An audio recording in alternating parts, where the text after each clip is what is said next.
Kiang got angry. The people in the hall started talking less, but Song Si-eun also heard what those two people said. What do you mean? I have something going on with someone? Chae-hung said, we'll talk about it when we go back. He turned to shopkeeper Chun and said, I was impulsive just now. Shopkeeper Chun waved his hand. It's okay. If you didn't get angry, I would have.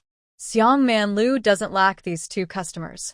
He loudly said, Are our dishes not good enough? Or is the wine not good enough?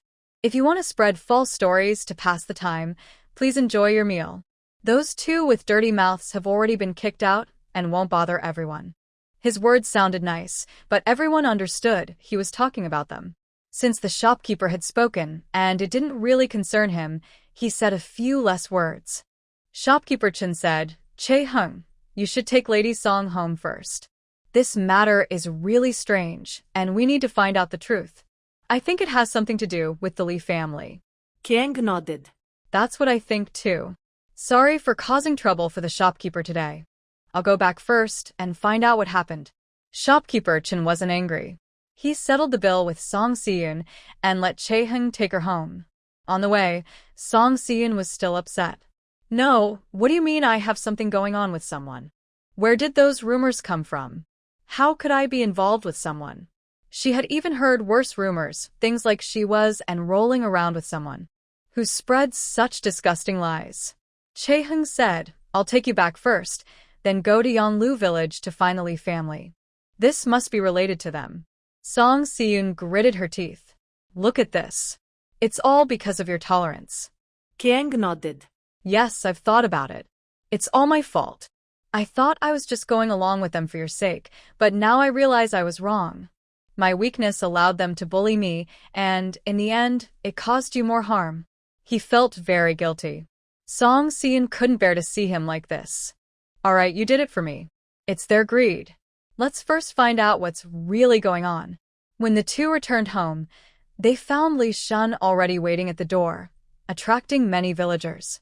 Song Si-eun saw him and was about to rush over to hit him, but Chae-hung held her back and said in a serious voice, Lee Shun, are you done causing trouble? Lee Shun, holding a piece of grass in his mouth and looking like a troublemaker, replied, finally back. Huh? I've been telling everyone in Xingshu village the funny stories about Song Si-eun, but I haven't finished yet. I have nothing else to do, so I can keep going. Song Si-eun gritted her teeth and said, Today, I won't let you get away without seeing some color. You don't even know your own name. She was so angry she wanted to hit Lee Shun right now, but Chae-hung held her back. The villagers had already heard rumors, and hitting Lee Shun now might cause more unpleasant gossip. Lee Shun's actions must have a purpose, so they decided to listen first. Chae-hung said, What do you want to say? Come inside and tell me. Lee Shun smiled and said, All right, you're reasonable. Unlike your wife, who's just a troublemaker. Hearing this, Chae-hung kicked him in the leg. Lee Shun was knocked to his knees. Chae-hung, you. Chae-hung looked down at him and said, If you want to come into my house to talk, keep your mouth clean. Lee Shun clenched his teeth and endured it. Although he looked fearless now, he was actually very nervous inside. Today was the deadline. If he couldn't get the money from Chae-hung, Brother Dao would come looking for him tomorrow. The group went into the courtyard and closed the door. Outside, people immediately started talking again. What's going on? Did Yun really do so many bad things? Could it be fake? That person came into the house, so there must be something shameful going on. That's not necessarily true. Maybe that person is just lying, someone said. Fong Shi had long disliked Song Si-eun. When she saw an opportunity, she naturally wanted to make the most of it. She crossed her arms and pouted. How can it be just lies? Can she really talk nonsense? Flies don't land on a spotless egg. It must be that Song Si-eun is not proper, or else she wouldn't have come knocking. Yun Seong was nearby, silent. Fong Shi knew she probably also disliked Song Si-eun, so she asked, What do you think, Yun Seong? Yun Seong replied, We don't really know what's going on. It's better not to spread rumors. Fong Shi sneered coldly, I can tell what you're thinking. Inside the main room, Song Si-eun directly slapped Lee Shun twice, making her palms sting painfully. I decided to let you go that day, but it only brought more trouble for myself. Li Shun, do you have no shame? Don't you understand what's really going on in your heart? Li Shun touched his face and openly said, 200 taels. All our past issues are cancelled. I won't say a single bad word about you. Otherwise, I will tell everyone in town that you flirt with men and are not proper, so you won't be able to leave your house. Song Siyun was stunned. How could he have the nerve to say such things? Chae-hung said, Li Shun, be clear. What exactly is going on? They didn't usually argue over money like this. Something must have happened to cause such a change. Li Shun had nothing to hide. He needed the money. I owe the casino money, and they want me to pay back tomorrow. If I don't, they will harm my family. I have nothing left now, so I'm not afraid of you. He looked at Chae-hung and smiled. I know you care most about your young wife. If you're not afraid of losing face, you can refuse to pay. I've already spread the word. In a few days, everyone in town will know her. Even after I die, I won't let you have an easy life. Chae-hung was so angry, he was trembling. Song Siyun was glad she knew about this. If not, Chae-hung might have gone to borrow money to help him, given his temper. Song Siyun said, then go ahead. If you're willing to risk your life, why can't I risk my reputation? It's all fake anyway. I'm already married. A few words of gossip won't hurt me. Li Shun knew she didn't care about these things, so he focused his hope on Chae-hung. He understood why Chae-hung always protected Song Siyun. That was a good opportunity to use. He looked at Chae-hung. She's the daughter of your benefactor. Are you really willing to let her be pointed at and laughed at? To be humiliated? Her father only has this one daughter. He's still watching from underground. If he finds out she's being mocked, I don't know if he can rest easy. Li Shun's teasing tone hit Chae-hung's most painful spot. He closed his eyes. Stop talking. Seeing him like this, Li Shun knew his words were effective. Mentioning Song Siyun's father was the most useful. Chae-hung said, I don't have that much money. Li Shun immediately replied, you can borrow it. Do you know the owner of Seong Manlu? Or the young master of Yuan Hall? Or Miss Zhang from Zhangji Liquor Shop? They should be willing to lend you money. He smiled and said, especially Miss Zhang. I heard you two are very close. If you speak up, I don't think Miss Zhang will ignore it. Chae-hung, you're so capable. Unlike me, raising 200 taels of silver is very easy for you. Don't worry. Once I get the money, this matter is settled. I can sign my name, and I won't ask you for a single coin again. Song Siyun understood Chae-hung. Seeing his current attitude, she knew he wanted to agree with Li Shun. He cared too much about Song Hongwoo's words and didn't want Song Hongwoo's daughter to get hurt. She walked up and slapped him across the face. Let me tell you, if you listen to this kind of person today, I will immediately divorce you. We will have nothing to do with each other in the future. You don't need to repay my father's kindness anymore. I can't take it. Chae-hung was stunned, staring blankly at her after being slapped. Angrily, Song Siyun said, you don't need to worry about this anymore. I hit his brother. It's also my reputation that's damaged. It's my own business, and it has nothing to do with you. After saying that, she turned to Li Shun. If you have the guts, ruin my reputation. Do you think I'm afraid? Li Shun had pinned all his hopes on Chae-hung. He knew threatening Song Siyun was useless. Her reputation was already poor, like lice. The more there are, the less they feel. She wouldn't compromise. But Chae-hung, because of his father's life-saving grace, always felt he owed her. He was willing to do anything for her. If it weren't for a wise person's advice, he wouldn't even know about this matter. He came here today feeling confident, but it turned out like this. Now, seeing Song Siyun slap Chae-hung, Li Shun panicked. He quickly said, Chae-hung, if you anger me, I will really ruin her reputation. Have you thought about it? She's your benefactor's only daughter. Are you really willing to shame your benefactor? Chae-hung's fists clenched slowly. Song Siyun looked at him with angry eyes. I've already made myself very clear. If you dare to agree with him, today you and he will leave together. From now on, we will have nothing to do with each other. Never appear in front of me again. He looked at Song Si-eun. His ears were filled with Li Shun's deliberately provoking words. He softly said, "If I don't agree, won't you let me go?" The room was too noisy. Song Si-eun didn't hear what he was saying and was about to ask. Chae-hung suddenly looked at Li Shun. "I don't need you to tell me how to repay kindness. You can leave now. I can't agree to what you said. Instead of spreading rumors everywhere, you should think about how to deal with the debt collectors at the casino." His calm words made Li Shun suddenly lose confidence, while Song Si-eun just smiled slightly. "Chae-hung, what are you saying? Are you sure about this?" "I'm not afraid of those who have more than me. I fear nothing." Chae-hung replied, "If you weren't afraid, you wouldn't be here asking me." "Li Shun, you're the one in debt, and you're the one worried. What's the point of forcing me?" Li Shun grew anxious. "Are you really not afraid I'll ruin her reputation?" Kiang nodded. "Yes, I am afraid, but I can't keep compromising. I've been kind enough to your Lee family. Now I owe you nothing. If rumors really make Si-eun unhappy, we can just move somewhere else." He looked at Li Shun. "There are endless chances in this big world, but you might not get another chance to see different scenery." Someone told Li Shun that the best way to manipulate Chae-hung was through Song Si-eun.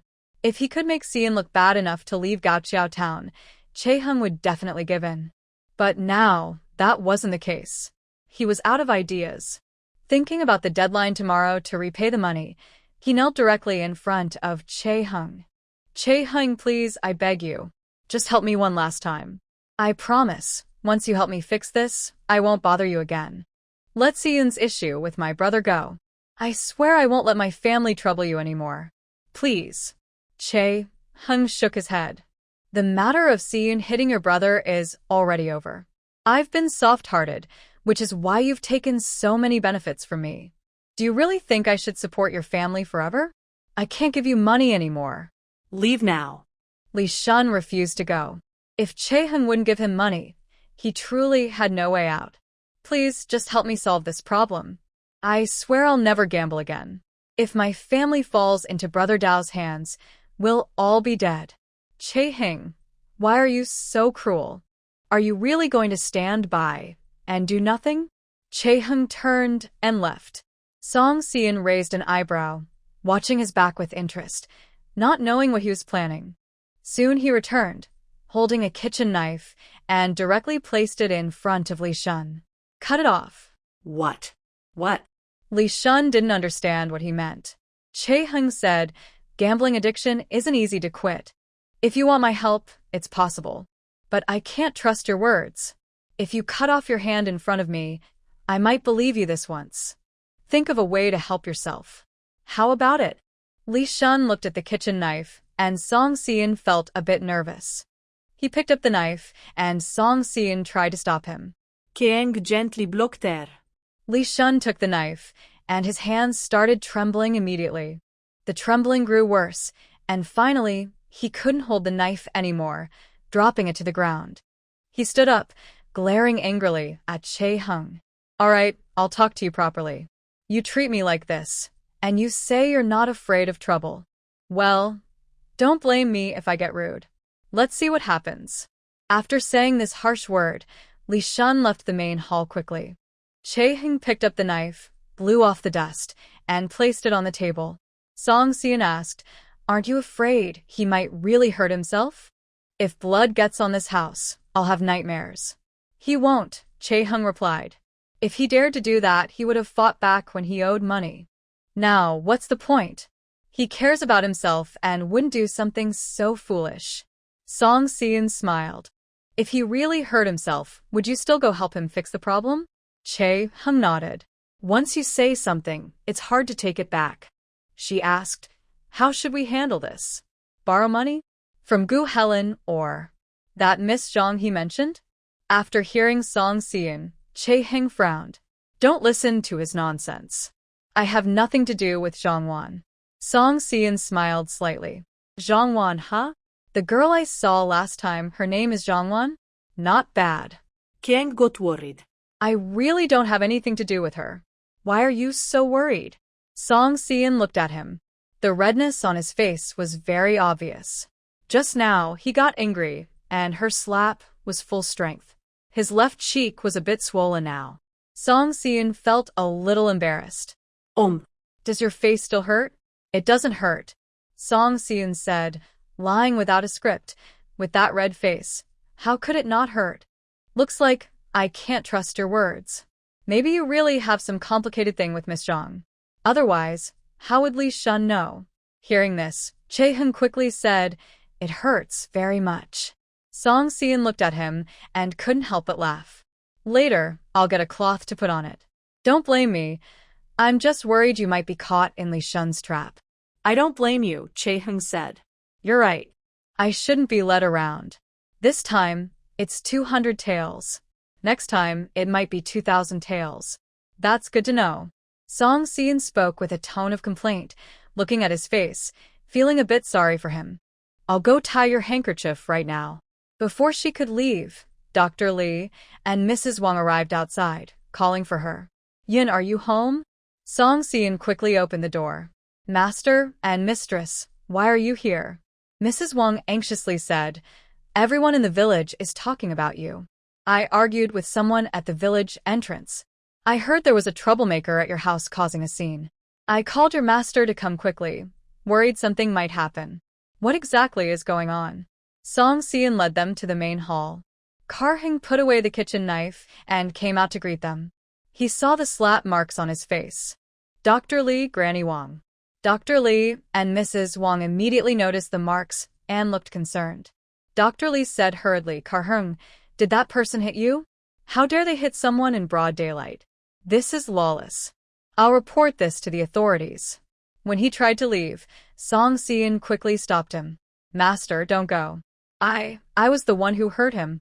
After saying this, everyone fell silent. Song Si-eun looked a bit embarrassed. "I was a little too rough." Mrs. Wang came back to her senses, holding Song Si-eun's hand and patting it. "There must be a reason for this. Old man, don't worry. Later, I'll get some ointment to reduce the swelling for Kar-hung. He'll be fine soon." Kar-hung said, "You all sit down first. I'll go make some tea." After boiling water and preparing the tea, he came back. By then, Song Si-eun had roughly explained what had happened. Mrs. Wang was filled with righteous anger. How can that person be so unreasonable, so shameless, taking so much silver and still daring to come back? Their whole family is like leeches. Just then, Kar-hung came in. Mrs. Wang said, "Kar-hung, why didn't you tell us earlier? You endured that family for 2 years. It's been you." Song Si-eun hadn't suffered much. She ate and drank normally and wasn't treated unfairly. It was truly difficult for Kar-hung to keep the secret and earn money for the Song family. Dr. Lee also said, "Kar-hung, you managed to hide this for so long. That's impressive. Now, don't be afraid of them anymore. If they come to cause trouble again, we won't just sit back and watch. And about Yun, I will also explain things clearly to the villagers." Dr. Lee held a respected position in the village, so most people listened to him. At least, there wouldn't be any more rumors. Kar-hung nodded. "I understand. Thank you, Dr. Lee, don't thank me. Yunya is now my apprentice, and as her master, I should protect her. That's enough. There are other things at home, so we'll leave first." The two of them helped send her out. Song Si-eun said, "I didn't expect my master and mistress to worry too." Chae-hun replied, "Dr. Lee and Grandma Wang care a lot about you." Song Si-eun nodded. "Yes, it's nice to feel cared for. I want to be better to them in the future." Just as she finished speaking, her stomach growled. It was already past noon, and she hadn't eaten yet. She had planned to eat at Xiangmanlu while delivering goods, but it didn't work out, so she came back directly. Chae-hun said, "You're hungry, right? Eat a couple of snacks to fill your stomach. I'll make some food." His stomach also growled, and Song Si-eun chuckled. "You're not much better. It's already afternoon. How will we eat tonight if we eat now? Let's each have 2 eggs. Okay." He went to light the fire, and Song Si-eun made 4 sweet eggs, 2 for each, and they ate at the stone table in the yard. The family hen wandered around the stone table, clucking now and then. Song Si-eun said, "This is the result of her hard work over the past few days. We'll just eat it all at once. Chae-hung said if she can't lay eggs, she's already on the table now. Song Si-eun smiled. After finishing, she went to fold a cold cloth. Chae-hung reached out to take it, but she didn't give it to him. Instead, she folded it and placed it gently on his palm print, pressing lightly with her hand. Chae-hung stiffened and couldn't move. She said, "Today I'll apply the cold cloth first. There should still be a mark tomorrow. Then use a hot cloth and the next day it should be gone. Otherwise, you can go to Seongmanlu the day after tomorrow."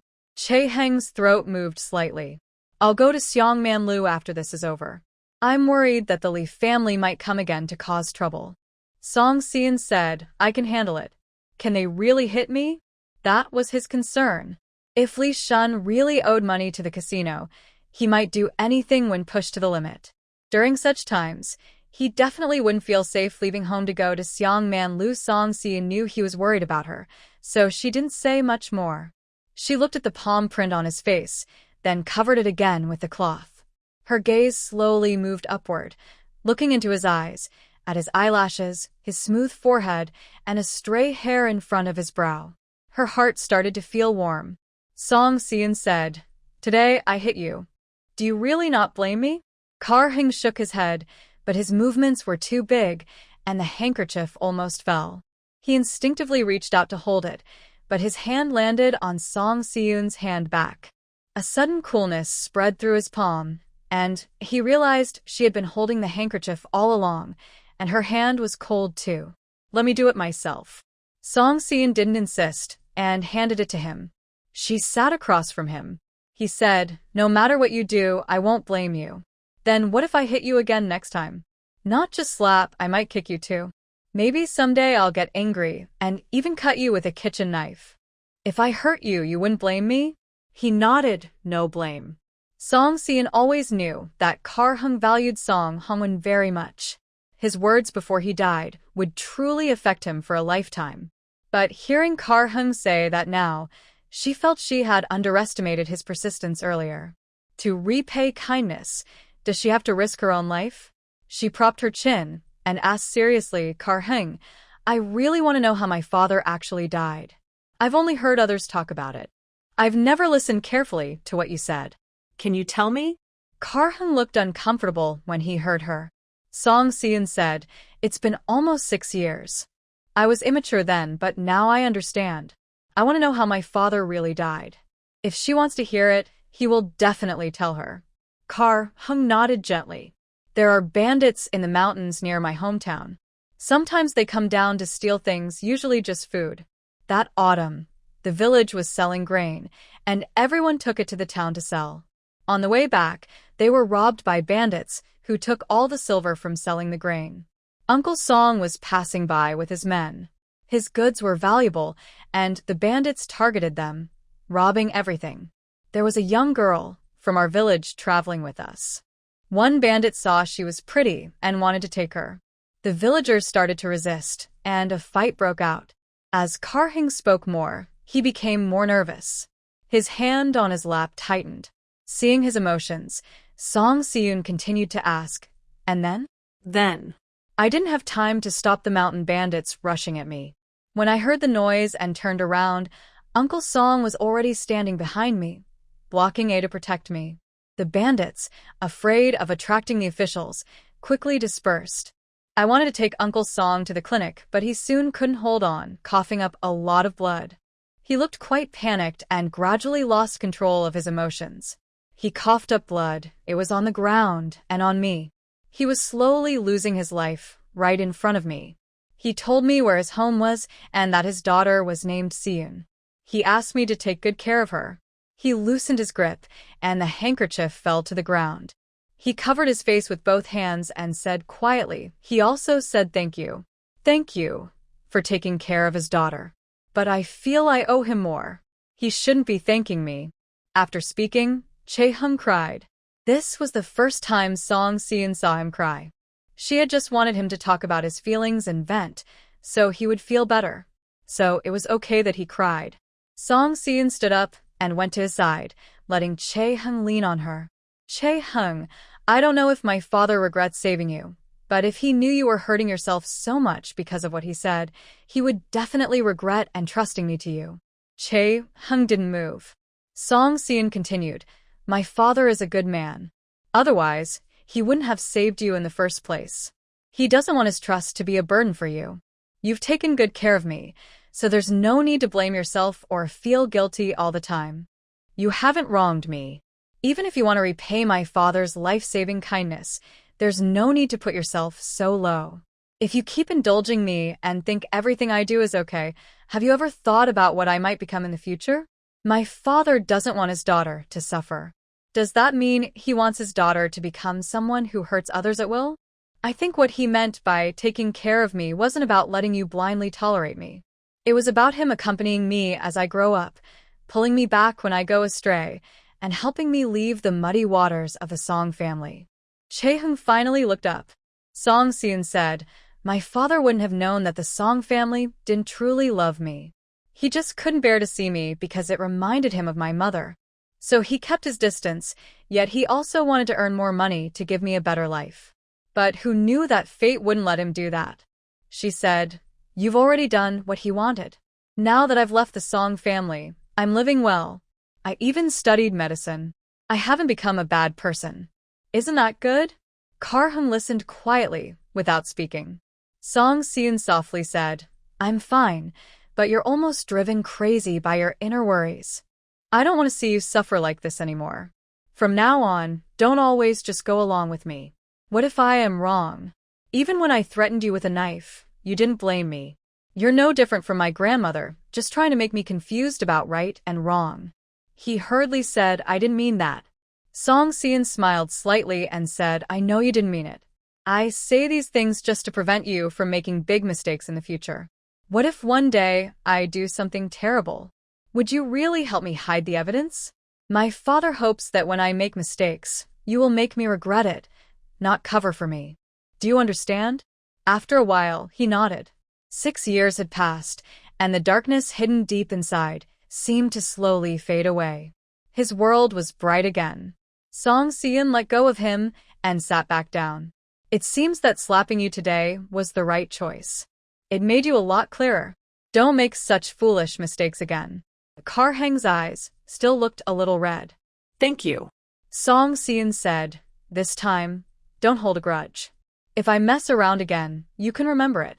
Whether you're angry with me or scold me, I want you to become a real person again, not just a puppet who only listens to me. He nodded. Okay. Today, they finally talked openly. Song Seon felt that Kar Hung might change a little. She hadn't realized before that Kar Hung was always suffering inside. From how he described Song Hung when getting hurt, it was clear he had seen that scene many times in his mind. She hoped he wouldn't blame himself so much anymore. If he kept feeling guilty after they separated, he might never get over it. That night, Song Seon lay in bed thinking about how Kar Hang had been living these past few years. She felt guilty, cared for him, and also had to watch out for the Song family. She sighed, he really has had a hard time. Lee Shun, who had lost his only hope, Kar Hung, had no way to fix things. He had to tell his family about the debts he owed from gambling. Suddenly, the Lee family was in chaos, crying and blaming each other, causing a big mess. Lee Shun was pushed out by Mrs. He to find someone to save him. He had no one to turn to, only thinking about ruining Song Seon's reputation, so he wouldn't be humiliated for kneeling to others. He went to the town and met a troublemaker, bowing and saying, Brother Huzi, I really have no choice. Kar Hung refuses to pay. Please help me. Just one more time. Tell me what weaknesses Kar Hang might have. Tiger glared at him and said, You can't even handle this small thing, and you still want to follow second brother? What are you thinking? Li Shun rubbed his hands nervously. I really have no way out. Please, Brother Tiger, save me. Tiger led Li Shun around in circles and soon arrived at an alley. Further inside was a courtyard where many people were drinking and playing cards. Second brother, this kid didn't get the money.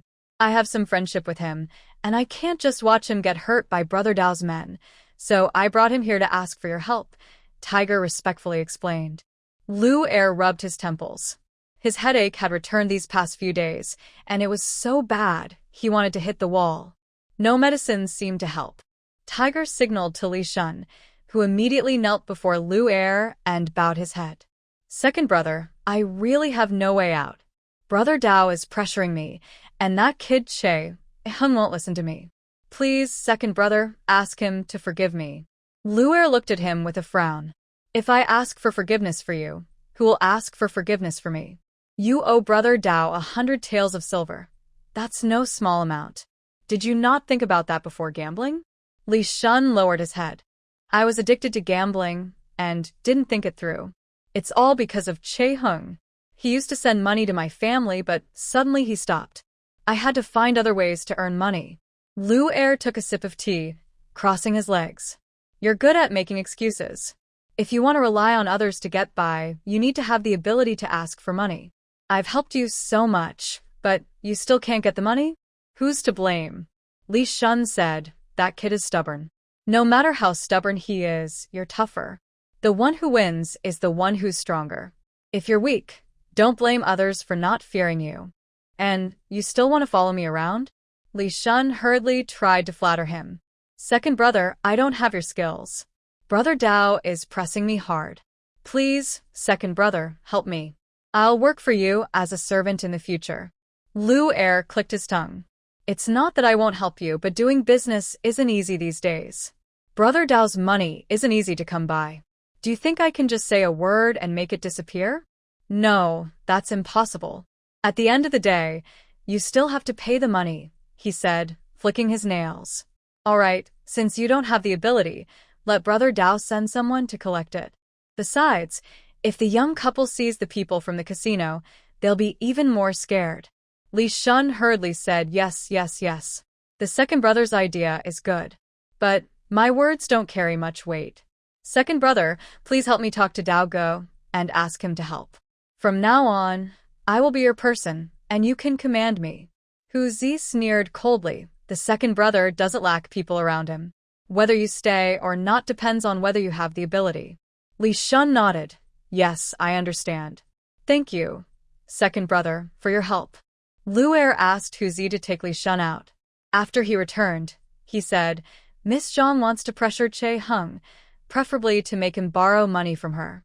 Do you have any good ideas? Hu Zi said, it's just about scaring him. Two country folks can't scare anyone. Li Shun is really useless. He didn't even get a copper coin.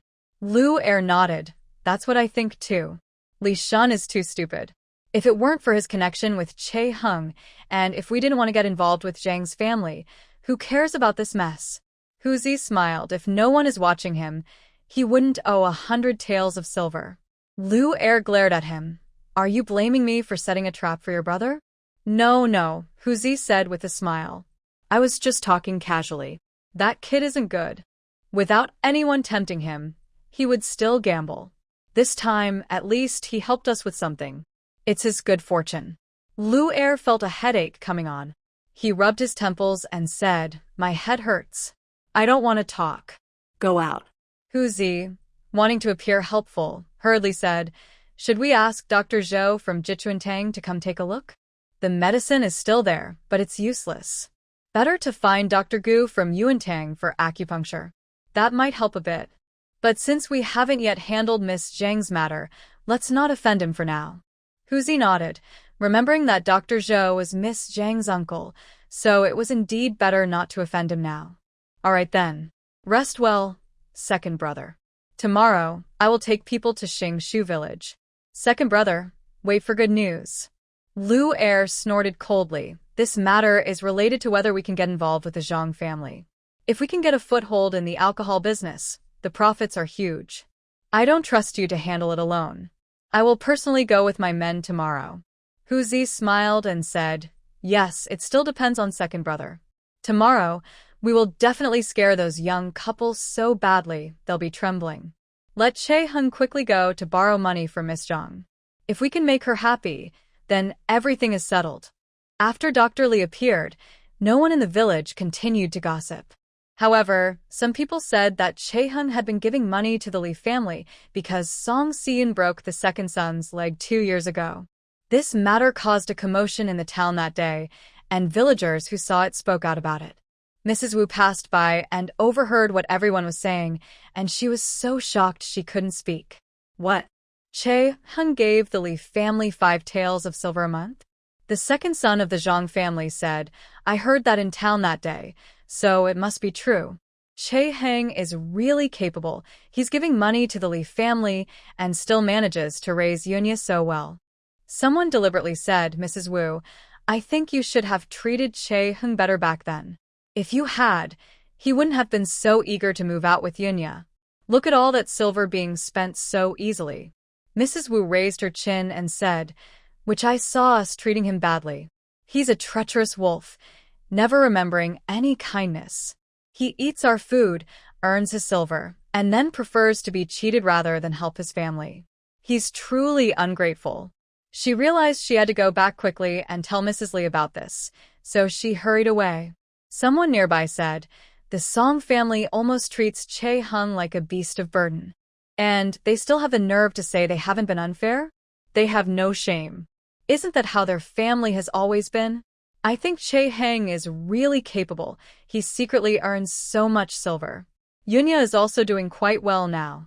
I heard she even makes food to sell at Xiangman Lu. Both of them are talented. The Song family just can't keep them. Is that true? Others were skeptical. Xiangman Lu was one of the best restaurants in town.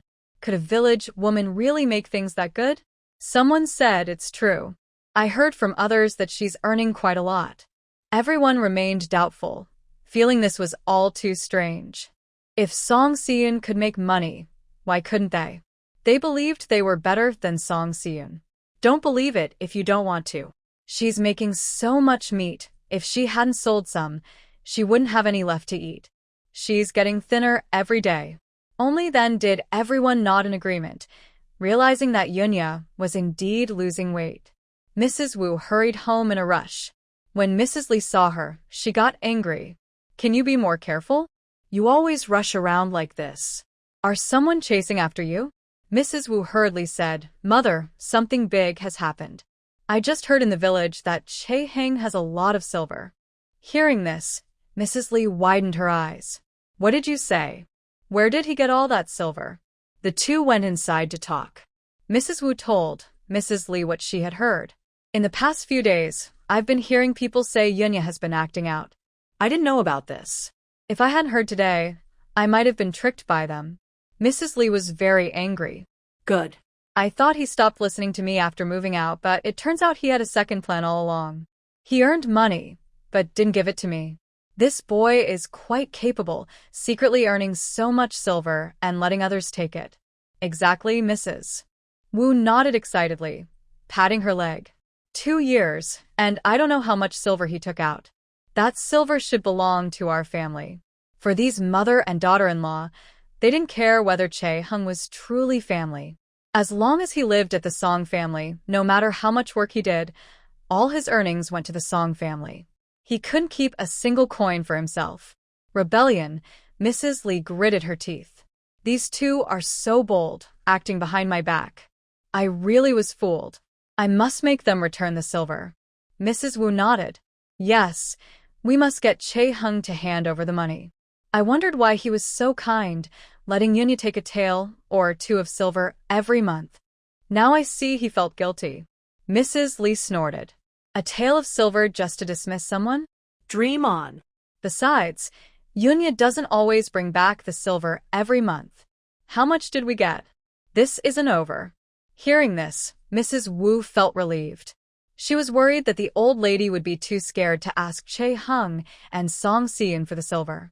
That would be a big loss. Now the family needed money, but there was no income. If they could get back a few dozen taels from Che Hung, they wouldn't be so tight for the past few years. Mother, what about father? Mrs. Li said, don't worry. Your father knows what's going on. It wasn't worth fighting over that 1 or 2 taels before, but now it's not a small amount.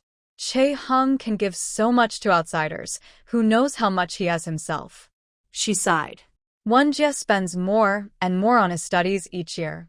Your father has to keep track of the expenses. He knows what's important. He won't stop us from doing this. Mrs. Wu felt more at ease, though she was also unhappy that Mrs. Li said Wenjie was spending too much on his studies. My daughter, Wenjie will earn back all the money she spends in the future. We shouldn't always complain, or else it might hurt the child's feelings. Li said, all right, no matter how much I complain, I haven't taken a single coin from your son. You can't stop me from saying it once, right? Wu smiled and said, I know our parents love Wenjie the most. They understand that and often talk to Wenjie about it. He knows how much his grandparents care for him. When Song Changming returned, Li went to tell him about Che Hung having silver money. Song Changming looked more surprised than them. Che Hung, where did he get so much silver from? I don't know where he got it, Li said casually. No matter how he got it, this silver should belong to us. He used to eat and drink at the Song family, but the money he earned he kept for himself. That's not right. Song Changming frowned. Li said, old man, don't be confused. That silver is quite a lot. Now our family needs to spend money everywhere. We're just counting on what we saved before. How long can that last? Don't you want to see Wenjie become a successful scholar? Song Changming dreamed of Wenjie passing the imperial exam, so he said, you decide what to do. Just don't make things too embarrassing. This year, Tenda Academy is recruiting students and reputation is very important. Li smiled, so much her eyes disappeared. Oh, I know what to do. Don't worry. She happily left, but Song Changming fell into deep thought. If Che Hung, a common man, can earn so much silver, what about Wenjie? He had studied for 7 or 8 years. Why does the family still need to spend so much money now? Then he thought, the academy's coursework is heavy. Wenjie naturally can't go around working like Che Heng to earn money. That makes sense. He believed Wenjie would be different in the future, more capable than Che Hung, definitely. After Song Changming agreed, Li and Wu discussed how to ask for money. Wu's idea was to speak directly. This was Che Heng's fault. He should give the money. Li said, your father said not to cause trouble. I've thought it over. If we want Che Heng to give money, we should start with Yunya. He listens to Yunya the most. But Yunya looks at us like enemies now. Can she listen to us? Lipota. Even if she's an enemy, she's still a Song. We'll tell her that if she doesn't give the silver, she's no longer part of the Song family and can't keep the surname Song. Do you think she's afraid? Wu hurriedly said, Mother, you're so clever. This plan is really good. Li sure was proud, but at critical moments, she still needed her. She couldn't rely on her daughter-in-law. The mother-in-law and daughter-in-law were discussing when Song Hongwen came in from outside, looking anxious. Mother, many people have come to the village, and they're carrying weapons. The leader looks like a troublemaker from the town. It seems they're here to cause trouble. Li sure dared not provoke these people. She had wanted to go out to find Song Xian, but quickly withdrew. Why are they here in the village? Who are they looking for? Song Hongwen said, it seems they're going to Yunya's house. I heard them say they're looking for Che Hung. It's quite scary. I hid in the grass until they left. Wu sure scolded, look at how timid you are. Do you think they can beat you? Though she said this, she looked worriedly at Li Shi. Mother, when will we go to get the silver? Maybe these people are here to ask for silver. If they get it, what will we do then? She thought that no matter how capable Che Hung was, he probably didn't have several hundred taels of silver. What if he couldn't produce it? Li Shi gritted her teeth and said, let's go and see. I don't know what trouble this kid has caused outside. People keep coming to the door. On the way, someone asked them, Aunt Li, are you going to help Yunya? I saw some troublemakers heading to her house. Li Shi couldn't say she was there to ask for money, so she just nodded and hurried with Wu Shi to Song Xian's house. Today the sun was nice. Song Xian took out some of her homemade cured sausages and bacon to dry in the sun. Just as she moved the basket outside, she saw a group of people coming toward their house. It was obvious they were related to Li Shun and came to cause trouble. She said, bring the stuff back inside. Don't let them steal my meat. I put a lot of effort into it. That's worse than losing silver. Che Hung really admired her. Even now, he could still joke. He moved the basket back inside just as Lu Er arrived at the gate with people. Is Che Hung here? Song Seon stood inside the main room and looked at him. Looking for you. Can I stay inside? Kiang nodded. Song Seon looked at him silently. He said again, no, we're married. I need you to help with my affairs. She smiled. That's right. When something happens, you should involve me. Don't carry everything alone. They went outside together. Lu Er saw the people, and Huzi saw them too. He immediately said, you're Chae-hung, right? You owe Brother Dao money. How do you plan to pay it back? Chae-hung said, I don't know Brother Dao, and I have never owed money. Maybe you all have the wrong person? Huzi glared. Do you know Li Shun from Yanglu village? Chae-hung nodded. Yes, I know him. He owes money to Brother Dao and told you to pay it back. Be sensible and hurry up with the money, so we don't waste time, Huzi said fiercely. Today, nearly 20 people came out, and he didn't believe the couple wouldn't be afraid. Chae-hung said, since you also say Li Shun owes money, why are you asking me to pay it? If he told someone else to pay, should they do it? Can I borrow 1,000 taels and ask you to help me pay? Huzi glared. What are you talking about? Why should I exchange money for you? Then why should I exchange money for Li Shun? Since you know he's from Yanglu village, go find him there. Why come to my house? I don't know about this, and it has nothing to do with me. Huzi clenched his teeth, but didn't know what to say. Threatening people was easy. Arguing with them was not his strength. He looked to Lu Er for help. Lu Er glanced at him, rubbed his forehead, and said coldly, Che Langjun really has good words. We can't beat you in talk, but since Brother Dao asked me to handle this, I will do my best. He moved his wrist. I may not be good at reasoning, but I am good at fighting. Today, my brothers and I can't come all this way for nothing. We need to stretch our muscles. After speaking, he tilted his head, and someone behind him started chopping at the door with a knife, trying to open it. Chae-hung shouted sharply, Are you trying to break in by force? That's against the law. Laws? Lao Er spat. My head is tied around my waist, and I don't care about laws.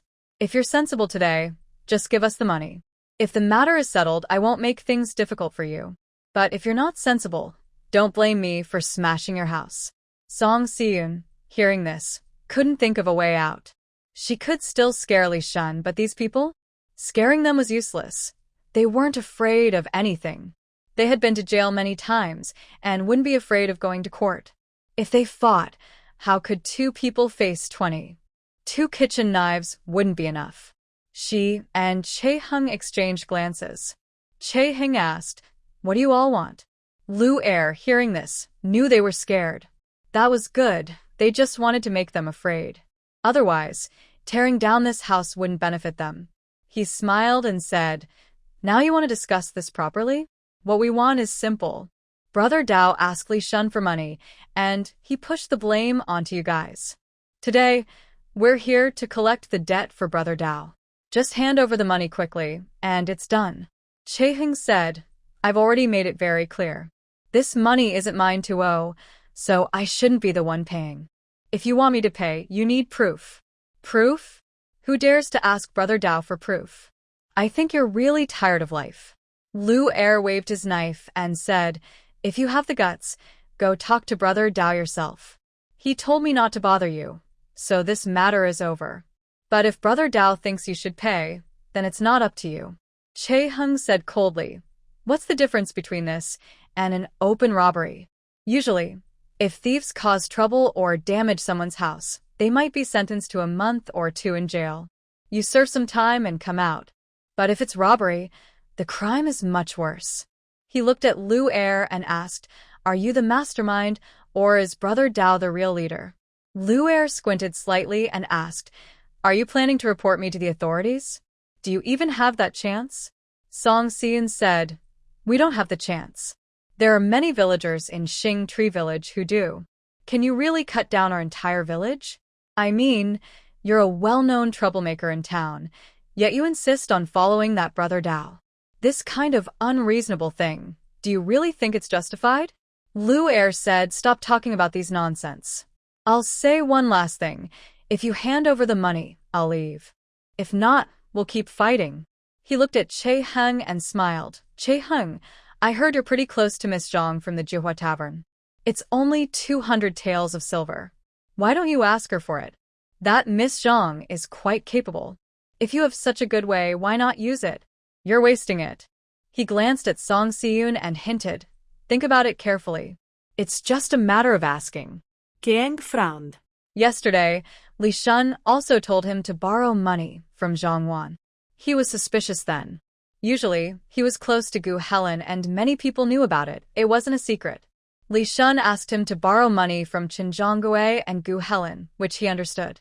But why did he need to borrow from Zhang Wan? Although he had no real relationship with Zhang Wan, at most they exchanged a few words during a dispute. Zhang Wan had already left Gaoqiao town several months ago and only returned before the new year. How could Li Shun think of her? He just thought it was a coincidence. But now this person said the same thing, so it definitely wasn't a coincidence. Song Siyun tilted his head to look at him. Why did he tell you to ask Zhang Wan for money? Do you really have some secret relationship with her? Kar Hung immediately denied, impossible. I am innocent with her. That's interesting, Song Siyun said coldly, with a faint smile. It seems this time they might not be the ones unlucky, some people might be deliberately causing trouble. Zhang Wan looks harmless, but can she really do such things? After a while, most of the villagers gathered outside Song Siyun's house, but they didn't dare get too close. These people looked fierce, and if they fought, they might accidentally hurt someone. Li Shi and Wu Shi hid among the crowd, watching closely. Wu Shi said, Mother, these people want Kar Hung to give them 200 taels of silver. Do you think Kar Hung can really come up with that much? Li Shi replied, I don't know. But if he does, he probably won't have any money left. What can we get then? Yeah, I think the same. Kar Hung and Yunya probably aren't that foolish. I don't dare give them the money. Wu Shi worried deeply. This was the bride price for Wen Jie's marriage and the cost of his studies. The people at the door couldn't agree. Lu Er lost patience and shouted, Give me a moment, and I'll think it through. I brought so many people today, and we can't go back empty-handed. How can I explain to Brother Dao? Either pay him the silver, or come back with me. You choose, he said, feeling overwhelmed and impatient. This task was really hard. Miss Zhang's simple demand forced Kar Hung into a corner, making him go to her for money. It seemed easy, but Kar Hung was stubborn. Even if he had the chance, he didn't seize it. If it were an ordinary person, wouldn't they use tricks? He would have gone himself. She was gentle, beautiful, talented, and her family had many businesses. If he wasn't good-looking, how could she have liked him? But he, stubborn as he was, kept risking everything. He didn't know how many men would criticize him for not appreciating her if this got out. The car gauge remains the same. I can't give you the silver. This has nothing to do with me. I also won't go back to see Brother Dao with you. You can handle it yourself. Lu Erdeo said, You're making things difficult for me. How am I supposed to respond? It's your problem. Do you think I should also get involved now? Che Hung said indifferently. Lu Er was already feeling headache from the early morning, not sleeping well, and feeling worse. Now, being angered by these two, he felt like his head was about to explode and lost his patience. Fine, I gave you a chance, but you didn't cherish it. Don't blame me for being rude. Break it down for me.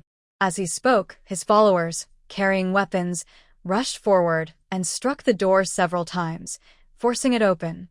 Che Hung immediately protected Song Siyun behind him. Song Siyun was startled and quickly spotted Li Shi and Wu Shi in the crowd. She shouted, Big brother, you suddenly asked us for 200 taels of silver. We can't pay that right now. Please give us some time to gather the money. Lu Erdeo was somewhat satisfied. How long do you need? I don't know, she shouted, jumping up. Grandma, Annie, are you here to give us money? Perfect timing. This big brother says we need to pay back the money. We are leaving with nothing, and since we haven't divided the family assets, the money should be from the Song family.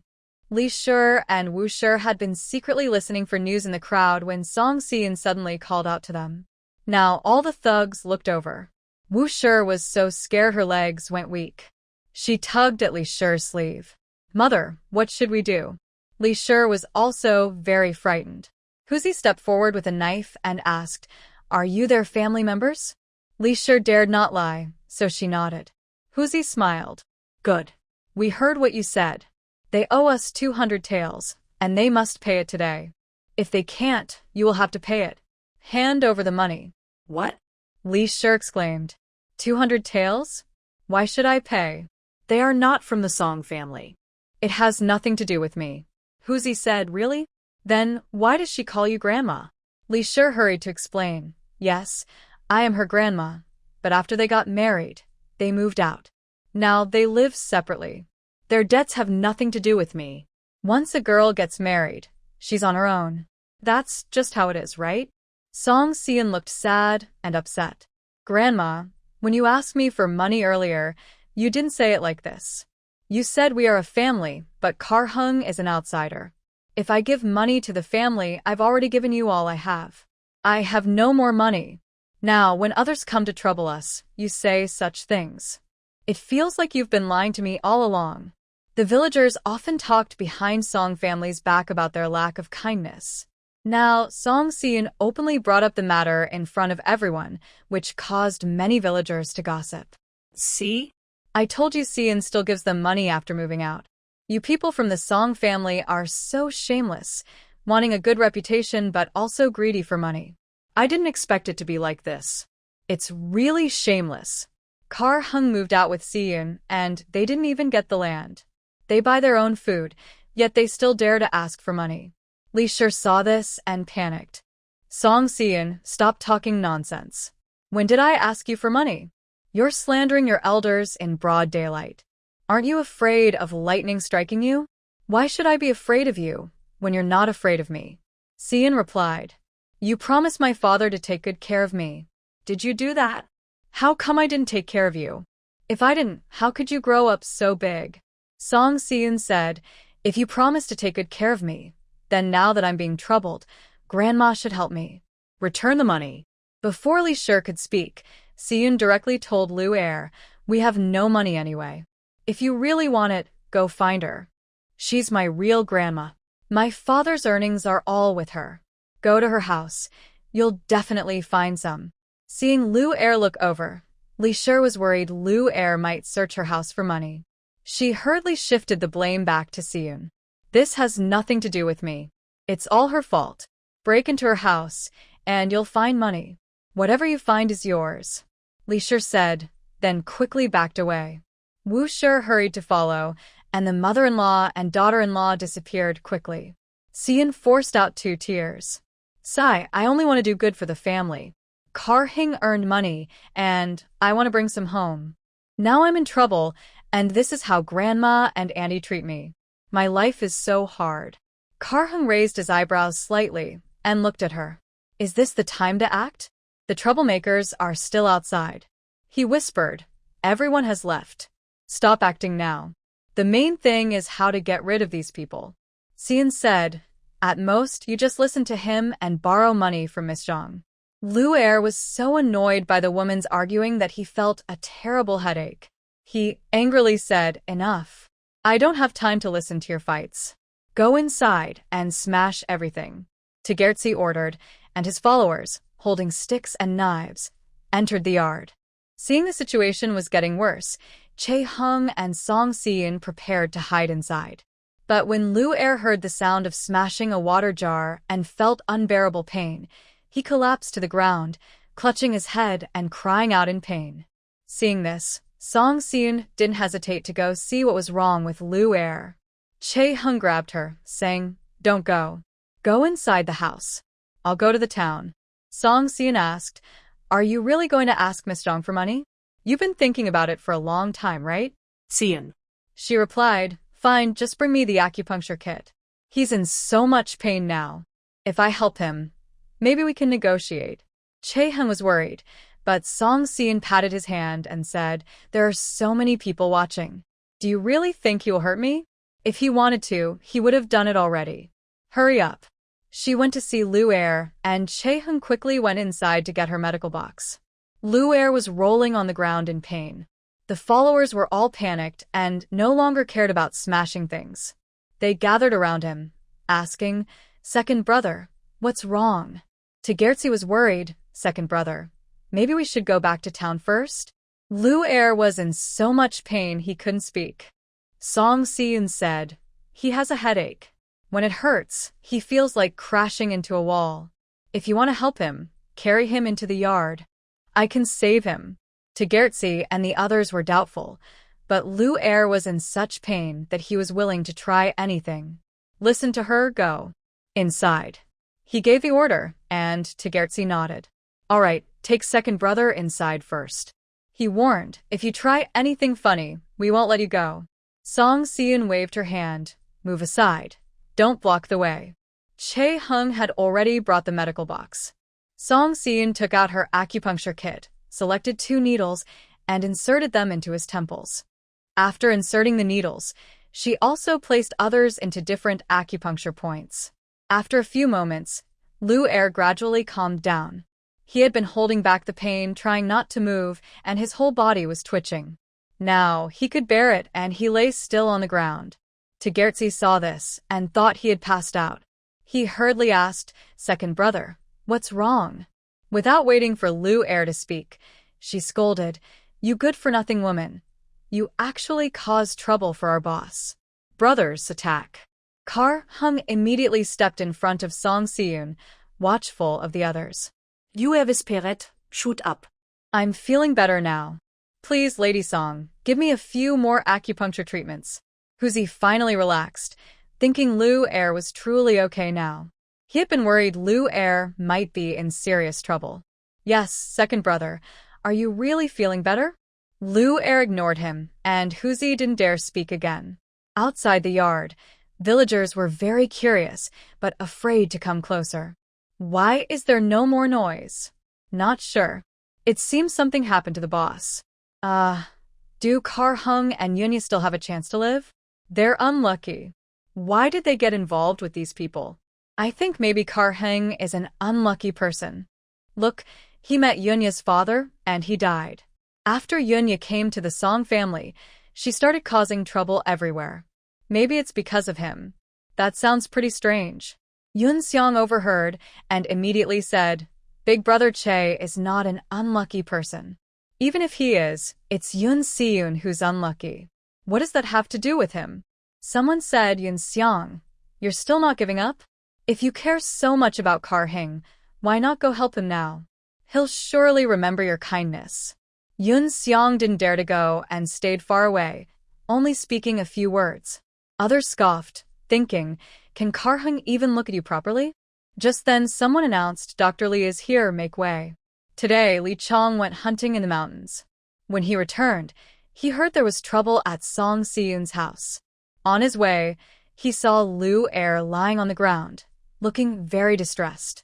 He didn't know what happened, so he hurried to find Dr. Lee. Dr. Lee had just returned from treating patients in Tahua village. When he heard about the incident, he quickly came here. The crowd made way for him. Dr. Lee entered the yard of Song Si-eun's house.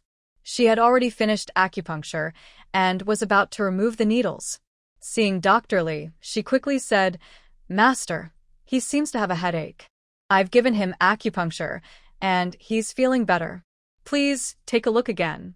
Dr. Lee nodded, checked Lu Er's pulse, and said, This headache has been bothering you for some years, right? Lu Er replied, Yes, my mother and brother also have this illness. It's been tormenting me for many years. It's important to treat it properly. Dr. Lee told him to stand up and said, Your liver fire is too strong. You must not get angry, as anger can cause illness. Be more careful in your daily life, stay calm when things happen, and avoid arguing with others. Huzi thought to himself, it's over now. They are the ones who like to argue with others. How can they get money without arguing? Doctor, please prescribe some medicine for my second brother. Treat him well. If you need anything in the future, just ask us. We will support you, Huzi said. Dr. Lee had just heard about what happened here on the way, and now understood who these people were. He immediately shook his head and said, Medicine alone won't work for this illness. It needs injections. My apprentice is good at injections. If you want to cure the disease, you should see her. Huzi looked at Song Si-eun, feeling more worried. See her? But today they came to cause trouble. The problem isn't solved yet. Would she be willing to treat him? He couldn't decide, so he looked at Lu Er. Lu Er nodded and asked, "May I ask Lady Song, can my illness be cured completely?" Song Xian pretended to be mysterious and said, "It can be cured, or maybe not. It depends on how I treat it." "Tell me," Lu Er said anxiously. Song Xian said, "You've been ill for many years. It won't be cured overnight. If you can't change your temper and keep fighting with others all the time, even if I give you injections every day, you won't get better. I've eased your pain now. You'll feel better soon. But if you smash my house or get angry again, you'll have another attack. Why should I keep treating you? Even if you don't get sick, if you destroy my house, I won't treat you. I'm not stupid. So, it's up to you whether you want treatment or not." Lu Er almost hesitated for a moment, but immediately nodded. "Yes, I want treatment. I offended Lady Song and Lord Che today. Please don't take it to heart. I am just doing business for money." Song Xian looked at Che Hung, and both of them sighed in relief. She asked, "Are you really sure about this?" Lu Er said, "I'm sure. As long as you cure my headache, I will even consider you as my adoptive mother." He has seen many doctors for his headache. The famous doctors in Gaoqiao town have examined him. Only Dr. Gu's acupuncture helped a little, but the pain never completely went away. Surprisingly, Lady Song was able to do it. It's really amazing. Song Xian said, "My master taught me well. Your headache is gone now, but do you still believe what you just said? Will you really stop causing trouble in the future?" Lu Er immediately replied, "Although I am a troublemaker, I keep my promises. I said I wouldn't cause trouble, and I won't. I have no grudges with you. If I wasn't hired for this, I wouldn't come here to cause problems." Song Xian asked, "What if others come to cause trouble? My husband and I have no support. People keep coming to cause trouble every few days. How can we handle it?" Don't worry. In Gaoqiao town, no one dares to harm the people I protect. If anyone tries to bother you in the future, they first have to ask me if I agree. Song Xian packed her acupuncture tools. "And Brother Dao? I don't know who is better, him or you." Lu Er smiled and said, "We're not on the same path. Lady Song, don't worry. This has nothing to do with you. I just need to tell Brother Dao. If he needs money, he can go to Li Shun." Song Xian asked again, "Who came to bother us and asked you to do this?" Well, you chuckled awkwardly. "That's hard to say. There are rules in the underworld. Lady Song, please don't make things difficult for me. I promise I won't let anyone bother you again. The Li family can go far away." Song Xian didn't press him further. "All right, I won't ask more. I plan to visit Xiangmanlu every few days. If you want acupuncture, just go there. You can tell my husband first." Lu Er immediately agreed. "Okay. Thank you, Lady Song, for treating me. You are generous and I respect you." Che Hung said, "Li Shun is spreading rumors everywhere.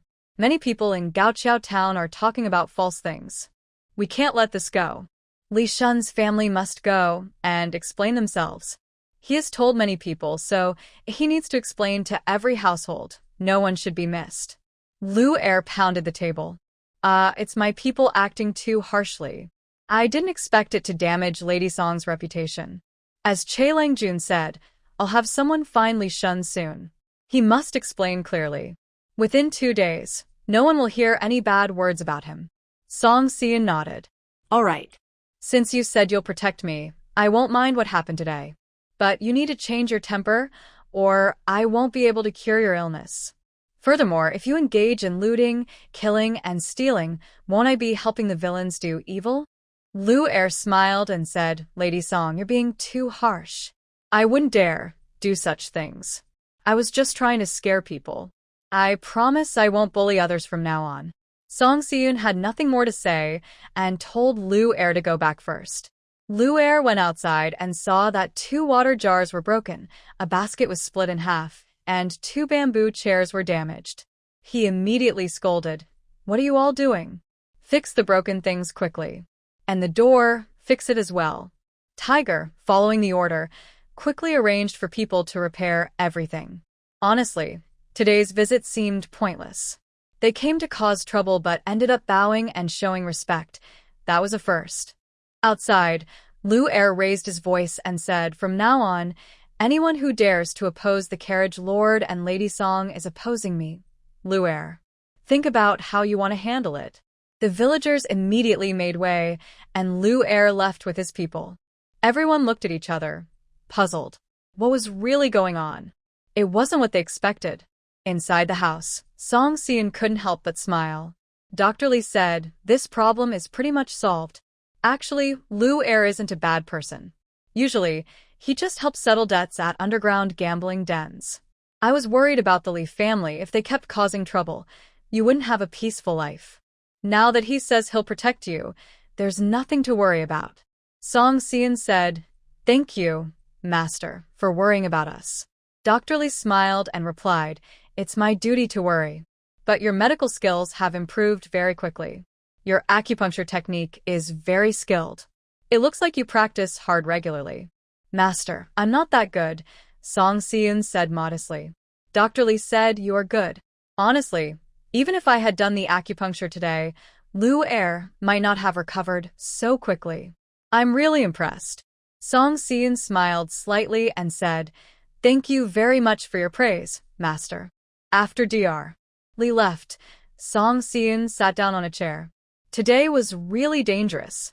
I thought our house was going to be destroyed." Kar Hung sat down silently. He was also startled today, but more than fear, he felt helpless. When dealing with reasonable people, he could talk things through.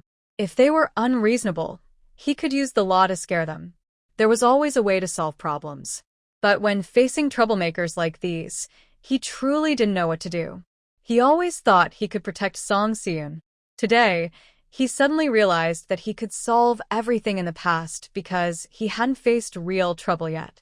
He still wasn't strong enough. If it weren't for Xian helping Lu Er with his illness today, things might have turned out differently. For the first time, he felt the urge to go on an expedition, but Song Xian talked for a long time, and Che Hung didn't answer. She leaned closer and asked, "What are you thinking about? Are you scared?" Che Hung said, "I'm a little afraid. I was thinking, if they really came to destroy our home today, what should I do?" Song Xian smiled and said, "It's simple. You can borrow money from Miss Zhang." Che Hung frowned and looked unhappy. Song Xian said, "I'm just joking. But honestly, if borrowing 200 taels of silver could stop them from destroying our home, would you do it?" "No," Che Hung shook his head. Song Xian said, "Really? You're so firm?" Che Hung replied, "If I borrow it, I have to pay it back. If they destroy the house, they probably won't ask us for money again to avoid making a fuss. After all, the debt is owed by Li Shun, and it has nothing to do with us. Replacing the household items wouldn't cost more than 200 taels." Song Xian couldn't help but laugh. She didn't expect him to be quite humorous. She leaned back and said, "Miss Zhang is really capable." This was meant for Che Hung to hear, but also for herself. At first, Song Xian didn't pay much attention to Zhang Wan, but unexpectedly, she came looking for trouble herself. This time, she asked Lu Er to handle it. Lu Er took care of everything, so even if Che Hung noticed, there was nothing he could do. Song Xian thought, Che Hung really is a charming person. No matter the era, good looks are always a temptation. Che Hung noticed Song Xian staring at him and couldn't help but wipe his face. "What's wrong?" Song Xian smiled and shook her head. "Nothing, I just think you're very good-looking." It was a simple sentence, but Che Hung didn't know how to respond. He opened his mouth but didn't say anything. Song Xian found it amusing and felt her earlier bad mood disappear completely. In the afternoon, Lu Er's people came again. But this time, they weren't here to cause trouble. They were here to clean up. After smashing things in the yard in the morning, second brother had already spoken. How could they not make up for it? They broke things and bought new ones. This was truly the first time. They were afraid that if others found out, it would be too shocking. The new water tank delivered was much better than the previous one. I also bought a new set of bamboo chairs and a few pots of flowers and plants to decorate the yard. Now the yard looks much more comfortable than before. They also brought a carpenter, who quickly fixed the gate. "Lady Song, this gate is very sturdy. It won't break easily in the future," my younger brother said happily. Song Si-in looked at it and replied, "As long as no one tries to cut it with a knife, it won't break easily." My younger brother awkwardly scratched his head and then left with his people. From now on, this family better not be messed with. The villagers were all confused. What exactly was going on? Did Kar Hung and Song Si-in get into trouble, or did they encounter something good? Lu Er is the leader of the local troublemakers. Why are his people so respectful to them? Soon, those spreading rumors shut up, afraid that provoking Lu Er would lead to trouble. Li and Wu came to ask for money but left empty-handed, which caused many villagers to talk about it. Song Changming scolded them harshly. "Enough. Don't cause trouble anymore. Do you think Wenjia's reputation is too good?" Song Changming sat grimly at the head of the table. Li defended herself. "It's not entirely my fault. Did you see Yinya? She's really annoying. She even let those troublemakers come to our house to steal things. What was she thinking?" Wu chimed in, "Yes, Dad. Yunya is really unreasonable. She doesn't respect us at all. Isn't she pushing our family into a fire?" Song Changming said nothing. Song Hongwen, sitting in the corner, snorted softly and said, "Now it's even better. Mother let the troublemakers break into Yunya's house to look for silver." Everyone heard it. "The villagers now say our family is ruthless. It probably won't be good for Wenjia." Song Changming's face darkened further. Li said, "I was just angry. Besides, she already said it, right? Old man, from now on, we won't look for Yunya anymore. It's no big deal." There was nothing more to say now. Song Changming just glared at her and didn't scold her again. He looked around and frowned. "Why haven't I seen Lonji lately? Where did she go?" Wu hurriedly replied, "She went to talk with her friends. Girls love to chat. She'll be back soon." Song Changming stood up, clasping his hands behind his back, and said, "Always running outside. What kind of behavior is that? She's already 18 and not engaged yet. She needs to take care of her reputation." Wu Shi smiled and said, "We'll have to wait until when Jia earns his fame. Lonji is pretty, but she can't marry just anyone. It has to be good for Wen Jia." Song Changming didn't say much and just felt that nothing in the family was going smoothly. He turned and left with his hands behind his back. Li Shi then asked, "Are you hiding something from me about Lonji? She's been going out a lot lately." Wu Shi quickly shook her head. "No, how could I hide anything from you? A young girl has her own thoughts. There are many things I don't even know myself." Li Shipota. "You know best yourself. I want to tell you, a girl's reputation is very important. If Lonji does anything shameful, she might never marry. And if that happens, I won't be responsible. Her marrying poorly isn't so bad, but if she causes trouble for when Jia in the exams, do you think your father will forgive you and me?" Wu Shi forced a laugh. "Mother, you're right. I know that. Don't worry." She thought to herself that Lonji must be careful, so no bad rumors spread about her. The next day, Che Hung went to town again and didn't hear any more gossip, though some people still looked at him strangely. Manager Chen asked kindly, "Che Hung, have you sorted things out?" Kiang nodded. "Yes, everything is settled now. Thank you for understanding and giving me 2 days off." Manager Chen waved his hand. "It's nothing. You usually do your work well and never slack off. Taking a few days off for an issue is fine." He looked around the hall, which was now busy with many customers near noon. No one was causing trouble, but their eyes kept drifting toward Che Hung. "Just a few days and it'll be fine. Don't take it to heart. Although this time things got complicated, it won't happen again. We probably won't need to pay the Li family anymore, right?" Che Hung nodded and smiled. "That's good. Honestly, even though it's your money, I feel bad for you. Why keep such a troublemaker? It's best to cut him off completely."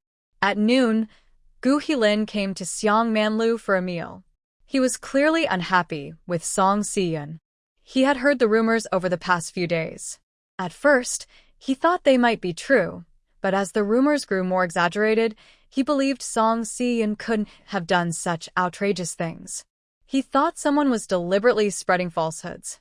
He even sent people to investigate and found out it was Lu Er's men, connected to Li Shun. I was about to go confront Li Shun, but I heard yesterday that Li Shun was going door to door explaining himself, begging people not to spread rumors, saying all those previous words were just as nonsense. Gu Helen talked about recent events and couldn't help but laugh. I just haven't seen you for a few days, and so much has happened. Luckily, Li Shun won't dare trouble you anymore. Che Hung carefully calculated the accounts, and Gu Helen asked, why would Lu Er want to help you? Cian treated his headache, and he was so grateful that he stopped bothering us. Gu Helen nodded. Song Cian really has some skills. I underestimated her before. Che Hung said, it's good you know that. Don't mention her again in the future. Gu Helen snorted softly. Look at how much you're protecting her. If I say a few words about her, will I lose some flesh? Che Hung counted the accounts for a while, then looked up. Since you sent someone to investigate, do you know who ordered Lu Er to do this? Gu Helen looked confused. Couldn't it be Li Shun who asked Lu Er to do it? From this, it's clear he hadn't figured everything out. Che Hung didn't say much, just nodded gently. Gu Helen sat drinking tea for a while, then suddenly felt something was wrong. That's not right. Lu Er isn't a troublemaker. Does Li Shun really have the ability to get him to do things? That doesn't make sense. Kiang remained silent. Curious, he asked, what's really going on? Tell me. It's just as you think. Haven't you already had people investigate? Che Hung lowered his head to count the accounts, clearly unwilling to tell Gu Helen more. Gu Helen didn't bother anymore. Since the matter was already settled, and Lu Er could make Li Shun go door to door explaining himself, they would surely protect them in the future. That was good. Song Cian had caused quite a bit of trouble before. He was worried that if Li Shun caused a fuss, others might follow. Now with Lu Er stepping in, there's no need to worry. Ordinary people wouldn't dare. Zhang Wan waited several days, but the result she got was that Lu Er helped Song Cian punish those who troubled her, which was not what she wanted. Where's Lu Er? I told you to bring him here. The servant said, Miss. Lu Er said he has a terrible headache and can't meet anyone. He said he'd talk after he's better, and he refused to come. Zhang Wan narrowed her eyes slightly. Good, very good. He doesn't want to earn money with the Zhang family now. The servant dared not speak and quickly went to do something else. Zhang Wan was annoyed and personally went to Lu Er's tea house, where he was today. She heard from her men that Zhang Wan had come, and Lu Er came out to greet her. Miss Zhang, what a rare guest. Zhang Wan pounded the table and said, stop pretending with me. Tell me, how is the task I asked you to do coming along? Lu Er replied, I've done it. Yesterday, I personally took people to Xingshu village and caused quite a commotion. And what happened? Zhang Wan smiled coldly. Is that all Lu Er can do? Lu Er said, well, it's not entirely my fault. The car owner would rather let me break into a house than ask others for money. I can't just beat people up, can I? I do honest work, and I believe in fairness. Zhang Wan curled her lips and said, all right, it seems you now have someone backing you. You're no longer interested in earning the Zhang family's money? Miss Zhang, you're joking. I only do small jobs. I can't compare to the big business of the Zhang family. I can't make money from the Zhang family's funds. Zhang Wan didn't understand why Lu Er suddenly refused to listen to her, but she knew that dealing with this troublemaker was difficult. Getting angry wouldn't help. Since he didn't want to cooperate, there was no point forcing him. She smiled and said, all right, let's be clear today. Don't come begging me again in the future. Lu Er said, I run a tea house. The Zhang family sells wine. What would I ask Miss Zhang for? Zhang Wan stood up, her face dark, and left. Huzi said, second brother, are we really giving up on the Zhang family? If they help us, we could take on grain buying and wine delivery. We could earn a lot in a year. Lu Er massaged his temples and said, forget it. It's a good idea, but I can't betray Sister Song just because of Zhang Wan. She's after her husband. I can't do something unkind like that. There are other ways, we'll think about it later. Right now, we're not in such a bad situation. More than money, he cared about whether his chronic illness could be cured. The illness had tormented him for years. His brother had died from a headache attack by crashing into a wall. Now, with his brothers, he was doing fairly well, but healing this illness was the most important thing. His brothers listened to him and nodded immediately. All right, then we won't deal with the Zhang family anymore. We don't need to cover for Zhang Ji liquor shop. Zhang Wan grew angrier the more she thought about it. She couldn't do anything to Lu Er, so she could only grit her teeth and endure. A few days later, the town was completely silent about rumors. Karhung finally relaxed. Li Shun didn't come to bother him anymore, probably afraid they'd avoid him in the future. He was counting his accounts when Zhang Wan entered Xiang Man Lu. She saw Karhung and bowed politely, smiling warmly. Big brother Kar. Karhung looked up at her and counted the accounts on this page before speaking. Miss Zhang, are you here to collect the debt? While speaking, he had already found the account records. Zhang Wan smiled slightly. Yes, my father probably thinks the business in the city isn't doing well, and he left me in Gaoqiao town. From now on, I will handle the accounts. She gently flipped through the ledger. Karhung asked, does Miss Zhang know Lu Er? Hearing this, Zhang Wan paused her hand and looked at Karhung with a smile. I don't know him. Why do you ask? Strange. Lu Er is quite well known in Gaoqiao town. Miss Zhang, you don't recognize him? Maybe you've been away too long, and many people have forgotten him, Karhung said with doubt. Zhang Wan's smile stiffened on her face. I mean, I haven't had any dealings with him. I've heard that name before. Our Zhang business values honesty and we don't cause trouble, so we haven't interacted with those troublemakers. Karhung said, I see. Zhang Wan lowered her head and continued flipping through the ledger, but her heart was pounding like drums. Why did Karhung suddenly mention Lu Er? Did he know she was the one who instructed Lu Er? Impossible. Lu Er wouldn't say anything unless he didn't want to stay in Gaoqiao town anymore. After finishing the accounts, she handed the ledger back. I've finished checking. The records are very clear. No wonder Brother Kar keeps such good accounts. Our family's accountant should learn from you. Karhung carefully stored the ledger. It's my duty. Taxes are coming soon, so the accounts must be checked carefully. If Miss Zhang worries her records aren't clear enough, I can help verify them. He smiled. Zhang's wine shop often sells a lot of wine to Xiangmanlu. My records are very clear, even from previous years, all laid out plainly. Zhang Wan's smile tightened. Thank you very much, Brother Kar. If I need help, I will come to ask you. You should get busy now. I'm leaving. After leaving Xiangmanlu, she dared to show her anger. What does Karhung mean? Is he threatening her? The family accounts are usually kept in 2 books, businesses, and how many honest ones record their accounts properly. That would mean paying more taxes. Karhung was warning her that he knew there was a problem with Zhang's accounts. If she dared to target Song Siyun again, he would spread this matter. Even if this year's taxes are paid normally, he could still use the previous year's records, though only from Xiangmanlu. This still clearly shows the issue. Zhang Wan sneered coldly and looked back at Xiangmanlu, saying, You're ruthless. After finishing his work, Che Hung went home and bought some almond crisps that Song Siyun liked. Today, Gu Helen wasn't at Tianqiang Pavilion, or he wouldn't be able to spend this money. On the way, he met Song Wenjie. It looked like he had a day off tomorrow, so Song Wenjie was heading home. They were the only 2 walking together. Song Wenjie usually didn't talk to him. He used to think Che Hung was just a servant working at his family's house. Later, after Che Hung married Song Siyun, he even joked that the Song family was unlucky. But now, whenever he saw Che Hung, he remembered the New Year's incident when no one bought his couplets. Everyone in the village said Che Hung wrote well, and he kept that in mind.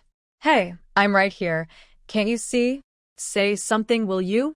Song Wenjie raised his nose arrogantly, acting like he looked down on him. Che Hung glanced at him. You didn't talk to me either, remember? Song Wenjie said, You married Song Siyun, so I guess I'm your older brother now? And this is how you treat your big brother? Che Hung replied, Are you afraid your life will be shortened if I call you big brother? Song Wenjie clenched his teeth. Say that again. I don't have time for that, Che Hung said calmly. His good temper was only reserved for Song Siyun. He usually ignored the others in the Song family, but if they insisted on arguing, he wouldn't just accept it silently. He didn't want to walk with Song Wenjie, so he quickened his pace and soon arrived home. Song Si-in had already prepared the meal. She smiled and said, "You're just in time. Come and eat." When he entered the main room, Song Si-in frowned and leaned in to smell him. "You smell like something. Who did you see today?" Chae-hung didn't want to say, but since she asked, he felt it would seem suspicious if he didn't answer. Zhongwan. I think the previous matter was related to her. She happened to come to Xiangmanle to settle accounts today, so I mentioned it. Song Si-in asked, "Did she admit it?" Chae-hung shook his head. But she didn't dare to cause trouble after that. Song Si-in sarcastically said, "Aren't you worried she'll be upset and stop looking at you?" Chae-hung was used to her temper. He liked her lively personality. He didn't bother explaining and just picked up his chopsticks to eat. Song Si-in smiled again and said, "But your scent is so strong. It doesn't seem like good perfume. Zhongwan's perfume isn't suitable for her." Hearing this, Chae-hung remembered and quickly said, "When I just got back, I met Song Wenjie. He had a similar scent. We walked together for a while, so maybe I got some of it on me." Song Si-in has a good nose. If someone else smelled it, they might not notice. She said, "Song Wenj spends all day studying in the academy. Why does he smell like cheap perfume?" Chae-hung shook his head. "If you ask me, I wouldn't know." Song Si-in couldn't be bothered to care much. To her, this was someone else's business and had nothing to do with her. "When will you have your day off?" "The day after tomorrow." "What's wrong?" Song Si-in replied, "The weather is nice now. I want to make more sausages. They sell very quickly at Xiangmanlu. Can you stay home and help me then? Make some more." Kiang nodded. "Okay, I'll go buy pork tomorrow." Song Si-in smiled and said, "And some seasonings, peppercorn, salt, and ground pepper too. There's not much rice wine left, right? And buy some chili powder as well," Chae-hung said casually. Song Si-in said, "It seems you know my recipe well." "After cooking with you several times, I've learned a bit," Chae-hung said with a smile as he picked at his food. Song Si-in said, "After we part ways, you'll be able to make it yourself. It's a useful skill for making a living."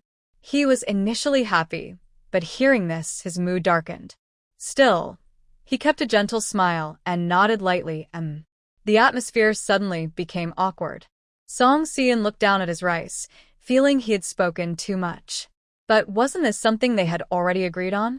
Why was he upset when Chae-hung didn't seem happy after hearing it? Song Wenj returned home, just as the family had lit the fire to cook. Wu Shi was so happy to see her son that her smile stretched from ear to ear.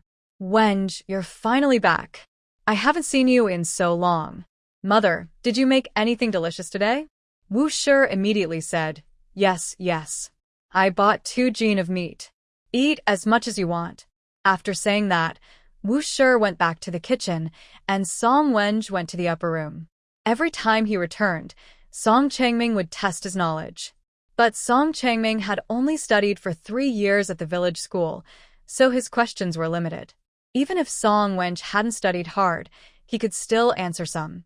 After asking, Song Changming wasn't sure if it was good or bad. He said, "You still need to study hard. Our family depends on you." Song Wenj nodded. "I understand." "Don't worry, Grandpa." He always went through the same routine when he came back, so he didn't really want to come home. It was just too boring. In the evening, they had a hearty meal with 3 meat dishes. Song Hongwen took a few bites of meat before Wu Shi gently scolded him. Eat. You only think about eating, but your son is still hungry. He works hard studying, and you only care about your own mouth." Song Hongwen said, "You ate while cooking. I am his father. Can I have a few bites of meat too?" Which father fights with his son over food? "Aren't you ashamed?" Wu scolded. Li was annoyed by her criticizing her son and defended Song Hongwen. The mother-in-law and daughter-in-law argued back and forth, and Song Changming felt the house was noisy. "Enough. You can't stop talking during dinner. Wenjie is not helpless. He knows when he's hungry. Let's just stop arguing." Actually, Song Wenjie didn't think much of the food at home. There was meat, but it wasn't very tasty, nowhere near as good as the town restaurant. He usually didn't complain. Using the excuse of selling brushes, ink, and paper, he asked the family for a lot of money and spent it freely. After dinner, Song Wenjie asked for more money. Lee widened her eyes. Again? It's only been a short time since school started. You've already bought ink and brushes once, and now it's gone? Song Wenjie said, I use it quickly. Song Lonji smiled silently nearby. She had asked Brother Lin about it. Her brother didn't study hard and often skipped school, so the family only considered him a student in name. That can't be so fast, Lee said. We don't have much money left. We need to support your studies, so we have to save. Song Wenjie immediately said, then I won't study anymore. Since the family isn't well off, I can save money by not studying, and I can help my father farm. Hearing this, Wu scolded again, Wenjie, you can't stop studying. Studying leads to a good future. Don't say that. The gods in heaven won't be happy. Song Wenjie looked sad and said, Grandma is worried about spending money. I feel guilty too. If I stop studying, everyone will be happy. Seeing the family about to argue again, Song Changming said, Don't say that. We don't blame you for spending money. We just want you to be more frugal. Lee said, Yes, the money spent on ink and brushes this year is more than what Su Yao used. That's not right. Wu defended her son. He writes a lot, so he uses supplies quickly. Mother, this shows Wenjie is working hard at school. Lee didn't want to give more money. Song Lonji said, Grandma, if you think ink and brushes are expensive, brother also thinks they're necessary. Arguing only hurts family feelings. Why not go buy him some supplies yourself? He won't be lacking and you'll see the prices. That would be good. As soon as she finished speaking, Song Wenjie immediately glared at her, but Song Lonji pretended not to see. Lee nodded and said, That's a good idea. Let's do it that way. From now on, you don't need to ask me for money. If you need anything, I'll buy it and send it to you. Wenjie couldn't argue further and just nodded. Lonji wasn't willing to give up and added, Grandmother, since brother has written so many words, let him bring them back, so we can see. Calligraphy supplies are expensive. If you see his writing, you'll be happy with how you spent your money, right? Lee said, Yes, I want to see how your writing has improved. From now on, bring back all the writings you do, so we can look at them. Yes, Wenjie replied, almost squeezing out the word through his teeth. Seizing an opportunity, he spoke privately to Lonji. What are you really trying to do? Do you just dislike seeing me succeed? Lonji said, Brother, isn't my idea good? Grandmother is willingly spending money, isn't she? Yes, she was spending money, but the money never reached him. He didn't need brushes or paper, he just wanted money. Stop pretending to be naive. You're clearly trying to mess with me, he snorted coldly. Don't think I don't know about you and Zhang Lin. If you make me angry, I'll tell grandfather and grandmother directly. Lonji wasn't afraid of this. Then go ahead and tell them. Brother Lin is a scholar, and if grandfather finds out, he'll be happy. You don't have any titles now, but having a scholar as a son-in-law isn't bad, right? Plus, next exam, Brother Lin will definitely be a Jiren. Wenjie had no way to argue with her and could only warn, Listen, I'll let this slide once. If you dare to cause trouble again, even if you're my sister, I won't be polite. Lonji ignored him, annoyed at Wenjie spending so much family money. If she married Brother Lin, her family would also chip in to support his studies. She couldn't let Wenjie ruin everything. Next time Wenjie asks for money recklessly, she'd have to come up with a plan. She was also a child of the Song family.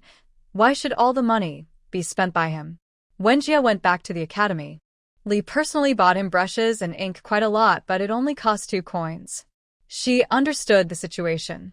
This boy really wasn't honest, always making excuses to ask for money, but she didn't know what he was spending it on. She cursed as she headed to the academy and unexpectedly met Che Hung and Song Seon going to buy meat.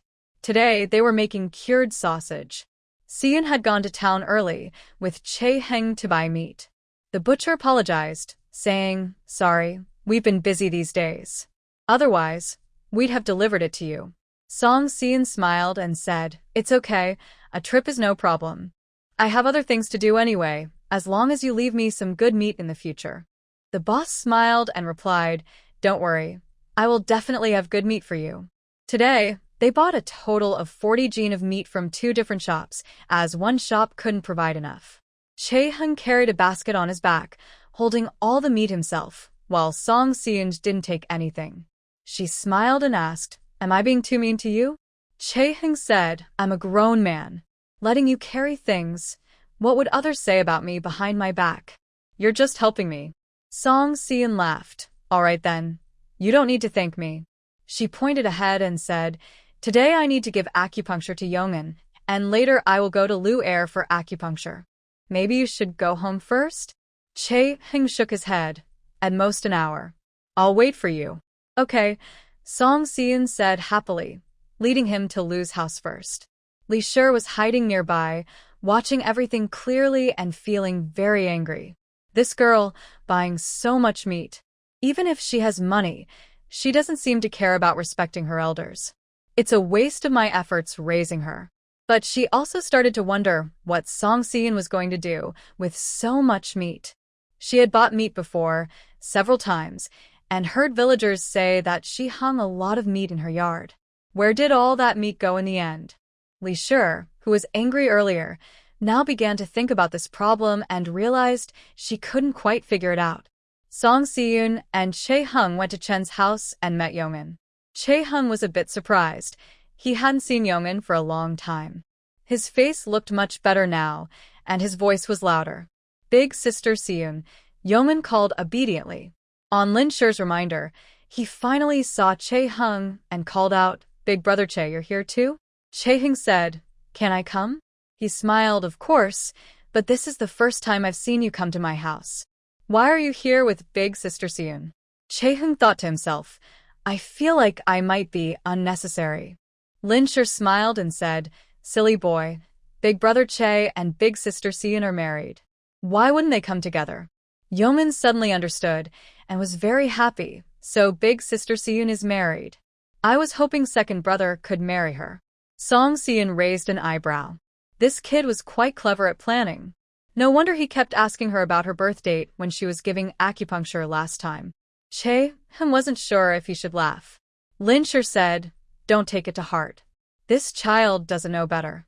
Song Seon said, "It's okay. Yongin is just being kind." She went to Yongin house to give him an acupuncture treatment. Seeing him gradually improve, Song Seon was very happy. She played with him for a while before leaving. Next, she needed to go give Lu Air an acupuncture treatment. Lu Air left his address, and Song Seon and Chae-hung went to find him. When Lu Air saw her, he called out, "Godmother is here." Seeing Chae-hung, he quickly said, "Godfather." Chae-hung immediately felt very happy. Song Seon was completely stunned. "When did I become your godson's godmother?" Lu Air smiled and said, "I was too quick to speak and forgot that the day I asked. Lady Song didn't agree to let me recognize you as my godmother. Can you forget that too?" Song Seon complained. "Do you even keep track of how many godfathers and godmothers you have? You just recognize people as relatives everywhere." Lu Air said, "I even have several great-grandfathers." Song Seon. She was about to give Lu Air an acupuncture treatment, but Chae-hung didn't hand her the medicine box. She looked back and saw Chae-hung standing behind her with a gentle smile, staring straight ahead with his eyes unmoving, clearly lost in thought. What was this person so happy about now? Request failed. Song Wenjia's matter was the most important in the Song family. When Li Shi learned about it, she didn't think about Song Seon's feelings and anxiously waited at home. It was already noon when Song Changming finally returned with people, and Song Wenjia also came back. He was hunched over, clearly having had an incident. Li Shi became worried and hurried to meet him. "Old man, what exactly happened? What's wrong with Wenjia?" Song Changming didn't say anything. She saw Song Wenjia hanging his head and asked, "Did he get bullied by classmates from the academy? That can't be ignored. We need to make them pay." Hearing her fuss, Song Changming only felt a headache and pointed inside. "Go in and talk." Li Shi looked at Song Hongwon and Wu Shi, who also hung their heads, and her anxiety grew. What exactly had happened? After they explained the situation, Li Shi was so angry she pounded her chest. "Wenjia, what can I say about you? Is Ehome Court a place for you to go? Do you even know what kind of place that is?" Song Lonji disdainfully covered her mouth with a handkerchief. Li Shi said, "Go back to your room." This is not a matter for you to listen to. Song Wanji also didn't want to listen and turned to go back inside. Wenjie, how could you do such a thing? Li Shi clapped her hands. Ihome Court is full of low-class girls. How could they be suitable for you? If you have achieved fame, what kind of girl wouldn't you be able to marry? Li was really furious and almost upset. No wonder this young man often asked the family for money. It was all because of this matter. He had wasted so much silver on it. Song Wenjie said nothing. Song Changming said in a deep voice, "Just tell me, what do you plan to do now?" The dean said you are damaging the reputation of the school and wants you to drop out. Song Wenjie replied, "If I have to drop out, I will. Isn't Tianda Academy recruiting students this year? I can just take the exam there. Grandpa also told me to try, so it's perfect. You think it's that easy to get into Tianda Academy?" Song Changming sighed. "Not to mention whether you can pass the exam. Even if your studies are good enough, they will check your reputation. If this gets out, will you still be able to enter Tianda Academy?" He reached out to hit him, but Wu quickly stepped in front. "Father, you can't hit him." Wenjie was just confused for a moment. He already knows he was wrong. Song Changming also hesitated and lowered his hand. "This matter can't be made public. We have to keep it a secret. Otherwise, you won't get into Tianda Academy." Li was anxious. "Old man, let's go and ask the dean to stop forcing Wenjie to drop out. We can discuss this properly." Song Changming said, "They already discussed with us." Wenjie was caught at the Red Pavilion, along with 2 others. The school said either he drops out or pays a fine of 30 taels of silver. Hearing this, Li was so scared she nearly fainted. "What? 30 taels? Why doesn't the school just seize the money?" She hurriedly said, "Let's go to those 2 families. They probably don't want to pay either. We can find someone to cause trouble at the school. I don't believe the school won't be embarrassed if this gets out." Song Changming said, "Don't come up with reckless ideas. If it gets out, the school will be embarrassed. But isn't it enough to just send Wenjie away? It was ultimately his fault. Those 2 are children from wealthy families in town. 30 taels isn't much for them. Those 2 often went to those places. It wasn't the first time they had been caught. They weren't afraid. They just paid the money."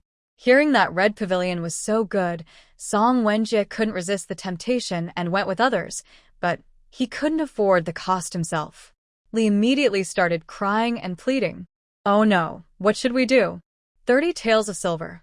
That's like risking our family's life."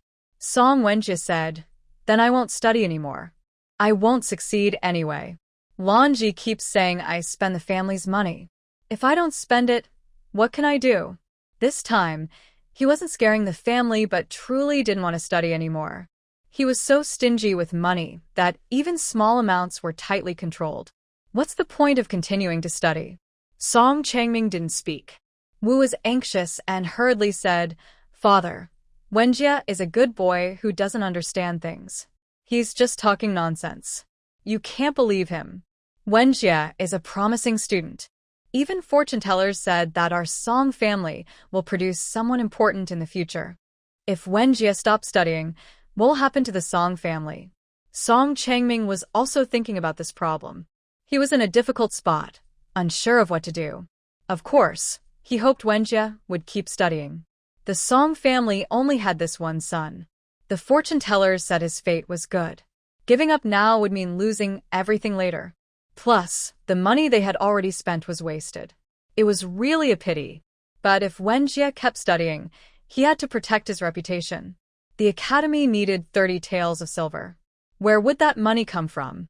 Song Changming said to Li, "See how much silver we still have at home." Li, hearing this, looked like she was about to faint. "What did you say? We really have to give the silver?" "Old man, we can't do that. If we give the 30 taels, how will we live in the future? What if we don't give it?" Song Changming said seriously, "It's already like this." Wenjie was caught by the academy staff on the spot. Can't he deny it? Now there are only 2 choices. Pay the money to settle things or be expelled from the academy and ruin our reputation. Wenjie has studied for so many years.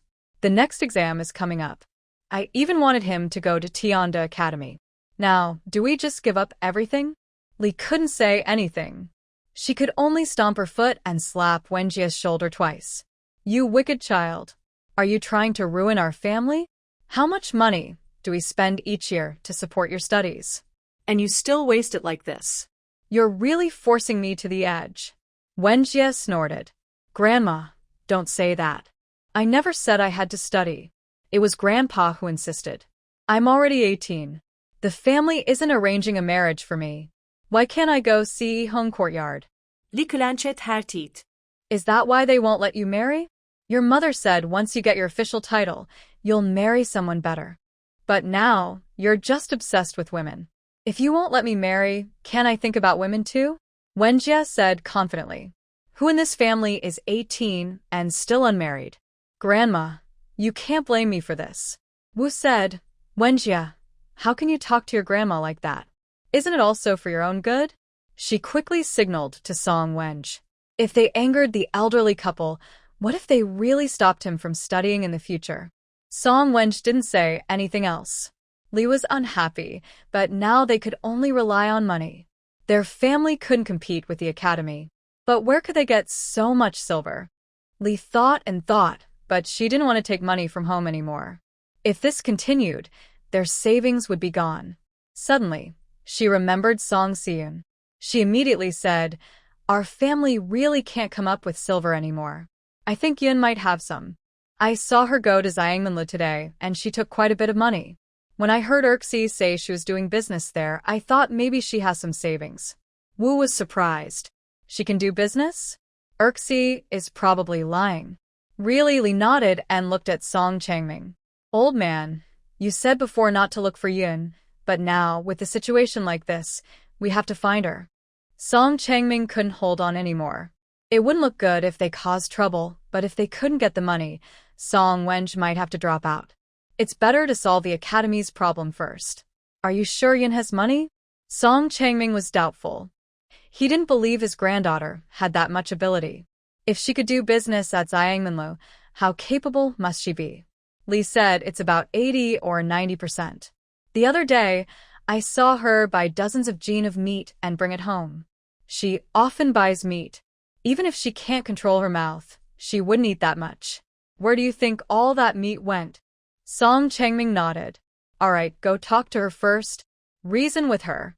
If she really can't be convinced, then think of other ways. Old man, this girl is really hard to manage now. The older daughter-in-law, and I have already tried to talk to her, but she doesn't listen. I think only you can scare her. Maybe you should go and ask her for money this time? Wu immediately agreed. Yes, Dad. Yun doesn't listen to her mother at all. I don't even count anymore. She doesn't remember I'm her aunt. Only you can handle this. She had been thinking about the money Song Seun had. She didn't know she was doing business at Xiangmanlu before, but now she knew, and she was furious. That girl had so much silver in her hands, but refused to share a single coin. It was too much. But after dealing with Song Seun before, Wu knew she was no longer as easy to persuade. If she goes with the Li family, they definitely won't be able to enter the yard, but Song Changming is different. He is the head of the Song family, and everyone must listen to him. Song Seun is probably also afraid. As long as Song Seun hands over the money, Wenjia can continue studying. I hope that girl is sensible. Song Changming hesitated for a moment, but still didn't want to step forward. You go first. If she really won't listen, then I will go. He thought to himself, as a grandfather, asking his granddaughter for money. If that got out, where would he put his face? Li said, You always act like this. Aren't we all family? I don't care about losing face. She stood up. I can't be bothered with you. The eldest daughter-in-law, let's go find Yun and talk. They can't really skip going. They need that money now. Although Li felt Song Seun wouldn't listen, she had to try this way. They deliberately chose a time when Song Hung wasn't home. Song Seun was just hanging 2 shirts to dry in the yard. Seeing the annoying people arrive, she thought the water she used for washing clothes could still be useful. When they reached her door, Song Seun said, Grandma and Auntie, what are you planning to do? No, last time Grandma said I was married and not part of the Song family. Is calling me that too close? No, even if I'm married, I'm still Grandma. I guess I haven't called it wrong. She spoke to herself, making Lee feel a bit awkward. She looked around and whispered, "There's something I want to discuss with you. Let us in first." This is Grandpa's idea. Seeing her like that, she seemed quite proud, as if finding a man to be the boss was a big deal. But Song Si-eun refused to give her face. Not only would she not let them in the house, she wouldn't even let them into the yard today. "Please don't. The yard is messy, and I'm worried it might dirty Grandma's feet. Let's just talk at the door. I'm not deaf. I can hear." Lee glared, but Song Si-eun pretended not to notice. "Grandma, what's with your eyes? They seem strange. Maybe you should see a doctor?" Hearing this, Lee was so angry she took a deep breath. "Let us in first. We have something to discuss." Song Si-eun leaned against a nearby post. "Last time, when Grandma and Annie came, they scolded and questioned me. I didn't dare let you in. You might start crying and shouting. People who don't know would think I, a young person, was bullying my elders. Is there anything here I can't say?" Seeing her like that, it was clear she had made up her mind not to let them in today. Seeing the neighbors gathering to watch, Mrs. Lee had no choice but to lower her voice and say, "Yun, please let us in. I am your grandmother. Can't I even enter my own house?" Song Si-eun, arms crossed and looking indifferent, made Mrs. Lee very angry. "I've married now. I can let anyone I want into my home. You can't." Song Si-eun. Mrs. Lee was anxious. "Don't you have any manners?" "Manners? Didn't Grandma teach me that?" Song Si-eun smiled. "You know best whether I have manners or not." More and more people came to watch. Wu pulled Mrs. Lee's sleeve. "Mother, this girl is ungrateful. Let's discuss the matter first." Mrs. Lee gritted her teeth and lowered her voice. "I won't argue about anything else. Our family needs money now. I saw you go to Zhangmanlo and take some silver today. Please take some out for us to use." Song Si-eun immediately raised her voice. "So, Grandma and Auntie came suddenly because you wanted money? But I don't have any." "Grandma, you're putting me in a tough spot. I really can't give you any." Mrs. Lee and Wu were anxious. "Why are you shouting?" Song Si-eun looked innocent. "Is this something shameful?" She blinked. "If it's embarrassing, why come to me? I thought Grandma didn't think it was shameful for a married girl to ask for money." Mrs. Lee and Wu didn't want to cause a big scene, so they lowered their voices. But because Song Si-eun yelled, even those not close enough to hear clearly did so now. Mrs. Lee saw the crowd start pointing and whispering, and she got very angry. "Song Si-eun, do you still want to recognize me as your grandmother? So many people are watching. Do you really want to make a fuss? Isn't it you who came here first?" Song Si-eun said indifferently. "That day, someone caused trouble here. Grandma openly said in front of so many people that I am married now and that my affairs have nothing to do with the Song family. I've always remembered that. I haven't dared go to the Song family, afraid you'd blame me for causing trouble. Yet you come here yourself." Song Si-eun had a good memory. She remembered clearly what Mrs. Lee said that day. Now she repeated their conversation from that day. Mrs. Lee and Wu were so anxious they started jumping. Mrs. Lee reached out, trying to cross the fence to hit her. Song Si-eun stepped back, avoiding the hit but looked hurt and called someone over to judge the matter. "Aunt Wong, I remember you were there that day too. When the troublemakers from town came to bother us, my grandmother completely cut ties and said I was already married and living my own life. Is that true?" Of course, the onlookers thought the matter was big. Wong immediately came over and repeated what Mrs. Lee had said that day. She then said, "Aunt Lee, this is your fault. Yun and her husband are having a hard time living their lives, and you come to ask them for money? They can't give you any, and it's not right to do so, is it? Her family has issues, and it's normal for a married girl to help out. But Yun and her husband just had a problem that day. Now their life isn't smooth, and you're different from them." As she spoke, others started to join in, criticizing Mrs. Lee and Mrs. Wu. Mrs. Lee cursed, "Get lost. Our family's matters are none of your business. Mind your own affairs." Wong pouted, "Hey, I'm just speaking fairly. Why does that make me meddling? I think Yun is really pitiful. She didn't get anything when she moved out with Kar-hung, and she has to give you money often. You're talking nonsense. When did she give money to you regularly? Mrs. Lee crossed her arms, angry enough to argue with Wang right then. Song Si-eun didn't say anything, just watched them argue. Mrs. Wu realized what was happening and quickly pulled Mrs. Lee aside. Mom, we're here to ask for money. It has nothing to do with her. Mrs. Lee held back her temper, glared at Song Si-eun, and said, I raised you, but I've never spoken to you about family matters. Now we need money at home. You help out first, and I'll pay you back later. Getting the money first was the priority. Whether she paid it back or not could be dealt with later. Song Si-eun respectfully said, Grandma, even though you're distancing yourself from me, I'm still surnamed Song. I should help my family, but right now I don't have the strength. You saw how many people caused trouble the other day. She sighed, Grandma, what big problem has happened at home? Tell me if it's urgent. I'd even skip a few meals to help if I had to. Mrs. Lee and Mrs. Wu couldn't say anything.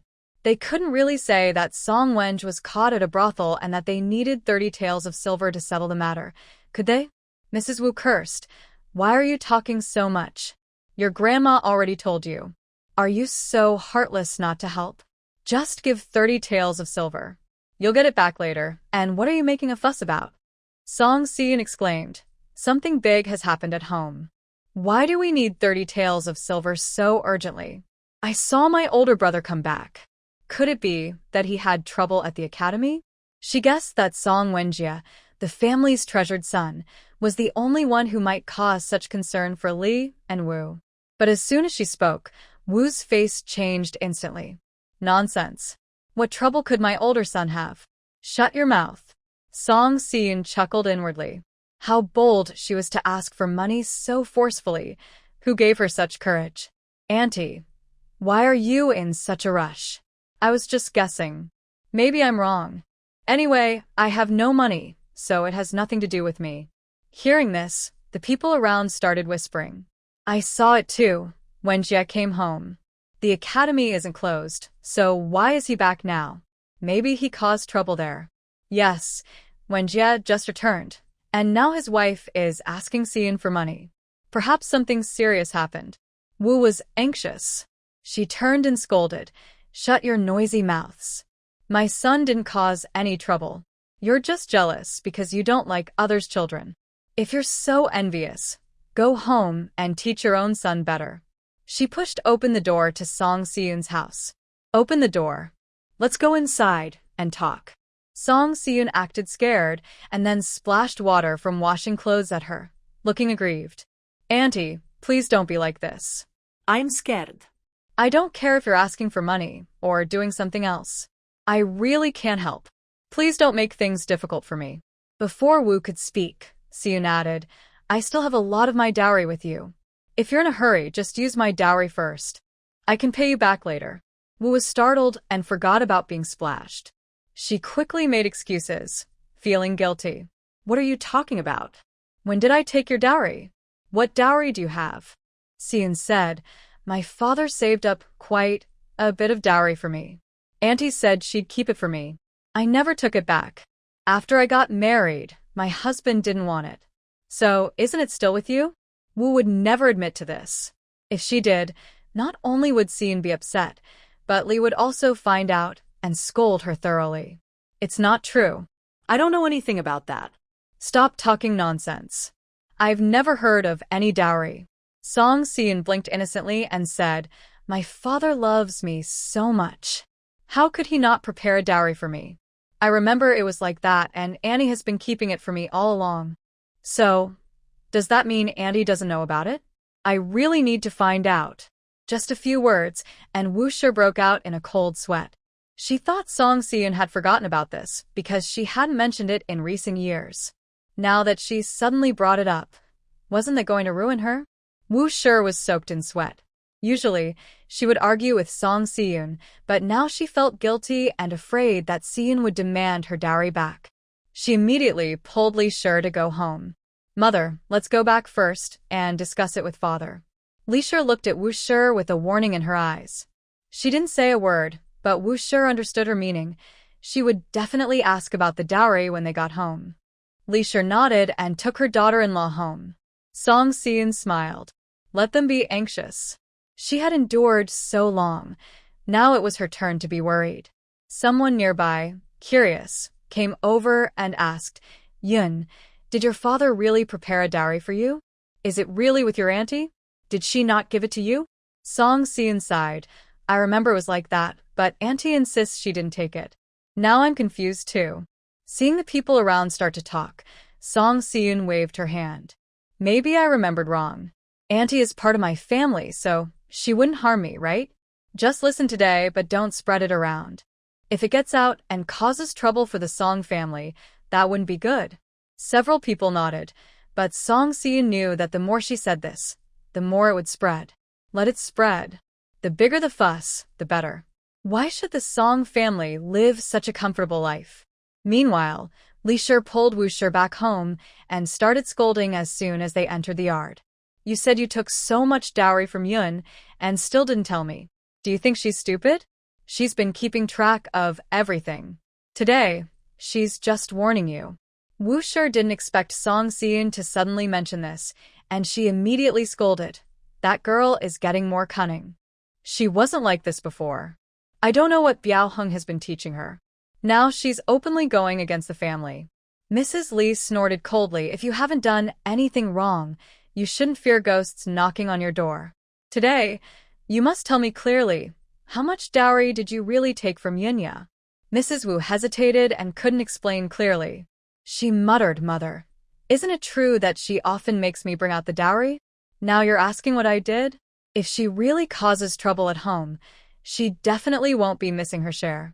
Mrs. Lee crossed her arms. Are you trying to drag me into this too? Why did I take things from her? It was to exchange for money to spend on your son. You don't appreciate what I do. The mother-in-law and daughter-in-law started arguing loudly in the yard. Song Changming had been waiting for news.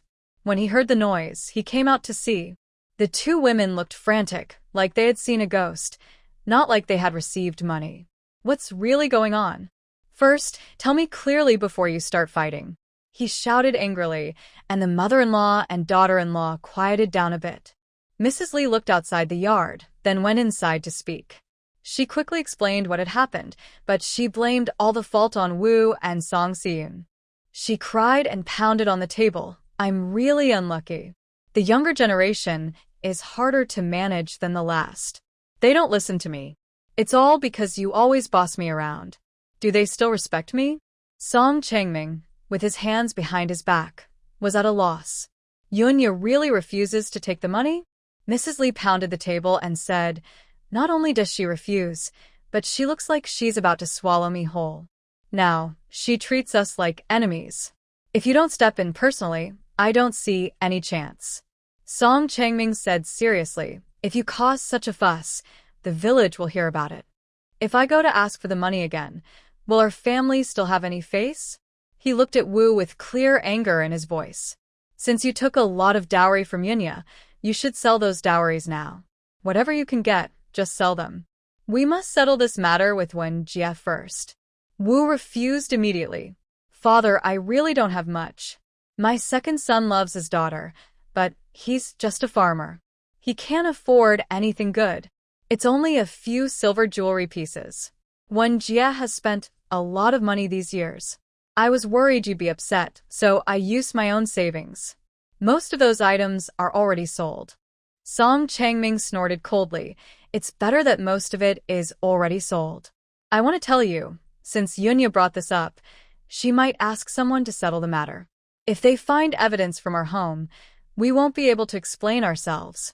Woo-shur's eyes darted around nervously, so she nodded and said, there's really nothing left, but I'll go back and check again. She had scolded Song Si-eun countless times, then went to her own room to search, and also went to Song Lanji's house. Today, Song Lanji was at home. When she saw Woo-shur rummaging through her cabinet, she quickly tried to stop her. Mother, what are you doing? Why are you rummaging through my things for no reason? What's so good in my room? Woo-shur anxiously said, Daughter, your brother's problem is serious. Yun won't give us any money no matter what. Now we have to find our own money to cover the gap. 30 taels of silver. Your grandparents probably won't want to give that much. I can sell some of your dowry items. Hearing this, Song Lonji couldn't believe it. She immediately stood in front of the cabinet. No, these things are mine. As a girl, how can I get married without a dowry? You always think about your brother. Do you think I'm not part of the Song family? Wu Shi was so anxious, she stamped her foot. Oh, my little sister-in-law, don't cause trouble now. Your brother's problem is urgent. Let's settle this first. Aren't you still too young to marry? When the time comes, I'll help you find a way. Song Lonji didn't believe this. Once she had these items, she wouldn't give them up easily, or she might never get them back. How can you find a way? These dowry items were taken from Song Siyun. If I sell them now, how can I buy them back? Do you still expect my brother to earn money to buy me things? I don't believe he has that ability. Wu Shi poked her forehead. Girl, why are you talking like that? How can you say your brother has no ability? Yes, he has ability. He's the one causing chaos in the family. How capable he is. I can't compare to him. She refused to move aside, so Wu Shi had no choice but to say, Song Siyun has already thought about the dowry. Maybe he'll come to the house soon. If he sees these things, how can we explain? Song Lonji wasn't afraid. If he says they're his, then fine. There's no name on them anyway.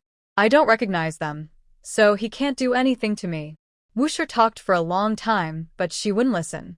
Song Lonji came up with a plan. Mother, why are you always worried about the family's things? If we sell these items, we'll have nothing valuable left. We've saved these with great effort. Do you really want to sell them? Wu Shi clapped her hands and said, What else can we do? Your brother still can't go to the academy. We can't just stop him from studying. Song Lonji said, To let my brother study, we don't necessarily have to give him money ourselves. Although Song Siyun refuses to give money, she still has many good things in her yard. I heard that she makes those meats to sell at Xiangminlu, and the prices are quite high. The town doesn't only have Xiangminlu as a restaurant.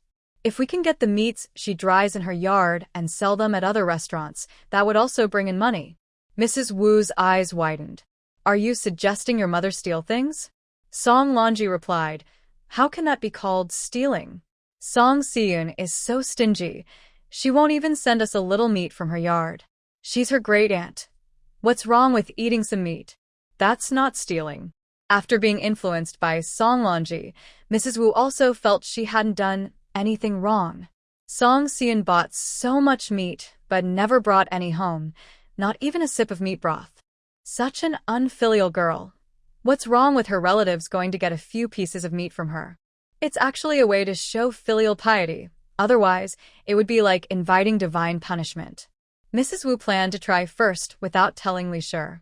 She thought it was better to handle things first, and then decide. Song Lonji finally protected her dowry, but keeping it at home was unsafe. Song Wenjie caused trouble everywhere.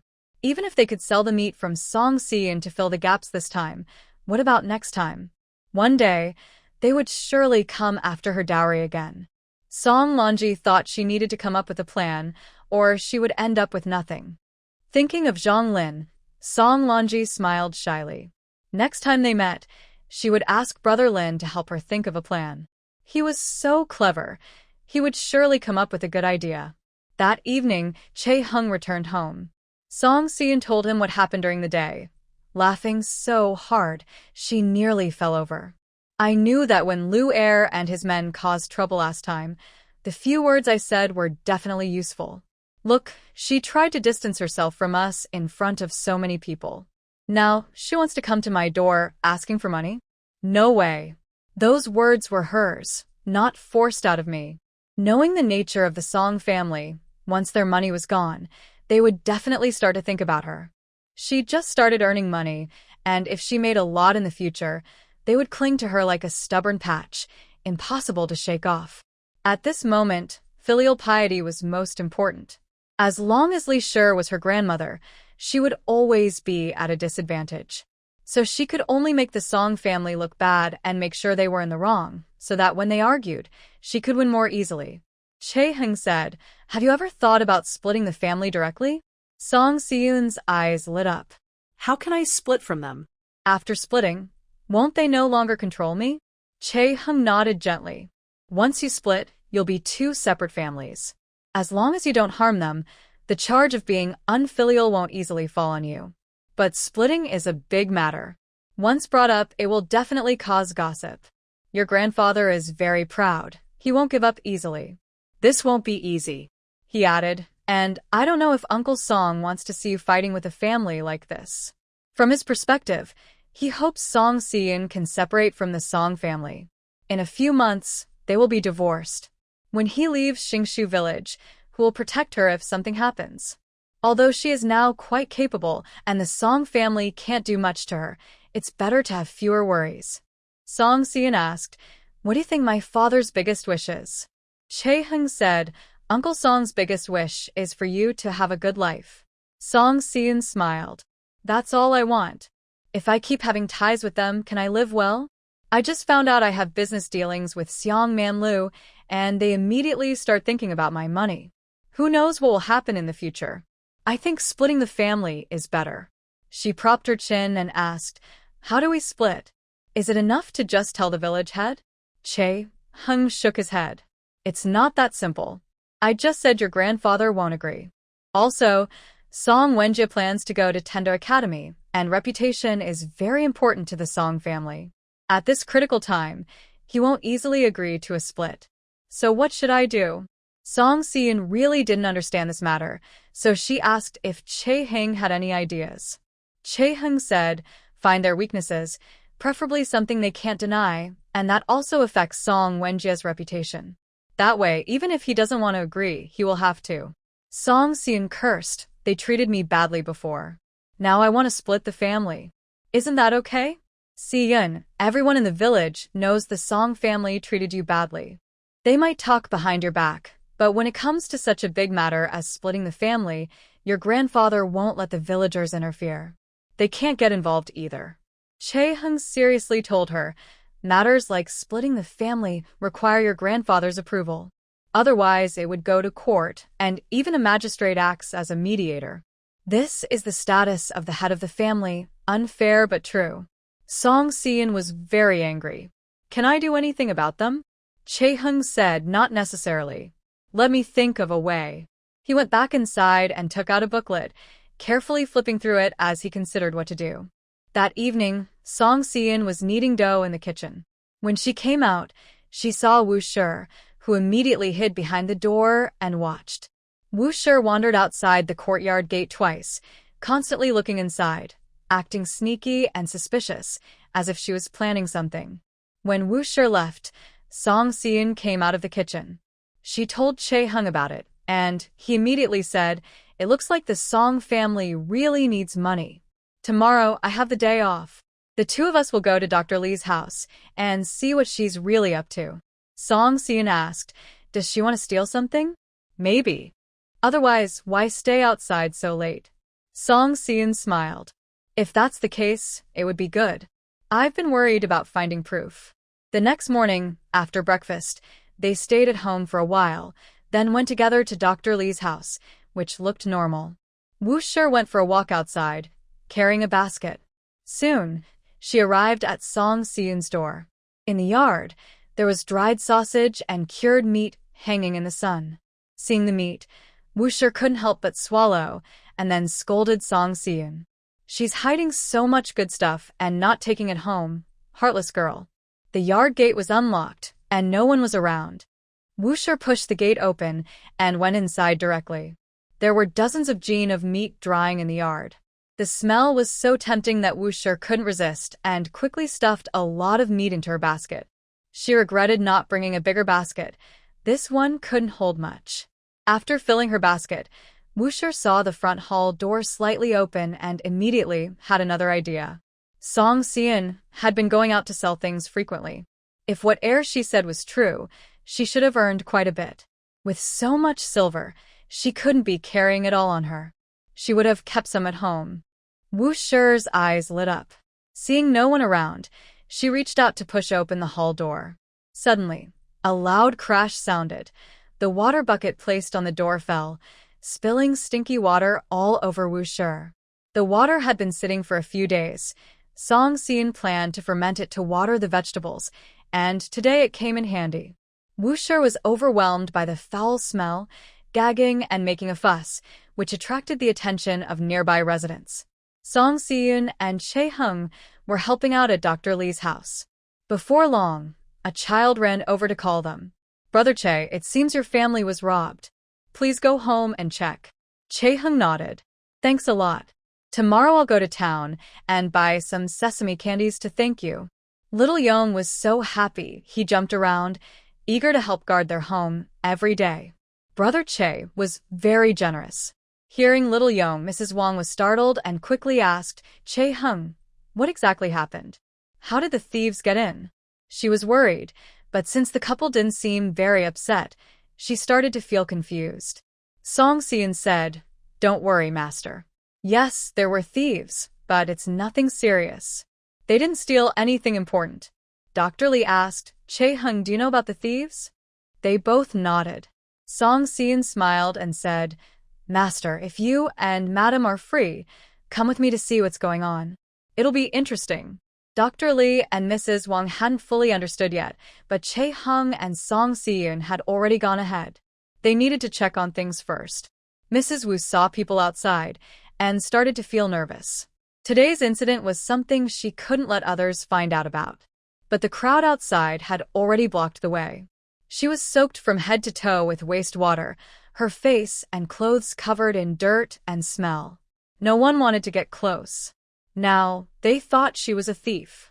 Several men with sticks blocked the yard gate. Who are you? Stealing in broad daylight? You've got guts. Mrs. Wu was anxious, almost stamping a hole in the ground. She couldn't get out or hide. What should she do? "Quick, go find Chae-hung and his wife. They're at Dr. Lee's house. Someone robbed us." While they were talking, someone ran to call Chae-hung and Song Si-eun. They met on the way back. When they got home, they saw Mrs. Wu trapped inside her yard. Song Si-eun wanted to laugh but knew he couldn't show anything unusual, so he just looked down and kept quiet. Woo-shur saw them return and immediately tried to take credit. Things were going well now. If they caught the thief, she should show her gratitude. "Yun, you're finally back. Your family was robbed? Luckily I heard the noise, or else all the meat in my yard would have been stolen." Song Si-eun quickly said, "Thank you so much, Aunt Lu. I never thought thieves would come in broad daylight. I just went out for a bit and thought I'd be back soon." Who knew the thief would be so bold? When the homeowners returned, neighbors moved aside. Song Si-eun opened the yard gate, and Mrs. Wu had nowhere to hide. She only pretended not to recognize Woo-shur and said through clenched teeth, "You stupid thief, sneaking in during the day to steal things. Do you think everyone in Xingju village is blind? Today, I must hand you over to the authorities." Woo-shur panicked and lowered her voice. "Yunya, it's me. I'm your great-aunt, not a thief." She wanted Song Si-eun to chase the person away, but Song Si-eun immediately raised her voice. "Great-aunt? How could it be you?" Hearing this, everyone got excited. Could the thief really be Woo-shur? Woo-shur was anxious and said hurriedly, "Quiet. Do you want to make me lose face?" "Great-aunt, I didn't mean that. But what are you doing? During the day, how did the meat I was drying end up in your basket? Today, this person had to be punished." Woo-shur decided to give up and wiped her face. "I'm doing this to show filial piety. You made so much meat, but didn't think to share a bite with your grandparents. If this gets out, what will people think? I'm doing this for your good." Song Si-eun replied, "Then I should thank you?" She snorted coldly. "Everyone see? I have nothing against the Song family. How has the Song family treated me? Yesterday, they came to ask for 30 taels of silver. I said I couldn't give it, and today, they came to steal from my house. It's really unfair. I'm married and still have to support my family. I can't even face my husband. What kind of life is this?" Song Si-eun's tears welled up immediately. "Great-aunt, you're pushing me to the edge. Stealing is no small matter.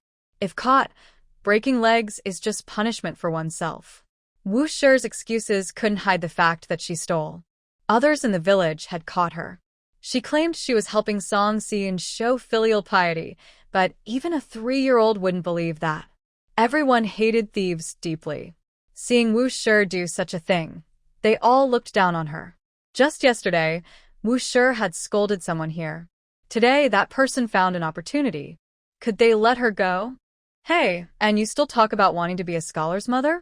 With your character, what kind of good son could you raise? I think Wenjie probably won't have much future. Talking about Song Wenjie, Wu Shi's anger flared. She jumped up and cursed, "Shut up. My son caused you trouble, and you hate him so much? It doesn't matter whether I hate him or not. The real disgrace is that he has a thief for a mother. Do you think he even recognizes you as his mother? Go quickly and find the village chief. We are always guarding against thieves. I didn't expect there to be a thief in our village. If this gets out, people will laugh at us to death. It's our villagers who are being embarrassed." Someone else said, "Bring Uncle Song here too, so he can explain how to solve this problem. Wu's been caught by so many people, there has to be a clear explanation." Exactly. If we don't deal with this thief properly, who will be responsible if our village loses more things in the future? Song Xian was quite satisfied with this outcome. He stood beside Che Heng, both saying nothing, just exchanging a look. Soon, Dr. Li brought the village chief over. He knew something was wrong and believed that having the village chief judge the situation was the right choice. Song Changming and Mrs. Li arrived shortly after, seeing their daughter-in-law soaked in porridge. She was standing at the gate, being pointed at and talked about by everyone. He was so angry his head was spinning. Mrs. Li gritted her teeth and cursed. "What did you do this time? Why did you make so many people come here?" Mrs. Wu hesitated and couldn't speak. Lu said, "Auntie, your daughter-in-law is quite bold. She dares to steal during the day and even argues when caught. Our village only has Wenjie, a scholar. How can a scholar's mother be a thief?" Song Changming's face darkened. Now, he didn't want to get involved, but he had to step forward. "This must be a misunderstanding. This is our family matter. We should close the door and handle it ourselves. Everyone is busy, so go back to your own work." After speaking, he looked at Song Xian, trying to use his authority as the head of the family to scare Song Xian into backing down, but Song Xian ignored him. He pretended not to see and stood behind Che Heng, refusing to meet his eyes. Song Changming was so angry his hands trembled. What a troublemaker. With such a lively scene, how could the villagers miss it? No one wanted to leave. Someone said, "Uncle Song, we haven't figured out what's going on yet. How can we just let everyone go? We need to clarify whether there's a thief in our village." Exactly. If we let everyone go now, is Wu really a thief? Song Changming looked to the village chief for help, hoping he could give him face. Even if he had to speak, he thought it should be done quietly, not making such a fuss. The village chief was willing to give him some face. Making a big scene wouldn't be good for the village of Xingtree. Dr. Li stood nearby, understanding the situation. Based on Song Xian and Che Heng's reactions, he realized they wanted to make this matter bigger. So he decided to help them. "Village chief, I think it's better to explain this clearly in front of everyone. That way, people will understand who is responsible, and we can give an explanation. Also, Wenjie is a scholar, and his reputation depends on his character. If we don't clarify things now, it might harm his name later. I'm worried about some bad rumors spreading. Dr. Li is very respected in the village. When he speaks, the village chief has to listen." Mrs. Wang said, "Yes, village chief. If someone steals in our village, it's a big problem. Since it's someone from our own village, if we don't explain clearly, people might think all of Xingtree village is full of thieves." The village chief coughed and said, "All right, let's clear this up. Mrs. Wu, please tell us what really happened." Seeing Song Changming's face turn dark like coal ash, Wu was so scared she couldn't speak properly. I saw meat in Yun's yard and thought she was so filial that she wanted her grandparents to taste it. I just wanted to take some home." Mrs. Liu immediately smiled and said, "Oh, what a nice way to put it. No wonder she's the mother of a scholar. Turning theft into helping others, impressive." Wu said, "This is my family matter. What does it have to do with you? Are you implying that Yun is unfilial because she didn't share the meat with elders?" Song Xian raised an eyebrow. Wu only had this trick left, to blame her. She quickly wiped her tears and said, Andy, even if I want to show filial piety, that's my business. You don't need to interfere. Did you tell me about this? Stealing is taking things without permission. Wu hurriedly said, We are family. How can I call it stealing if I went into your house? Chae-hung said, That day, someone caused trouble, and many in the village heard it. You all said that Si-yoon is married and lives her own life. You're not a family anymore. Now, how come you're acting like one? He looked at everyone and asked, Does everyone know about this? Someone immediately nodded and said, Yes, I heard everything. You guys are really interesting. When there's a problem, you quickly distance yourselves. Now that there's benefit, you're coming together. Song Si-yoon sighed helplessly. Grandpa, Grandma, am I really part of the Song family? Just tell me clearly. I'm so confused by all this. She kept wiping her tears. If my father were still alive, how could I suffer such injustice? Since my grandparents no longer consider me part of the Song family, today, in front of the village chief and everyone, let's just split the family. Splitting the family, that's the main point today. When Song Changming heard this, he couldn't care about his pride anymore and scolded, You troublemaker, the elders are still here. Who gave you the right to talk about splitting the family? Song Si-yoon was not afraid at all and said coldly, You stopped treating me as a Song family member a long time ago. Now you're pretending to be kind? Since there's no split, what am I and Chae-hung now? He's a son-in-law, so the land should be shared with us. On what basis do you claim the land? Li Shi snapped, You're lazy and useless.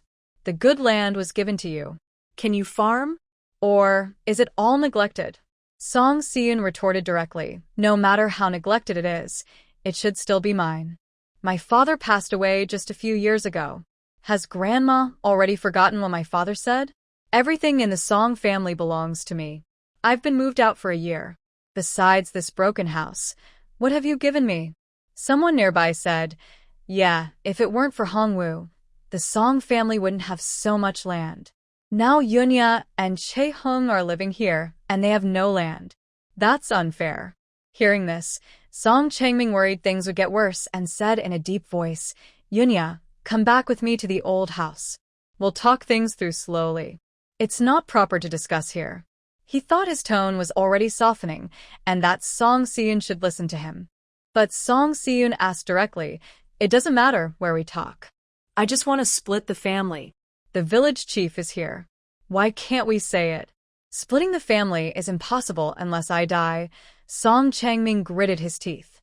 The Song family already has few members. Why split? That's like taking away our good fortune. Song Si-yoon snorted, You guys have taken so much advantage and bullied me badly. Of course, you won't agree to split. If Song Wenjie wants to go to school in the future and there's not enough money, do you think you'll have to sell this broken house too? She shook her head. That's not enough. Maybe they'll even sell me. Chae-hung said, They've already thought of that. Song Si-yoon looked shocked. What did you say? Last year, I heard Grandma wanted to sell you to someone as a child bride, so I decided to marry you immediately and take you away from the Song family, Chae-hung said calmly, glancing at the village chief and giving a slight nod. The village chief knows about this too.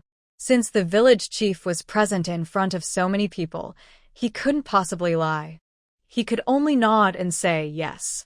Yes, that's true. Yunya, I think your grandmother didn't understand back then. She wanted to find you a good home.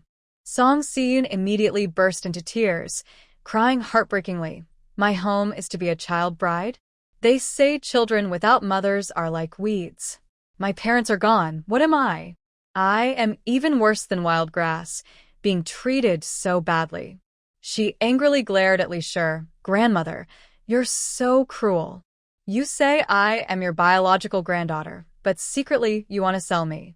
How can you still have the nerve to say that Chae-hung has bad intentions in front of me? Tears kept flowing down her face. If Chae-hung wasn't clever, would I still be here now?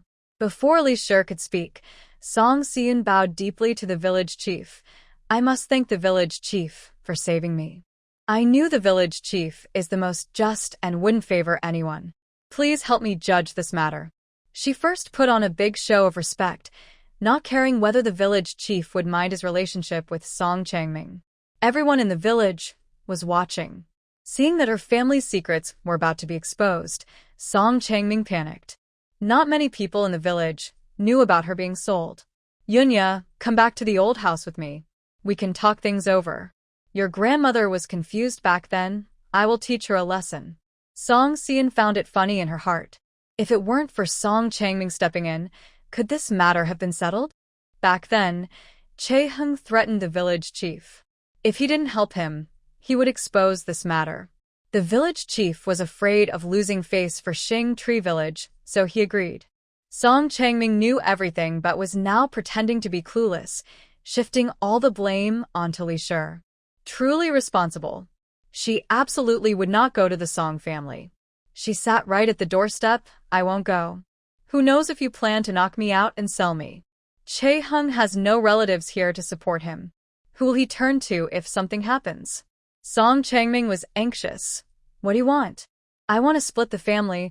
Song Xian clearly stated her goal, not afraid of Song Changming's authority as the head of the family.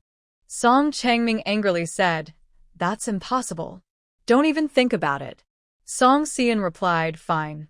Since this matter can't be resolved quickly, let's talk about something else. My aunt is still here, standing in the cold. She's soaked in muddy water. Isn't she eager to go home and change clothes? Li Shi took the opportunity to say, Yes, your aunt needs to change clothes. Why are you wasting time here? I'll take her home now to change. Song Xian stopped him and said, That won't do. If she leaves, where will I find the thief? Even if I report to the authorities, I need to bring the thief with me. Song Changming glared and asked, What did you say? She replied calmly. She said she wants to report to the authorities. I should have done that a year ago. Since something happened again now, we should do it together. I'm going now. Song Changming was determined not to let them make this matter public. If everyone in the village found out, he would feel ashamed. If it went to court, what would happen to Wenjie? You're not allowed to go. He shouted angrily. Are you trying to force me to my limit? Song Xian wiped her tears and smiled. Grandpa, what are you talking about? The stolen items belong to my family. I was almost sold. No one has given me a proper explanation. How can you say I want to force you? I just don't understand. His teeth clenched tightly.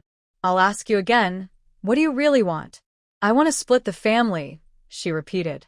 Since this is so difficult, and the village chief can't settle it fairly, we have to go to court.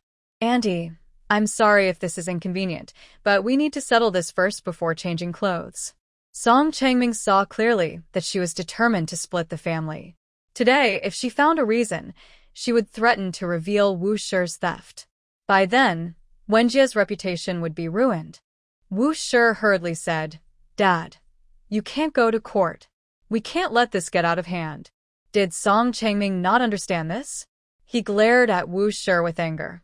His daughter-in-law was good for nothing but causing trouble. But Wenjie was born from her. Sigh. The village chief also advised old Song Siyun is already married and has moved out. Splitting the family isn't a big deal. If she wants to do it, let her.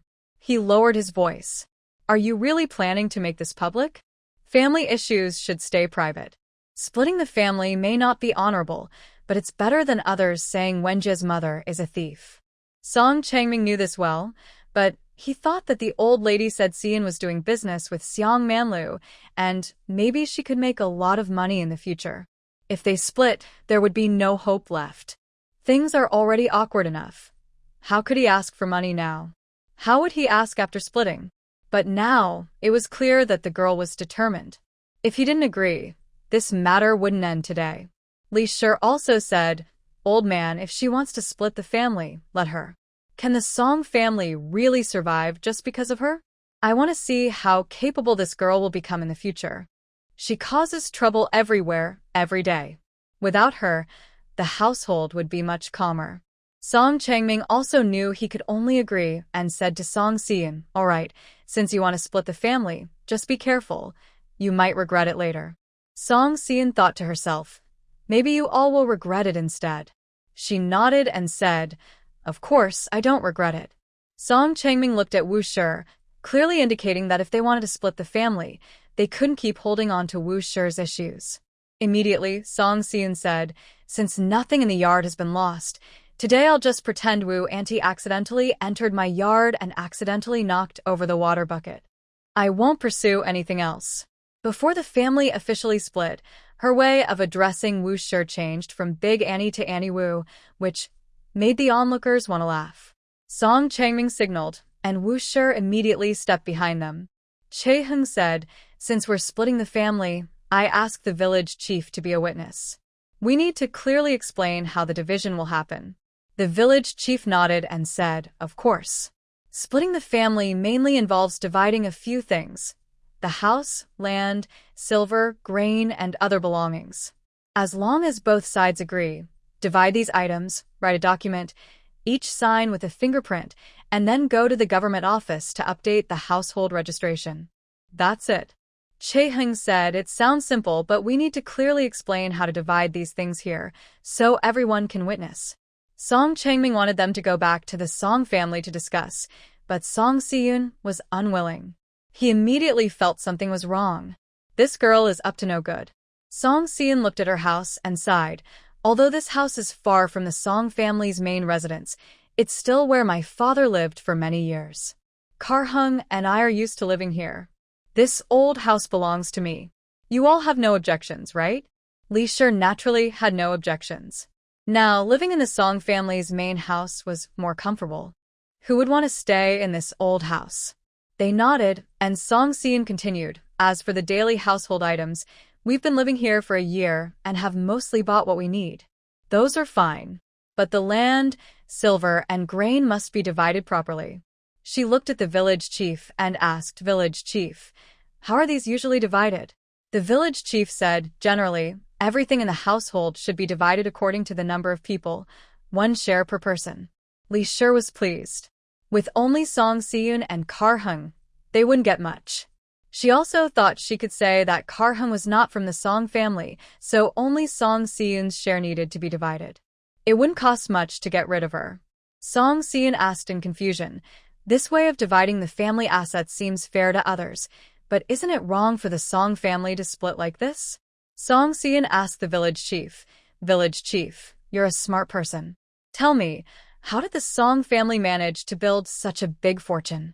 Everyone in the village knew the answer, and the village chief could only speak honestly, and the reason the Song family is doing so well is because of your father's hard work. Song Siyun nodded. "Yes, if that's the case, why do we split the family assets based on each person's head count? Someone earns a lot of money, and others just enjoy the benefits. When we divide the property, each person gets a share. Where is the fairness in that? Besides, my father has already passed away. I am the only daughter left. The money he earned was used to build a new house, pay for Song Wenjie's education, and buy cosmetics and dresses for Song Lonji. When we divide the family, I get less than what they all combined. Is that fair?" Someone chimed in, "Of course, that's not fair. We need to figure this out properly." Many people were annoyed by Li's arrogant attitude. Now that Yun was insisting on splitting the family, if most of the big money was divided away, how could Li look down on others? Li became anxious. "Why is it not fair? You didn't spend the money your father earned? You're always eating and wasting. The nearby villages are famous for it. Was that money free? Your father's earnings have all been spent by you." Song Xian said, "So that's how it is. My father worked hard outside, but it seems he didn't earn much. He just spent all his savings raising a daughter. Who would believe that?" The villagers couldn't stand it anymore. Someone asked, "Aunt Li, if that's the case, didn't your husband earn money to build that house?" Li knew she couldn't hide this, and she stared wide-eyed. "So what if he did?" He's my son. It's right for him to earn money to build the house and support his parents. Isn't that filial piety? The money he earned was used to build the house, and there's not much left. To support Yun, our family has been frugal."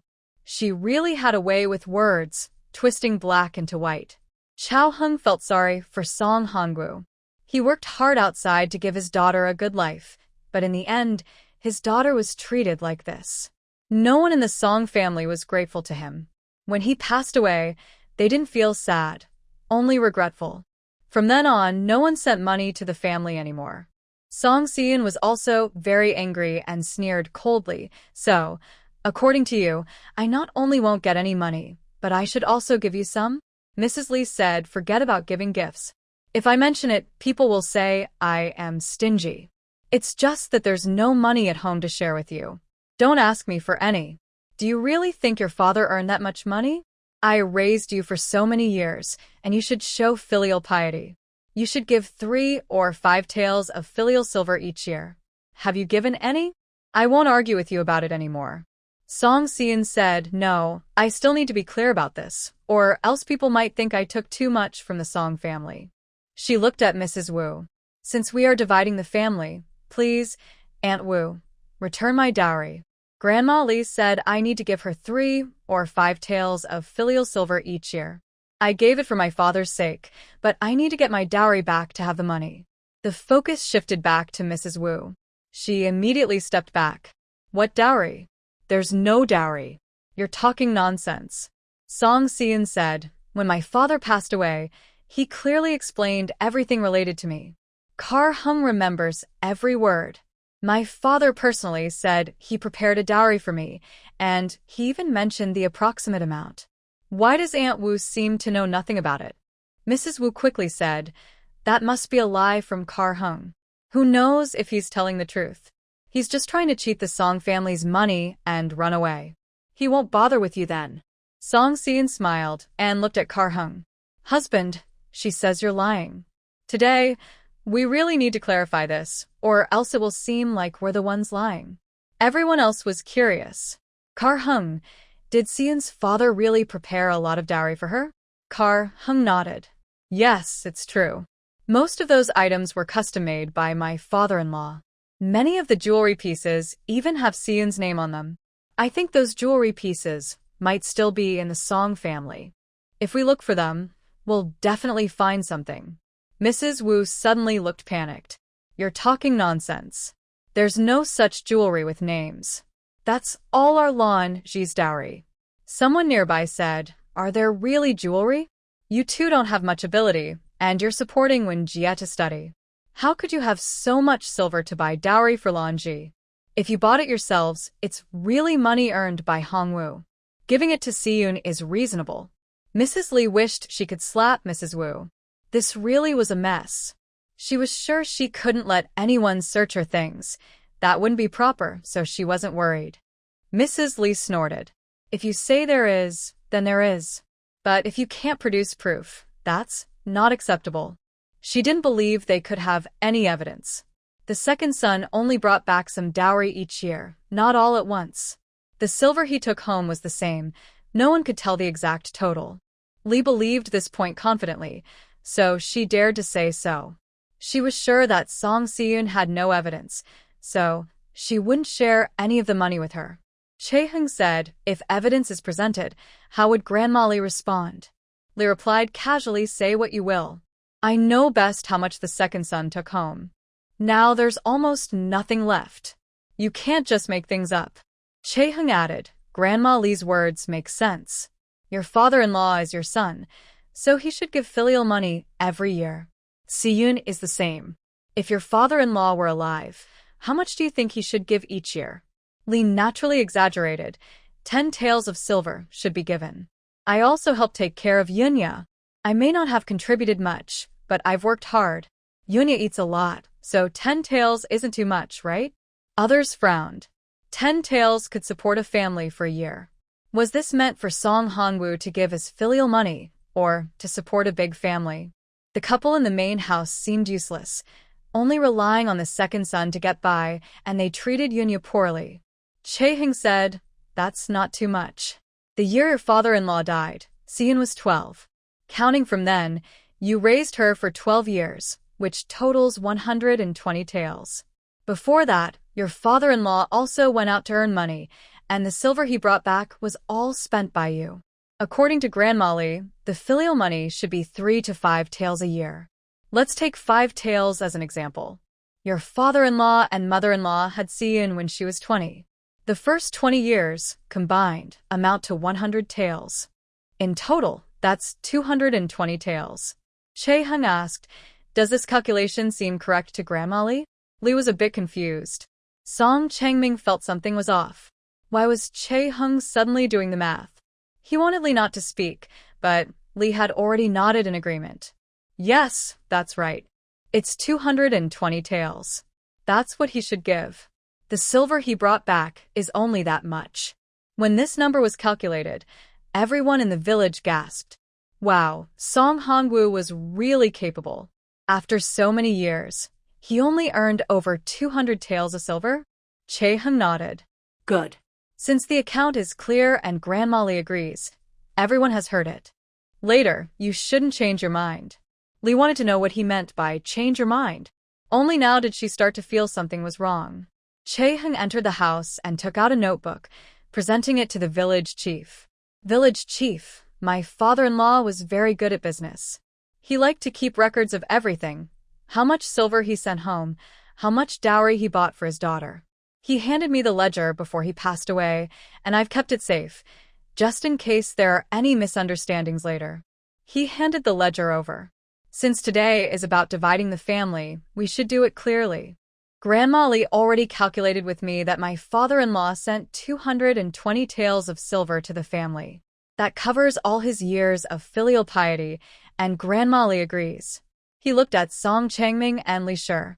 Now let's count the records, see how much silver my father-in-law sent home over the years, and how much dowry he bought for Seun. Li Shi started to feel worried. If the records are true, then her previous words wouldn't hold up. Chae-hung, if you're making false records, don't you know my son's temper? As his mother, I understand him well. He wouldn't argue with his parents like that. Sending silver and keeping records, those are fake. Chae-hung said, Grandma Lee, we haven't even finished counting yet. Why are you in such a hurry? Maybe it won't even add up to 220 taels. If it's short, I'll make up the difference for my father-in-law. Wouldn't that satisfy you? As for whether this ledger is real or fake, there are ways to check. My father-in-law was kind-hearted. Every time he returned to the village, he helped everyone. If anyone needed help with accounts or letters to relatives, he often assisted. I believe the villagers can find some of his writings. He looked at the village chief. Even the documents about population changes in the village, which need to be submitted to the government, my father-in-law used to handle. That's what the village chief told me. If we can't find them in the village, we can go to the government office. Going to the government is even better. They have scribes who can tell if the handwriting is from the same person. It would also prove my innocence. His words sounded reasonable, and if Song Changming and Li Shi didn't dare to verify, it would seem they were guilty. But if they did verify, Li Shi roughly calculated. If the ledger is truly accurate, this could cause big trouble. Yes, Chae-hung's method is good.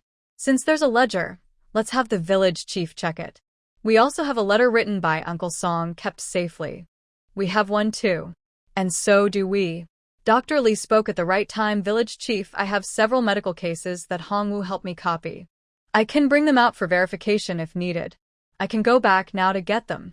He was very happy, surprised that Hongwoo had kept some tricks up his sleeve, and Kar-hung was also reliable, having kept the account books all these years. First, have Lee explain clearly how the accounts are calculated, then show the account books to avoid confusion later. The village chief initially wanted to help Song Changming, as they were good friends, but now that so many people know about this matter, he must be fair in his judgment.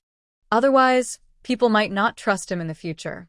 The village chief looked at Song Changming and had no choice but to say, since there are account books, let's carefully calculate everything to avoid disputes over the division of property. Everyone brought back all items with Song Hongwoo's handwriting, and Dr. Lee also brought the medical cases copied by Hongwoo. Kar-hung moved a table from inside and, together with the village chief, went over the accounts in the book. The village chief cleared his throat, widened his eyes, and looked again, unable to believe it was real. Here's the total.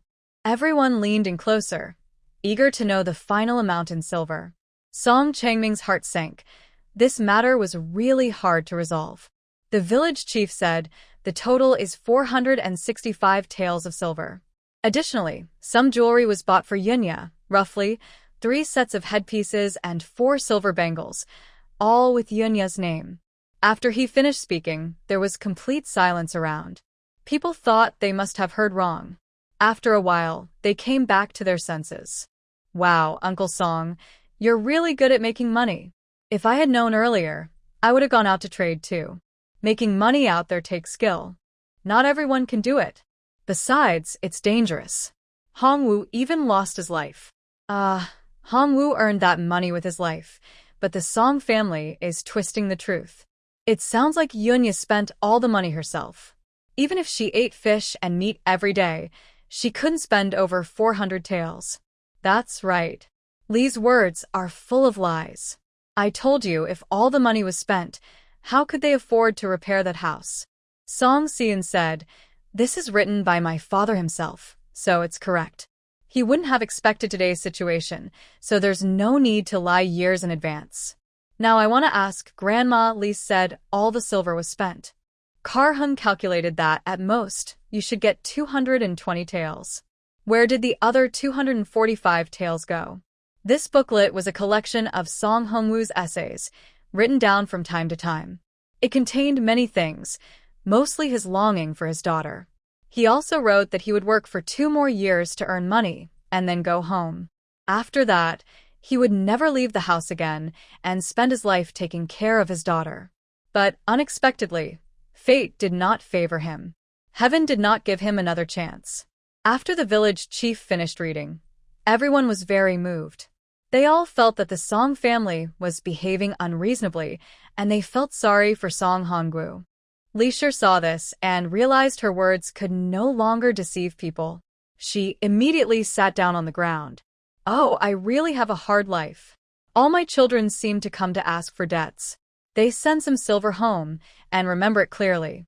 I don't even know if it's true. Now people are using this to make things difficult for me." Li Shi hit the ground with her hand. "Second son, how could you be so cruel? Are you my child?" Song Seon sneered coldly. "I also want to ask my father, was he really born from you? To the Song family, he's just a tool to make money. Honestly, I should blame myself. If it weren't for me, my father wouldn't have been controlled by so many bloodsuckers from the Song family, risking his life." She had shed many tears before, but those were just acting. But now, Song Seon was truly crying. She wiped her tears and said clearly, "All the accounts are settled. Let's divide the family property properly.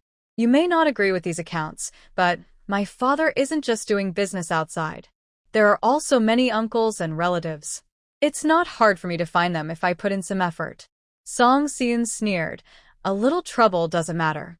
I just want to give my father justice, to clarify right from wrong, and let him see if all these years of working like a beast were worth it." She looked at Song Changming. "What do you think? Should I try to find those uncles and relatives to be witnesses?" The matter had already become quite embarrassing. Song Changming absolutely did not want Song Seon to make things worse. He said, "Your father took back a lot of money, but over the years, you've caused trouble everywhere and lost a lot. Why isn't that money counted?" Song Seon smiled. When Kar-hung asked Grandma Lee, she agreed. The words were already spoken clearly. No one can go back on them.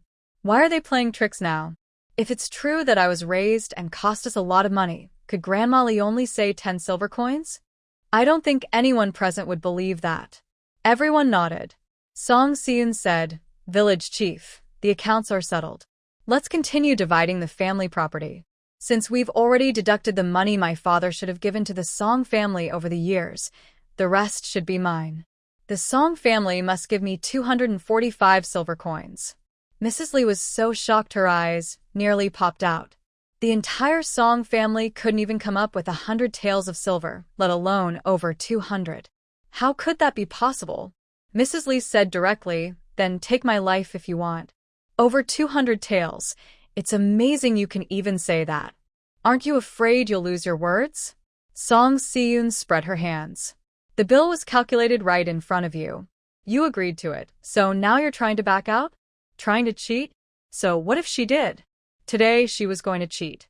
There was no way she would give that much silver to Song Seon. She wasn't crazy. Mrs. Lee sat down on the ground and started crying, patting the floor. I'm really unlucky. All my children are born just to ask for money. They make things difficult for me and don't let me have a good life. I'm already this old, and they keep pushing me to my limit. Why am I still alive? I wish I had died long ago. Mrs. Lee cried for a long time.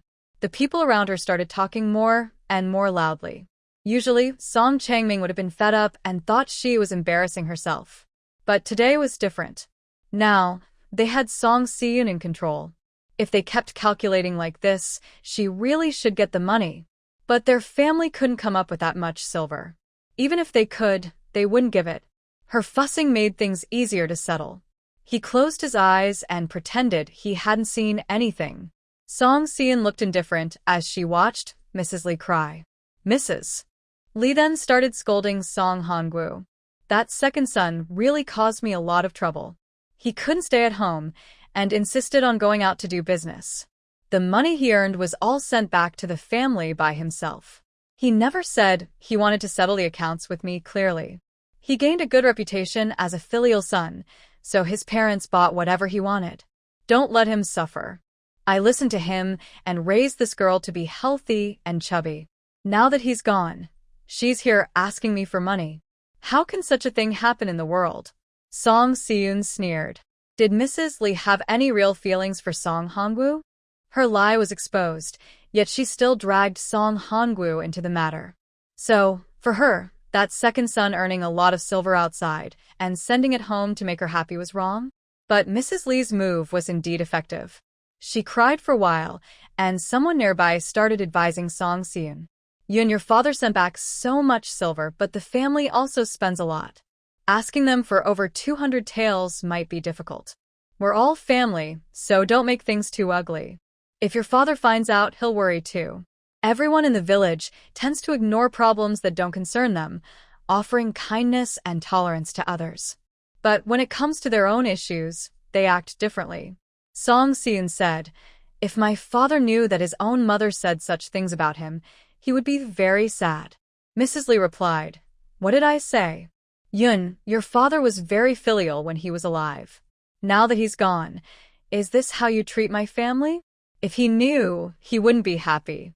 Mrs. Lee shouted loudly, and many villagers sided with her. Bringing up filial piety again made people think Song Si-eun was being unreasonable. Song Changming said, the Song family hasn't divided property. All the money should be given to the village treasury. Even if your father earned more, it all belongs to the family.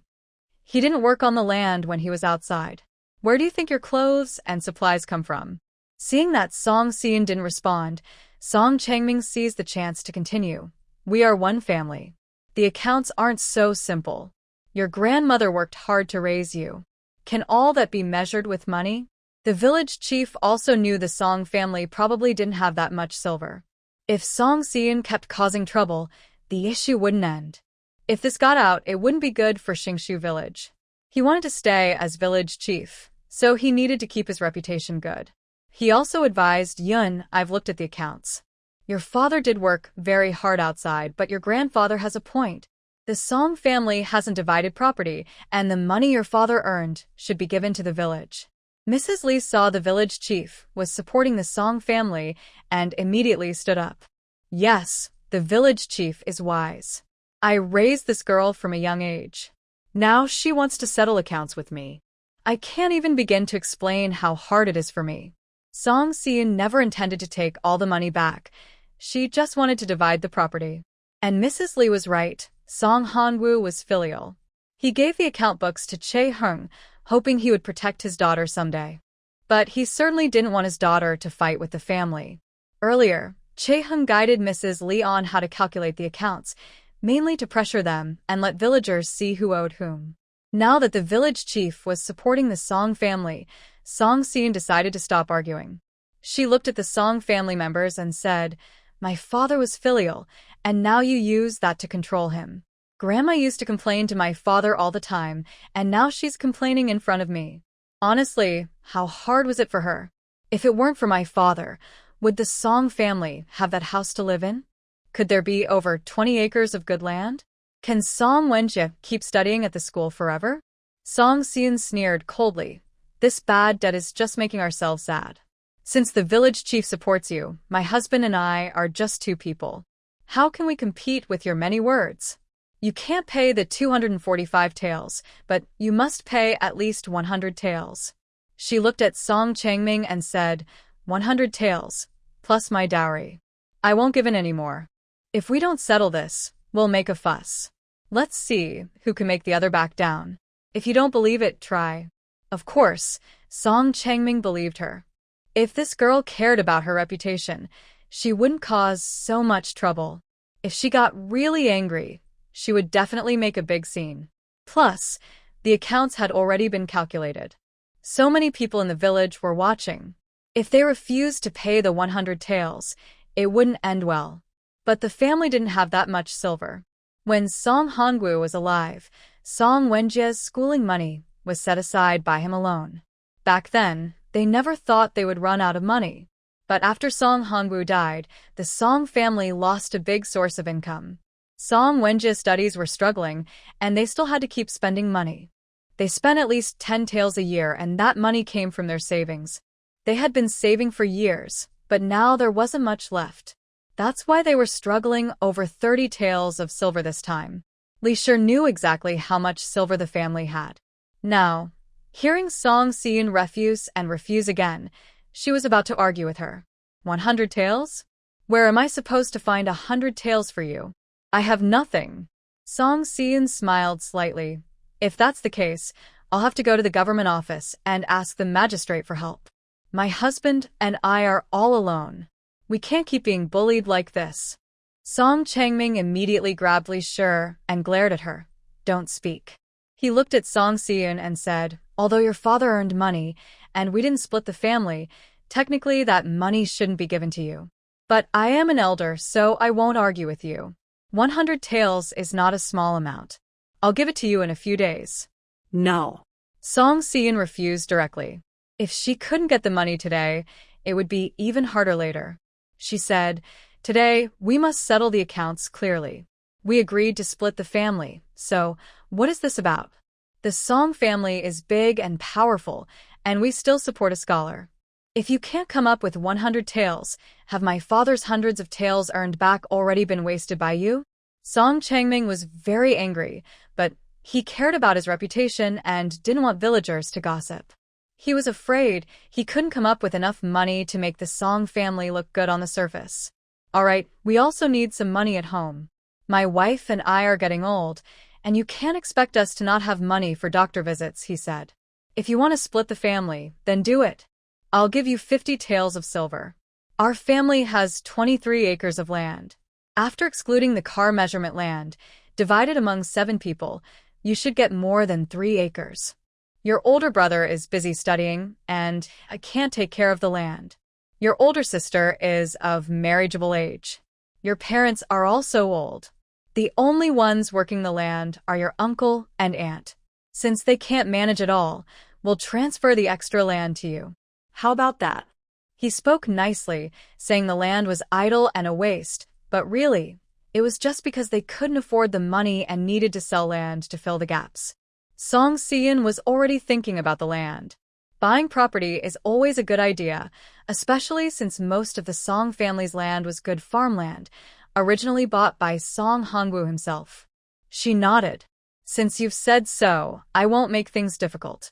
Let's do it this way. Please, village chief, be a witness. You should know the land prices, right? The village chief nodded. Good farmland sells for 6 taels per acre. The poor land on the mountain only sells for 4 taels. You can decide how to exchange. Song Seon was planning that these lands would be useful later, not just for farming. She said, I agree to exchange, but I want to choose the 3 acres that belong to me. Once I agree, it's settled. If not, then forget it. Song Changming was angry, but nodded through gritted teeth. Song Seon discussed with Che Hung, chose the land, and besides her own 3 acres, she picked 7 acres of good farmland and 2 acres on the mountain, totaling 50 taels of silver. Now she had 12 acres of land, more than half of the Song family's land in her hands. She didn't care much about the silver. She just didn't want the Song family to take advantage of her for free. Getting so much land felt like a good deal, much better than just getting silver. The money and land were settled, and the family split was almost finished. The village chief and the elders of the Song family drafted the contract.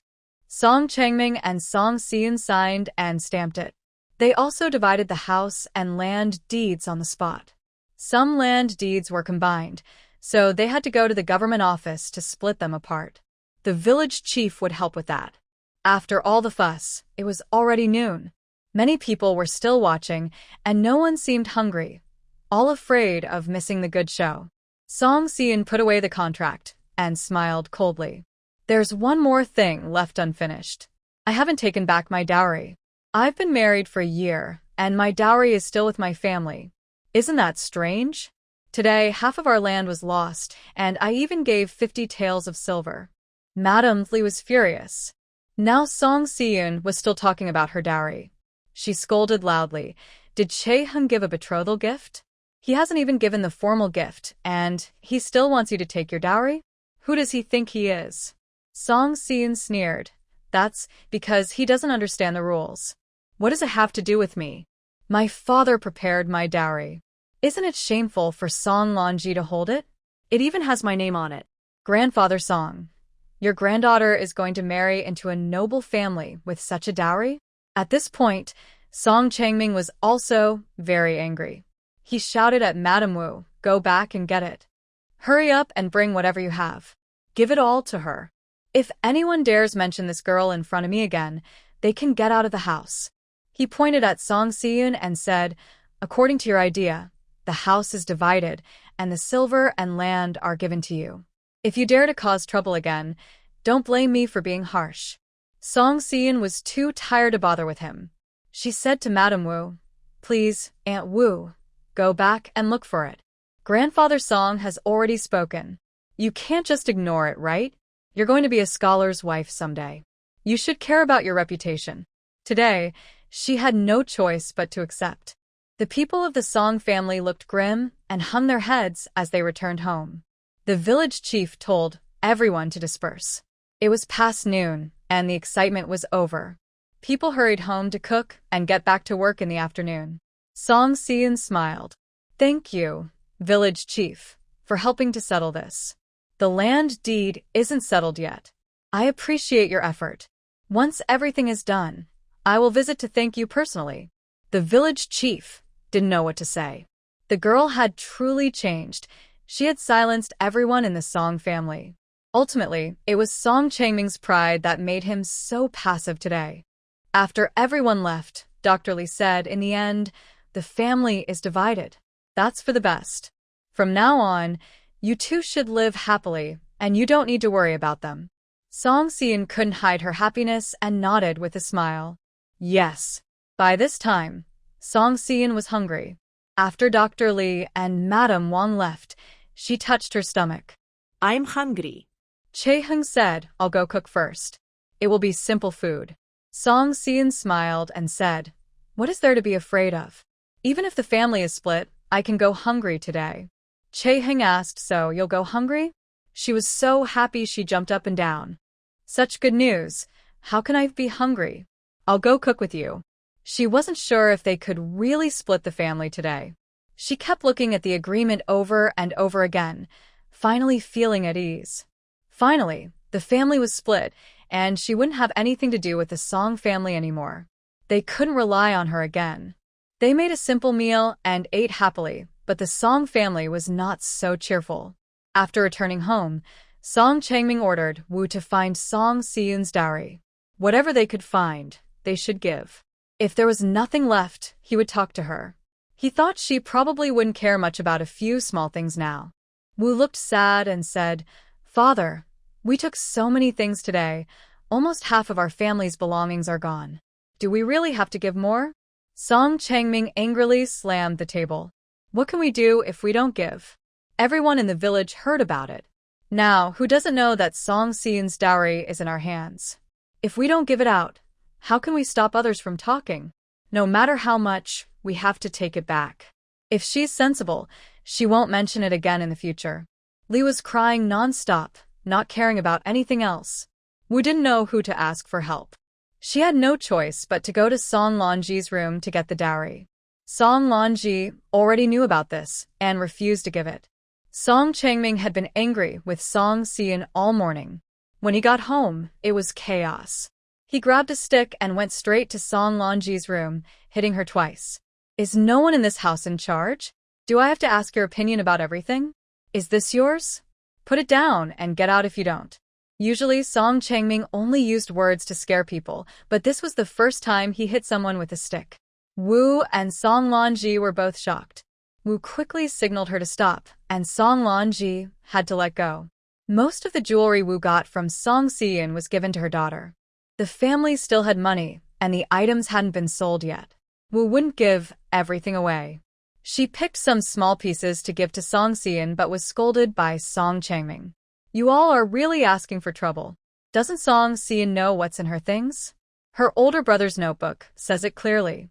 Big items should be sent back to her, and she can keep some small ones for herself. Wu was completely out of options now. She sat on the ground helplessly. This is really the end. Have I wasted all these years? She packed her things reluctantly and handed them to Song Xian. Before leaving, Song Changming warned her sternly not to cause trouble again. Wu was feeling very frustrated. Song Xian took the items, knowing they were not enough, but she didn't plan to argue anymore. She smiled and said, Is this all you sold me for? Fine, I'll be generous and not argue with you.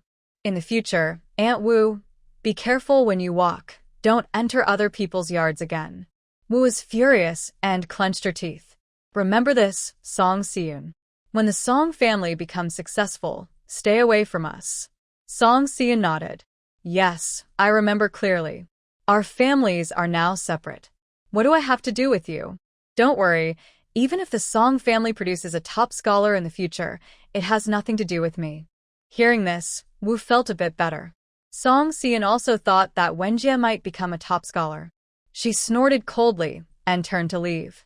Song Xian placed the jewelry on a stone table and examined each piece carefully. All of them were engraved with her name, and even those without names had cloud patterns carved on them. Song Hongwu was not only kind to his daughter, but also often remembered his wife, Yun Siyun, and these cloud patterns were proof of that. She picked up a bracelet, put it on her wrist, and put the rest into a cloth bag. Che Hung, come with me to the mountain to pay respects to my father. So many things happened today. I need to talk to him. Kang nodded. Okay, I'll prepare some incense, candles, and paper money. We'll go soon. There was no fresh meat at home, so Che Hung didn't know what to offer for the ritual. Song Xian took a piece of preserved meat. This is good. I made it myself. If my father eats it, he'll be very happy. Kang smiled. All right, let's take this. It's a good choice. They prepared everything and went up the mountain together. Song Hongwu's grave was very clean, and Che Hung often came to tend it. Song Xian had visited a few times before, but today she felt different. She wasn't sure if Song Hongwu would be angry with her. He was kind in every way, but he was also very filial. Would he think she was unfilial and upset his parents? When they reached the grave, she knelt down and bowed 3 times. Dad, I want to admit my mistake. Today, I separated from the Song family on my own without discussing it with you. But there's no way to discuss it. You didn't send me a dream after all. The car balance point smelled nice with incense and candles. Song Siyun, burning paper money, said, You are no longer here, so I have to rely on myself from now on. I think it's okay to do this, so I went ahead. Please don't blame me. Song Xian burned a stack of paper, looked up at Che Hung, and said, Why are you just standing there? Isn't this your benefactor? Shouldn't you kneel and pay your respects? Che Hung replied, I was thinking I'd wait until you finish paying respects. Why? Song Xian gritted her teeth. This matter of dividing the family was planned by both of us. If anyone is to admit fault, it should be both of us. Kneel down. Che Hung couldn't help but laugh and knelt beside her, bowing his head seriously a few times. Uncle, I also have a part in this. If you're angry, just punish me. Song Xian immediately responded, Yes, it's all his fault. If he hadn't suggested dividing the family, I wouldn't have thought of this. It's not my fault. After she finished speaking, the burning paper in front of her blazed brightly, and some of the burnt paper floated into the air. Song Si-in looked surprised. My father is really angry? Kiang smiled slightly. The fire burning so fiercely means uncle is happy. Song Si-in nodded. Yes, he must be happy. How could my father blame me? He wouldn't blame me. I am his daughter. Yes, uncle won't blame you. Chae-hung tilted his head to look at her, his smile impossible to hide. Song Si-in mumbled at the grave, telling him some funny stories from these days. After burning all the paper, she clapped her hands. That's all for today. When I earn more money, I'll come burn more for you. Burn more so you can bless me with more earnings. The pile of burnt paper, which was almost out, suddenly reignited. Song Si-in was happy. You've agreed? Then it's settled. You must bless me with more money. Song Si-in talked for a long time in front of Song Hongwoo's grave. After finishing, she felt very happy. She stood up, took and dug a hole in front of the grave. Chae-hung finally understood what she brought the for. He had thought she was just weeding, but it turned out she was digging a hole. He didn't ask what the hole was for and took to start digging himself. Song Si-in was very pleased with him. She never asked too many questions. As long as she wanted to do something, he would do his best to help. That's enough. Digging this deep is just right. Song Si-in told him to stop. She took out 50 taels of silver and some jewelry that Wu had returned, which she had brought from the Song family. She put the 2 cloth bags into a wooden box and then placed the box into the hole. Father, these things are prepared by you, and the silver is also earned through your hard work. I don't need silver right now, so please keep it for me for now. She gently pushed the silver back, and Chae-hung helped her. She said, I finally managed to get it back. Please keep it safe. I will come back to get it when I need money. Chae-hung asked, Are you treating the grave like a bank? Song Si-in filled the hole and covered it with some weeds. After 2 rains, it won't be noticeable anymore. Chae-hung said, Don't worry. Besides tomb robbers, no one will come to look for silver at the grave. Song Si-in laughed at his joke. That's true. Let's go back. Okay. Back home, it was time to cook dinner. Song Si-in was in a very good mood today. She had a simple lunch, so tonight, she prepared several dishes to show her cooking skills. While eating, Song Si-in remembered something and asked, Now that we suddenly have 12 more acres to farm, what should we plant? Spring planting is coming soon, so we need to plan ahead. Chae-hung asked, Plant crops? Song Si-in shook her head. No, just the 2 of us. Spring planting and autumn harvest are very busy. Even if we hire workers, it's still troublesome. If the year is bad, the harvest might not even cover the costs. Chae-hung was surprised. He could help with spring planting, but by autumn, they might have already separated. Song Si-in didn't expect that and said, I was thinking of planting something else. The land isn't only for grains. We need to plan carefully, something that saves time and effort but also makes money. You really dare to think like that, Chae-hung said, unable to hide his surprise. Why not rent it out directly? Song Si-in shook her head again. That seems too unprofitable. If we use the land well, we can earn a lot in a year. For a moment, she couldn't think of a good idea. She waved her hand. Well, it's not spring planting yet. We can think about it slowly. The weeds in the field are so many this year, who knows if we can plant anything. The only serious worker in the Song family was Song Hongwon, but he was not very diligent. Can we really expect him to clear all the weeds? In previous years, the weeds in the Song family's fields grew taller than the crops. Many villagers felt it was a pity. If those fields were planted by others, it would be so much better. That night, Song Si-in kept thinking about what to plant in the field. Growing medicinal herbs was a good idea, but it was too labor-intensive, and cultivated herbs were never as good as wild ones. Right now, the environment was good, and there were plenty of mountain herbs, so it wasn't suitable. Growing crops was too tiring, and the profits were low. She has no experience in planting fruit trees, and it will take many years for them to bear fruit. She is impatient and can't wait that long. Thinking about this, Song Si-yoon fell asleep, without finding a solution. Chae-hun was still sitting at his desk copying books, feeling sad and uncomfortable as he remembered what she said today. During the harvest, he worries he won't be able to help. She didn't think much today, but he fears she will soon realize the truth. Late at night, feeling even more upset, Chae-hun stopped copying and decided to read a book, hoping to find something suitable for her to plant. The yard was silent, so quiet that he could hear the faint sound of wind blowing through the bamboo leaves. The Song family was never this quiet. Today, they took 50 taels of silver out, and half of the land was gone. Mrs. Lee couldn't understand why it suddenly caught fire in the evening, causing her to her dinner. Song Hyun hurried to call Dr. Lee. When he arrived, he said she was overexcited and that her condition was caused by stress. A few days of light food and some medicine would help her recover. Mrs. Wu scolded, "It's all because Yunya made trouble. If she hadn't insisted on splitting the family today, would my mother be so upset?"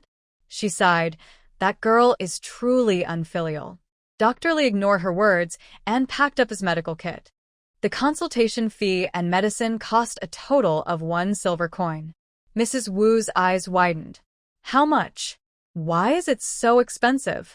Dr. Lee explained, "The herbs she used are not cheap. You could also go to the town clinic to get medicine or see a doctor there. That would surely cost more than 1 silver coin, and Mrs. Wu knew it. So, even though she was reluctant, she told Mrs. Lee, "Mother, don't be upset. You need to take care of your health. Listen to Dr. Lee." Mrs. Lee was feeling very unwell and took some money from a small box by her bed. Dr. Lee said, "Take good care of yourself. You will get better in a few days." After Dr. Lee left, Mrs. Wu dared to scold. I think Dr. Lee is just trying to get money from Song Si-yoon. Why is it so expensive?"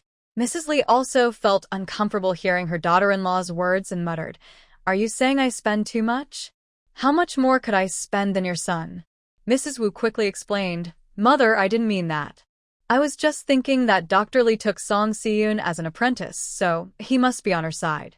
Today, things got so bad and he was there. He's just helping Song Si-yoon bully us." Even so, Mrs. Lee couldn't think about that now. She just wanted to get better quickly. "Go make my medicine." Understood. After acupuncture, Mrs. Lee felt a bit better. Once she drank the medicine, she just wanted to sleep peacefully. Just as the elderly couple lay down, there was noise outside again, along with the sound of things being smashed. Mrs. Lee was immediately awakened. "What's going on now?" Song Changming heard Song Wenjie's voice. Although reluctant, he put on his coat and went outside. In the yard, Song Wenjie and Song Lonji each held a stick, shouting at each other. As soon as Song Changming stepped out, Song Wenjie swung his stick and shattered the water jar hanging under the eaves with a loud crash. Song Lonji was startled and quickly covered her ears. "What are you doing? Trying to fight me? It's you who started the fight first. What are you making a fuss about at night? Do you think I'm afraid of you?" Song Lonji cried in anger, threw down her stick, and sat on the ground. "My dowry is gone because of you. You have to pay me back." "Pfft, you're still shameless enough to say that. If it weren't for your bad idea of sneaking into Song Si-yoon's place to steal, would it have come to this?" Song Lonji was also upset and immediately retorted, "Blame me? If you hadn't gone to the brothel and got caught, would we be so worried about money?" The two argued loudly, making the household noise loud enough to be heard outside. Song Changming was furious. "Everyone shut up. One more troublemaker than the next. You're still making a fuss here. Close your mouths. Is today not embarrassing enough?" Song Lonji stomped her foot in anger. "Grandpa, my dowry.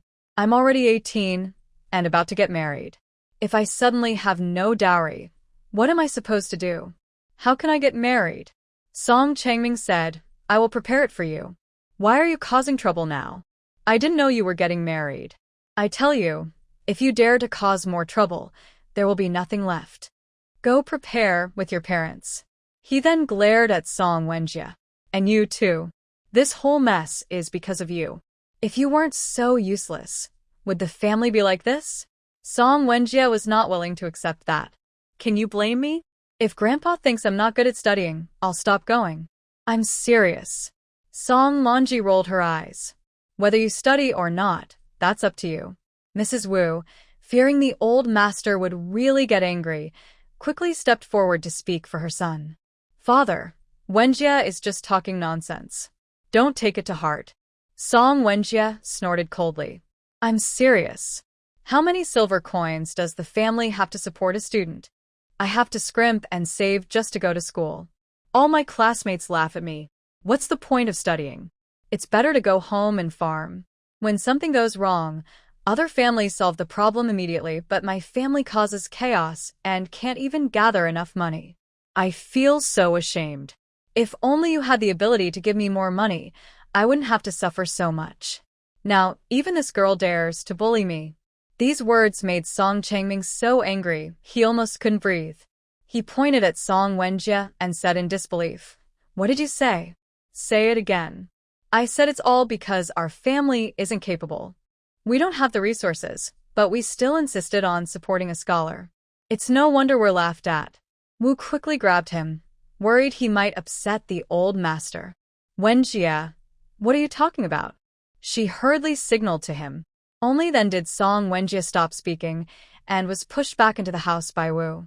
Father, don't take it to heart. This child was just too anxious, so. Song Changming waved his hand, not wanting to say more. He turned and went back to his room, slamming the door loudly. The Song family only calmed down late at night. The neighbors had watched enough excitement. Everything Song Wenjie and Song Lonji said in the yard was overheard. I knew it was Song Wenjie in trouble. Turns out he was caught in a brothel. No wonder he was so eager for money. And they still talk about scholars? Going to read on a woman's belly? I think the Song family can't raise a scholar, only a useless person. As night fell, the neighbors stopped talking and went to sleep. But the next day, rumors spread through the village. Song Changming felt helpless after hearing this. He went home and discussed with Li. They decided they must quickly give the money so Song Wenjie could return to the academy. Li cried and said, There's no more silver in the house. Only 30 taels. Even if I sold myself, it wouldn't be enough. It's all your fault for promising 50 taels to Song Seun. Why didn't you just give it to her? Song Changming replied, If you hadn't been unwilling to take out the money, we wouldn't be involved with Song Seun. Everyone in the village is watching. You've already upset that girl. If we don't give her the money, she won't leave quietly. All right, now that the family is split and everyone lives separately, we have nothing to do with her anymore. Repeating this won't help. We should focus on solving Wenjie's problem. Li had no other choice but to cry and hit her quilt, crying nonstop. My life is so hard. Why did I marry someone so proud? The whole family might as well starve to death. The family's remaining silver was less than 30 taels, and they had to keep some for themselves. Now they need to solve the trouble at the academy, but they definitely don't have enough money. Song Changming gritted his teeth and went to discuss with the village chief, selling 2 acres of land to his family. They originally had more than 20 acres, but in just 2 days, it was down to less than 10. After leaving the village chief's house, Song Changming couldn't help but sigh deeply. Wenjie, you really need to show some spirit. In the past few days, Song Seun has been thinking about what to plant in the fields, but hasn't come to a conclusion. She took a walk in the fields but didn't rush to work, mainly focusing on household chores. Another batch of preserved sausages and cured meats was ready for drying. Song Seun organized them and carried them to Manhwa. Manager Chen saw her and immediately relaxed. This morning, I asked Chae Hung when your sausages would be ready, and Chae Hung said if they could be sold, you would bring some over. Luckily, it just fits to continue. Curious, Song Seun asked, Last time, you sent so many, and now they're gone? Yes, Manager Chen nodded. They've all been sold. Now, almost all the customers at Manhwa order this dish, so there's not enough to sell. The taste is really good. Hearing that her cured sausages and meats were popular, Song Seun was very happy and smiled. This batch is sent over, and there are 2 more batches with more made. After that, I can't make more. She had mentioned this before, and Manager Chen wasn't surprised but still felt a bit regretful. Before working with Song Seun, He never expected this product to be so popular. Now, he wishes they could sell it all year round. It's also good to keep customers thinking about it, and in the future, more people will come to Zhangmenlo. Alright, I agree. But remember, you can't sell your sausages to others. We have a contract. Song Seon smiled and nodded. Yes, a 3-year contract. I will only sell to Zhangmenlo. As for what happens afterward, it depends on how you handle Chae-hung. Manager Chin chuckled happily. Chae-hung, look at your wife. She's thinking of you and worried I might treat you unfairly. Chae-hung looked at Song Seon, who shyly turned her face away. She had just casually joked with Manager Chin earlier, but now, seeing her, he felt he shouldn't have said that. They agreed on the next time to give acupuncture to Yongin, and Manager Chin went back to his work. Song Seon stepped in front of the counter, and Chae-hung just finished calculating the bill and handed her the money. Total is 4 taels and 3 chien. Lady Song, please check. Song Seon took the money and said, no need to check. Manager Chin trusts you so much. Your calculations are surely correct. Kyang smiled slightly. Do you have any other work today? Song Seon shook her head. I went to the fields to see how things are going, but I don't know where to start. That's why I came to town to deliver goods. I have no other business. Chae-hung said, wait for me. I'll be done with work at noon and can go home. Let's have lunch here. Okay, Song Seon replied with a smile. It was already noon. Song Seon felt hungry and, smelling the delicious food, her stomach growled even more. Just as she was about to order, Gu Helen entered. Chae-hung, come have a drink with me today. As soon as he spoke, he saw Song Seon and sat down directly. Why are you here? Song Seon said, can I come? Of course you can. It's already this late. You haven't eaten yet, right? Let's eat together. It's on me. It's always good when someone offers to pay, so Song Seon had no objection. She let Gu Helen order the dishes. Chae-hung could eat with them, so Gu Helen ordered several dishes, including a platter of cured meat and sausages. Song Seon said, you could just tell Chae-hung. He would bring it from home. Why do you need to come to Zhangmenlo to eat? Gu Helen smiled.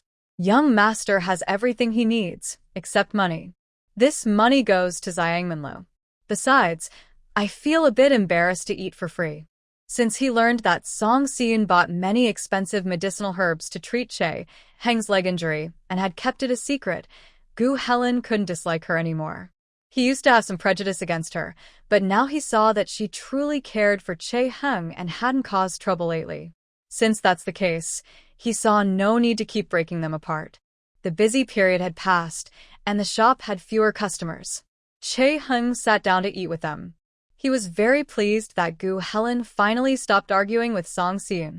It was not easy for these two to sit together and enjoy a meal. The last dish, braised pork knuckle, was personally served by Master Wang. Gu Helen said, today this pork knuckle looks really good. Of course. The shopkeeper just brought in top-quality Shershan sugar to cook with. How could it not look good? Master Wang was very proud. Only Chin the shopkeeper was generous enough to use high-quality ingredients. Other restaurants often used caramelized sugar made from broken sugar, and few used special types like Tuanji or Wengjian. Song Seon didn't quite understand what Shershan was and looked at Chae-hung with confusion. Chae-hung explained, that's a grade of rock sugar. The best is Shershan, the worst is broken sugar, which is called Shajiao. There are also other grades like Tuanji and Wengjian. Song Seon listened, amazed, staring at him, without blinking. She realized that there were many details and rules about rock sugar. Master Wang smiled and said, Chae-hung knows a lot. You should let him explain everything to you. Take your time eating. After Master Wang left, Gu Helen took a bite of the pork knuckle and felt very satisfied. This is still the same taste. It's really delicious. Song Seon also thought the flavor was very good. To make good dishes, the ingredients must be high quality. The business at Xiangmanlu was doing well. Shopkeeper Chen didn't cheat customers and never cut corners on ingredients. He even used good rock sugar for caramelizing. Gu Helen said, Shopkeeper Chen really is generous. The sugar from Shershan has increased in price by 20% this year. A few days ago, he helped my mother buy supplies and the sugar prices went up. Song Si-eun was curious. The general store only has red sugar. Where did you buy this rock sugar? And how much does it cost? Gu Helen knew these things very well. Seong Jai was an old brand, and making pastries and sweets always needed sugar. Since he was a child, he had been dealing with these ingredients. He also bought medicinal herbs for Yuan Hall and sugar and flour for Seong Jai. He spent much of the year running around outside, almost like a trader. High-quality rock sugar comes from the western regions. Transporting it costs a lot of effort and money. When it reaches the Central Plains, it's naturally expensive. A jean of Shishan sugar can sell for 5 taels of silver, but you need good information to buy it. Even the worst sand sugar costs at least 2 taels of silver per jean. White sugar is about 1 to 2 taels, depending on quality. Song Si-eun was stunned. So expensive? She knew that in ancient times, sugar was a luxury. In Gaoqiao town, you could only buy red sugar, which cost at least 5 qian of silver, very expensive. After all, pork only cost 20 won per jean, and a jean of red sugar was worth about 20 jean of pork. Isn't that expensive? But she didn't expect white sugar and rock sugar to be even more costly, like sky-high prices. Gu Helen nodded. The western regions are far away, so transporting sugar here isn't cheap. Top-quality Shishan sugar is even a tribute item. Ordinary people can only buy lower-grade sugar, but Seong Jai still needs good sugar for their products. If it wasn't good, they wouldn't buy it. Song Si-eun asked, "Why not make sugar yourself?" Gu Helen blinked, as if he heard a joke. Chae Hung explained, "Because it can't be done. Central Plains can only produce the simplest red sugar. It's okay for everyday use, but restaurants and pastry shops need better quality sugar." Gu Helen nodded. Exactly. There are people in the South who make white sugar and rock sugar, and they look similar. But they still can't match the quality of Western region sugar, and the prices aren't cheap. That's why my mother prefers to buy sugar from the Western regions. Song Si-eun was worried about what crops to plant just a moment ago, and then suddenly, she had an idea. Since sugar is so expensive, why not plant sugarcane instead of other crops? She was a bit silly.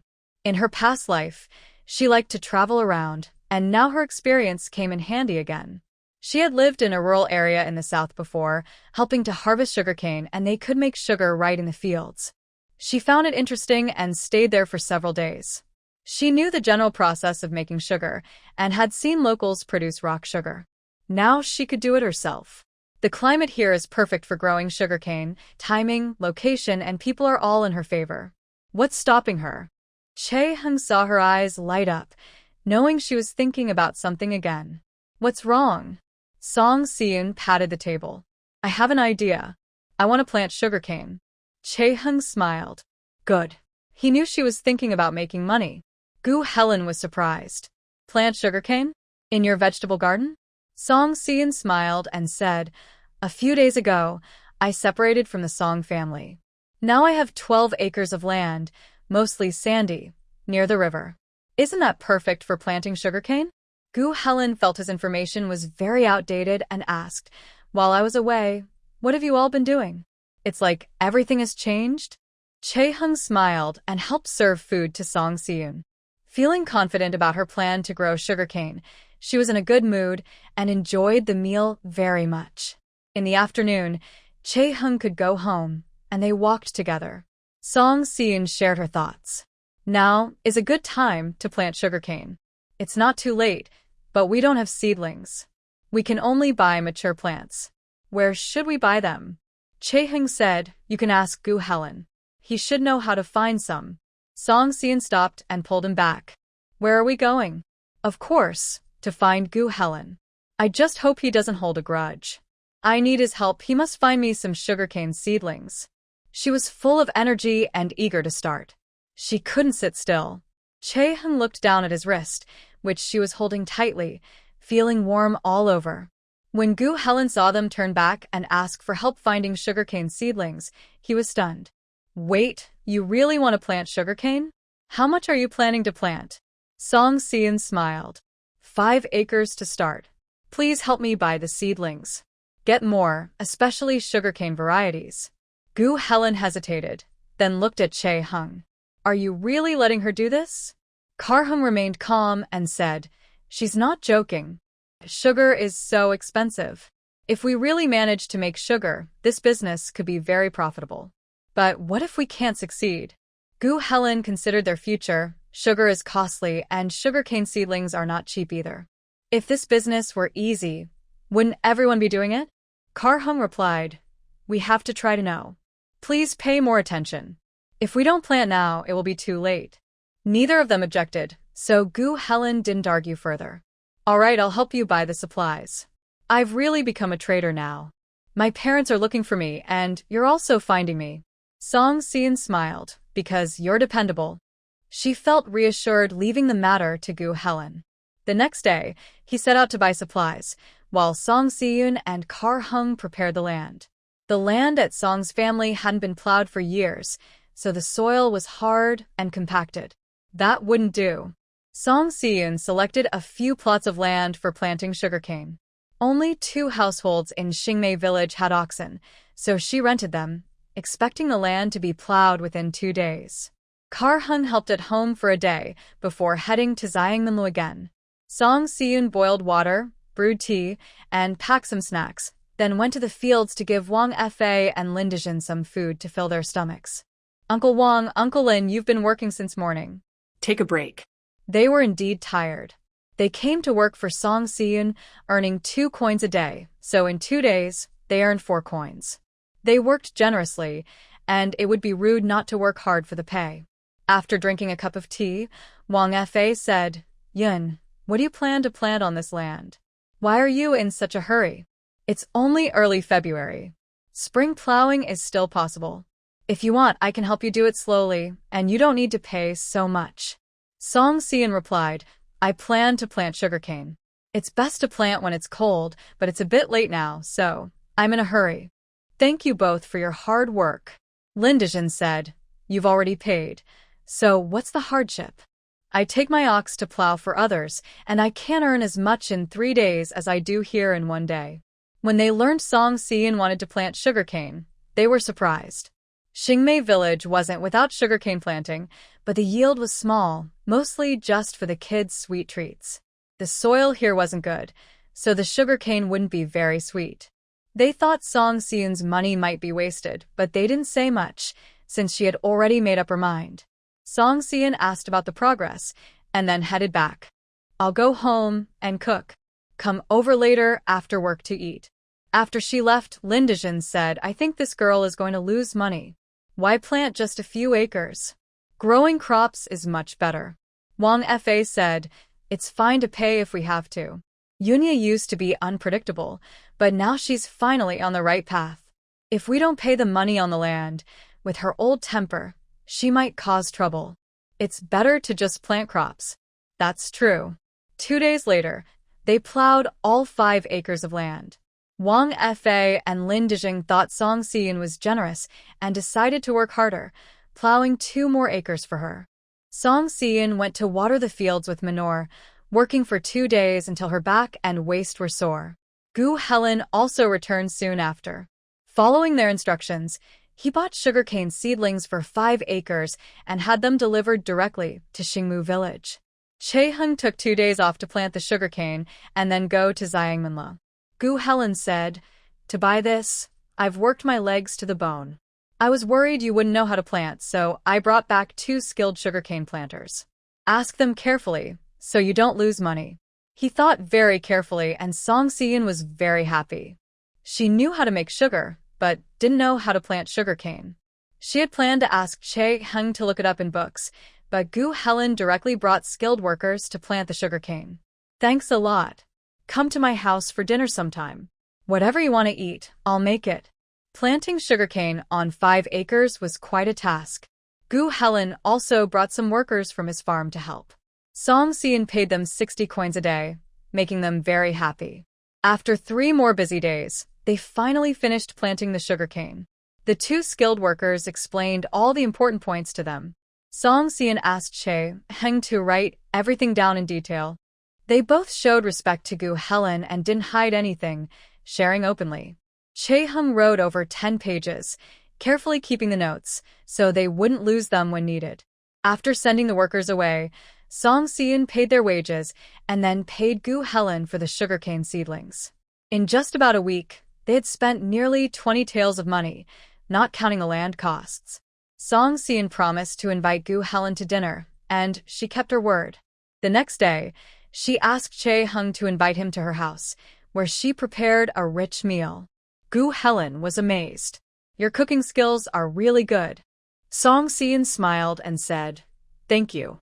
Sit down and eat." This time, everything went smoothly thanks to your help. Gu Helen said, "I hope you can recover your costs. This investment is quite large." After tasting the food, he couldn't help but worry for them. They had worked hard to earn this money, investing everything here. If they lost it, it would be very painful. Until now, he still thought Song Si-in was just causing trouble, and Kar Hung didn't stop her, even joining in the chaos. He looked at Kar Hung and sighed. Relying on Kar Hung to control Song Si-in was as likely as expecting a watermelon to grow on a tree. When facing Song Si-in, he always responded with yes, yes, yes, and never voiced any opinions. Forget it. It's just a matter between the young couple. Why should he interfere? Song Si-in said, "Kar Hing is good at calculating accounts. With him checking, we won't lose money." Kar Hung replied, "I think your idea is very good. This can work." They looked at each other and smiled, acting as if no one else was around, making Gu Helen feel completely unnecessary. Did I come here today for nothing? Right now, Song Si-in's mind was full of her sugarcane fields. She had a good memory, and after the two masters spoke, she remembered roughly what they said. Sugarcane needs water the most. It's not short of water, since the fields are near the river and watering is easy, but what about fertilizer? Their family didn't raise pigs, and the fertilizer used to water the fields was from Dr. Lee's place. Manure was precious to rural families. For good crops, the soil needed enough nutrients. Sugarcane fields needed long-term fertilization, and they couldn't keep relying on Dr. Lee's resources. They had to farm themselves. Kar Hung said, "We can spend money to buy it. I'll talk to Manager Chen and ask him to help buy oil cake. It shouldn't be difficult." Song Si-in smiled again. "That's great. It will solve a big problem." After losing her dowry, Song Lonji cried at home for several days. She wasn't worried about losing her dowry but was afraid she couldn't help Zhang Lin. "What should I do? I promised Brother Lin I would help him, but now my dowry is gone. What can I support him with?" She muttered to herself, looked through her jewelry box, and started crying again. Song Changming took out all the silver he could find and even sold 2 acres of land, barely gathering 30 taels of silver to give to the academy. Song Wenjie had already gone back to study at the academy. Song Lonji was angry when she saw Song Wenjie's room and kicked the door. Wu Shi saw this and said angrily, "What are you doing? Did your brother upset you? Did he or didn't he? You know very well. You all just throw silver at him. I wonder what we'll get in return." After saying this, Song Lonji left in anger. She still needed to go to town and tell Brother Lin about this, or she wouldn't have the silver to support him, and he would be disappointed. Recently, she felt she owed him and didn't go to town to see Brother Lin. It had been many days since they last met, and she was worried that Brother Lin missed her very much. Song Lonji was both sad and worried about her lover. She took her silver bracelet, hoping Brother Lin wouldn't blame her. When she went out, she heard people talking everywhere about Song Si-in planting several acres of sugarcane. Song Lonji was angry and upset. The mention of that name made her go crazy. "Just wait and see. That silver was stolen from our family by her, and she used it to plant sugarcane. She won't have a good ending. When the silver runs out, I wonder what she'll do. Even if she starves to death, the Song family won't care anymore." After saying this, she left, leaving others feeling confused. "Why are we talking here? What does it have to do with her?" She suddenly butts in. Another person smiled and said, "Of course it matters. We're talking about Yunya. When they divided the family that day, Yunya's dowry had to be returned. Think about it. Where was that dowry before?" "Yeah, I see. It seems Wu sure wanted to use that dowry to make her daughter look good." But Yunya suddenly brought up old issues, and they didn't get any benefit. It's really funny. In my opinion, they already gained quite a lot. Look at that big house. If Song Hanwoo wasn't capable, they wouldn't have such good luck. That's not fair to say. The family hadn't divided yet, and the money was shared equally. Yunya managed to get back so much silver and land, which is pretty good. I think she won't spend it for long. She doesn't seem like someone who lives frugally. She just took the land and planted sugarcane. Isn't that wasting resources? Anyway, it wasn't their own business, so everyone just spoke casually. They said that the Song family was unfair, and it was good that Song Seon took back her money. But deep down, everyone was a little jealous. They wished those things belonged to them. So most villagers watched her cause trouble, just waiting to see when she would spend all 50 taels of silver. Then they wondered what she would do next. After planting the sugarcane, Song Seon didn't rest. She knew she couldn't take care of 5 acres of sugarcane alone, so she needed help. Hiring long-term workers wasn't worth it. Their family was just an ordinary rural household, and hiring workers would be too obvious. Plus, with only 5 acres of sugarcane, there was work during busy times, but when it was slow, what would the workers do? Just sweep the yard? Temporary workers who got paid could work when needed, which was fine. Taking care of the sugarcane fields is quite demanding, and I can't guarantee that the same people will always be available. It would be too troublesome to have her teach them every time. After thinking it over, I still believe the group that Gu Helen brought that day is very good. If we can have them come help when needed, that would solve the problem. I told Chae-hing about this, and he had no objections. Alright, next time I see Gu Helen, I'll mention it to him. If it's convenient, we can use those people. I smiled and said, I'll talk to him myself. He already has a bad opinion of me, and if I ask you to speak for me all the time, he might think I'm using you. Besides, I do pay him, so I want to clarify things face to face. Chae-hing smiled. Alright, I'll let you handle it personally. Just then, a batch of sausages was ready for delivery. Song Seon carried a basket of sausages to Seong Man Lu to deliver. She planned to visit Gu Helen after finishing her work, but unexpectedly, he was already there today. When Song Seon reached the door, she saw a person approaching from the opposite side, Zhang Lin, whom she hadn't seen in a long time. Seeing her, Zhang Lin didn't try to avoid her, but quickened his steps slightly. Song Seon only glanced at him and then turned to enter Seong Man Lu. Chae-hing said, "Shopkeeper Chin just left. Wait until he returns to deliver the goods." Song Seon nodded and saw Gu Helen. She smiled and said, "What a coincidence. You're here today too. I need to talk to you about something." Gu Helen poured himself some tea. "Please don't have any trouble for me. Last time, I ran around for days just because of one of your words. My back still aches."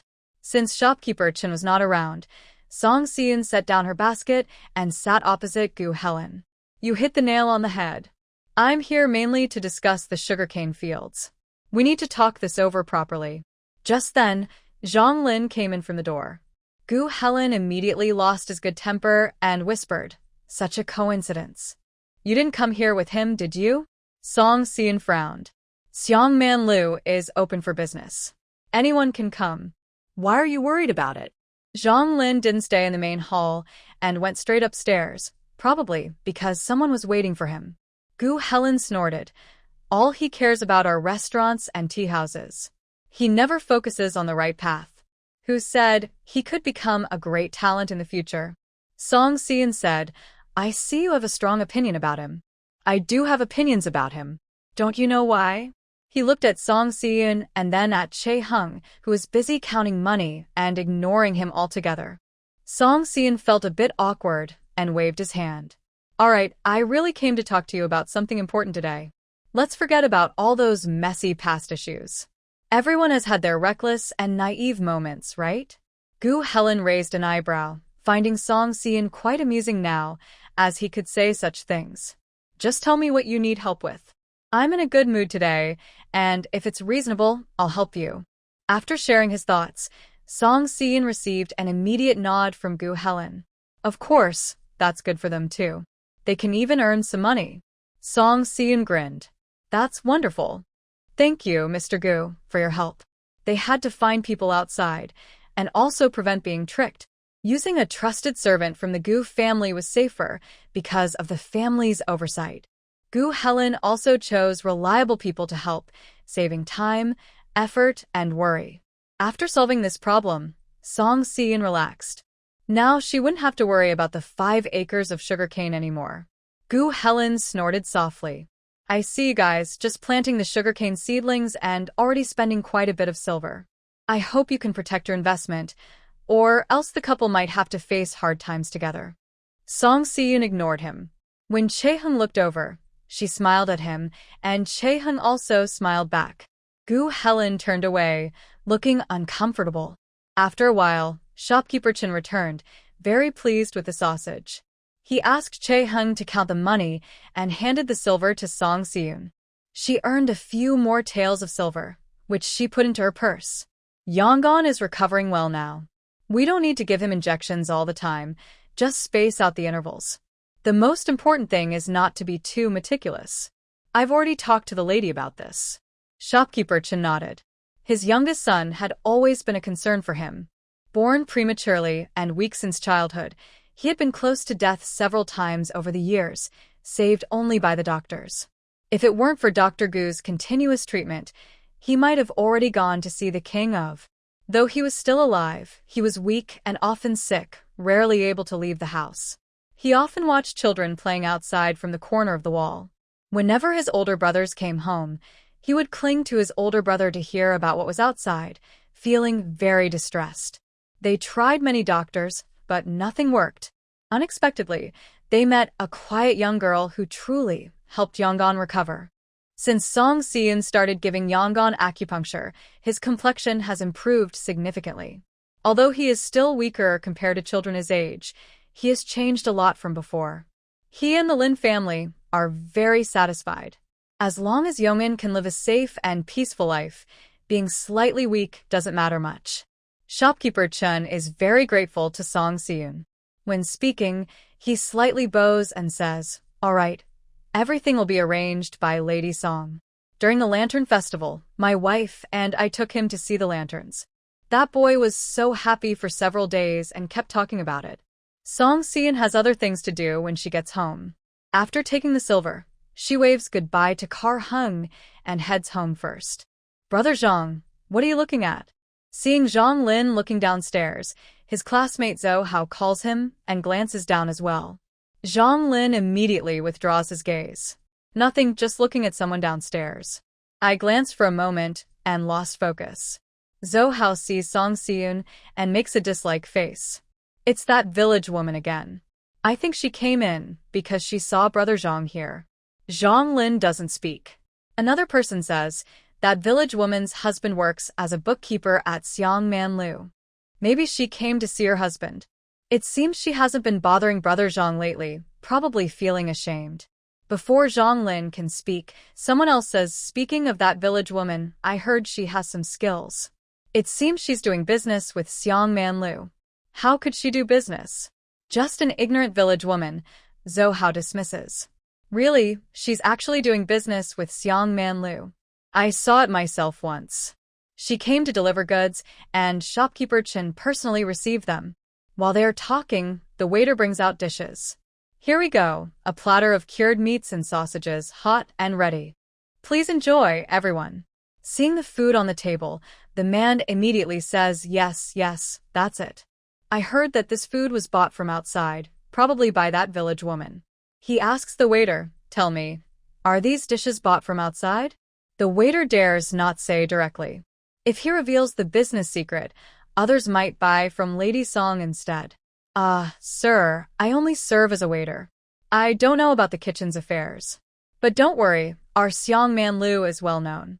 The owner is honest and fair, never cheating customers. We definitely wouldn't serve bad food. After saying this, he quickly leaves to do other work. The man confidently says, trust me, this is definitely true. I saw it with my own eyes last time. Zhou Hao said, whether it's true or not doesn't matter. It has nothing to do with me. Let's eat, everyone. Come on, dig in. This meal is on me today. Zhonglin picked up his chopsticks, took a slice of sausage, and was immediately attracted by its aroma before even putting it in his mouth. He took a bite, and the flavor lingered on his lips and teeth. If this was really made by Song Siyun, she must be earning a lot of money. But I don't understand why Song Siyun is so cold to me now. She used to rush toward me eagerly, but now she acts like a stranger and walks away when she sees me. What's going on? Zhonglin couldn't figure it out and went back to the academy. In the afternoon, he heard someone at the gate looking for him. He thought it was Song Siyun, so he hurried out, only to see Song Lanji standing there. He looked around and pulled Song Lanji to a quiet place to talk. What's wrong with you? Didn't I tell you not to come here looking for me? Coming here in broad daylight. What if someone sees? Song Lanji already felt wronged. Today, she came to seek comfort from him, but he responded like this. She couldn't hold back, and tears started to fall. Brother Lin, I've suffered so much at home. Now, even you are treating me like this. Why can't I come to see you? Am I so shameful? Zhonglin frowned and said, That's not what I meant. Women value their reputation most. We're not engaged yet, and if people see us together, they'll talk. But what does it matter? I made clothes for you before. Didn't your classmates see? Zhonglin said, All right, I have classes soon, so I can't talk for long. Why did you come to see me today? Song Lanji told him about what had happened these days, leaving out the part about her taking someone's dowry. She said it was all Song Siyun's fault. She cried and said, Do you think Song Siyun is especially unreasonable? She's unfilial. My brother keeps causing trouble, and now our family is in chaos. I'm the only one suffering. Zhonglin asked, Did Song Siyun really take 50 taels of silver from your grandparents? Can it be fake? She's too cruel. She's so unfilial to her elders. She's not afraid of heaven and earth. Thinking about what he heard today, Zhonglin asked, I heard someone say that Song Siyun is doing business at Xiangmenlo. Is that true? Song Lanji nodded. Yes, she's doing business at Xiangmenlo. I heard she's making quite a bit of money. She can earn her own living, but she treats her family so badly. Song Siyun really isn't a good person. Zhonglin asked Song Lanji a lot about Song Siyun. Suddenly, he realized that Song Siyun was not quite what he had thought. In fact, she had some talent, managing to do business with Xiangman Lu, which is the biggest restaurant in town. It seemed they made quite a lot of money. He should have seized the chance earlier and not been so cold to her. Otherwise, that young lady might have fallen for him. He still wanted to ask Song Siyun more, but Song Lanji looked upset and pouted, saying, Brother Lin, why do you keep asking about Song Siyun? Don't you find her annoying? She kept chasing after you before, making you the joke of the town. And you still care so much about her. Zhonglin replied, Just curious, that's all. I asked a few more questions. I wonder if her sausage recipe is from your family, since she's doing business with Xiangman Lu. If it is from your family, then you could also do this kind of business. No need to worry about her. Song Lanji said, My family doesn't have any special recipe. I don't know where she got it from. She's just lucky. She looked at Zhonglin with teary eyes and said, Brother Lin, I'm angry at Song Siyun, but it's all because of you. I was thinking of saving some dowry to help you in the future, but then this happened at home. She took out a silver bracelet from her. Here, take this. I know you need money for your studies. Don't work yourself too hard. Zhonglin was a bit angry. Are you saying I, Zhonglin, rely on women's money to support myself? Seeing him upset, Song Lanji hurriedly explained, No, I know you're not like that. This is something I want to give you myself. I can't help much with your studies, but I worry about you at home. I wanted to do something to help. Besides, my family favors my older brother. If these things stay at home, they might be taken to support him someday. It's better to give them to you. We're family after all. Isn't what I have also yours? After saying this, she looked seriously into Zhonglin's eyes, afraid he wouldn't understand her feelings. Zhonglin took the bracelet and said sincerely, Lanji, I will never let you down. I will study hard and pass the exam soon, so you can have a good life. Hearing this, Song Lanji felt relieved and threw herself into his arms. Brother Lin, I only have you to rely on. I believe you will succeed in your studies. Zhang Lin still had to go back to class. After accepting the bracelet, he comforted Song Lanji a few words and then hurriedly left. Song Lanji smiled shyly alone for a long time. Seeing no one around, she finally stepped out of the alley and happily went home. A few days later, Song Siyun went shopping on the street and unexpectedly met Zhang Lin again. She was curious.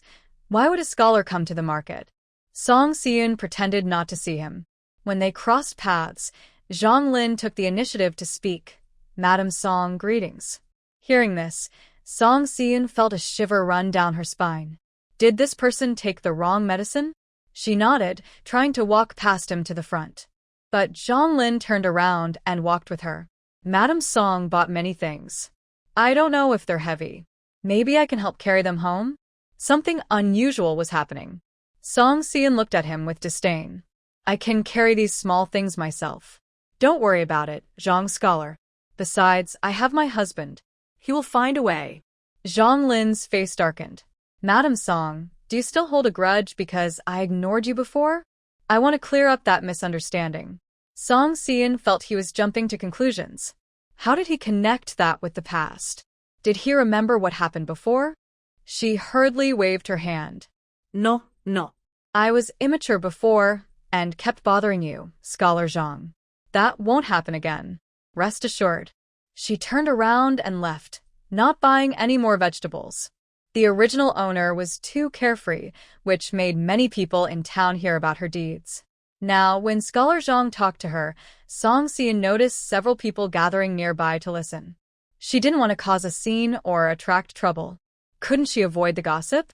What's wrong with people? Just suddenly coming over like they're sick. Song Siyun quickly walked away. Halfway there, she suddenly snapped out of her thoughts. She suspected Zhang Lin found out she was earning money now, which made him think of other ideas. This man was impressive, flexible, and adaptable, but it made her feel sick. She ignored him and turned to leave. Zhang Lin watched her back and felt both awkward and angry. This village woman really doesn't know manners. He lowered himself so much, yet she still made him look bad. Seeing the people around gossiping, Zhang Lin hurriedly left. After he left, the rumors started spreading. Is that Zhang Scholar? Who was he talking to just now? I'm not sure, but it seems like the young lady who kept chasing him, crying and begging to marry him. She's now his wife. Wow, this is incredible. But I wonder why that young lady doesn't want to talk to him. It can't be. Master Zhang is kind and polite, so why doesn't she give him a good face? Who knows what's really going on? Anyway, it doesn't concern us, so let's not worry about it. That's true. Zhang Lin left the vegetable market, turned a corner, and remembered he wanted to buy some paper at the bookstore. As soon as he arrived, he saw Song Siyun coming out, holding several sheets of high-quality paper. Song Siyun's attitude made Zhang Lin unsure. He didn't want to be rejected again, so he waited until Song Siyun left before going inside. The shop assistant greeted him. What would you like, sir? Zhang Lin asked. What did that person just buy? The assistant smiled and explained everything Song Siyun bought. Lady Song always buys the best for her husband. Our shopkeeper also likes the calligraphy of the carriage driver, so we use good paper for him. Zhang Lin felt angry and couldn't help but say, he's just a clerk. Using the best is a waste. He originally wanted to buy paper but couldn't buy after Song Siyun, so he had to settle for the ordinary. He didn't know how others might laugh behind his back. He turned to leave, and the assistant sneered, if you can't afford it, why ask? What does it matter what they use? Zhang Lin wanted to follow Song Siyun to see what else she was buying. Suddenly, he met Song Lanji. Brother Lin, what are you doing here? Zhang Lin had to give up following Song Siyun and, feeling a bit nervous, said, Oh, I was thinking of buying ink and brushes. What about you? Song Lanji looked around shyly and said softly, I missed you, so I came to see you. Brother Lin, are you busy today? Let's talk. He wanted to ask more about Song Siyun but smiled slightly and nodded. All right, let's have a chat. They went to an alley to talk. Song Lanji was gentle and sweet, but Zhang Lin couldn't focus on her. Tell me again, is it true that Song Seon's sausage really sells well? Song Lanji looked a bit upset but replied, it seems to be doing well now, but who knows? If it was really that good, she wouldn't keep asking us for money. Zhang Lin asked, you mean she isn't making that much money, just pretending it's good? Song Lanji snorted, that's how I feel too. Besides, Song Seon keeps messing around. She took the land to grow sugarcane. Won't she lose everything if she doesn't make a profit? Just wait and see. Soon, she will be so poor that she won't even be able to afford food. Plant sugarcane? Zhang Lin didn't know about this yet and became curious. Tell me more. Song Lanji said irritably, Brother Lin, it's not easy for me to come here. Don't you want to talk to me properly? What is Song Seon doing? Zhang Lin smiled slightly. I'm just curious. I used to think she was simple-minded, but it turns out she's different from what I imagined. Song Lanji chuckled. I think she's pretty much the same as someone simple. You're not wrong. She tugged at his sleeve and shook her head. Brother Lin, let's not talk about her anymore. How Song Seon is doesn't matter to me. Anyway, Grandpa won't pay attention to her anymore. Zhang Lin nodded and said, so, she has cut ties with your family? Yes, a few days ago, there was a big fuss and the Song family became the joke of the village. Grandpa can't forgive her. Zhang Lin couldn't help but suggest, I think you should soften a bit. If you can work with her to make sausage, your family could earn some extra money. He was a bit envious. If only he knew the recipe, that would be great. As a scholar, he couldn't run a business, but if he had the recipe, his family could do that work. He just hoped to get the recipe from Song Lanji, but he couldn't be too obvious about it. Eventually, the topic shifted back to Song Seon. Song Lanji looked a little unhappy and let go of his hand. Brother Lin, are you changing your mind? Do you think Song Seon is better now? Hearing this, Zhang Lin quickly explained, no, I really didn't mean that. I'm just thinking of you. If Song family is doing better, you can marry well in the future. For a girl, a good dowry is very important. When she heard about the dowry, Song Lanji thought of Song Seon again. If it weren't for Song Seon, I'd have plenty of dowry. She looked at Zhang Lin with a sad face and said, Brother Lin, please don't mention her in front of me anymore. Song Seon is just trouble. Whoever gets involved with her will be unlucky. I'm only doing this for your sake. Zhang Lin nodded. While he was distracted, Song Lanji tiptoed and kissed his face, then lowered her head, blushing. Brother Lin, don't be angry with me, okay? Zhang Lin comforted her, but was still thinking about Song Seon. How could he make Song Seon return to her old self and willingly give him money again? Before she could come up with an idea, she didn't dare offend Song Lanji, since she had given him some silver. The sugarcane seedlings on the 5 acres of land mostly survived. Song Seon was very happy, but she also had more work to do every day. Chae-hung finally had a day off and carried A to help her the fields. They worked all day long. That night, Song Seon saw him massaging his leg. Worried that his injury might flare up again, she remembered a good herbal remedy and thought she should get some medicine to apply. She didn't tell Chae-hung. When she had time to go to the town, she planned to buy the medicine herself. The apprentices at Yuan Hall all knew her and were very polite. Song Seon went out to get the medicine. Gu Heli from behind looked outside and saw her. The apprentice said, the young master has already gone far. Isn't that Mrs. ¿Qué?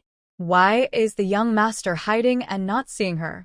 Gu Heli tapped his head and said, work hard and stop eavesdropping. He was mainly worried that Song Seon might feel uncomfortable seeing him, and he also wanted to see how much she cared about Chae-hung. Take care of the shop. I'll go out for a bit. The apprentice nodded with a smile. Don't worry, I won't tell the master you came by. Gu Heli crossed his arms, but had nothing more to say. He planned to go find Chae-hung to drink, so his father wouldn't catch him and make him go home. He didn't want to talk about marriage. Song Seon put the herbs into her basket, thinking about asking Chae-hung if he needed anything else. The alley ahead led to Xiangminlu Street, which was a shortcut. But just as she stepped into the alley, she startled the people inside. Song Lanji was hugging Zhang Lin and acting cute when someone suddenly entered, making her scream in surprise. Ah! When she saw who was in front of her, Song Lanji felt both shy and angry, while Zhang Lin was very nervous. Madam Song. It was already obvious what was happening. What could they do now? Although Song Xian had seen them before, accidentally bumping into them now is awkward. I took the wrong path. You two continue. I saw nothing, and won't tell anyone. Keep going. After saying that, she turned and left the alley. Song Lanji was anxious. Brother Lin, she hates me so much she'll definitely tell others about this. We can't let her do that. If others find out, my reputation will be ruined. Brother Lin, think of a way quickly. Zhang Lin wanted to chase after her to explain, but couldn't find an excuse. Since Song Lanji had already said so, he decided to go along with it. Lanji, little sister, you should leave from the back alley first to avoid being seen. I will go talk to her first. Song Lanji quickly nodded. Okay, Brother Lin, you must make her stay quiet, or my reputation will be ruined. Don't worry, I will protect you. Let's go quickly. After Song Lanji turned around, Zhang Lin immediately chased after her. Song Xian walked quickly and caught up after a short distance. Miss Song, please wait. I have something to say. Song Xian felt very sick. In broad daylight, in a narrow alley, these two people really chose a bad place. She looked at Zhang Lin. What? Did you come here just to silence me? I said I wouldn't tell anyone outside. What more do you want? Zhang Lin tried to look gentle and polite. I'm worried you might misunderstand. I have no relationship with her. Is that so? Song Xian nodded. But what does that have to do with me? You don't need to explain to me. Zhang Lin was stunned. Please don't misunderstand me, Miss Song. I'm not that kind of person. Song Xian said irritably. You know what kind of person you are. Why are you explaining yourself to me? She found Zhang Lin fake and wondered how the original owner could have liked him. Song Xian forced a smile. I have things to do, so I'll be going now. She bypassed Zhang Lin and left. Zhang Lin thought she was angry, probably because she saw him being close to Lan Ji and felt upset. He knew he had to explain himself clearly today. So he quickly caught up again, but this time he didn't speak. Instead, he reached out and grabbed Song Xian's arm. Song Xian felt even more disgusted. She clenched her hand and grabbed his wrist, twisting it back, then kicked him in the back. Zhang Lin stumbled forward and fell flat on his face. She was shameless, and Song Xian didn't bother to show him respect. She stepped forward and kicked him again. She brushed the dust off her clothes and snorted coldly. This is the last time I'll say it. What kind of person you are has nothing to do with me. Don't be shameless. The road is wide. If you dare to bump into me again, I'll tear your arm off. Zhang Lin never expected her to hit him, especially in the busy street where many people knew him. If this got out, how could he continue to stay in Gaoqiao town? He didn't think much and quickly got up from the ground, lowered his head and left quickly. Song Xian rolled her eyes. You can't expect her to speak kindly to such a person. If you act nice, he might think he has a chance. Next time, be even more shameless. She carried her basket and left. Someone came out from behind the crowd, looking at her in disbelief. The shop assistant said, Lord, your wife is really fierce. So brave. Che Hung, like everyone else, was stunned. He knew Song Xian's attitude toward Zhang Lin had changed, but he didn't expect her to beat him up in the street. And she was so harsh. Che Hung said, it was Scholar Zhang who caused trouble first. My wife was just protecting herself. The shop assistant smiled and said, of course. Everyone saw it. Don't worry, Lord. No one will say anything bad about Madam Song. Today, Che Hung came to collect money. After receiving the payment, he ran into Song Xian and Zhang Lin outside. He didn't want to interfere with Song Xian's affairs, so he didn't speak. When he saw Zhang Lin bothering her, he wanted to step in and protect her. But before he could move, Song Xian reacted so quickly, she had already knocked Zhang Lin down before he could step out. Thinking about how Zhang Lin looked just now made Che Hung smile. Just as he was about to return to Xiang Man Lu, someone called out to him from behind. Hide your smile. You're in the middle of the street. If people see, what will they think? Che Hung turned around. Gu Helen hurried over and put his arm on his shoulder. Did you see Song Si-in beating someone? Kiang nodded. Why are you here? I was just looking for you to have a drink. When I came out, I saw Song Si-in fighting, so I got to watch a good show. He smiled and said, it looks like she's really no longer interested in Zhonglin. She even beat him in the street.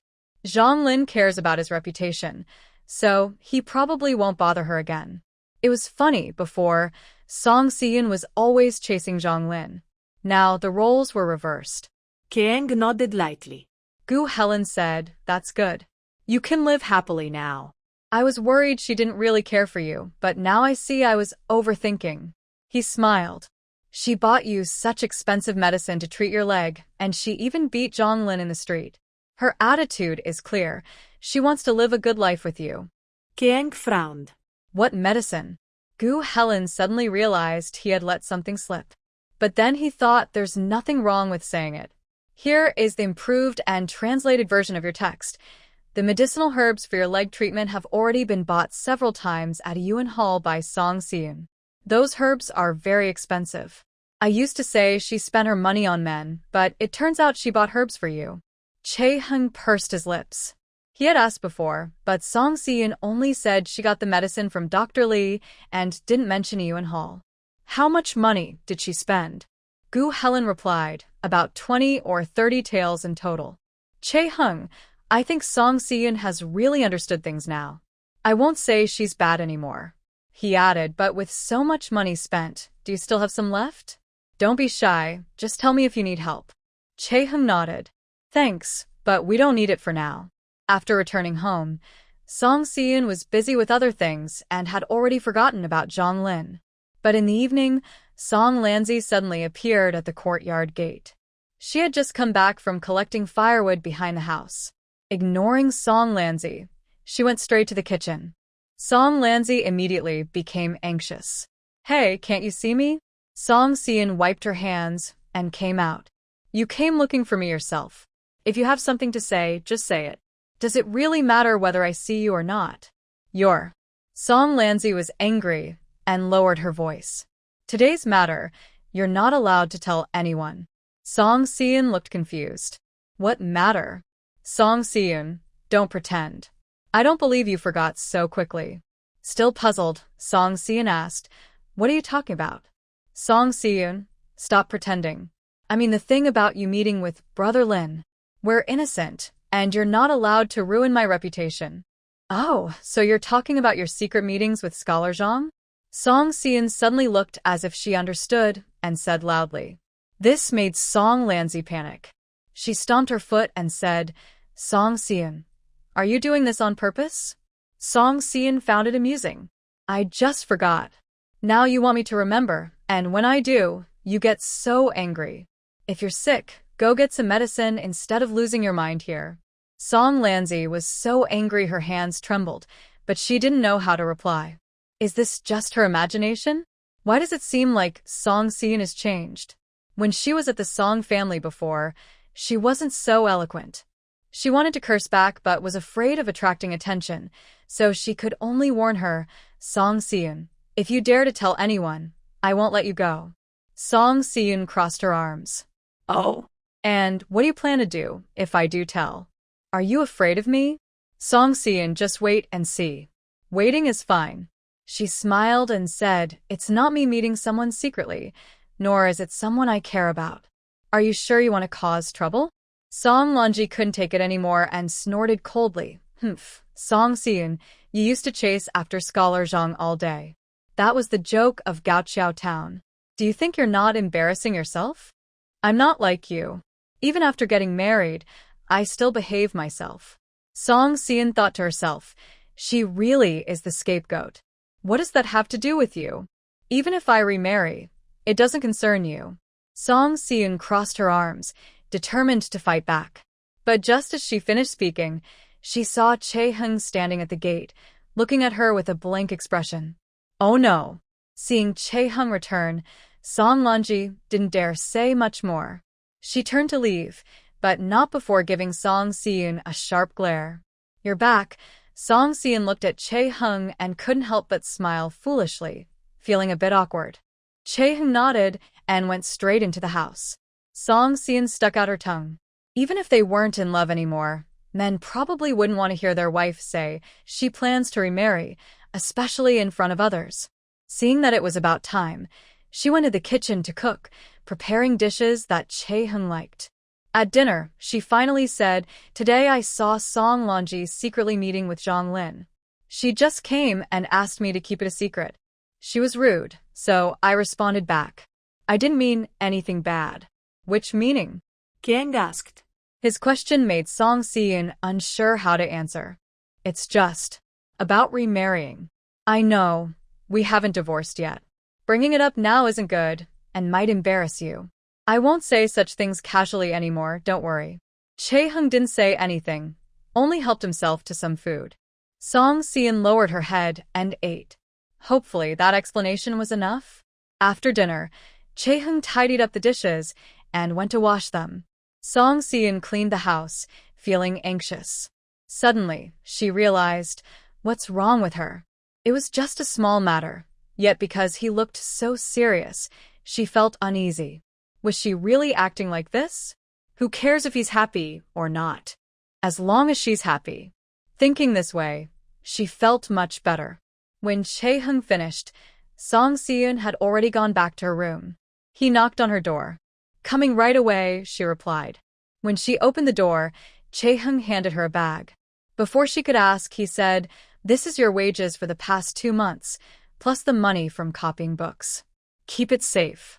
Song Si-eun looked at the full bag and was a bit confused. "Are you dividing the household?" Kar-hung smiled and said, "No, I am not home all the time. You handle most of the matters. Now that the sugarcane fields also need money, you can take this money and manage it. When Lee's family asks me for help, I also have more silver on hand." Song Si-eun secretly breathed a sigh of relief and took the money pouch. "I didn't expect you, the little accountant, to be quite good at earning money. There's quite a bit here. The main income comes from copying books and writing for others. You can keep the money for yourself. Don't ask about my reasons." Song Si-eun said, "I won't be polite to you either." She was about to close the door when Kar-hung spoke again. "Are you going to apply medicine again these days?" Song Si-eun nodded. "Yes, I'm making ointments, but it's a bit complicated. I need to wait 2 days. Luckily, you have a day off the day after tomorrow." He said, "I already know. Those medicinal herbs are very expensive." Song Si-eun looked calm. "I never thought of hiding it from you. I just didn't think it was necessary to mention. Also, even if you knew, I wouldn't give up on treating your leg. Our agreement is only a few months away, and I will definitely make it better." Kar-hung gathered his courage and asked, "If you fix my leg, will you ask me to leave?" Song Si-eun replied, "Isn't that what we already agreed on? It's a separation, not driving you away." Kar-hung smiled. "That's true. Sleep early." Song Si-eun always felt his back looked a little lonely and couldn't help but say, "Kar-hung, go study. Take the exam at Tiandi Academy. I think it's a good place." He paused and turned back. "Do you really want me to go? I just think you're suited for studying and taking exams. Before, you did it to take care of me, but now I can be independent. You should have your own life. I think we can afford it. What do you say?" Song Si-eun looked forward to his answer, but he didn't speak.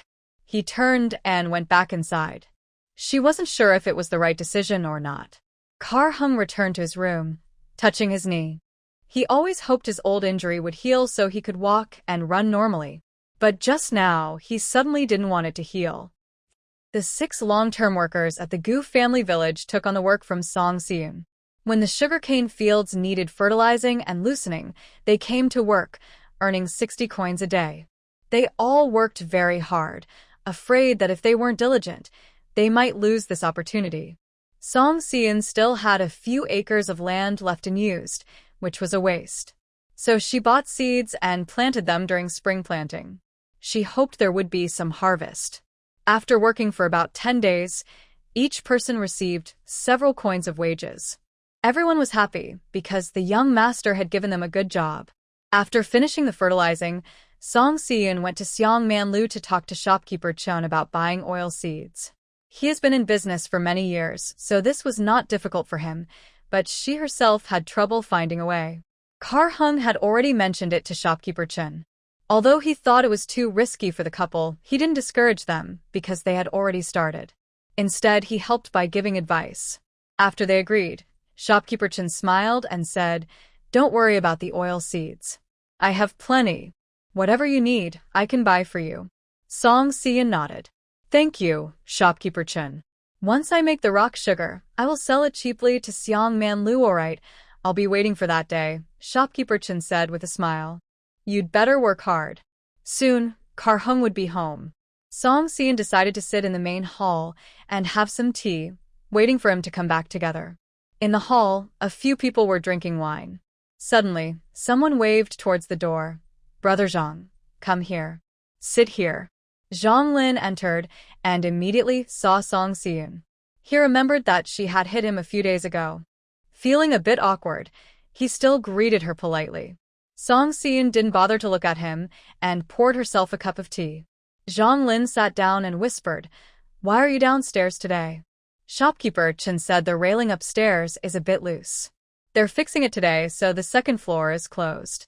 Zhang Lin nodded and deliberately sat with his back to Song Xian and Kar-hung. They all seemed to be students from the academy, and it looked like regular customers of Xiang Man Lu. After drinking some wine, they started talking about the enrollment at Tianda Academy. This is a good opportunity. Tianda Academy doesn't admit students every year. If you can pass the exams, it's not hard to get in. Brother Zhang, you should seize the chance. Zhang Lin smiled modestly. Tianda Academy only cares about writing, not whether you already have fame. I don't know if my writing will catch the dean's eye. Oh, it will definitely work. If you can't get in, who else can? Don't worry, it's fine. Exactly. Everyone knows Brother Zhang's talent. No problem at all. Come on, let's drink. Song Xian watched and found it amusing. These people spent all day in taverns drinking, hardly looking like scholars. They all dreamed of studying at Tianda Academy. So, why couldn't Kar-hung? After a while, Kar-hung finished his work and called Song Xian to leave. Someone with bad intentions smiled and said, "Isn't that Lady Song? You've been very cold to Brother Zhang lately. What's wrong? Do you want to love your husband deeply until the end?" This is clearly someone trying to cause trouble. Kar-hung wanted to speak, but Song Xian held his arm and said, "Don't argue with them. I don't want to bother with them." Just as they were about to leave, the man continued, "Brother Zhang is going to take the exam at Tianda Academy. If you really want to marry Brother Zhang, better get divorced now. Otherwise, you might never get the chance." Song Xian gave a cold smile. If he wants to take the exam, he will pass? Those who don't know might think Tianda Academy is run by him. Zhang Lin, who had been turned away from her, immediately stood up. Whether to encourage himself or to reassure Song Xian, he said seriously, "I will definitely pass." Song Xian looked at him. "If you really want to pass, you shouldn't be drinking here now. No offense, but none of you will pass." The others were all young masters. Studying for fame was not their real goal. They just wanted to make their families happy. Zhou Hao laughed and said, "Oh, from your words, it sounds like you don't want to be a scholar's wife anymore.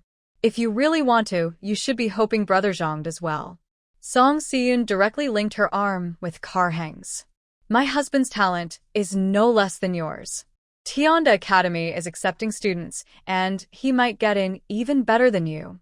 As soon as she finished, everyone around burst into laughter. Haha, did I hear that right? This little clerk can get in? Song Xian ignored them and pulled Kar-hung to leave.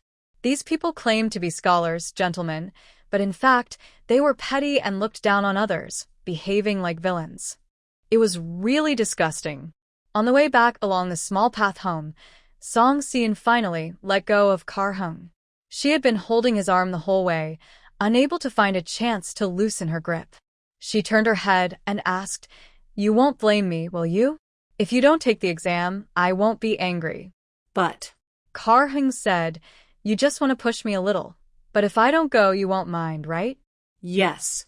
Song Xian nodded honestly. She said that because she really wanted to test whether he was afraid of holding her back or not.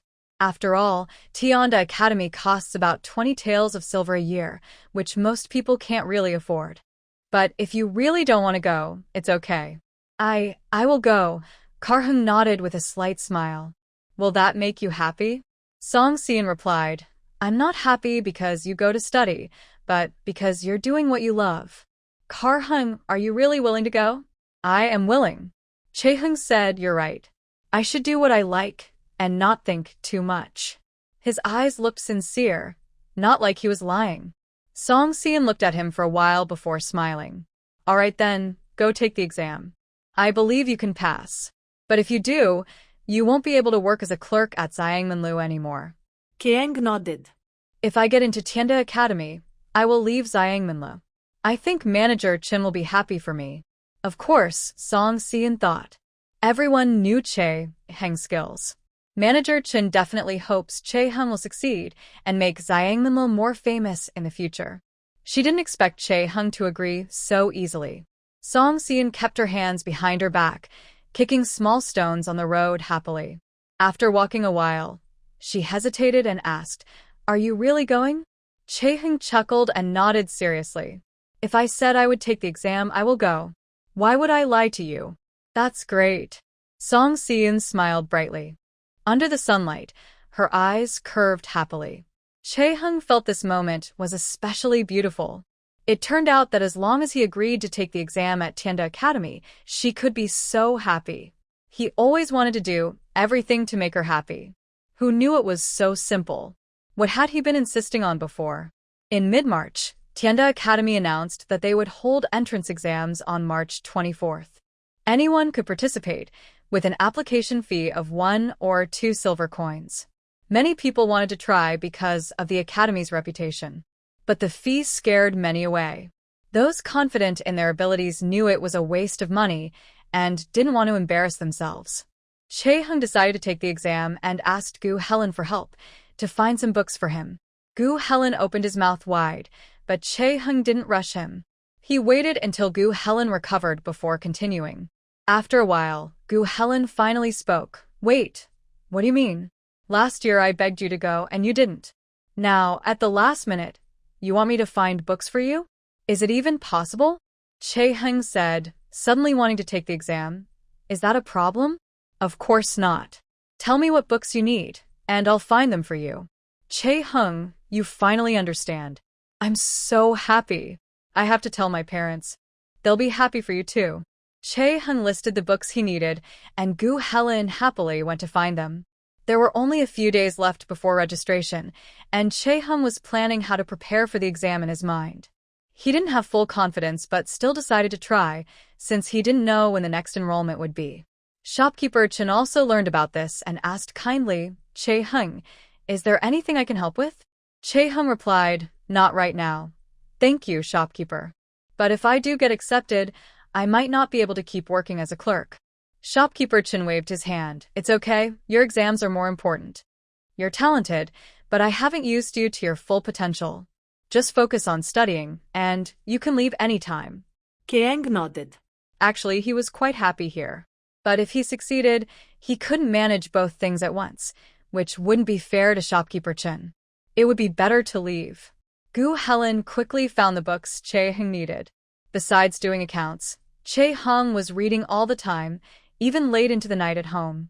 On the day of registration, Song Seon went with Chaehyung to sign up. There, they met Zhonglin, Song Wenjie, Song Changming, and other members of the Song family. She wanted to pretend she didn't see, but Wuxia was looking for trouble. Seeing Chaehyung also registered, Wuxia curled her lips. Yun, you went through so much trouble to get that money from home. Was it just to waste it? 1 or 2 silver coins are not cheap, and you're wasting them. Song Seon laughed. Wasting? How? Chaehyung has that ability? I think there's no need for all this. At least let him go to the academy to study for a few years.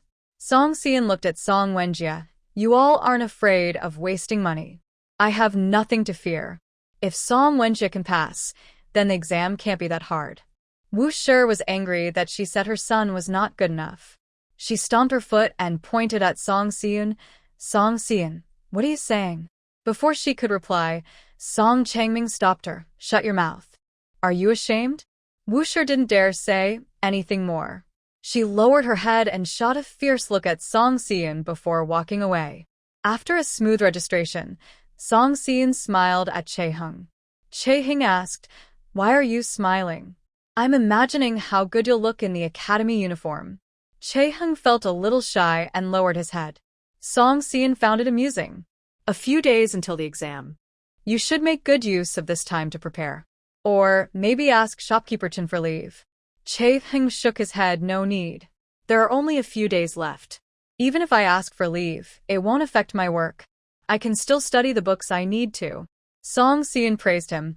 "That's really impressive." If it were in his past life, he would be a top student, so calm even during big exams as if they were not important at all. Today, Chae-hung didn't need to go to Seongman-lu, so after they registered, they bought some household items and went home. As they entered the village, several people saw Chae-hung and came to encourage him. "Chae-hung, I heard you're going to apply for Tianda Academy? That's a tough exam. You need to work harder. If you get in, it will be a great achievement." "Yes, Chae-hung, are you determined to go to school?" "If I don't get in, it's okay. I can try other academies. I've studied for a few years, so I should be able to pass eventually."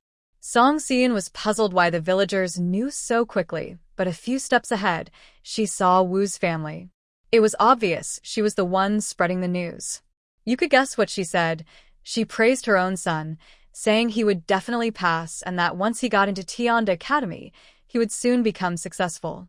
Then she also subtly criticized Chae-hung and insulted Song Si-eun a bit. Song Si-eun wanted to confront her, but Chae-hung held her back.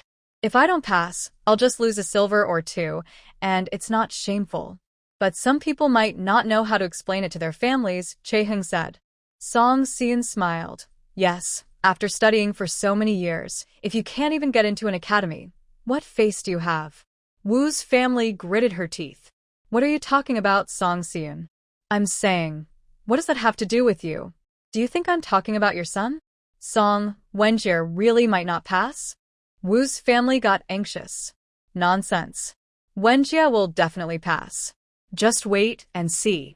Song Si-eun didn't want to argue with her anymore, so she and Chae-hung went home. In the past few days, Chae-hung studied very hard. He had seen these books before, just reviewing and memorizing what he needed to. The day before the exam, Chae-hung was still reviewing at Seongman-lu. Shopkeeper Chin was worried about him. Seeing him counting money while muttering, it looked like he was reciting lessons. "Chae-hung, I give you permission to take a break. Go prepare well," said Shopkeeper Chin. "Tianda Academy rarely takes students. Don't miss the chance." Kiang smiled slightly. "Don't worry, shopkeeper. I won't make mistakes with the accounts. I can focus better on memorizing in this busy environment. Too quiet isn't good either." Shopkeeper Chin smiled and said, All right. I'm not a student myself, so I don't understand these things." "Do as you see fit." He didn't bother him anymore and went to do other work. After a while, a child came in and asked the waiter about something. The waiter pointed to the scale. The child ran over, tiptoed, and placed an envelope on the counter. In a sweet voice, he said, "Are you Karhung? An uncle asked me to give you this letter." After saying that, the child turned and ran away. The envelope had no signature. Karhung felt a bad premonition and quickly opened the letter. After reading it, he hurriedly packed the letter and went to find Manager Chin. "Manager, something at home has come up. I need to ask for leave." Manager Chin said, "All right. You were supposed to take an exam tomorrow, but now you can go home." "I need a few more days off," Karhung said, a little hesitant. "I don't know when I'll be back. Please take good care of the accounts in my absence. When I return, I'll make sure everything is clear." Hearing this, Manager Chin realized it wasn't about the exam. He looked worried. "Is something wrong at home?" Karhung didn't answer, so Chun didn't ask further. He quickly said, "Go back quickly. Don't worry about when you come back. Just take your time." Karhung thanked him, packed his things, and left quickly. Seeing how hurried he was, Manager Chin also started to worry, wondering if something had happened to Song Si-eun. When Karhung got home, Song Si-eun had gone into the mountains with Dr. Lee to pick herbs and wasn't there. He couldn't wait for her. He packed a few clothes, left her a letter, and hurriedly left the house. Many villagers saw him leave quickly. They wondered what Karhung was up to. Where is Karhung going so fast? He's probably heading to the Tianda Academy exam tomorrow. Is it really necessary to be in such a rush? Can't he just go tomorrow? I don't know where he's going, but he looks worried. Maybe he had a fight with Yun girl? When Song Si-eun returned from gathering herbs, some people came to ask about Karhung. Has Karhung come back? Song Si-eun asked in confusion. It wasn't even time to finish work. Hearing her, a few people smiled and said, "It's okay. You can go check on him yourself." Dr. Lee also looked worried and quickly said, "Si-eun, I can take care of it. You go home and see if something's wrong." "Alright, I'll go first." Feeling anxious, Song Si-eun hurried home, but didn't see Karhung anywhere. She went to his room and saw a letter on the table. "I have to leave for a few days and will explain everything when I return. Sorry, I cannot participate in the Tianda Academy exam anymore." Song Si-eun read the letter over and over, but it only contained these few words. She suddenly felt very angry. "Alright, Chae-hung, your family's secret has been exposed, and you still have other secrets. What is it this time?" She didn't know anything now, so she had to ask the women who had just questioned her. "Yun, where did Chae-hung go? I saw him leave so hurriedly. I thought you argued. So, you don't know about this?" Song Si-eun's face darkened. Another person said, "Maybe something happened?" Song Si-eun asked, "Is that all you know?" The others nodded, and she turned to leave. One person behind her said, "I think Chae-hung probably went to see someone he likes. I told you, he can't be serious about living with Yun. Maybe he already has someone outside." Song Si-eun's anger flared. She didn't care what time it was. She turned around and went to the town. Shopkeeper Chen saw her and was a bit surprised. "Madam Song, why are you here now? Is something wrong? Where is Chae-hung?" Shopkeeper Chen hesitated. Didn't he go home? Song Si-eun was anxious and asked Shopkeeper Chen what had happened that afternoon. Chen explained that Chae-hung had received a letter and hurriedly left. "I thought something happened to you, but now it seems that's not the case." Song Si-eun pursed her lips and quickly asked, "Did Chae-hung say something about trouble at home?" "Yes." Song Si-eun had a guess in her mind. Chen also seemed to realize it and said quickly, "Could it be something wrong at his hometown?" "Where is his hometown?" Chen replied, "I don't know exactly. You're married, so you should know better than me." Song Si-eun was so anxious, she hit her head. "Then I'll go after him first." Sorry to bother you. She turned to leave, but Chen hurriedly said, "Madam Song, it's so late. Where are you going? Even if you're going, do it tomorrow. A young lady walking alone at night is risking her life." Song Si-eun also felt she was acting foolish. She nodded quickly. Chen added, "Don't worry. I'll hire a fast horse for you tomorrow. You can go to his hometown and try to catch him. If he really went back, you might catch up." Song Si-eun frowned. Chen continued, "Don't worry, I'll arrange a swift horse for you." "Thank you, shopkeeper." Song Si-eun finally nodded and went home. That night, Song Si-eun didn't eat well or sleep peacefully. She kept getting up to check outside, wondering if Chae-hung would come back in the middle of the night.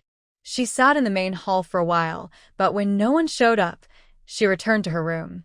She snuggled into her quilt, feeling cold all over and very upset. What is this all about? They promised to take good care of her, but they just left a few words and disappeared without saying where they were going, making her guess. Men really can't be trusted. They lie so easily. Finally, morning came. Song Si-eun casually ate a few pieces of cake, thinking she should hurry to town to catch a bus. But before she could leave, the carriage was already waiting at the door. The driver asked, "Are you Lady Song?" She nodded. The coachman said, "This is a carriage hired by Manager Chen. He sent me to pick you up. When you're ready, get in." There was no need for her to prepare anything. She got in the carriage and they left quickly. At the village entrance, they couldn't go further because Wang's ox cart was blocking the road, with people getting on. Someone asked, "Where did this big carriage come from?" "It seems to be from Yunya's place. They hired it for Chae-hung's exam. They really are generous." Song Wenjia had already gotten on the ox cart. Mrs. Wu was going with him today and couldn't help but sneer, He doesn't have the ability. Even if someone carried him, he wouldn't pass the exam. Another person said, wait, didn't Chae-Hyung leave yesterday? Why is there an exam today? Just then, the ox cart moved aside, clearing the way. Song Si-yoon, tired of listening to everyone's gossip, urged the driver to hurry, and soon they left the village entrance. Mrs. Wu immediately started asking around, Chae-Hyung left? What's going on? I don't know. Isn't that someone from your family? Mrs. Wu snorted, someone from my family? We've separated. It doesn't matter anymore. I think he was just afraid of losing face, so he left quickly. Otherwise, why would he leave before the exam? Everyone started discussing loudly. Whether he left to impress others or because he was afraid of failing the exam, it was big news and would be the talk of the village for a while. Yoon Seong sat in the carriage, her face pale. A woman sitting beside her deliberately said, Yoon Seong, aren't you quite close to Chae-Hyung? Do you know what's really going on? Yoon Seong quickly replied, Annie, stop talking nonsense. I have no special relationship with him. That's not how it is. Many villagers knew that Lee Yoon-seong had recently been close to Zhao the butcher from Peach Blossom Village, and she had brought home meat several times. Currently, there is no hope for the car shop, and I don't want Zhao the butcher to misunderstand, so I am starting to cut ties with him. He is quite clever and knows how to make his life better. Chae-Hyung's hometown is in Inglong Town, about 70 or 80 miles from Gaoqiao Town. It takes a day by horse-drawn cart to get there. However, he left in a hurry yesterday and couldn't hire a carriage, so he stayed overnight at an inn. Song Si-yoon urged the coachman to ride faster. He didn't rest at noon and finally caught up with Chae-Hyung in the afternoon. He was riding a bullock cart heading home. On the way, Song Si-yoon kept looking out, but she didn't see anyone all morning and thought she had missed him. Finally, she met him. She couldn't help but breathe a sigh of relief. Drive the cart ahead and block that bullock cart. The coachman obeyed and stopped the bullock cart. Chae-Hyung frowned, but suddenly someone jumped off the cart, startling him so much he couldn't speak. When Song Si-yoon reached the side of the bullock cart, he asked, Si-yoon, why are you here? Why? Is there something I shouldn't see? You're so scared I might find out. You looked terrified when I arrived. The others on the cart stared at Chae-Hyung, as if watching a show. Chae-Hyung hurriedly said, It's not what you think. Something happened at home. I was in a rush to leave, so I only left a note for you. Song Si-yoon looked upset. Can't you write more details? I worried all night. Seeing everyone watching, Song Si-yoon felt a little embarrassed and turned back into the cart. Chae-Hyung didn't move and didn't know how to apologize. Song Si-yoon lifted the curtain and said loudly, You said you were in a hurry, yet you're still riding a bullock cart?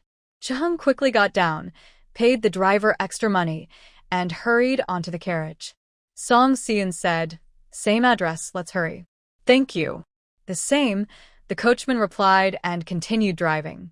The atmosphere inside the cart was a bit awkward. Throughout the journey, Song Si-yoon was very anxious, thinking that once she found Chae-Hyung, she would vent her anger on him. But when she finally saw him, she felt a bit embarrassed. They had agreed to divorce in a year, and it hadn't been long since then. What was he doing here? If something was wrong in his hometown, he could handle it himself.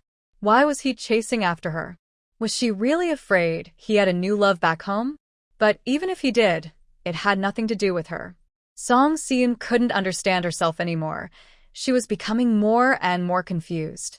Women are like needles in a haystack, and the key is that even she couldn't figure herself out. She supported her head, feeling secretly annoyed. Chae-Hyung looked at her and explained, I received a letter. There was hail in my hometown. My second uncle's house collapsed and he was injured, so I am very worried. Song Si-yoon heard this and suddenly felt less angry. She quickly asked, Is he seriously hurt? Chae-Hyung shook his head. I don't know. The letter didn't say. My second uncle has always been very caring of me. I haven't been home for years, so I worry about him a lot. When I heard about the accident, I didn't think much and didn't explain it to you. I'm sorry. Since it was a family member who had an accident, it's understandable.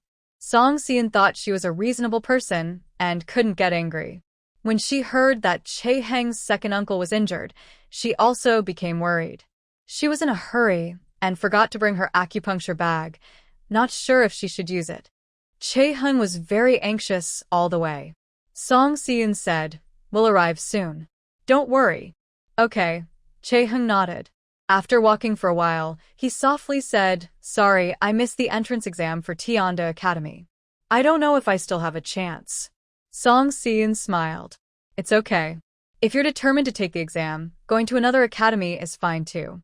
It's not only Tianda Academy that offers the test." She said, "I believe in you. Even if you go to the worst academy, you will still pass the exam." Che Heng nodded. Yes. In the evening, they finally arrived at the town. The carriage driver couldn't find the way anymore and needed Che Heng to guide him. They headed to the village. Tenli village is long and narrow, stretching several miles, which is how it got its name. The planting season had passed, and the fields were full of crops.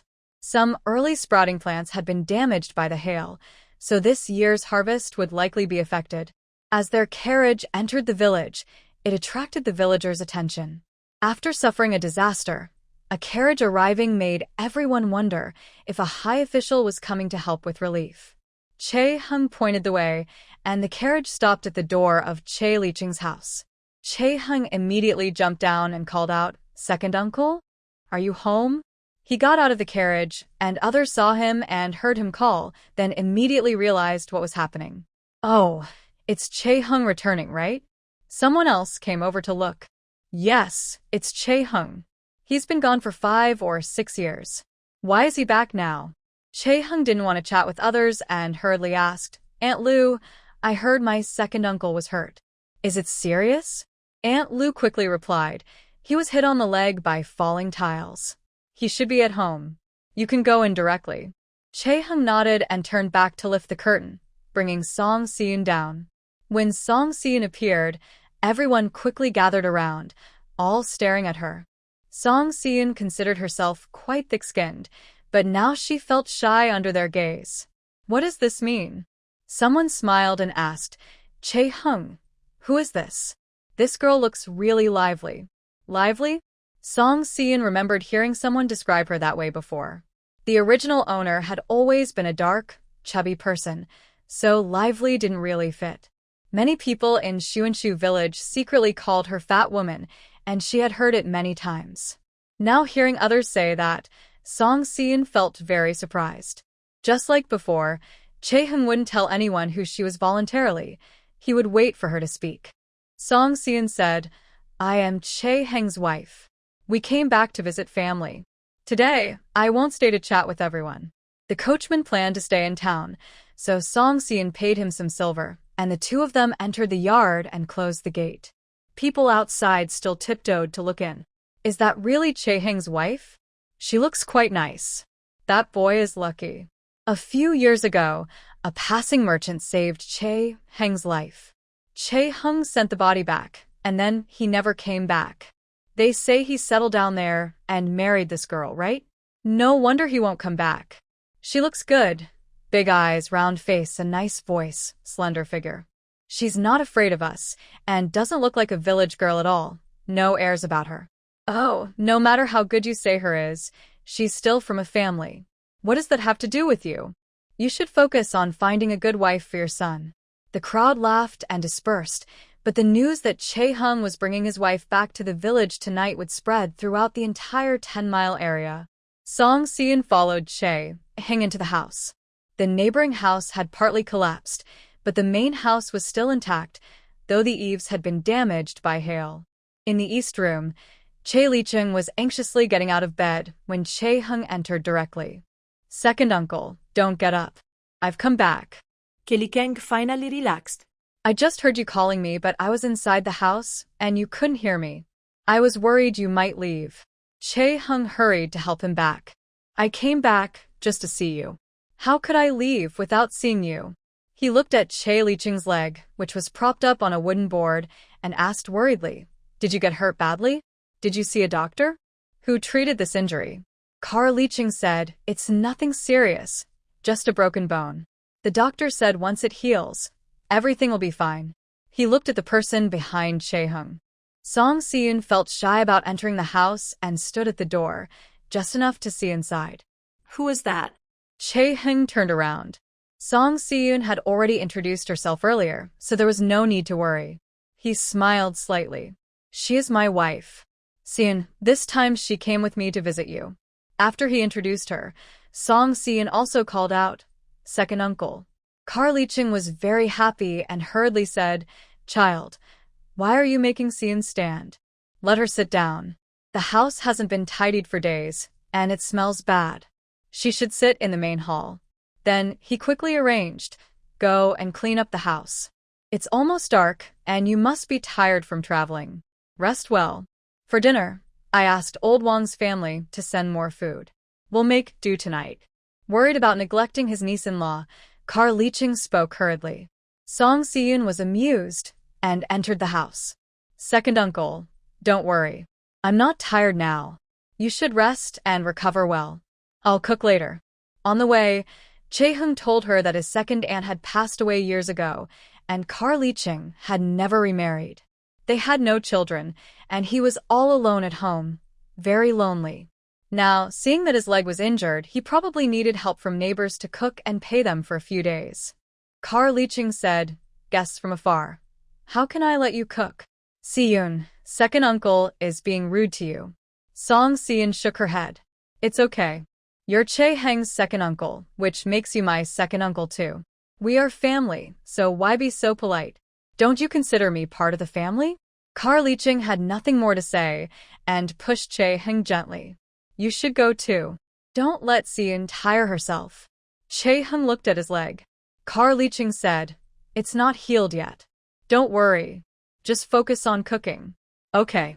There were vegetables in the vegetable patch. Song Si-eun noticed that Chae-hung and his second uncle looked very similar. Both loved cleanliness and worked carefully. The vegetable patch was well kept.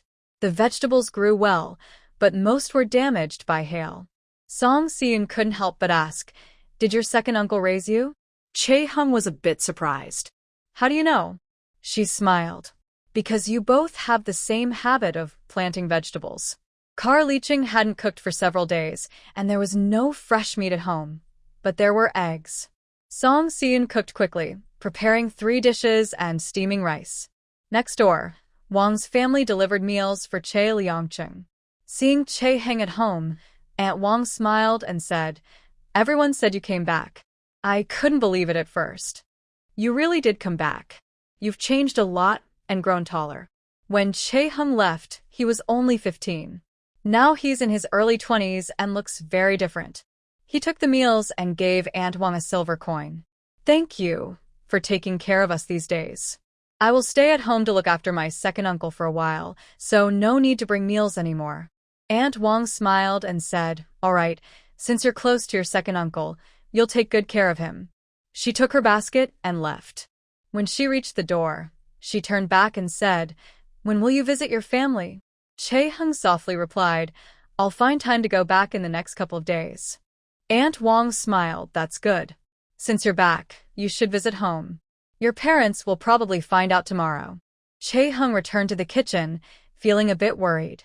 Song Si-eun overheard Aunt Wang's words and guessed that Chae-hung might be upset about his family. However, Chae-hung didn't mention anything about his family on the way home, so she didn't ask.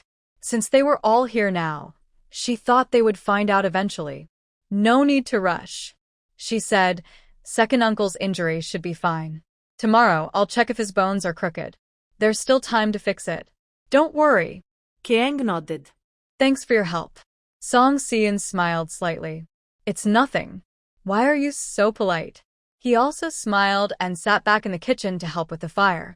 Dinner was ready. Song Si-eun asked Chae-hung to move a table into Chae Liching's room, and they all ate together that night. Chae-hung tidied up briefly, set the table, and Song Si-eun brought in the dishes. She went back and forth several times, filling the room with the aroma of food. Chae Liching couldn't help but say, Chae-hung, you found a good wife. Song Si-eun just happened to hear this and felt a little embarrassed. Come on, eat quickly, or the food will get cold. She sat beside Chae-hung. Che Licheng looked at both of them again and couldn't hide his smile. He knew Che Hung left earlier to repay a debt, and he understood the full story. Over the years, he had always worried about Che Hung. It wasn't Che Hung's fault, but Song Hongwu had indeed died here, and he had saved Che Hung. If the Song family didn't understand, they might have been harsh to Che Hung all these years. But he knew Che Hung's temper very well. Once he makes up his mind, not even 9 oxen can change it. Even if the other person hits or scolds him, as long as he believes he should repay kindness, he will stay there forever. Over the years, they kept in touch through letters. In his letters, Che Hung always said he was doing well, but he couldn't really believe it. It wasn't until he saw the person this time, who had grown into a handsome man and was very loving with the Song family girl, that he finally relaxed. After tasting Song Siyun's cooking, Che Licheng was even more pleased. Song Siyun, your cooking skills are really good. With just a few ingredients at home, you can make such delicious dishes. This wasn't just politeness, but genuine praise. Song Siyun loved hearing others praise her cooking. She enjoyed making food, and when others appreciated the beauty of her dishes, she felt an indescribable joy. Second uncle, eat more. We've been staying here these days, and I've been trying different recipes for you. Che Licheng's face lit up with happiness, and he forgot about his leg pain, eating the meal happily. The house only had 3 rooms. Usually they only used one, but hail had damaged another, so today staying here was a bit of a problem. Song Siyun finished washing the dishes and went to put them away. Che Licheng then called Che Hung over to talk. I've been alone all these years. We don't have many blankets at home, and I haven't dried them in a long time. They might have some musty smell. Tonight, we'll just make do with what we have. Here's some money. Tomorrow, go to the town and buy new blankets. Don't let Siyun suffer. He placed 2 broken silver coins into Che Hung's hand. Che Hung quickly tried to return them. Second uncle, there's no need to spend money. I have some on me. I'll go to the town tomorrow to buy new ones. Don't worry. After saying this, Che Hung stood up. Siyun is still busy. I'll go tidy up the room first. If you need anything, just call me, second uncle. All right. My legs aren't very good, so you'll have to do it yourself. Anyway, you know where everything is. I haven't moved anything. Che Hung nodded and went out to busy himself. There was only Che Licheng at home. Even if he liked to keep things clean, a room with no one living in it couldn't be cleaned every day. It was also filled with some clutter. Since he returned suddenly today, he knew the house probably wasn't suitable for staying. Worried that Song Siyun might be tired, Che Hung hurried to tidy up the house. After finishing, Song Siyun came to look for Che Hung, but he wasn't in the room. Che Licheng smiled and said, I asked him to tidy up the house. Siyun, sit and rest. You've worked hard today. Standing at the door, Song Siyun wasn't sure whether to help Che Hung or stay and chat with Che Licheng. After hesitating, she chose the latter. Second uncle, I'll keep you company and talk. Having seen many difficult relatives in the Song family, she found Kar Heng's relatives to be very kind. She enjoyed chatting with the elders at home. She also took the opportunity to look at Kar Licheng's leg injury. If the bones weren't set properly, they might need to be reset. Song Siyun gently pinched his broken leg. Luckily, the bones hadn't shifted. As it is now, it should be fine. Second uncle, you need to take good care of this injury. You can't do heavy work for at least 3 months, or the bones might heal crooked. Kar Licheng nodded repeatedly, but also felt surprised. Siyun, you can do bone setting too? Song Siyun smiled. I learned some medical skills from Dr. Lee in the village. I've only learned a little so far. Hearing that she was studying medicine made Kar Licheng admire her even more. Good girl, this is just the beginning. Don't worry, you'll become more skilled over time. Song Siyun didn't have much experience talking with elders. After seeing Kar Licheng's injury, she didn't know what else to say. Kar Licheng said, You and Kar Hung are both good children. I used to say he could become a doctor when he was little. Who knew he wouldn't, but he married a wife who wants to be a doctor. Curious, Song Siyun asked, Second uncle, did Kar Hung like medicine when he was young? Hearing this, Kar Licheng sighed. Not exactly. He often got hurt when he was little. He'd endure the pain and bandage his wounds himself. He had a bit of a doctor's attitude. I thought it might be good if he became a doctor. Hearing this, Song Si-eun was surprised. Why did Kar-hing get hurt so often when he was little? Carly Chung was also surprised when he saw her reaction. He thought that since Kar-hung had been away from home for years and had been with Song Si-eun all along, he probably hadn't told her about his childhood. Carly Chung didn't know what Kar-hung was thinking and didn't want to interfere with his decisions. So when Song Si-eun asked, he just shook his head. It's in the past. It's better not to talk about it. If you want to know, ask Kar-hung slowly later. Seeing that he didn't want to say more, she didn't press further. She nodded gently. All right. But in her heart, she wondered if Kar-hung's childhood had been anything but bright. She also wondered if it had anything to do with his parents. Kar-hung came to make the bed. Song Si-eun looked toward the door, and he pointed to the room in the main hall. It's all tidied up. Go rest early. She was indeed a little tired and replied, okay, I'll go now. Kar-hung took her to the west room and then went back to talk with Carly Chung. Song Si-eun walked around the small room, which only had a bed, a table, and a wardrobe. There was an oil lamp on the table, but the room was still very dim. Chae-hung made the bed very neatly, and Song Si-eun slowed down her movements even when sitting on it. While thinking about what Chae-hung might have experienced as a child, Chae-hung suddenly came inside from outside. Song Si-eun was startled and quickly stood up from the bed. Seeing her frightened, Chae-hung closed the door quietly and explained softly, "Second uncle. I don't know about those complicated things. I just thought we are a married couple, so tonight I need to sleep in this room." Before she could speak, he added, "Don't worry, I can sit on the stool and sleep. You can sleep on the bed." His tone was gentle and pleading. Song Si-eun lifted the blanket without saying anything. Chae-hung was unsure and thought that if she really refused, he might as well stay in the main hall for the night, find a place to stay tomorrow, and come up with a reason to convince second uncle. "Sleep early, I'll go out first." He reached for the door, but Song Si-eun immediately said, "Where are you going?" "Outside." Song Si-eun pulled him back quickly, feeling a bit shy, then turned around to tidy the blanket that was already smooth and wrinkle-free. "Why go outside? Are you worried, second uncle? This bed is big enough. Just sleep together." Chae-hung pointed to the stool. "No, I can sit." Annoyed, Song Si-eun said, "Your leg is finally healed. If you freeze overnight, I'll have to treat you again. Do you want to wear me out?" Although it was warming up in March, the nights were still very cold.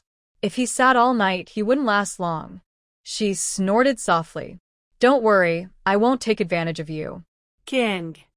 As Song Si-eun spoke, she took off her shoes and coat, then lay down on the inner side of the bed. She patted the bed and asked, "You can sleep outside, right?"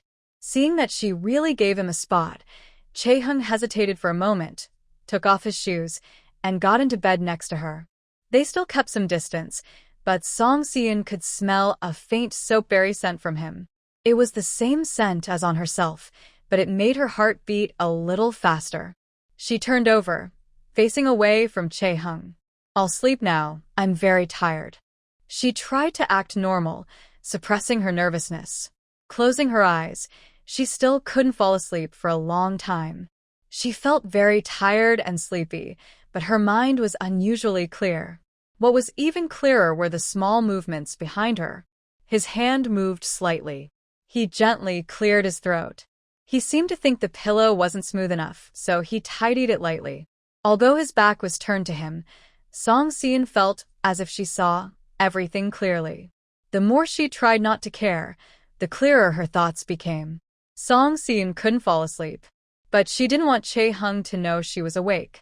She moved carefully, trying to act normal. Sometimes, trying too hard made her seem more unusual. A cool yet gentle voice sounded behind her. "Is the bed too hard?" Song Si-eun had to reply, "Yes, a little. Maybe I'm used to softer beds." Chae-hung softly said, "Uncle's house only has him. The bed is empty, and the bedding hasn't been dried in winter. I'll buy a new one in town tomorrow. For now, you'll have to make do." "Okay," Song Si-eun whispered. The room became quiet again.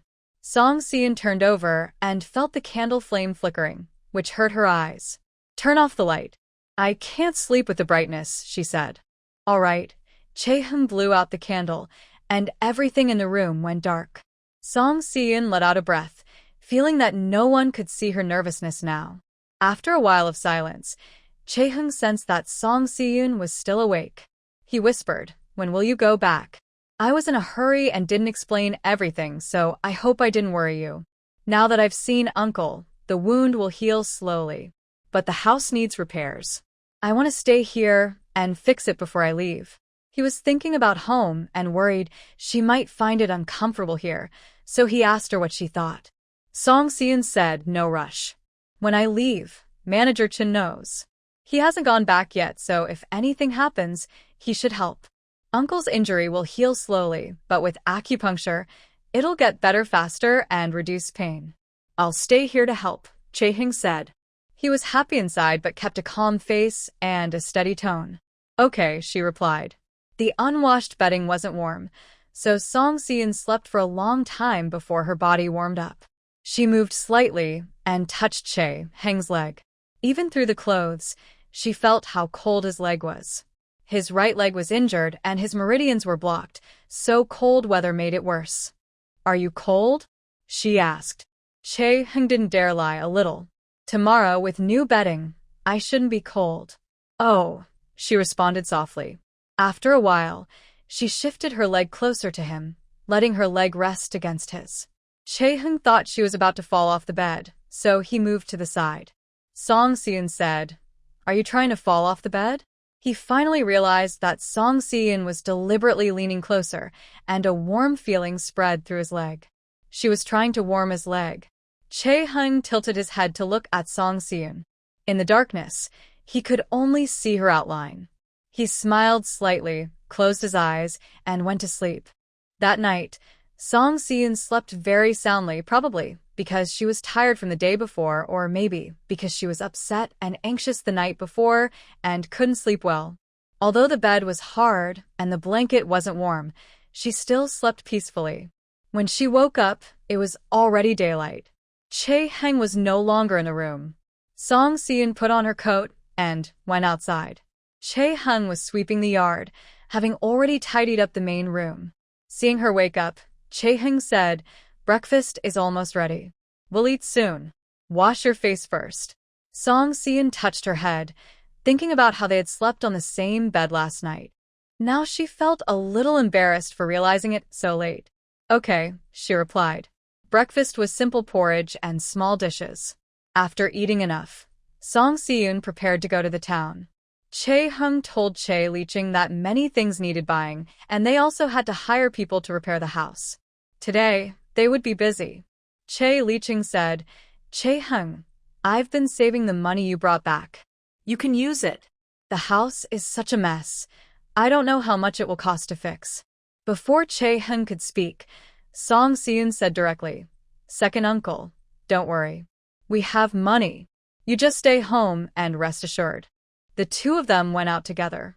Chae Li-ching felt comforted. It was nice to have two children who cared about him.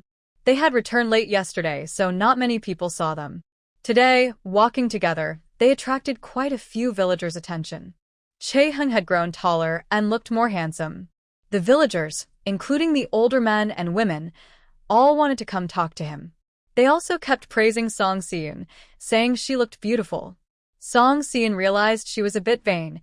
She was so happy to hear people say she looked good.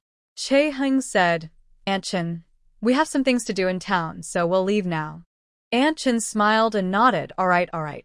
Hurry and go. When you have time, come visit me." After they parted ways, Song Si-eun whispered, "Everyone is being so polite, saying I look good all the time." "You already look very nice," Chae-hyun corrected her. Song Si-eun couldn't help but laugh, walking with her hands behind her back, like a young girl. As they neared the village entrance, they suddenly met someone. Chae-hyun paused and nodded at the person, Uncle Lu. The person across the street saw Chae-hyun and looked happy. He examined him from head to toe, and then came over to chat casually. "Kiang. Is that really you? I heard you came back, but I couldn't believe it. I just took a few steps and ran into you. Come on, let's go to Uncle Lu's house for drinks." He pulled Chae-heng's arm and tried to lead him home. Chae-heng pulled his arm back and said, "No, thank you. I'm here to help my second uncle fix his house. I have a lot of things to do." "Thanks, Uncle Lu." Lu Yong glared at him. "You kid, you've been out for a few years. Are you ignoring your uncle now? Are you disrespecting me?" "I really have other things to do," Chae-heng said, stepping back a little. He then introduced Song Seon. "This is my wife. We have to go now." Without waiting for him to reply, Chae-heng took Song Seon and left the village. Lu Yong saw him introduce Song Seon, and his face turned cold. Song Seon sensed it too. She was curious about the relationship between the man and Chae-heng, but since Chae-heng didn't say anything, she didn't ask. Lu Yong watched them walk away and couldn't help but kick a tree by the roadside. He's successful now. He doesn't respect his old man anymore. Someone saw Lu Yong and couldn't help but tease him. "Old Lu, Chae-heng is back and brought his wife. What are your little one's thoughts now?" Lu Yong knew they were just watching the show. He coldly said, "What my little one thinks has nothing to do with you. Mind your own business." He turned and walked home with his hands behind his back.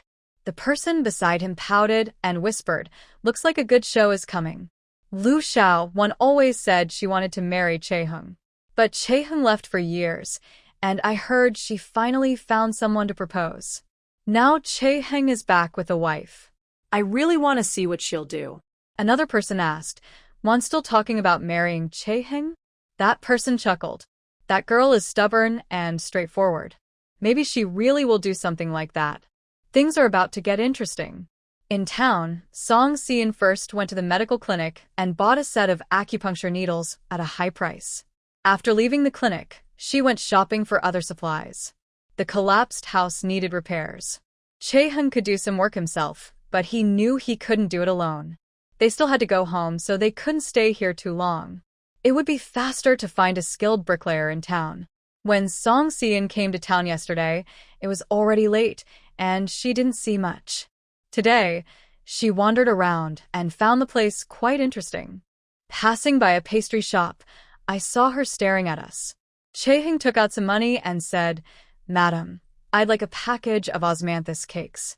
The lady quickly packed some for him, saying, "My osmanthus cakes are very tasty, made with fresh-picked osmanthus. Young lady, try one. Your husband really cares about you." She handed the cake directly to Song Seon. Song Seon smiled slightly, took it, and immediately tasted a piece. "It smells wonderful and is very sweet. Delicious." The lady was happy to be praised and happily told the story of her osmanthus cakes, even mentioning her grandfather's generation. Song Seon complimented her a few more times before she and Chae-heng left. Turning the corner, she hesitated for a long time and then handed Chae-heng an osmanthus cake. "Try this." Chae-heng took it, smiled, and nodded. Madam wasn't lying. It really is very good. "Is it better than the ones from Tianxiang restaurant?" Song Seon asked with a smile. Chae-heng said, "They each have their own good points." As they walked and ate, she felt very satisfied. "Maybe I've eaten too much from Tianxiang, so this taste feels fresh. I can't seem to stop eating it." Chae-heng was familiar with the town and quickly found the place. They negotiated the price, discussed what materials were needed, and what they should prepare. After everything was settled, Chae-heng said, "It's decided then. Construction will start in a few days. Tomorrow, we'll get everything ready." The foreman agreed. "All right, once you've confirmed, I'll come. But you need to prepare lunch too." Song Seon smiled. "Don't worry. I promise you'll eat better than at a restaurant. Everyone do a good job and the food won't be bad." Renovating the house was a big task. Chae-heng had been worried they might not have time, but once they agreed quickly, he felt relieved. Chae-heng's family's belongings were old, including bedding, which needed replacing. Pots and bowls should also be changed, along with basins and cloths. They looked around and bought quite a few things, but couldn't carry everything. Chae-heng then hired an ox cart to carry the goods. They loaded everything onto it, and after a morning of shopping, it was packed full. Song Seon roughly checked the list, buying the essentials first. She knew she'd need to come back several more times. "Let's go home first. I need to cook," she said. She was worried her second uncle might worry if they stayed out too long. They led the way, with the ox cart following behind. When they entered the village, many people's attention was drawn to them. Early in the morning, Aunt Chen saw them leave, and now she saw them returning with so many good things.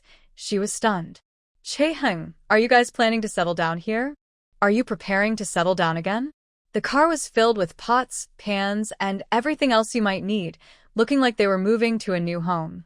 Chae-hung said, "My second uncle's house collapsed, and some things were broken. I just came back to replace them all."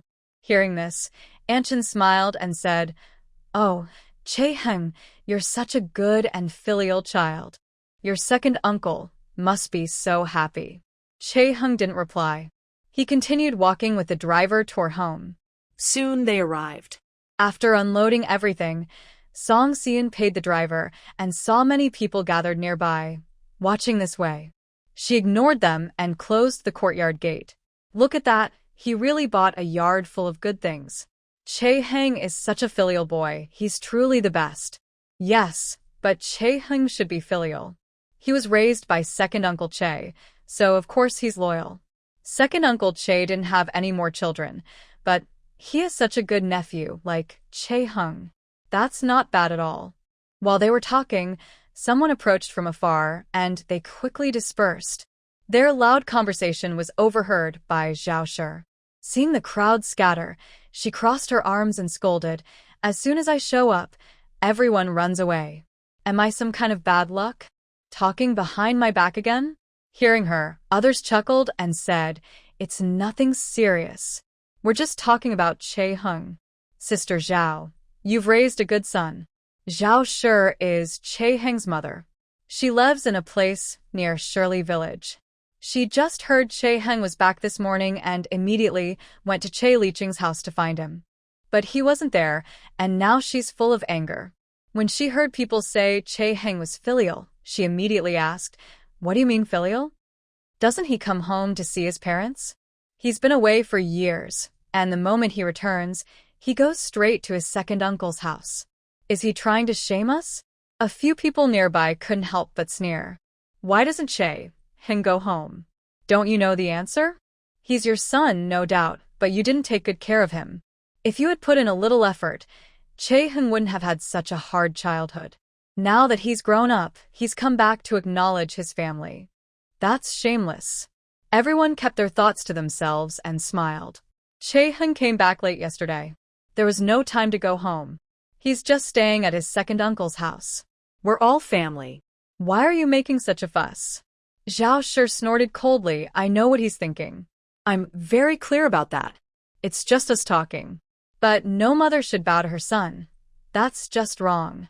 If heaven struck lightning, I'm afraid he couldn't handle it. I wonder when he'll go home. Don't worry, Sister Zhao. Uncle Chae-hung hurt his leg and damaged the house. He needs to pay more attention. Today, he has bought everything needed, and I think he will come to see you at home tomorrow. What did he buy? Sister Zhao glared, looking so fierce that people might be scared.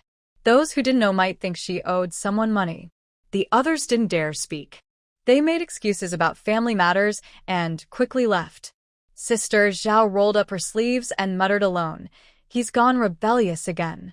He ran away for a few years and didn't ask about home. Now he's back and acting like a son to others. Let's see how I'll deal with him." After saying that, she headed to Chae-hung's house. The gate was tightly shut. She peeked inside through the fence gaps. Chae-hung and Song Seon were sorting and moving things into the house. There were even 2 beds of new cotton. Sister Zhao got angrier the more she looked. She clenched her teeth and turned back home. Today, Chae-hung also bought a pair of crutches for Uncle Chae-hung. Now he was leaning on them as he went outside. Seeing so many things in the yard, his eyes widened. "Chae-hung, what are you buying so much for? The house already has everything. Isn't this just wasting money?" Uncle Chae-hung was very worried. The young couple's life wasn't easy, and he couldn't help much. Coming back and spending so much money made him feel guilty. Chae-hung helped him sit down. "Second uncle, don't worry about anything. Just focus on healing. I've already arranged for someone to come fix the house soon. I'll take care of everything. Uncle Chae-hung was still anxious. Song Si-in said, "Second uncle, if we don't tidy up the house properly, how can Kar-hung feel at ease outside? Just relax. All these things are necessary." Uncle Chae-hung couldn't argue with them, so he watched as they continued to move things inside. By midday, the house looked different. Song Si-in crossed her arms, thinking about what else to buy in town next time. It was already noon. Song Si-in hurried to cook, while Kar-hung moved the tables and chairs outside to clean them. Both of them were busy. In the afternoon, Kar-hung went to chop firewood, and Song Si-in went to give Uncle Chae-hung an injection. The bone injury needs to heal slowly, but acupuncture can help the meridians flow and reduce pain. How do you feel, second uncle? Uncle Chae nodded. Much better. It really works. Si-in, you're so capable. Song Si-in smiled. It's nothing. As long as second uncle isn't worried I'll hurt him. After finishing the needles, she went to help Kar-hung. Outside the yard, someone had been watching continuously. When Song Si-in saw Kar-hung being served tea by Liu Shaoan, she was so angry that her hands trembled. She pushed open the gate and, upon seeing the person, immediately put on a smiling face. "Brother Hung, you came back but didn't tell me?" Her sweet voice made Song Si-in shiver. Who is this person? So overly dramatic. She looked over and saw a slender figure leaning lightly against the gate, appearing delicate and fragile. Those eyes stared intently at Kar-hung, red and on the verge of tears, as if she might cry or not. When she saw Kar-hung and Song Si-in looking at her, Liu Shaoan picked up a handkerchief and wiped her eyes. "Brother Hung, when are you leaving after this visit?" Song Si-in shivered again. Kar-hung hadn't even finished drinking water, but she snatched the bowl from his hand and spilled the tea all over the ground. Kar-hung looked at Song Si-in, who snorted coldly. "Why are you looking at me?" "She's talking to you." "She's your good little sister." She turned and walked away. Kar-hung reached out to stop her, but couldn't. He was about to go inside, but Liu Shaoan stepped directly in front of him, blocking his way. "Brother Hung, don't you recognize me?" "I'm Xia Ovan." "We grew up together, childhood friends. Have you forgotten?" Kar-hung took a step back. "Shaoan, what do you want to see me about?" Liu Shaoan looked hurt, covering her chest. "Brother Hung, I never thought you'd talk to me like this. Is there something wrong? Can I come see you? We used to do everything together. What's happening now?" Kar-hung said, "Shaoan, I have some things to do now. Let's talk later when I have time." But Liu Shaoan refused to let him go, directly saying, "I waited for you all this time without getting married. Why are you treating me like this?" Request failed. Song Si-in found herself feeling quite strange. She didn't like asking Kar-hung about things, but she hoped he would take the initiative to tell her everything.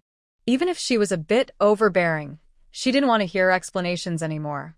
Kar-hung nodded. "All right, if anything happens in the future, I will tell you first. How about your childhood?" Song Si-in asked. Kar-hung didn't reply. She smiled. "I'm busy now. We can talk about it slowly later. Is that okay?" "Yes," Kar-hung agreed. The two of them went back to their own tasks. Song Si-in thought about what Kar-hung had just said and couldn't help but wonder. Why did he faint in the mountains?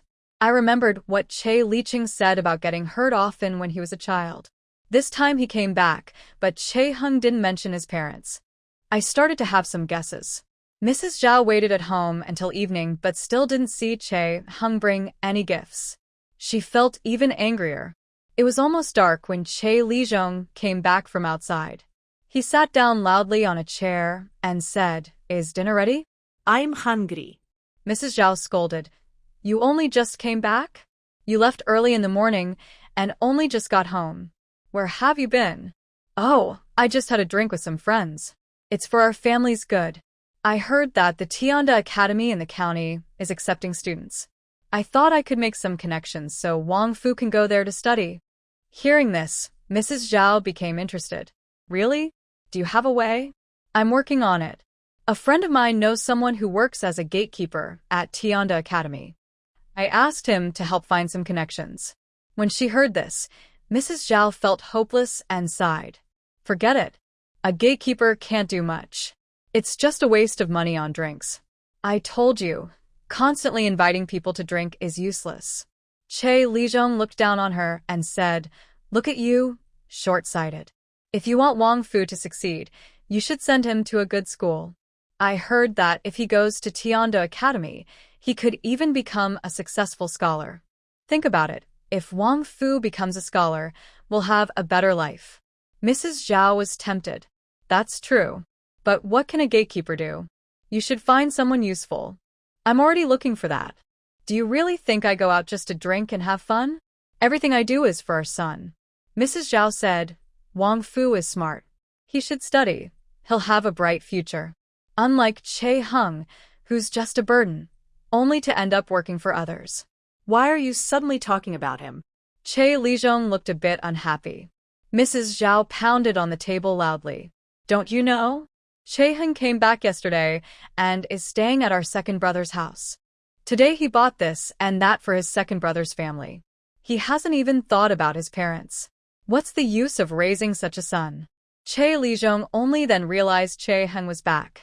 He had left early that morning and only just returned. No one had told him on the way. This ungrateful kid, he comes back and doesn't think of his parents, but only cares about his second brother. Who raised him? Doesn't he know? Mrs. Zhao said, That's right. I told you. Today I went to visit the second brother's house. They have many things in the yard, all bought by Che Hung. But Che Hung isn't his son. Does he not feel guilty about accepting these things? Che Liz Hong cursed. The second brother isn't a good person either. Tomorrow I will go there and bring everything back. Those things belong to our family. The couple discussed it and then felt a bit calmer. That night, after dark, Che Hung went to make the bed that Song Seun hadn't finished earlier. He changed the bedding to new, soft ones, which felt much nicer. Song Seun washed her feet and came back. Che Hung said, You sleep first. I need to talk to Uncle Air about fixing the house tomorrow and see if there's anything to watch out for. Okay, she nodded, feeling a little shy as she looked at the bed. But last night, they had slept together. Why does she feel shy now? She took off her outer clothes and got into bed, still lying in the same spot as last night. The blanket was indeed warmer. After a while, Che Hung returned. Song Seun immediately closed her eyes, pretending to be asleep. Che Hung stood by the bed, seeming hesitant. Song Seun opened her eyes and said, Hurry up and sleep. Tomorrow we have to get up early and buy some things. Kang nodded. She turned over and, like last night, leaned against his leg to stay warm. Sleep now. Tomorrow, we need to get up early and buy a lot of things, she said softly. Kang replied quietly. He felt his right leg was warm, and it made him feel happy inside. Before dawn, the two got up. They prepared breakfast, ate together, and then started getting ready for the workday. Che Hung said, Uncle Air, there are still many things to buy today. Seun and I will go to town again. We'll come back as soon as possible. If the foreman comes, just ask them to start tidying up. Uncle Air nodded. You two have been working hard these days. Song Seun smiled. Uncle Air, don't be so polite. The sooner we finish fixing the house, the sooner we can go back and rest assured. They both went out. Unexpectedly, two people had been standing nearby the yard, watching. When they saw them come out, Che Liz Hong and Mrs. Zhao stepped back. Only after they left did the two come out. Did you see? Che Hung is now dressed properly. He must be living a good life outside. That kid is really ungrateful. He should have been drowned in the water when he was little. An ungrateful wolf that can't be tamed. Zhao was very angry. In recent years, her family had struggled to let Wang Fu go to school, living very frugally. Who knew that Che Hung was already living a good life outside and didn't think of sending money home. Che Liz Hong said, Watch how I deal with him. Let's go ask the second brother what he told Che Hung. The two pushed open the courtyard door and went inside. Che Licheng heard the noise and thought Che Hung had returned. Che Hung, did you forget to bring something? As soon as he finished speaking, Che Liz Hong appeared at the door, followed by Zhao. Che Licheng was surprised. Big brother, sister-in-law, why are you here? Zhao scolded. If we didn't come, we wouldn't know how heartless you are. Che Hung is our son. Do you think he's yours? He finally came back, and you let him come to serve you. What are you planning? Che Licheng lay on the bed, unsure of what to say. Actually, last night, he advised Che Hung to go back and visit. Even if they weren't close and had caused some jokes before, he should at least call out to his parents and visit. Che Hung agreed, but didn't say when. Che Licheng knew he was afraid inside, so he didn't press him. Who knew that today, these two came knocking at the door. Request failed. Che Licheng couldn't sit still, so he leaned on his cane and came out. He couldn't help with the house repairs, so he went to the kitchen to help Song Siyun prepare vegetables. He sat on a stool and said, Siyun, bring the vegetables over. I'll pick them. That's all I can do now. Song Siyun quickly brought the vegetables and smiled. Then second uncle, you do this. Take your time, no rush. They worked and talked together. While slicing meat, Song Siyun couldn't help but ask, second uncle, are Che Heng's parents very bad to him? Che Licheng replied, has Che Heng ever mentioned it to you? No, Song Siyun said. He never talks about his family. I didn't ask. He even planned to come back secretly this time. I came with him. Now Song Siyun realized that Che Heng leaving without explaining might not be because he didn't have time to say goodbye, but because he didn't want her to know about his family. For him, his original family might be around, and he didn't want to show others the raw, bleeding scar. Maybe for Che Heng, she wasn't the person who made him feel safe enough to show his wounds without hesitation. Che Licheng sighed. Sigh. Che Heng is just like this. He never likes others to worry about him. He bears all the hardships himself. When he can't hide it anymore, he talks about it. He's still the same as he was when he grew up. Song Siyun turned back and asked, did she suffer a lot when she was a child? Che Licheng shook his head. Siyun, this is really family stuff. It's a bit awkward to talk about outside. But since you've married Che Heng, you're part of the Che family. You should know what he went through as a child. Just then, Song Siyun finished cutting a piece of meat, sat on a stool next to Che Licheng, and was peeling garlic. Go ahead, he said. Che Licheng continued. Kang is a younger brother named Wang Fu. My older brother and sister-in-law had a decent life before, but after Wang Fu was born, they stopped treating Che Heng as their son. When Che Heng was only 3 years old, my sister-in-law made him wash his brother's cloth diapers in winter. If he didn't wash them clean, he wouldn't get food. They didn't make him a proper outfit all year round. When he turned 5, they used the unused diapers of Wang Fu to sew him a new set of clothes. As a child, Che Heng's hands and feet were full of frostbite. He never had enough to eat. If anyone in the village said something wrong, he would get beaten when he went home. That's probably when he developed his current personality, bottling up all his hardships. Hearing about Che Heng's childhood, Che Licheng's eyes felt sore. Because my parents favored my older brother, they split the family early on. I didn't have the right to interfere in their affairs. Even if I felt sorry for Che Heng, I had no standing to speak.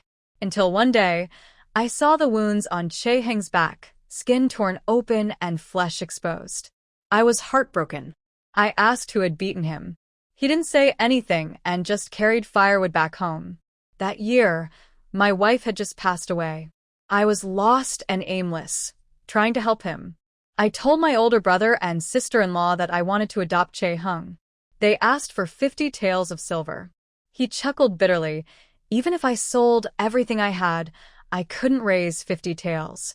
So I gave up on that. But after that, Che Heng was beaten even more often. I couldn't stand it anymore. I counted the family's money, borrowed a few more taels, and managed to gather nearly 20 taels to give to my brother. He finally agreed to let Che Heng live with me, but the household registration couldn't change. Che Licheng smiled. That year, Che Heng was 11. He left my brother's house and came to live with me. Even then, he was occasionally beaten by his father just because he was the father. During spring plowing and autumn sowing, and throughout the 8 seasonal festivals, they always took the car balance back. It wasn't to let him celebrate the festivals, but because the family was too busy and needed him to work. For my older brother and sister-in-law, The car balance was like a servant who didn't cost anything. Later, your father saved the car balance. He discussed with me his wish to fulfill your father's last wishes and to take good care of you.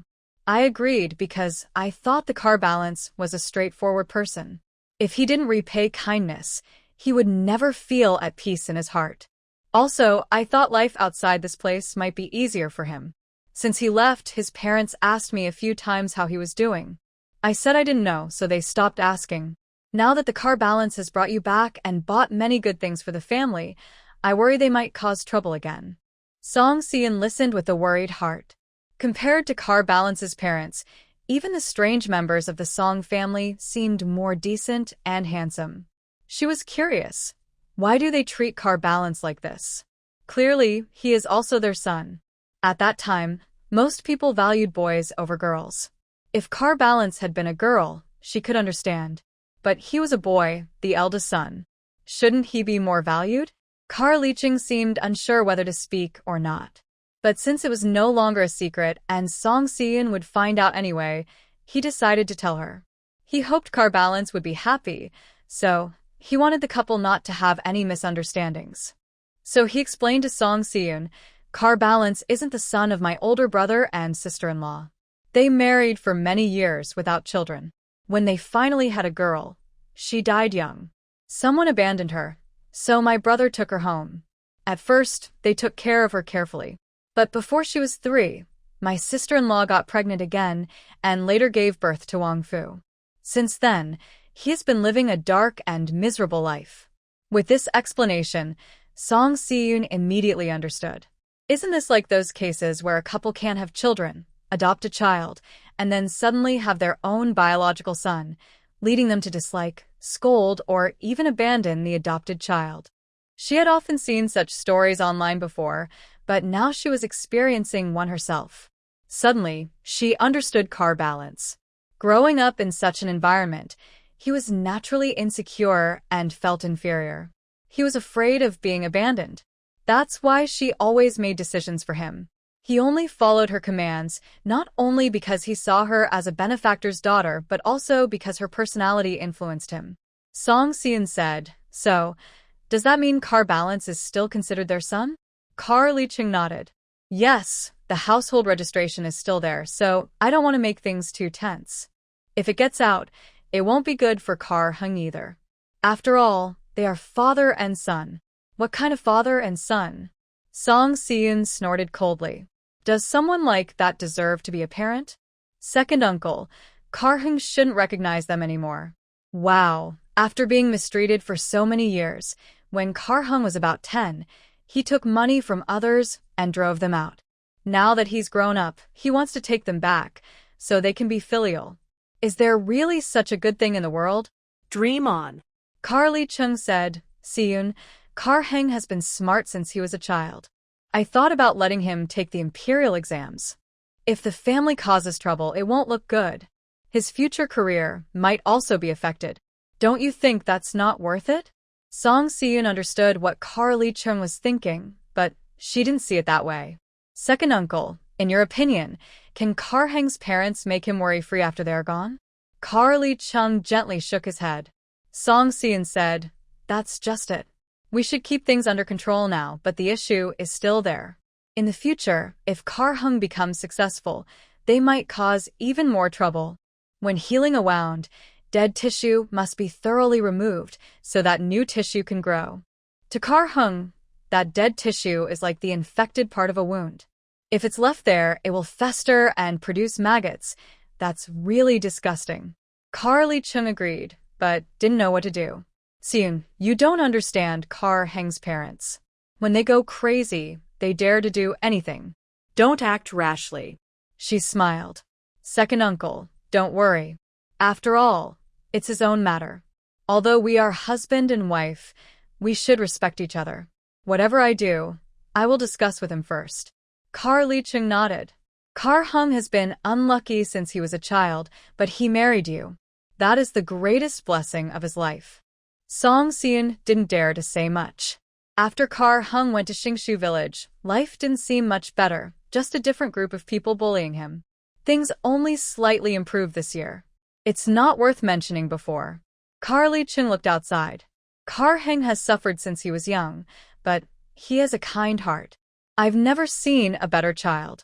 I dream of him having a good life. Now, seeing you both happy and laughing and your life thriving, I sincerely feel happy for him. Seun, second uncle, is getting old. In the future, you should stay with him and take good care of each other. Seun remembered the promise she made to Kar Heng. A year was coming soon. She smiled slightly and nodded. Okay, second uncle, don't worry. In a short time, Song Seun kept peeling garlic quickly. She then hurried to do other things, not wanting to talk about heavy topics.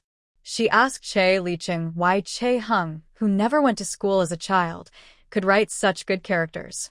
Che Licheng was very proud and said, he learned all by himself. That's why I say he's smart and lucky. When he was 6, he went to school. Sometimes Che Hung would go to pick him up and listen nearby. After coming to our home, he often practiced calligraphy on his own. I wanted to save some money to send him to school, but Che Hung was worried he'd be a burden and refused. I had no choice but to buy him calligraphy books, paper, and brushes. He practiced at home whenever he had free time, and every good was made through his hard work. Song Seun had wondered if Che Hung had learned to read as a child, and now she admired him even more. He was truly a genius. At noon, Song Seun cooked 5 dishes, each served with 2 large bowls. She also cooked a pot of rice and a pot of bone broth. There was chicken, duck, and pork, making the bricklayers drool with hunger. The foreman laughed and said, the food can't be too plain. It needs some oil and flavor. But we're not preparing for the new year, so don't worry. We feel guilty if we eat too well. Song Seun brought out the last dish, mapo tofu. She said, everyone work hard. I won't shortchange you on food, and the work needs to go smoothly. The foreman pounded the table and said, don't worry. We're honest people. We won't do anything sneaky. We'll work hard for you. The workers indeed worked diligently, finishing only when it was almost dark. They didn't need to bring their own dinner. Some leftovers from noon remained, and Song Seun stir-fried a vegetable dish for the evening meal. Che Hung worked all day and was exhausted, with sore back and shoulders. Since moving out of the Song family, he rarely did heavy work, especially as a clerk. He didn't have many chances to do such tasks. After such a tiring day, he couldn't help but stretch and pat his shoulders during dinner. Song Seun thought that after finishing these days, his leg injury might flare up again. But she understood Che Hung. He probably didn't want his second uncle to worry, so he didn't show his pain. If it hurt, he would just get acupuncture again when they returned home. After dinner, Che Hung was about to wash the dishes, but Song Seun said, let me do it. You talk to your second uncle. She had already started clearing the table. Che Hung thought to himself that she always seemed to break the rules, cooking and washing dishes at the same time. After Song Seun left, Che Licheng said, Seun is really a good girl. Today, when she was cooking, she asked me about your childhood. I told her roughly what you went through as a kid. I can see she cares a lot about you. Che Hung, do you mind Uncle Air's talking too much? Che Hung shook his head. It's okay. Anyway, Seun came back with me, so she will find out about my things sooner or later. I haven't had time to tell her because I've been busy these days. I was planning to find a good chance to tell her everything. That's good, Che Licheng said. From what Seun seems to want, it looks like she doesn't want you to recognize your parents. I won't force you about this. It's up to you. But think carefully about the consequences before you decide what to do, understand? Che Hung nodded. Uncle Air, don't worry. I'm grown up now. If something happens, I can handle it myself. Good. Che Licheng smiled. You really have grown up. Che Hung sat for a while, then stood up. Uncle Air, I want to visit their house. You rest first. Che Licheng didn't expect him to go back so late. He quickly asked, is it okay to go now? Or, do you want me to go with you? He was a bit worried about Che Hung going alone. He knew how unreasonable Zhao Shi could be. They were relying on the fact that they were Che Hung's parents, and he was worried they might cause trouble. Che Hung said, it's fine. I'm an adult now. Do you think I need you to come with me? I came back mainly to see them. I can't keep avoiding it forever. He helped Che Licheng back to his room, then went to the kitchen to help Song Seon. Soon, he finished washing the dishes. He said, I need to go out for a bit. You go to sleep first. Song Seon asked, Are you going to see your parents? Chae-hung nodded and took off his apron. Yes, I want to see them. I want to know what kind of people they really are. It's too late. Chae-hung looked outside. It's already dark. If the sun was still up, would you let me go too? You chose to go at night because you don't want me to come along. Song Seon smiled. Actually, I want to go too. Uncle Air said your parents aren't very good people. I thought the Song family was hard to deal with, but I didn't expect there to be someone even harder. Chae-hung, you make me more confident. Every family has its problems, but your family seems to have more than most. She washed her hands. Can I go and see what's happening? Hearing her slightly pleading tone, Chae-hung couldn't refuse. He nodded gently. Okay, let's go together. Under the cover of night, the two of them went to Che Lijong's house together. They had just finished dinner and were not yet asleep. Zhao was standing in the yard, saw Chae-hung and Song Seon, and immediately felt happy. But when she saw they came empty-handed, her face darkened again. She opened the gate and started scolding Chae-hung loudly. You're just coming home like this? Have you no manners? Chae-hung, do you still see me as your mother? Chae-hung didn't say a word, which made Zhao even angrier. Tell me, are you really unfilial? You only thought of us today after 2 days back? At least you came home to see us. But what did you bring? Nothing. If I tell others, I'll be ashamed. I raised such an ungrateful person. Song Seon was prepared mentally, but didn't expect Zhao to be so unreasonable. They hadn't seen each other in years. Instead of asking how her son was doing, she immediately started scolding her harshly and complained that he brought nothing back. She smiled bitterly, realizing that Chae-hung wasn't wrong to feel he hadn't been wronged in Shing Tree Village. It turned out his family was like this. For him, going to Shing Tree Village was actually a better life. Kiang finally spoke. Since I was young, it seems you haven't taught me anything. How could I have good manners? Zhao was surprised that Chae-hung dared to talk back and froze for a moment. She turned around and called out, Husband, come out quickly. This unthinking kid is back. Che Liz-hong came out from inside. Seeing Chae-hung, his attitude was even worse than Zhao's. I thought you were blind and deaf. Couldn't tell who your father was. You finally came back, staying at someone else's house. Do you even know where your home is? Heartless thing, I shouldn't have taken you in back then. Not only did you waste so much food, but you also made yourself miserable. What bad luck. Song Seon couldn't stand it anymore. Even though she was mentally prepared, she didn't expect these two to be so shameless. It seemed Che Licheng's words weren't exaggerated at all, perhaps even too kind. She was furious, but seeing Chae-hung's calm face, she felt even more distressed. His calmness showed he was used to hearing such words.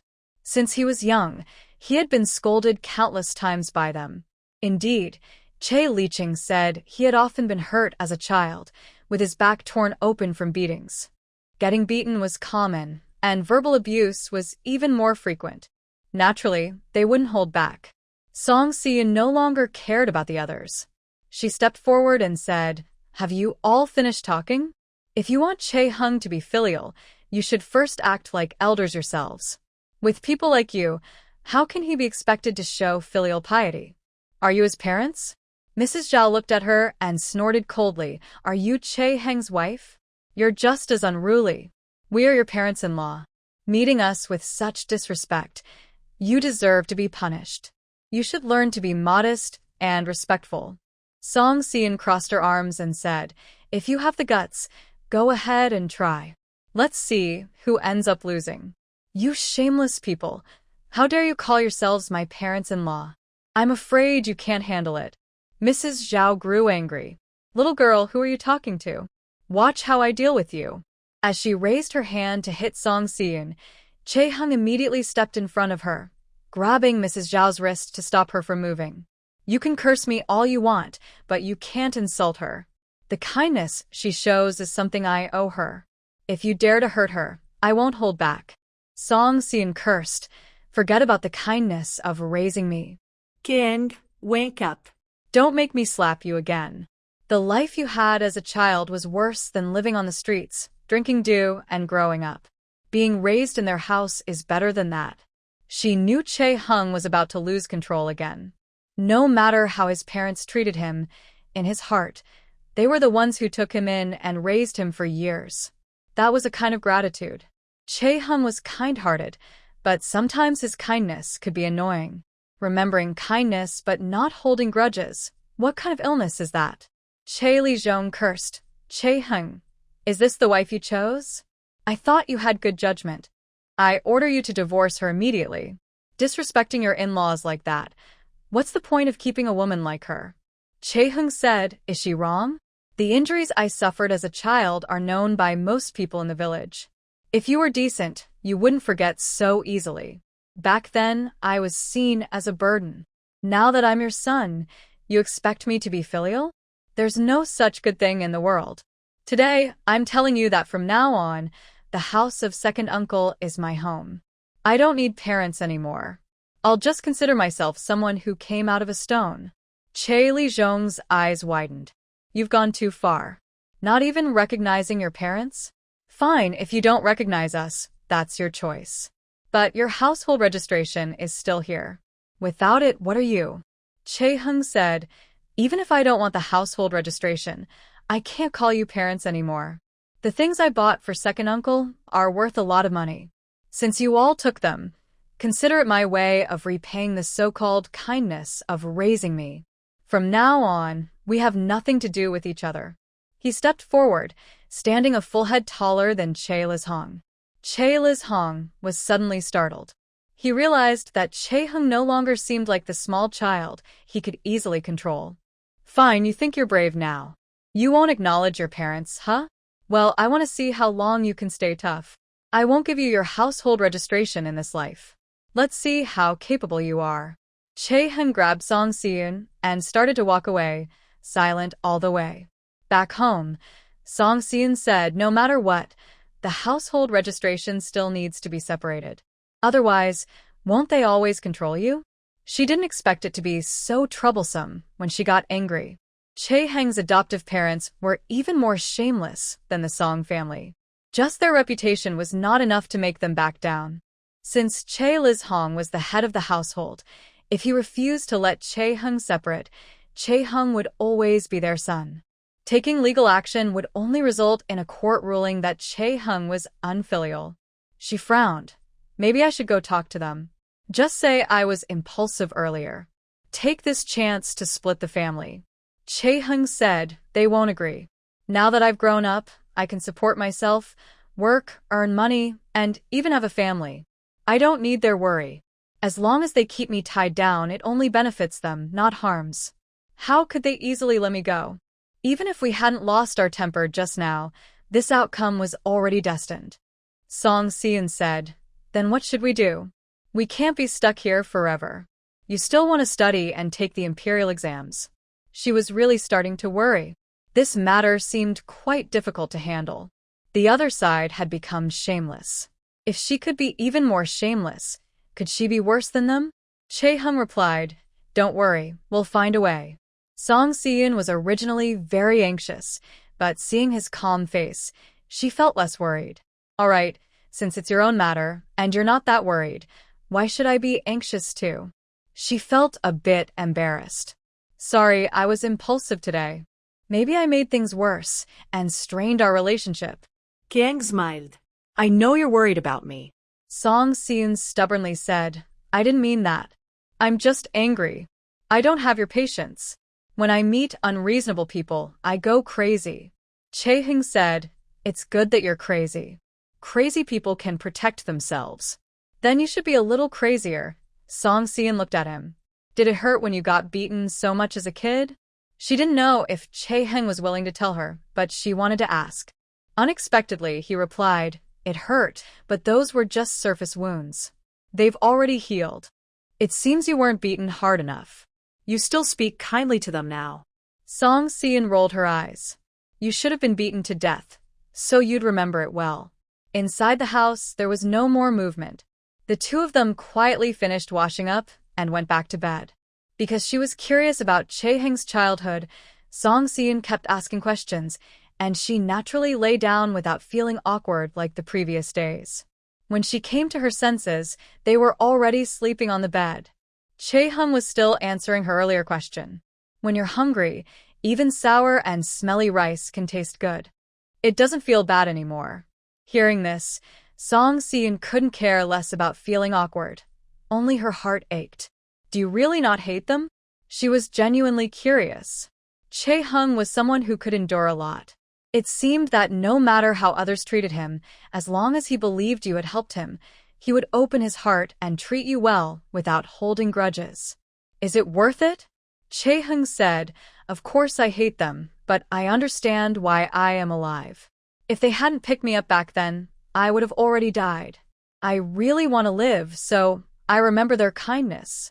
But after so many years, I think I've repaid their kindness. I don't have to tolerate them everywhere anymore. Song Si-eun couldn't help but nod. Right, there's no need to tolerate everything. People like them, the more you tolerate, the more they take advantage. Now that you have money, they probably even want you to support the family. That's exactly what they think, Chae-hung said confidently. Wong Fu is studying, costing a lot of money. They want me to support Wong Fu's education and even find him a wife. Chae Li-jong and Zhao Shi were scheming about something, and Chae-hung could guess it with his toes. Song Si-eun said, Can we deal with them like we did with the Song family? Scholars care about their reputation. They wouldn't want to ruin their name, right? Chae-hung shook his head. That won't work. They don't care about reputation.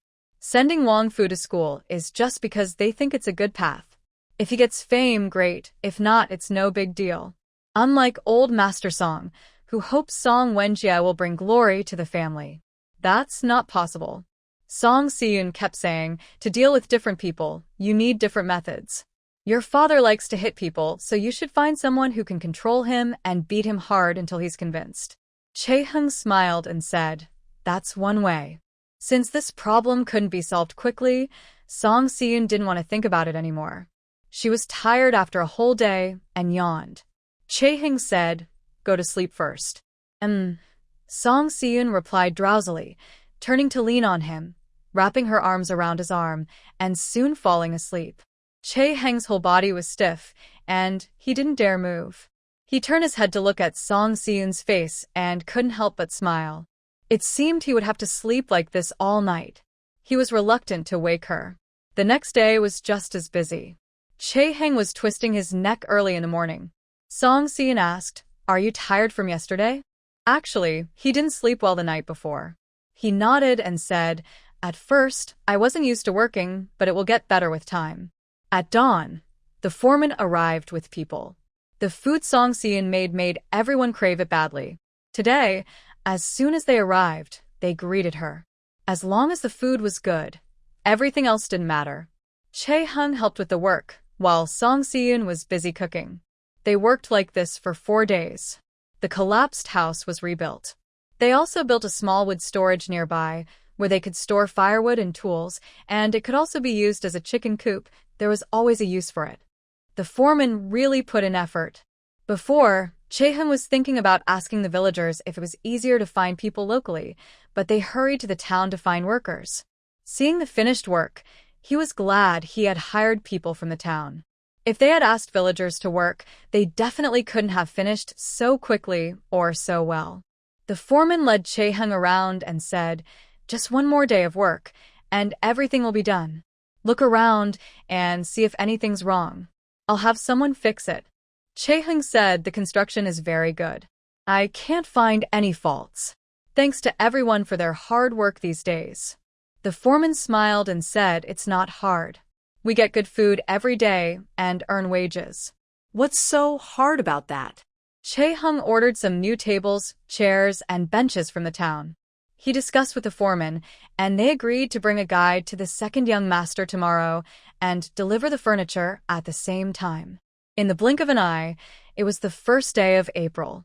The sun was shining brightly, and the house was finished. Song Si-eun planned to prepare a nice meal to reward everyone. In the morning, the new furniture and a new wooden bed arrived, pulled by 2 large carts. When they entered the village, many people gathered around to watch. The 2 carts worth of goods were all brought into the home of Che Licheng. Everyone came to see and admired how beautiful the house was, feeling a bit envious. I think the second son of the Carr family really got a good deal. Carr Heng is such a filial child. Look at how in the past few days he's been bringing things home every day, almost renovating the whole house. What do you mean by getting a good deal? Originally, they saw how hard life was for Carr Heng and spent 20 taels of silver to bring him back to raise. He wasn't adopted. He's still the oldest son of the Carr family. That shows Carr Heng's conscience. That's true. It's because Carr Lauda and Zhao didn't appreciate their blessings. They raised such a capable son, but they treat Wang Fu as a treasure. Some people are so unlucky that even heaven can't help them. That's just fate. Exactly. They got a good child, but still mistreat him. It's right for Carr Heng to be filial to his uncle, but he shouldn't have to care for his parents. While they were talking, Carr Li Zhong and Zhao arrived from afar. Everyone hurriedly dispersed to avoid trouble. Zhao heard that Carr Li Cheng's family was holding a banquet, so she immediately went back and called Carr Li Zhong over. It's really unreasonable. Carr Heng is their son, yet he went to his second brother's house to show filial piety. Is there no sense of justice? It was almost noon. Song Siyun had prepared the meal and was bringing dishes to the table. In the yard, 2 tables were set up. Today was a day off, so she made a hearty meal. One table had a roast chicken, shiny and tempting. It looked delicious. All the dishes are ready. Wash your hands and come eat. After eating, you can continue working, Song Siyun called out loudly. The foreman smiled and replied, "We smell the food while still working." Carr Lang Jun is really lucky to have such a good wife. Carr Heng smiled and told everyone to wash their hands. The dishes were set on the table: roast chicken, pork knuckles and soup, for happiness meatballs, twice cooked pork, boiled fish, and 2 small vegetable stir-fries. There was meat and vegetables, very plentiful. Just as everyone was about to sit down in the yard, Carr Li Zhong and Zhao pushed open the gate. Seeing so many good dishes on the table, Zhao immediately got angry. "Carr Heng, you wasteful son. Do you have no money to spend? Are you taking advantage of these people? Did they save your life or just lure your soul? Do you need such good dishes to serve?" Carr Heng went inside to help Carr Li Cheng, hearing the noise and frowning. "Second uncle, don't be in such a hurry. Take your time," he said, noticing Carr Li Cheng walking faster, and comforted him. "Carr Heng, they've come to find us. What should we do?" Carr Li Cheng asked worriedly.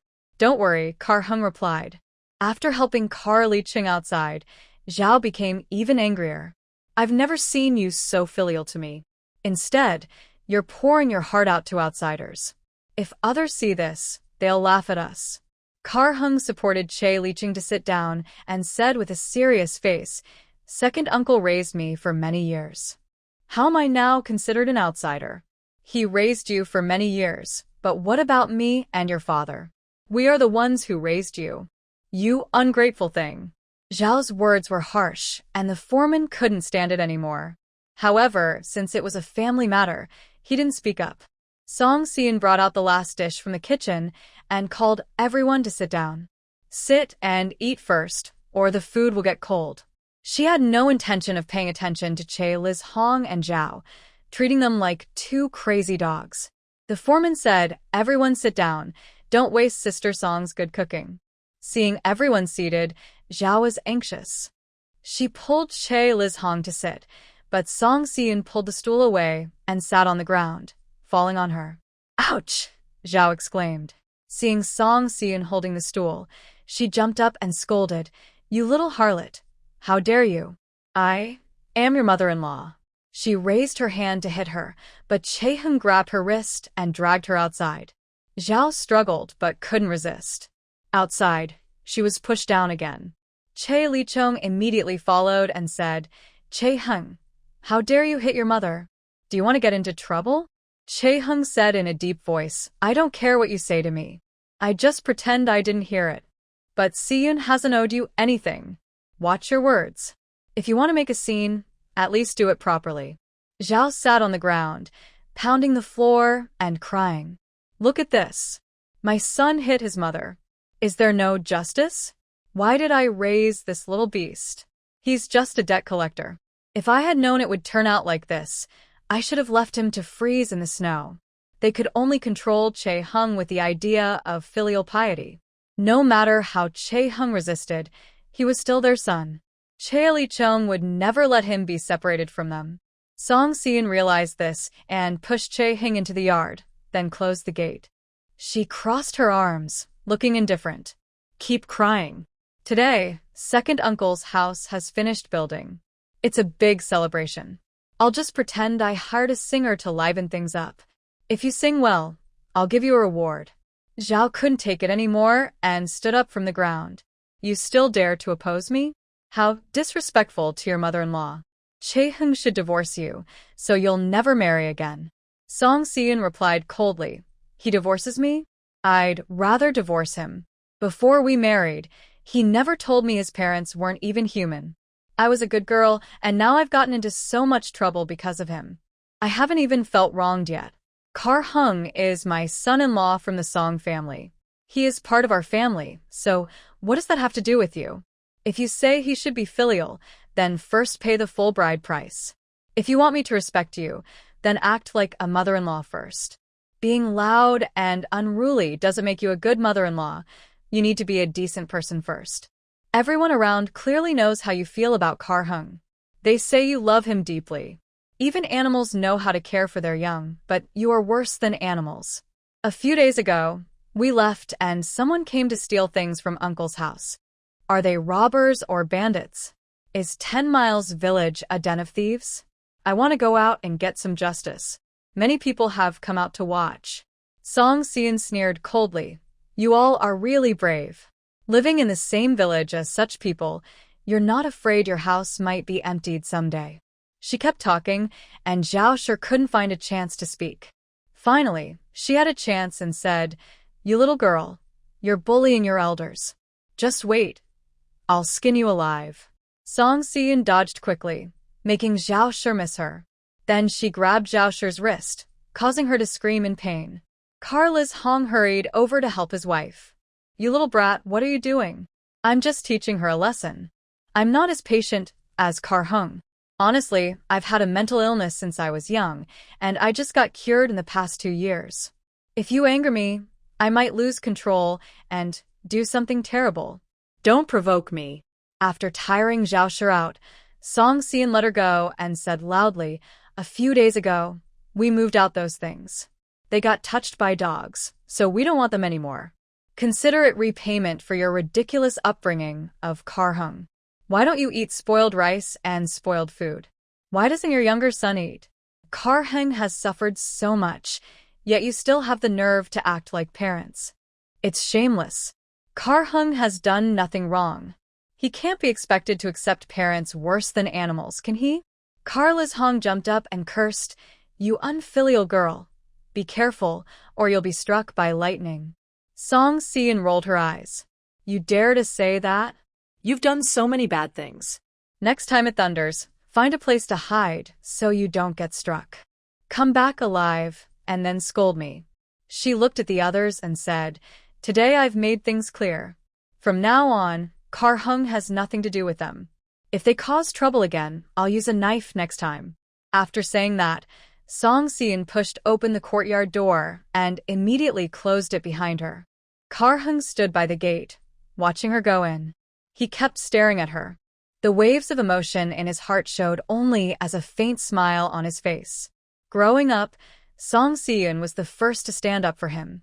She scolded Carly Zhong and the Zhao family for not being fit to be parents, apologized to him, and said he was not at fault. Initially, his second uncle felt sorry for him and saved money to bring him home to raise, but privately, the second uncle only advised him to tolerate more and consider face, since they were family. Many people in the village cared about him.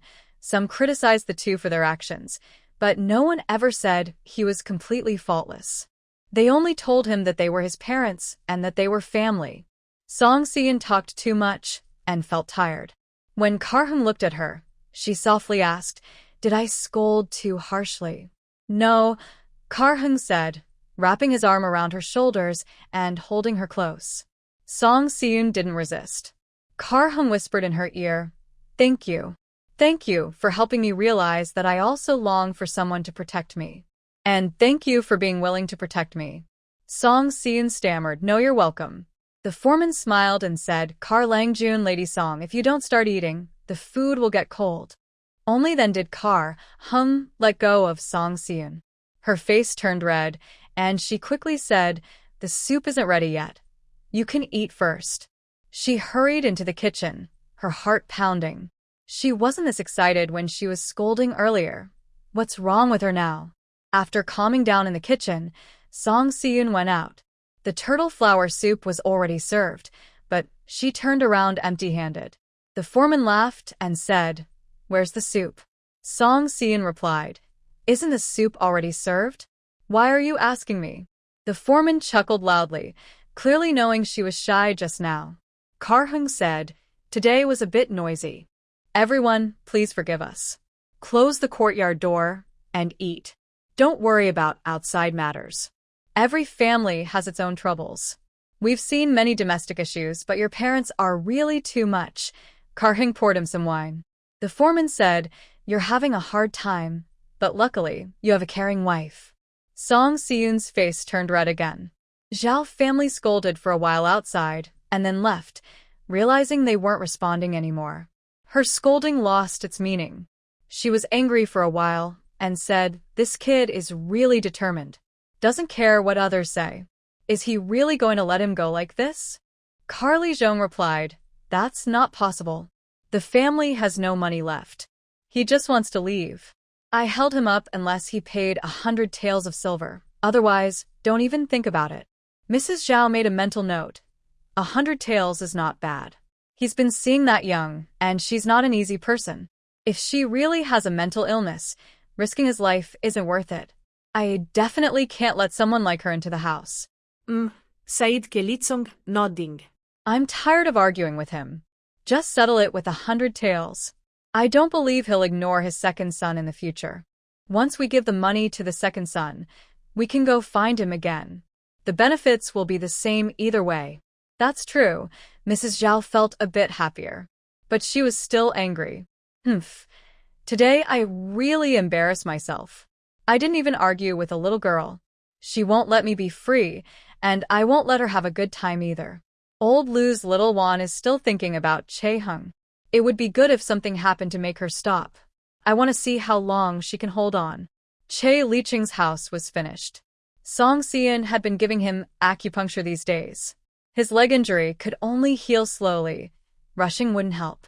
The acupuncture made him feel much better. That night, Chae Licheng called them into the house. "Chae-hung, you've stayed here for several days. Have you been delaying things at home?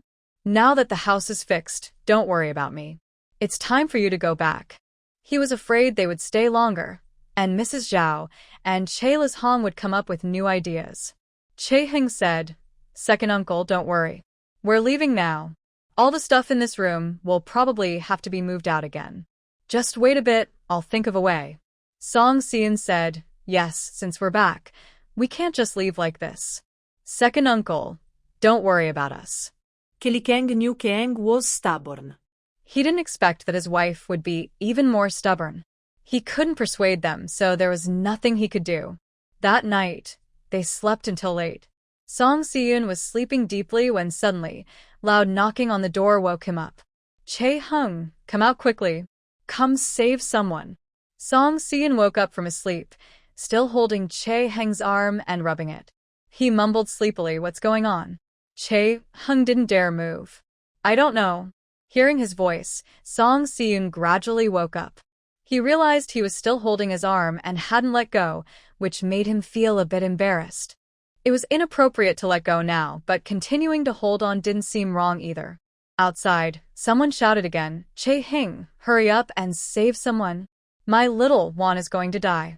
At first, he didn't know what was happening, but when he heard this, he immediately understood. Song Si-yoon let go of him, sat up from the bed, and looked outside. It's probably your childhood friend in trouble. They're asking you to save her. Kar-hung dressed and went outside, but Song Si-in felt unhappy inside. She still had thoughts about coming here to find someone. What could possibly happen? Moreover, even if something did happen, it had nothing to do with Kar-hung.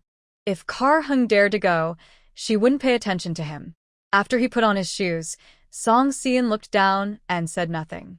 He said, "Even if you find me, I can't save lives. This has nothing to do with me. Lie down and don't catch a cold. I'll go send the person away." Song Si-in looked up. He had already left. Only then did she lie back down, but she couldn't fall asleep, waiting in bed for him to return. The person knocking at the door was Lu Yong, who said Lu Xiaoan was about to hang herself. Only Kar-hung could persuade her, so he asked Kar-hung to go save her. Kar-hung listened and said directly, "Uncle Lu, I have nothing to do with Xiaoan. I am honest and upright. I dare swear I am telling the truth. If you don't want Xiaoan to keep delaying, don't come to me when trouble happens." Lu Yong said, "It's urgent now. Just go see her first. We must save her. Lu family has so many people, they can't even save Xiaoan? Whether I go or not, it's the same. Uncle Lu, don't let Xiaoan misunderstand anymore. I am already married now. If this gets out, it won't be good for anyone." After speaking, Kar-hung closed the door. "Uncle Lu, you should go back and persuade Xiaoan quickly." He turned to leave. Lu Yong cursed him at the door and then went home. Kar-licheng heard the noise and asked inside the house.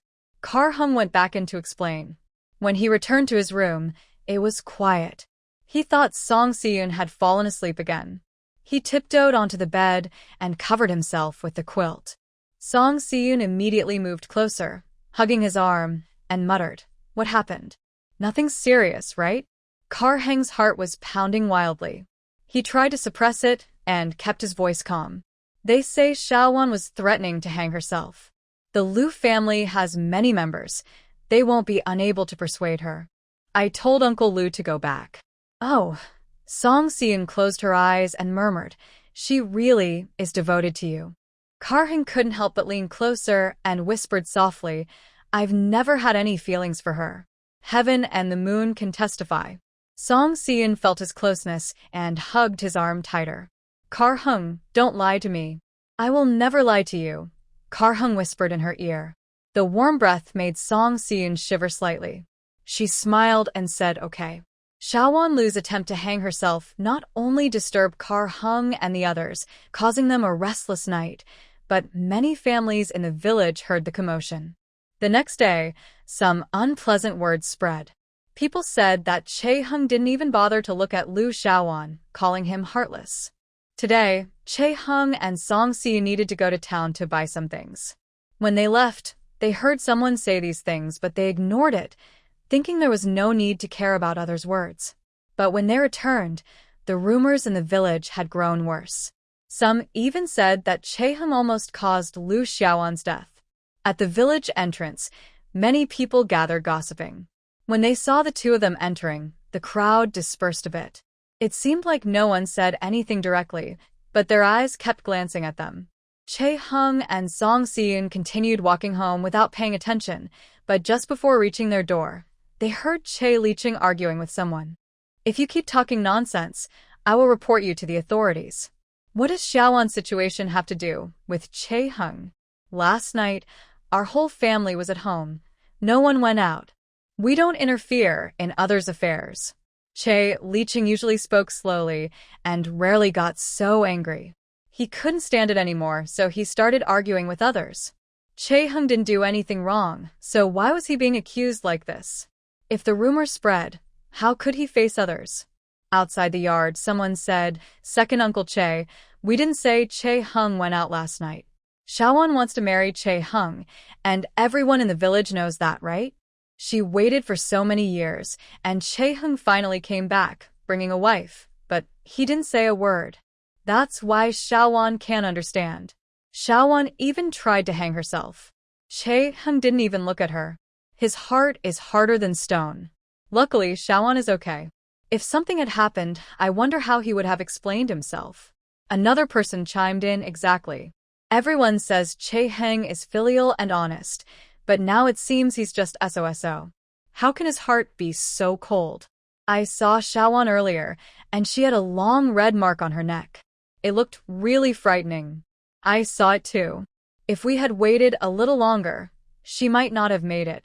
Che Liqing became even more anxious, knocking on the yard door with his cane. Xiaowan's situation has nothing to do with Che Heng. It's her own confusion. Che Heng didn't do anything wrong. Why should he be blamed? Hearing this, the crowd outside grew more agitated, as if they were hurt themselves. Second Uncle Che, what are you talking about? She's a good girl, and because of your Che Heng, she's like this. How can you still try to deny the connection? Well, if it weren't for Kar Heng, could Xiaowan have become like this? That's right. After finally starting to arrange a marriage, something like this happened. How can Xiaowan still get married? Kar Heng is really heartless. Many people said Kar Heng was bad, and Chu Cheng was anxious to argue and clarify. However, he was not good with words, and sweat beaded on his forehead. It's not like that. Kar Heng did nothing wrong. Please stop talking nonsense, and stop gathering here. Someone else said, if you can do it yourself, why not let others talk? I didn't expect you to be like this. A few women outside pursed their lips, seemingly ready to defend Lu Xiaowan. Kar Heng and Song Xian came over. Kar Heng said, Madam Lu, I just saw fifth brother in town. He was with a woman, pulling and tugging at each other. I don't know what's going on. Song Xian smiled and said, yes, I saw it too. Before you interfere in others' affairs, you should first sort out your own family's problems. Mrs. Lu immediately got upset. What nonsense are you talking? My husband is at home. How could he be pulling at a woman? That's just nonsense. You can talk nonsense, so why can't I? Kar Heng stepped in front of Kar Liqing, blocking him. He said coldly, what Xiaowan wants is her own choice. You all listen to rumors and gossip, coming to my house to criticize. If you don't know better, you might think I'm getting paid off. A few people outside hesitated, and Mrs. Lu raised her chin. We can't stand it anymore. You're too cruel. Xiaowan is just a girl, devoted to you, and this is how you treat her. So, how should I treat her? Kar Heng asked back. Now, if someone suddenly claims to be deeply in love with fifth brother, do you think fifth brother should take a concubine? Nonsense. My husband wouldn't do that, Mrs. Lu retorted. After she argued, she suddenly realized her words didn't hold up and, after a couple of quick words, turned to leave. The others also dispersed, and Kar Heng finally closed the courtyard gate. Song Xian said, Second uncle, why bother arguing with them? They're just a bunch of gossipers.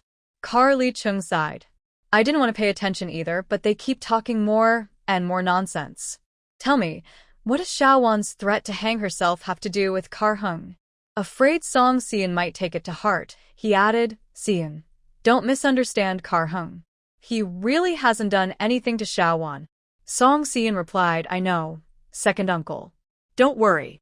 Li Xiaowan's situation surprisingly caused a big reaction in the village. Song Xian thought things were not so simple. Today, some people blocked the door and said unpleasant words, but really, what does Li Xiaowan's situation have to do with them? It's not their business, yet they are so upset, which shows that making this a bigger issue benefits them.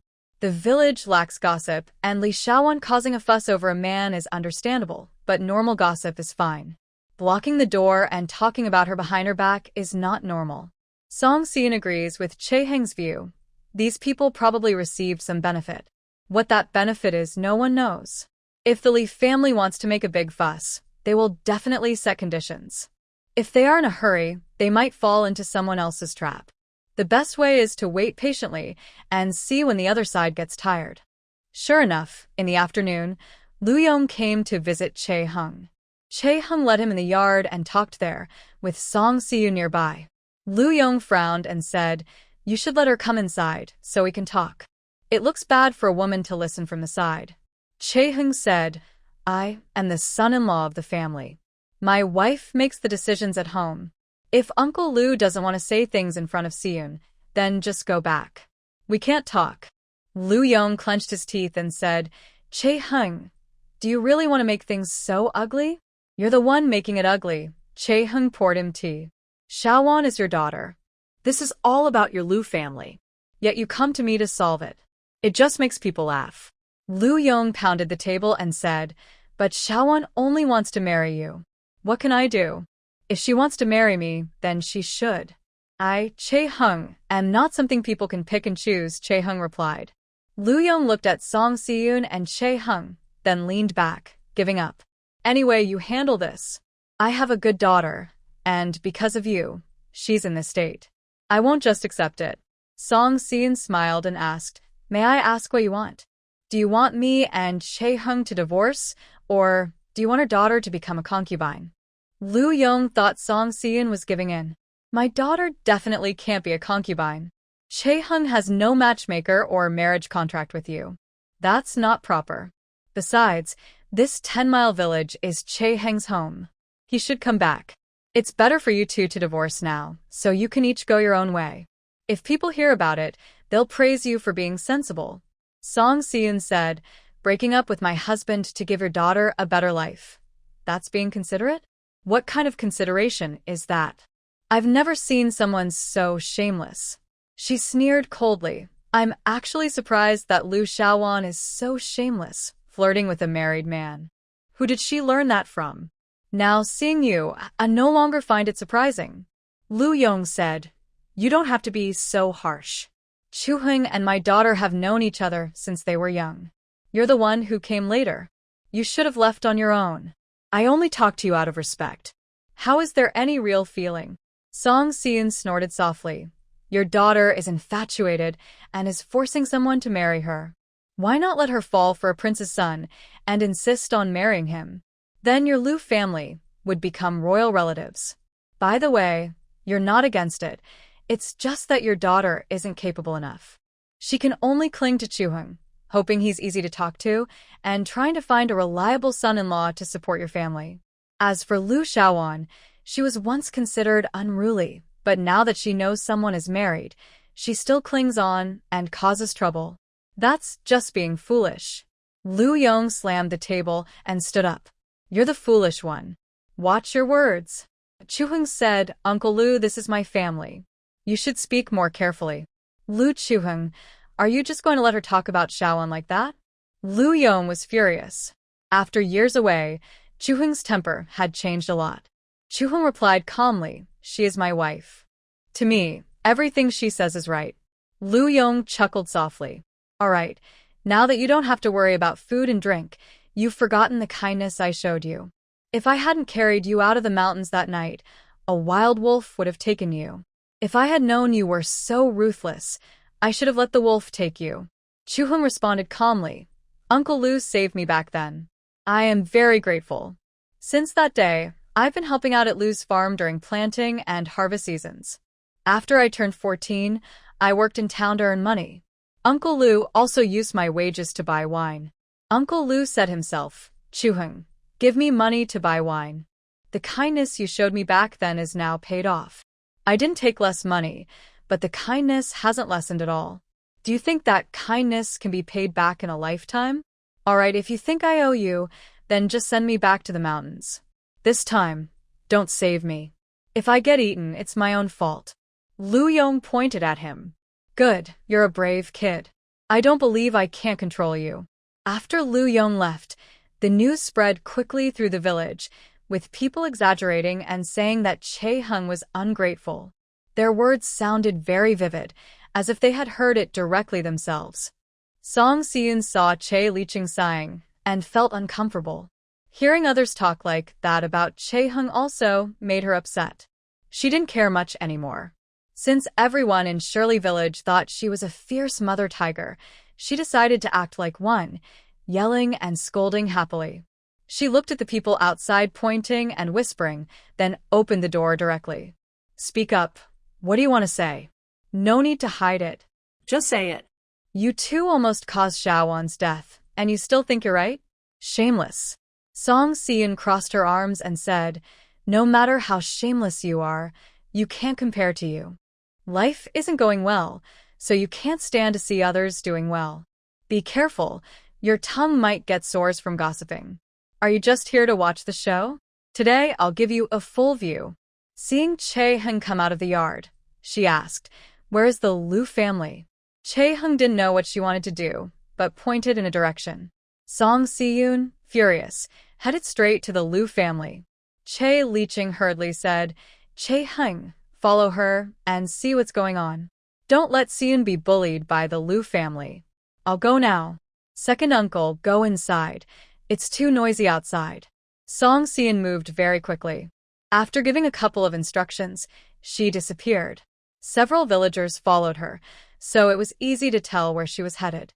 She cursed loudly from her own door all the way to the Liu family's gate, clearly explaining the whole story. "I've never seen someone so shameless. People show no interest in you, yet you still cling to them. Are you that desperate for a man? Just say it, I can find a few for you. Why bother coveting someone else's family? Not a single person in your family knows how to behave. The young ones are rude, the old ones are causing trouble too. Are you all just trying to make a fool of yourselves? The more embarrassing you are, the more proud you seem? If that's true, then I must be unwise." Song Si-yoon paced back and forth outside the Liu family, still cursing nonstop, her words never repeating. When she got tired, she sat on the millstone outside the Liu family's house, still full of energy. "If you want to embarrass yourselves, I can help. I, Song Si-yoon, am well known in Yinglong Town. Many people in Gaoqiao Town know me. Just say the word, and I'll make your family famous for being shameful all the way to the county. Come out. Weren't you just wanting to argue with me? Why are you afraid to show your face now? Since she wants to raise her daughter to be unruly, she must let her face others. Hiding when trouble happens is not acceptable. If she causes trouble with someone's wife in the future, that person's skills are better than mine. They might pull her hair or slap her. She won't get her face back easily. I am young and look tender, so I can't say harsh words. If I can't handle her, you must control your daughter well. Who knows what she will do next time when she sees a man from another family? Doing something shameful could cause big trouble. It won't be enough to just close the door." Song Si-yoon cursed outside for a long time, but Kar-hung didn't stop her. He just stood beside her and waited. If the Liu family reacted, he would protect her. The Liu family was afraid to open the door now, but the neighbors around couldn't help but listen. "I tell you, don't go too far. Xiaowan is a girl. How can she stand being scolded like this?" Song Si-yoon glared. If she's afraid of being scolded, she wouldn't do those shameless things. "I'm just telling her off, she deserves it." Song Si-yoon cursed for a long time, but the Liu family didn't respond. The onlookers outside got impatient. One by one, they stepped forward to argue with her, saying she was too mean. That's exactly what Song Si-yoon wanted. She also wanted to deal with these busybodies. She wanted to go to the grinding stone, but it was a bit hard to jump up. Kar-hung helped her directly. Song Si-yoon smiled and stepped onto it. "How am I bullying people? You're so kind, yet someone is eyeing your husband. Why don't you just let him go? Stop lecturing me. Wait until some shameless woman comes over and says this kind of thing. Let's see if you're generous or not. Aren't there any decent people among you? Always staring at other families' affairs. Watching too much isn't good for your harvest or your family's income. Since you're all defending Liu Xiaowan, it looks like you all think it's right for her to want to marry a married man. The people in this village are all like that. It seems no good girls can be raised here. You have a son, right? Do you want her son to get married and be watched by others? Girls should be smart. Marrying into a family like yours would bring bad luck for generations. You won't have a good life either." Now Song Si-yoon was attacking everyone indiscriminately. The villagers no longer dared to defend Liu Xiaowan. First, Liu Xiaowan was already in the wrong, and they also blamed Liu Yong for gossiping in the village. They thought it wasn't their business, so they just went along with it. Some people took benefits from Liu Yong, offering him wine and meat, thinking they could say a few harmless words. Since Liu Xiaowan is from Shirley Village, she would definitely support her own people. But no one expected Song Si-yoon to be so bold that she could drag the entire village into trouble in such a short time. If she kept shouting, her own child's marriage might be ruined. After a while, Song Si-eun stopped scolding, and the onlookers dispersed and went home, closing their doors tightly to avoid trouble with her. The Liu family outside became quiet. Only then did Song Si-eun jump down from the stone mill. Chae-hung helped her, saying, "Be careful." She cleared her throat and said, "Did you see that? This is what we call fighting fire with fire. People just talk about others." Who hasn't spoken before? Now, I wonder who would dare to gossip about Liu's family. Probably no one. Chae-hung knew this method worked well, but he guessed only she was brave enough to do it. Song Si-eun asked, "Did I scold too harshly?" No, you said what needed to be said. She smiled and said, "That's good. Let's go home." After taking a few steps, Song Si-eun noticed Zhao from the neighboring family leaving behind the house. She pointed it out to Chae-hung. Chae-hung said, "I knew this matter involved them. They didn't show up today, even though things got so serious. That's suspicious." Song Si-eun sighed. "In the end, it's your careless parents causing trouble. We can't leave like this. We need to divide the family. We can't keep dragging this on. The best way is to fight fire with fire," but Chae-hong was a troublemaker who always shouted for fights. Who could scare him? Recently, things have been busy, and Chae Licheng hasn't slept well. Seeing his pale face, Song Si-eun wanted to go to the town to get some medicine for him. Chae-hung accompanied her, as they also needed to buy some supplies, so they bought everything today. Just as they entered the pharmacy, a tall, strong man approached. Before she could speak, he said, "Madam Song, what are you doing here?" She asked, "Aren't you Xiao Hu?" He replied, "I'm Huzi." Huzi smiled and said, "Madam Song, you and Chae-langjin are here too?" She asked, "Visiting family? And why are you here?" Then Huzi tapped his head and said, "Sorry, I forgot. My second brother came back to visit family. He caught a cold. The medicine Madam Song gave me before I always carry with me. Today, I came to get medicine for my second brother." He nodded politely and said, "Lady Song, since I've met you here, please do us a favor and visit our second brother to give him an acupuncture treatment." Song Si-eun looked at Chae-hung and whispered, "This plan is now in place." Chae-hung smiled and said, "Let's go. I'll check on your second brother." Liu Er was staying at the town inn because his relatives thought he brought too many people and was too intimidating, so he moved into the inn. When he saw Song Si-eun, he looked like he had seen a lifesaver and tremblingly raised his hand. Song Si-eun said, "It's okay. I'll give you an acupuncture treatment, and you'll feel better soon. But you have to promise me one thing." "Yes," Liu Er quickly nodded. Song Si-eun carried her acupuncture kit and used it to relieve his pain. After a short while, Liu Er felt much better. He finally managed to say a complete sentence, "Thank you, Lady Song." Song Si-eun removed the needles and smiled. "Don't thank me yet. You just promised to help me with something. Do that first. Please, Lady Song." Song Si-eun then told him roughly about what she had encountered recently, and when she mentioned Liu Shaoan, she clenched her teeth in anger. Hearing this, Liu Er angrily pounded the table. "Is there no justice? How can there be such unreasonable people? I will have someone sell her to a brothel." Song Si-eun quickly stopped him. "Enough. Don't worry about her now. The key is to get Chae-hong to agree and smoothly divide the family. Do you have influence here?" Liu Er smiled and said, "Don't worry, Lady Song. Even if we go to the county seat, our second brother has people. This is just a small matter. Leave it to us." Song Si-eun was surprised to see that Liu Er had quite a bit of influence. It seemed she had underestimated him before.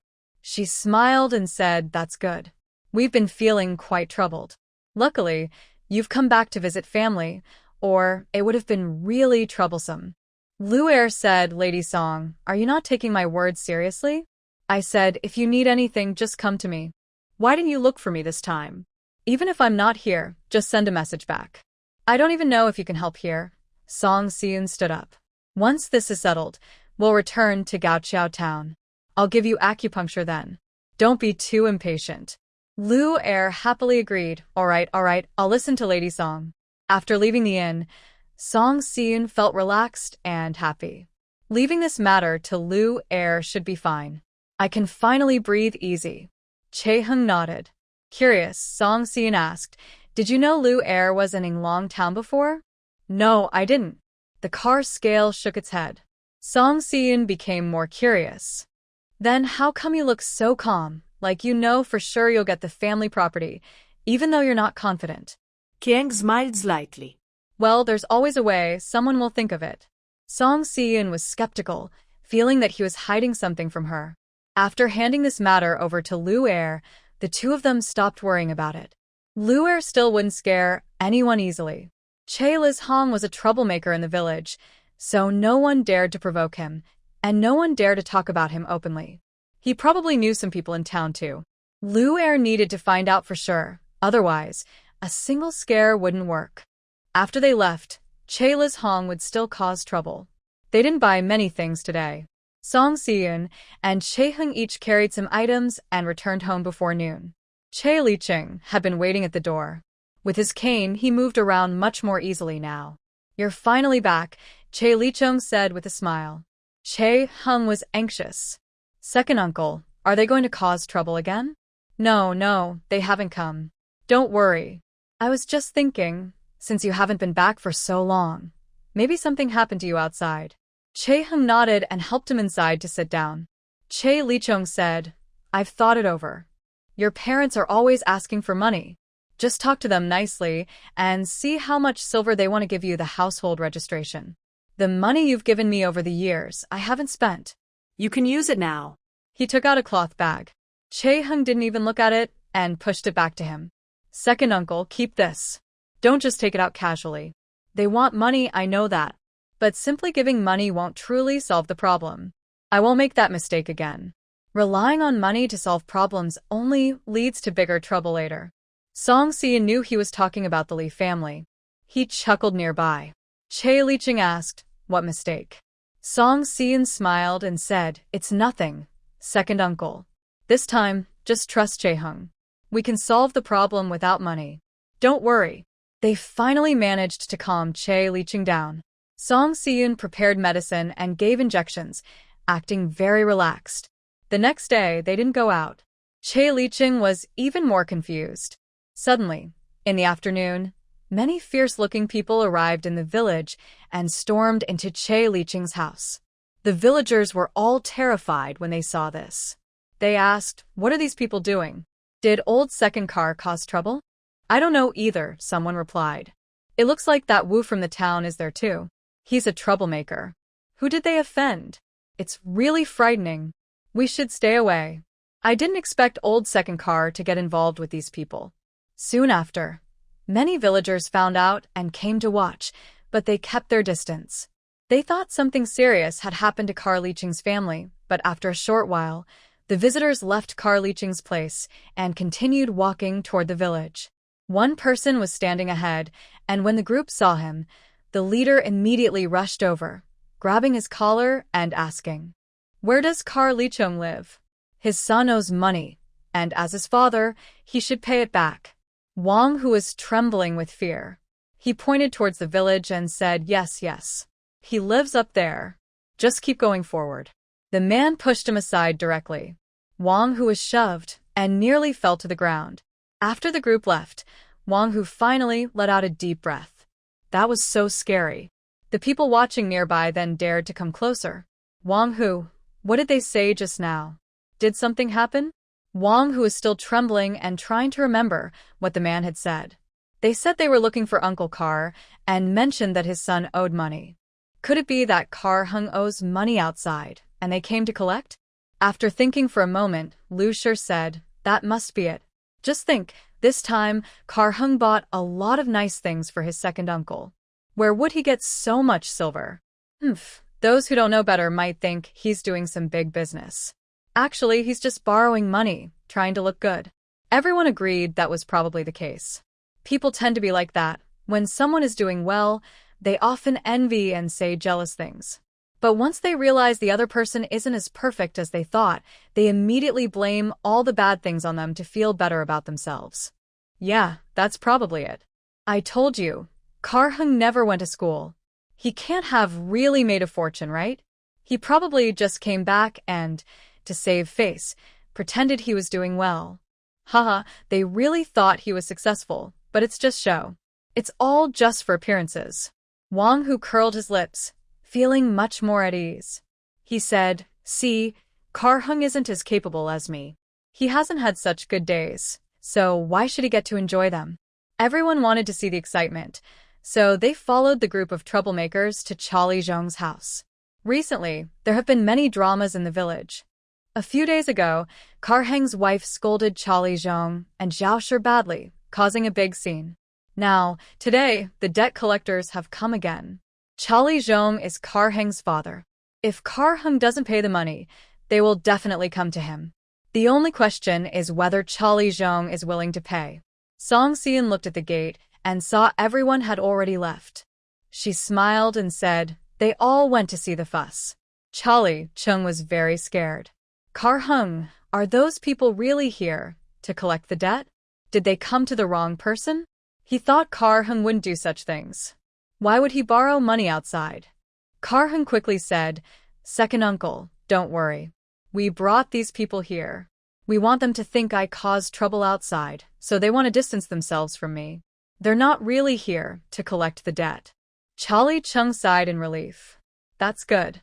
I was really scared just now. Song Xian said, second uncle, you must keep this secret. No one can know. If Charlie Zhong and Zhao Shi found out it was fake, it would be useless, and it would be hard to fool them again in the future. Charlie Chung knew his older brother and sister-in-law better than anyone. He nodded repeatedly. Okay, I won't say a word. Don't worry. This matter will stay a secret, kept in the family's heart forever. After waiting at home for a while, Kar-heng and Song Xian went to Charlie Zhong's house. It would be strange if they didn't show up. At Charlie Zhong's door, many people gathered. From afar, you could hear Zhao Shi crying loudly. Oh heavens, this has nothing to do with us. If someone owes money, they should find the person they borrowed from, someone said. Huzi led the crowd, fierce and intimidating. His loud voice even scared Zhao Shi into silence. Is Kar-heng your son? I came to ask him for money. If he can't pay, you're his parents. You should pay the debt. If you don't have the money today, I won't leave. Zhao Shi's eyes were full of tears. She saw Kar-heng and Song Xian immediately. She crazily rushed toward Kar-heng. You scoundrel. You finally came. You're going to ruin us. Zhao Shi pulled Kar-heng over to Huzi. Big brother, isn't Kar-heng here? If you want money, go ask him. We're an old couple and don't understand these things. We don't have the money to pay back. The car balance clerk rubbed his hands and tilted his head, looking very poor and helpless. Song Xian couldn't help but laugh. His acting was quite convincing. She quickly stopped, glad no one was watching, or she might have given herself away. Brother Hu, can you give us a few more days to pay? I'll return the money as soon as I get back, I promise. Huzi cursed angrily. Stop joking. Didn't you say the same thing every time you borrowed money? The debt from 2 years ago is still unpaid. Do you think I believe your lies? With interest, it's a total of 165 taels. If you can't pay today, I'll tear down your house. Mrs. Zhao was shocked at the amount and almost fainted. How much? Exactly? Huzi gritted his teeth. 165. Can't hear? Hurry up and get the money. He glared at Che Liz Hong in the yard. Repaying debts is the right thing to do. Even if it comes to the officials, I'm in the right. Today is the deadline. Hurry up and pay. Mrs. Zhao was so scared, she knelt down immediately. Sir, we didn't borrow the money. It's not really our problem. Please ask everyone. Che Heng moved out long ago. He's been staying with his second uncle. He's not even our son. Huzi snorted coldly. If you say so, then it's so. If everyone were like you, who would I ask for the debt? If you say it's not your problem, then the household registration papers can't be fake. Could it be that the officials made a mistake? Mrs. Zhao had no choice and hurried to find Che Liz Hong. Head of the household, say something. How can Che Heng's debt be our responsibility? Che Liz Hong knew Wu Di and tried to flatter him. Third brother Wu, you know our situation. Che Heng is my son, but he's been gone for a long time. We shouldn't be responsible for his debts. Woozy entered the yard quietly and whispered, I advise you to be smart. These people are not easy to deal with. I can only speak politely. If you offend them, it won't end well. If you have money, just pay it back quickly.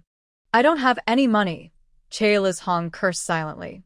Even if he had money, he wouldn't give it to Che-hung. It was better to save it for Wang Fu. Woozy said, You're done for. You owe money and refuse to pay? That's not how it works. This isn't something you can settle with a few words. Che Liz-hong cupped his hands hurriedly. Please, third brother Wu, show me the way. Woozy looked outside and said, They know your relationship.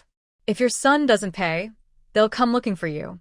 But if it's truly not your problem, then the person who owes the money should pay it back. Isn't that right? Liz-hong said, How can this work? Our household registration is still together. I don't think anyone believes it anyway. Are you stupid? Just sign a written agreement saying we've already separated. They're here to collect debts, not to hurt anyone. If we split, what can they do to us? Liz-hong called Zhao's wife in to discuss, while Woozy told his younger brother to search through the belongings. He was getting impatient. Zhao's wife didn't care much and immediately said, Fine, we'll split. I thought he had gained some skills outside all these years, but it turns out he's just good-looking.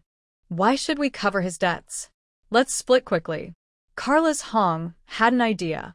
He hurriedly stopped the thugs from rummaging around and went outside to negotiate with Woozy.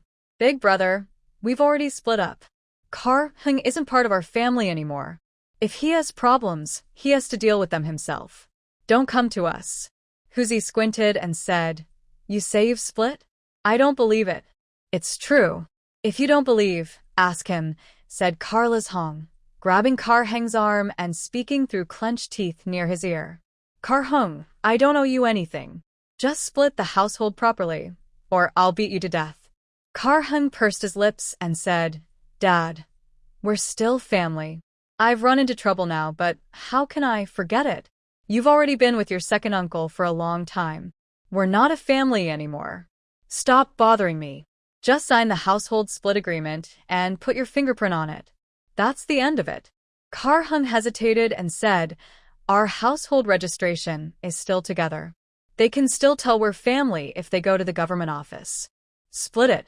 Tomorrow go to the county office. If they find out, you won't have a good outcome. Just put your fingerprint today, and tomorrow we'll go together to split the household registration. Hung sighed and asked, Dad, do we really have to do this? I was thinking of bringing Cian back. Things aren't easy for us outside. If we split, what will we do? I don't care what you do. If you dare to talk back, I'll beat you to death today, threatened Liz-hong fiercely. After threatening him harshly, he added in a coaxing tone, The agreement is at the village head's house. I'll go get it now. Please wait here a moment. He quickly went to the village head to draft the agreement, signed his name, and pressed his fingerprint. Then he returned to have Hung sign it. Hung looked hesitant and asked, Do we really have to do this? Zhao's wife scolded, You caused this mess yourself. Do you think you can rely on us? No way. From now on, we have nothing to do with you. Whether you're rich or poor, don't come looking for us. Hung nodded and said, All right, I'm done with you. Watching him stamp his fingerprint, Che Liz-hong and Mrs. Zhao relaxed a little and hurried to show Woozy. Big brother, look, we've really divided the family. We just haven't gone to the official office yet. We plan to go in a couple of days. Woozy looked at Che-hung and said coldly, What's the point of all this fuss? You asked me here for money, then said you've split the family. Now, you want to pay with your life? Che-hung lowered his head and said, Brother Hu, I promise I will pay back the money. Since my parents no longer care for me, I don't want to bother them anymore. Please give me a few more days. I will definitely pay back in 3 days. Woozy, angry, brought people to cause trouble. Mrs. Zhao blocked the door and said, Go find him. This has nothing to do with us. He owes the money himself. Kiang sighed. Brother, Hu, causing trouble here isn't right. Let's go back and talk properly. I really can pay this time. Please give me another chance. Woozy gritted his teeth. I won't involve innocent people. Since you've split the family, it's none of our business. But if Chae-hung doesn't pay back the money in 3 days, no matter if you're still a family or not, you'll all be finished. He smiled and said, once it goes to court, this family division document won't hold up. You better think it over. After that, Huzi waved his hand. Let's go. Head back first. The troublemakers in front of the door left. Chae Lizhong and Mrs. Zhao finally relaxed, almost getting into serious trouble. Mrs. Zhao sat inside for a while and suddenly realized something. Husband, do you think Chae-hung is lying to us? Trying to use this as a reason to leave? Originally, they planned to ask Chae-hung for 100 silver coins to split the family. Since they split without getting anything, it's a big loss. Chae Lizhong said, if this kid really has such courage, I'll beat him to death. It shouldn't be. Wu is inside, and he's polite to that person. Usually, I have to speak politely to Wu the. Someone who can make him afraid must be someone important. Can Chae-hung get such help? Mrs. Zhao thought for a moment. That's true. But I still feel uneasy. Chae-hung just left like that. Who will support the family in the future? The only thing they could control about Chae-hung was his household registration. As long as they hold on to that, no matter where Chae-hung goes, he'll have to come back.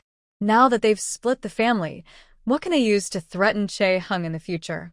That's a real problem. Chae Lizhong said, let's go see the second brother's house. Those people probably haven't left yet. As soon as they arrived at Chae Liqing's house entrance, they heard the sound of smashing and crashing inside. 3 days is the deadline. If you don't pay back the money this time, I'll make you pay with your life, someone shouted. After that, there was a loud bang, definitely not a fake sound. Zhao's legs were trembling. Forget it, better not to provoke those people. It's not good to get involved. Chae-hung really is hard to deal with. I almost fell for his tricks. They took a few steps out and met Lu Yong. Zhao said, Old Lu, your daughter, one wants to marry Chae-hung. Please help pay back the money. What's going on with all this fuss? Lu Yong stretched his neck. Why should I pay? He's your son-in-law, not mine. Zhao crossed her arms. You let Chae-hung be your son-in-law, and now your daughter is threatening to hang herself? You're not accepting it now. Lu Yong waved his hand. Stop talking nonsense. That's not true. Chae-hung is already married. Why should my daughter marry him? She's busy discussing a marriage proposal with someone else. If it gets out, what will people think? He also heard the commotion from Chae Liqing's house and was very frightened. He quickly ran back home. Zhao sneered. He sure is quick to change his mind. Now, with Chae-hung like this, no one wanted to get involved. It was better to stay far away. When the people outside dispersed, the younger brother asked, Brother Hu, is everything smashed? What do we do now? Huzi looked at Song Siyun with a big smile. Lady Song, the old tables and chairs are all broken. Is there anything else we need to do? Please, brothers, move these old tables and chairs into the woodshed. Thank you very much. Huzi waved his hand, and someone immediately went to work. 10 men took care of everything, cleaning the Chae family yard thoroughly, even pulling out the weeds from the vegetable garden. Song Siyun said, Since today isn't suitable, I won't invite you to dinner. When I return to Gaoqiao town, I'll treat you to my cooking. Huzi smiled and said, Thank you, Lady Song. If you need anything, just come to us. He also looked apologetically at Chae-hung. Brother Chae, we've caused you trouble today. Please don't take it to heart. This guy was so close to calling his second brother his godfather. That's not someone to offend. Chae-hung quickly cupped his hands. I should thank everyone for helping me solve such a big problem. No problem. If trouble comes again, I'll bring more people to cause trouble, Huzi said with a laugh, then left with his men. As they left the yard, they looked fierce and intimidating. Chae Liqing only dared to come out once he heard the yard was quiet again. Although I know these people were brought here by Chae-hung and Song Siyun, they looked really frightening. He was afraid he might tremble, so he stayed inside the house instead of coming out. Shall we go now? Chae-hung nodded. Yes, everyone is leaving. Second uncle, don't be scared. They aren't that scary. Chae Liqing looked around in surprise and asked, Are these all they're doing? The yard was cleaned so thoroughly that it was hard to believe. Yes, Song Siyun replied. Second uncle, Tomorrow Chae-hung will go to the county office to sort out the household registration. I was thinking, maybe you could come back with us? She had just been thinking about this. If the family division went smoothly, Chae Licheng and Zhao would surely come back and cause trouble again. Chae Licheng was worried he couldn't protect himself, so it might be better to go back with them. Anyway, it was just Chae-hung and her at home, and the house wasn't lively. Having an old person around was quite nice. She hadn't discussed this with Chae-hung, but she believed he wouldn't refuse. He also wanted to live with his second uncle. Chae-hung looked at her in surprise. Song Seon smiled and said, "You probably don't mind, right?" He nodded blankly. Chae Licheng then said, "I understand you're all being kind, worried I'd be lonely alone. But I've lived in Shunli village for decades and can't bear to leave. Chae-heng's second wife is buried here too. I need to visit her grave often and can't leave." He smiled and said, "You young couple just focus on living well. I know you're doing fine, and that makes me feel at ease. Once Chae-heng's family division is done, no matter how much they cause trouble in the future, I won't pay attention. Don't worry." He was afraid they might influence Chae-hung before, but after the family division, he wasn't worried anymore. Everyone in the village knew Chae-hung was adopted. Even if Chae-hung becomes successful in the future, if Chae Licheng and Zhao come looking for trouble, they could use what they did to Chae-hung before as evidence. Since he's not their biological son, and they mistreated him, the idea of filial piety isn't so heavy anymore. Song Seon nodded. "All right then, but I'll ask some friends to visit our home now and then." "Second uncle, don't be afraid. I mainly want to scare them." Chae Licheng agreed. "Okay, we'll follow your wishes." The next day, Chae-hung went to the county with Chae Licheng. Yinglong town is closer to the county than Gaoqiao town, so they could make the round trip in one day if everything went smoothly.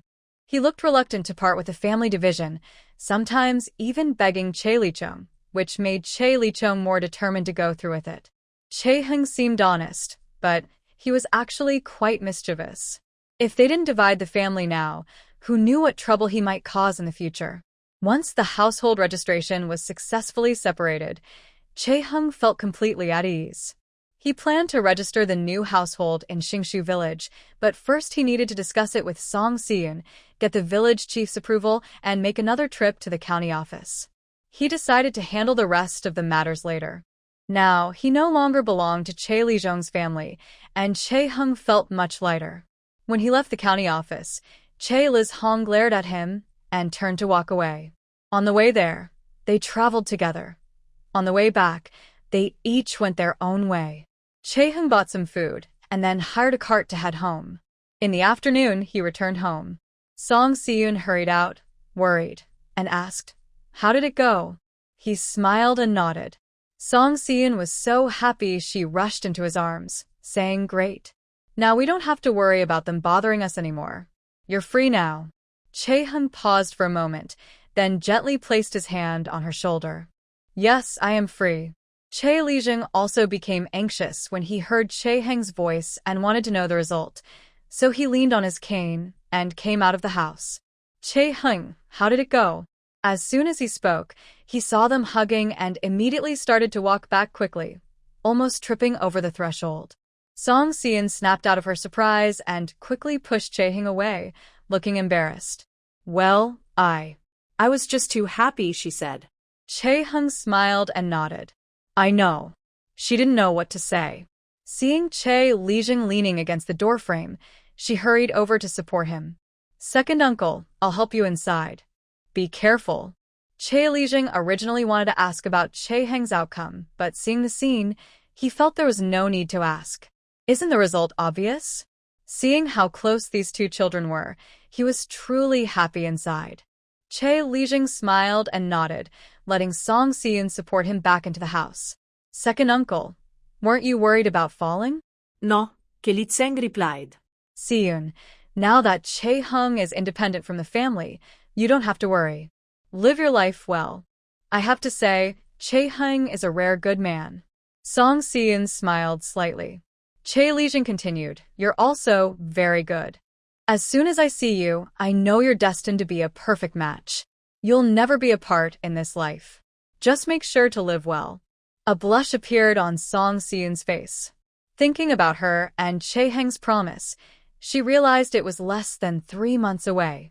Suddenly, a wave of inexplicable panic washed over her. She didn't reply and simply checked Chae Lijing's injuries before leaving. She went to the yard, but Chae-heng was no longer there. Instead, he was packing his things in the room. She saw Song Si-eun leaning against the doorframe, and he said, "Second uncle has nothing more to say here. We will leave tomorrow, and I will talk to second uncle." Song Si-eun nodded absent-mindedly, okay. Chae Lijing learned they were leaving, and although he felt reluctant, he didn't try to stop them. The young couple had their own lives to live. They had already delayed their return this time, and they couldn't wait any longer. Chae Lijing advised, "Good child, when you go back, be nice to Si-eun. Second uncle has everything he needs at home, so don't worry. The most important thing is to live your own life well." Chae-heng said, "I've already left my address with you. If anything happens at home, you must let me know. Otherwise, I will move back to live." "That won't do," Chae Lijing quickly replied, afraid he might be upset. "All right, I promise you. If anything happens, I will tell you." Chae-heng smiled and said, "Si-eun has already talked to the people who came the other day. Soon, they will visit again, saying I owe money. Second uncle knows the situation, so there's no need to worry." Although they had successfully separated, and their household registration was no longer with the Chae family, Chae Lijing and Zhao Shi were not easy to deal with.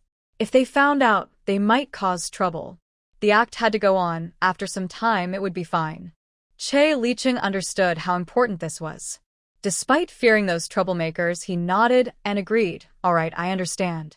Tomorrow they would leave, and it was uncertain when they would eat together again.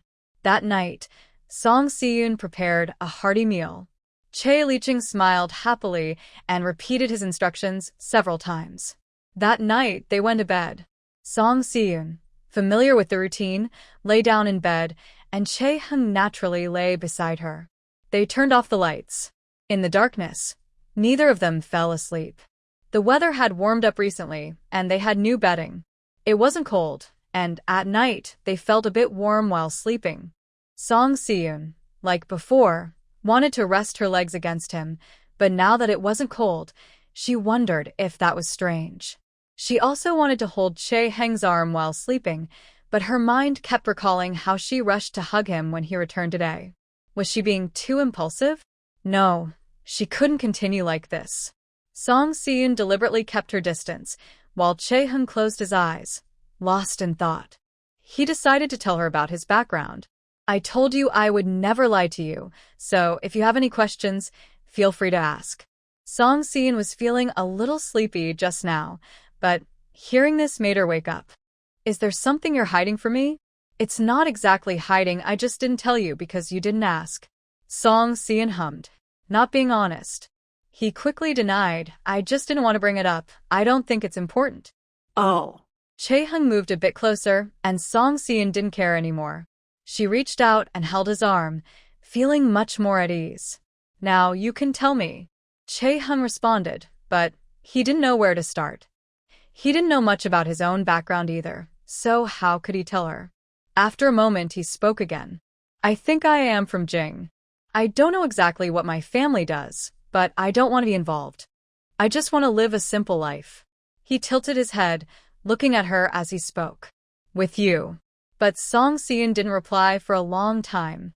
Chae-heng felt nervous. He slightly sat up and looked through the faint light outside the window. He saw her eyes closed. It turned out she was asleep. Chae-heng let out a breath of relief. Although she didn't respond, at least she didn't reject him. She slept peacefully until morning.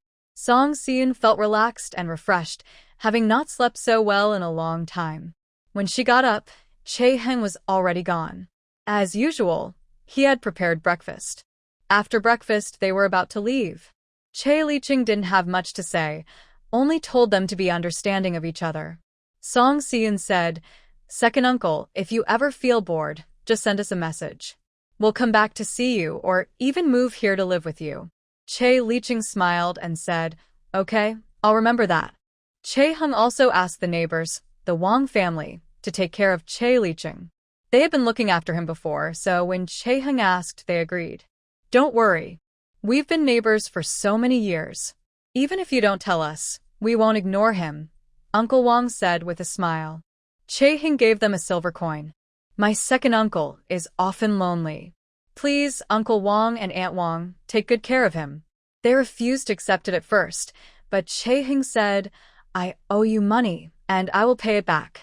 I won't let anyone bother you too. Rest assured. They finally accepted and promised to take good care of Chae Licheng. Once everything was arranged, Song Si-yoon and Chae-hung left Shirley Village to go to the town to hire a carriage back home.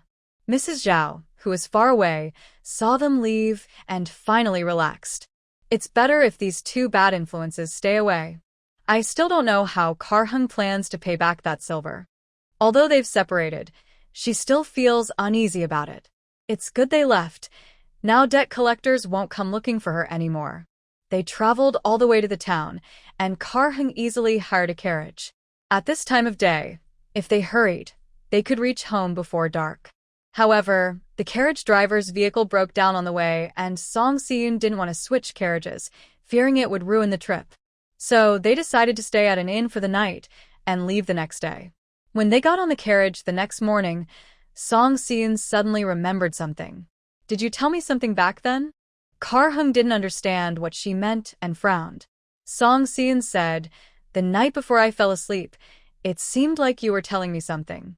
I forgot what it was. Kar-hung smiled. No, you're probably dreaming. Maybe. Song Si-yoon felt hazy and couldn't tell if the scenes in her mind were from a dream or real. On the way, Kar-hung talked to her normally, so she thought she was overthinking and that everything was fine. When they returned home just after noon, they had lunch in town and weren't in a rush to go home. The villagers' reactions to their return were all surprised. Yin, Kar-hung, you're back? Song Si-yoon said, we went on a long trip, but now everything is done. Old lady, Wong pointed to their house. So, you haven't moved away? Moved? When did we say we were leaving? Song Si-yoon was surprised. What had happened in the village while they were gone? Old lady Wong smiled. It's good you're not moving. If you really were leaving, I'd be sad. Go on back now. Back home, they saw several of the Gu family's workers eating lunch in the yard. Seeing them return, Lu Zhong said, Car driver, Lady Song, you're back? Song Si-yoon nodded. Why are you here? Lu Zhong hurriedly said, the sugarcane field needs fertilizing. Young master asked us to work here. He's still in the field. Seeing Song Si-yoon look confused, the workers thought they had done something wrong and didn't dare eat. Song Si-yoon smiled and said, it's okay, you eat first. You've worked hard these days. After unpacking her bag at home, Song Si-yoon took Kar-hung to the sugarcane field. Gu Helen, wearing a straw hat, was still turning the soil. Some villagers nearby were talking to him. She said, Yun, they really aren't moving back? Of course I won't come back. Otherwise, how could you give me this mess? The sugarcane field is losing money. It's like running away. Luckily, you didn't work with them, or your family's assets would be completely lost. A few people nodded, and Urxi said, I knew this deal wouldn't work. It would lose money. It's really a pity about the silver we invested. Gu Helen threw down his and snorted coldly. If it loses money, it loses money. It's not like I took your share. Just watch and enjoy the show. He looked up and surprisingly saw Song Si-yoon and Chae-hung watching him nearby. You finally came back, Gu Helen said angrily, rolling up his sleeves as if to get angry. I thought you let bandits lead you into the mountains. It's been so long since I saw you. When Urxi and the others turned around and saw that the people they were talking about were right behind them, they quickly made an excuse and left. Song Si-yoon was stunned to see Gu Helen working in the field with his sleeves rolled up. He couldn't speak for a moment. Are you fertilizing the sugarcane? Can't you tell? Gu Helen said proudly. You don't care, and you can't even see anyone. Do I need to watch over these 5 acres for you? If we lose money, just see how you cry. Chae-hung glanced at him. Can you farm? No, Gu Helen brushed off the dust on his clothes. It's just for show, and I'm here to chat with the villagers. Song Si-yoon was speechless. So that's why everyone thinks we're going to move away? Yes, Gu Helen nodded. I help you do so much work, and I can't say a few words? Song Seon smiled. Of course we can. Thanks to Mr. Gu, otherwise if we leave for half a month, the sugarcane field might not be saved. That was an exaggeration. Gu Helen stretched lazily. You guys came back so you can explain yourselves. But really, there's nothing to explain. I didn't say anything terrible. Back home, several farmhands were already working in the fields with hoes. Song Seon went to make tea, while Chae Hung and Gu Helen sat at the stone table in the yard talking. He looked at Gu Helen and said, "Something happened at home that made you so upset you started talking nonsense." Gu Helen rubbed his forehead. You know me best. Recently, my parents seem to have lost their minds. They insisted on finding a match for me. The problem is, they each want to match me with someone, and no one is willing to back down. He sighed. What can I do? I can only run away. Neither Yuan Hall nor Tianxiang Pavilion is safe. I've been staying at your place these days. I broke the lock myself. Song Seon came out from the tea house and happened to hear the sentence. She ran back to check and found that the lock on the door was indeed broken. She reached out and fiddled with it. Forcibly opening a lock is against the law. The young master of the Gu family, doing such a thing? Gu Helen leaned back on the lounge chair. It doesn't matter. If they catch me, you'll lose money and no one will support you. Are you so sure we will lose money? Song Seon didn't quite understand. Gu Helen said, I didn't think so at first, but you two disappeared for more than half a month. How can you run a business like that? If it goes on like this, we'll definitely lose money. Song Seon smiled. Fortunately, Gu Helen's help was timely this time. A few days ago, it rained. If he hadn't brought people to loosen the soil and add fertilizer, the sugar cane would lack nutrients, which would affect the sugar content. All right, thank you for your advice, young Master Gu. We'll remember that. Song Seon nodded. She ignored the two of them and went inside to take out her quilt to dry in the sun. The sun was still good at this time. After a long time without sleep, the quilt would be damp, so she needed to dry it or she wouldn't be able to sleep at night. After drying her own quilt, she went to take out Kar Heng's bedding to dry as well.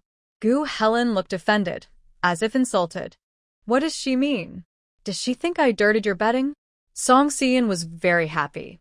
You hide away forever, but your parents will still arrange a marriage for you. Better go back early and face it.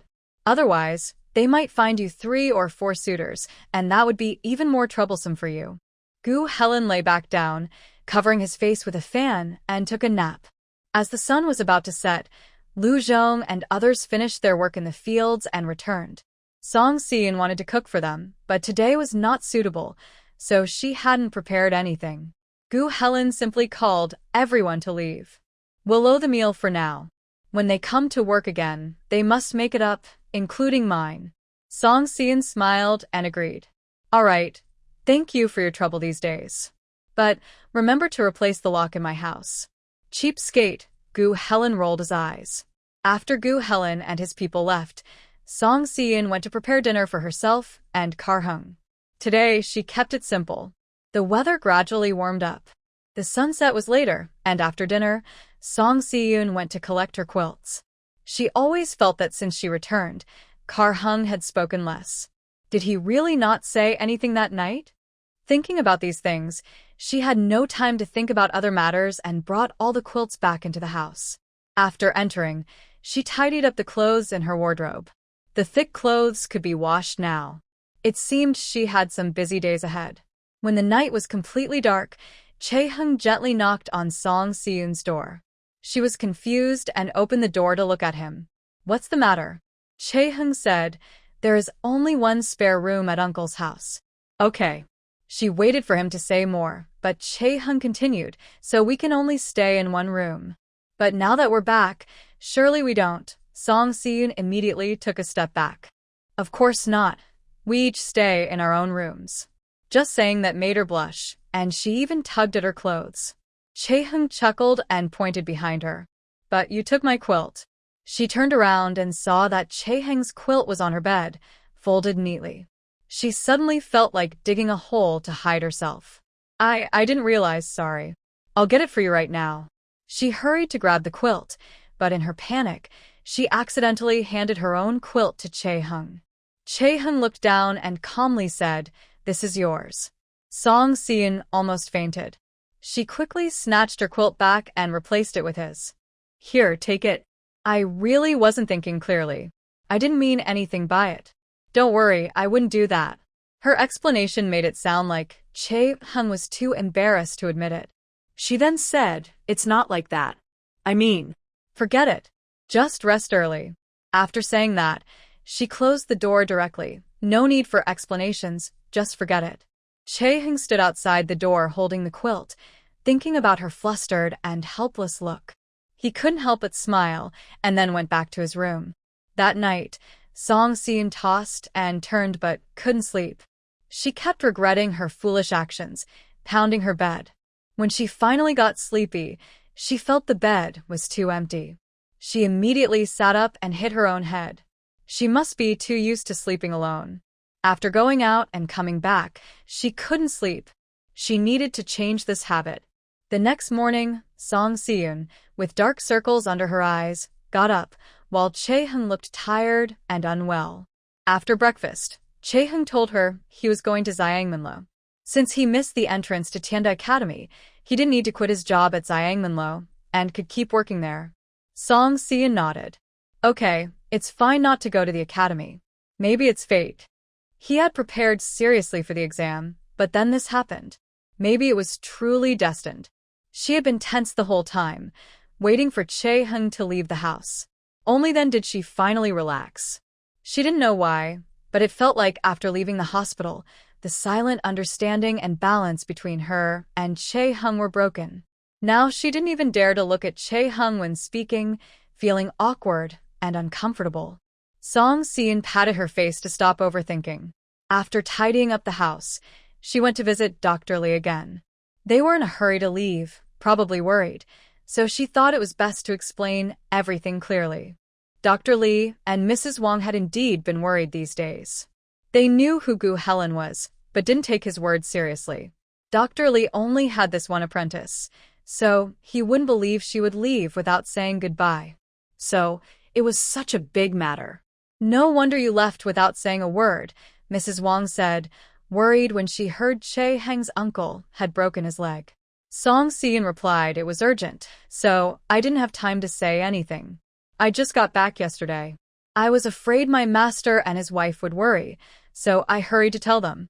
Mrs. Wang smiled and said, "Your master must have been very worried." Dr. Lee felt a bit embarrassed. He was outside drying herbs and said, "I wasn't worried at all." Mrs. Wang scolded playfully, "That old man, he's even embarrassed now." Song Si-eun spent the whole afternoon at Dr. Lee's house, helping Mrs. Wang with chores and assisting him in sorting herbs. Dr. Lee also explained how to process the herbs.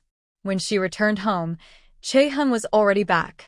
Song Si-eun paused in the yard, then quickly went into the kitchen. "Why are you back so early today?" she asked. Chae-hung was already cooking and smiled. "It's just that it gets dark late now. It's not really early anymore." "Oh, I see," Song Si-eun said calmly on the surface, but her heart was pounding. She turned and went to her room, drinking several glasses of water to calm down. She didn't know what was happening to her. She went out for a while and now felt so restless. Her and Chae-hung's date wasn't far off, and now Song Si-eun's mind was filled with doubts. She wasn't sure how things would turn out. She didn't want to be the one to bring up the topic. After all, there were still over 2 months left. She decided to wait and see. As long as she didn't feel awkward, others would.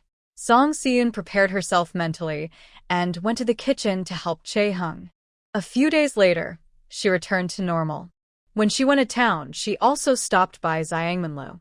This time, they left in a rush and didn't have time to tell Gu Helen anything.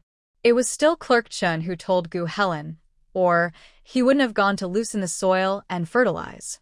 Song Si-eun was worried about Yong'in's illness. After asking, she learned that Yong'in had been doing well these days. Shopkeeper Chun was quite pleased. Currently, Yong'in was only a bit weaker than other children. If people didn't know he had a congenital illness, they wouldn't notice anything unusual. Today, since Song Si-eun was here, she went to Chen's house to give Yongin acupuncture to strengthen his health. As she left Xiangmanlu, she saw Zhonglin. When Zhonglin saw her, he was very happy and hurried to greet her. Madam Song, the exam at Tianda Academy has finished. I think I did well, and should pass easily. Song Xian smiled politely, but without warmth. Congratulations to Scholar Zhongmen. She didn't want to talk much with Zhonglin, and turned to leave. Zhonglin called after her. I didn't see your husband on the day of the exam. Is he afraid to come? Song Xian pretended not to hear and ignored him, acting as if she was unwell. Zhonglin snorted coldly, convinced that Che Hung was afraid. Otherwise, why wouldn't he take the exam? Maybe he registered just to save face and stop gossip. But the more Zhonglin thought about it, the more scared he became, worried about losing face. So, he made an excuse not to participate. He was sure of it. He couldn't believe someone like Che Hung, who had never studied, could be better than him. Fortunately, Che Hung didn't take the exam. If he had, sitting in the same exam hall with such a person would damage his reputation. Zhonglin walked while calculating how much money he needed to attend Tianda Academy. He felt uneasy because his family couldn't afford that amount. He was already a Shiozai, successful candidate, able to study at the county school, but Tianda Academy was better. For him, the most important thing was to pass the imperial exam quickly, so Tianda Academy was his best choice. But where could the money come from?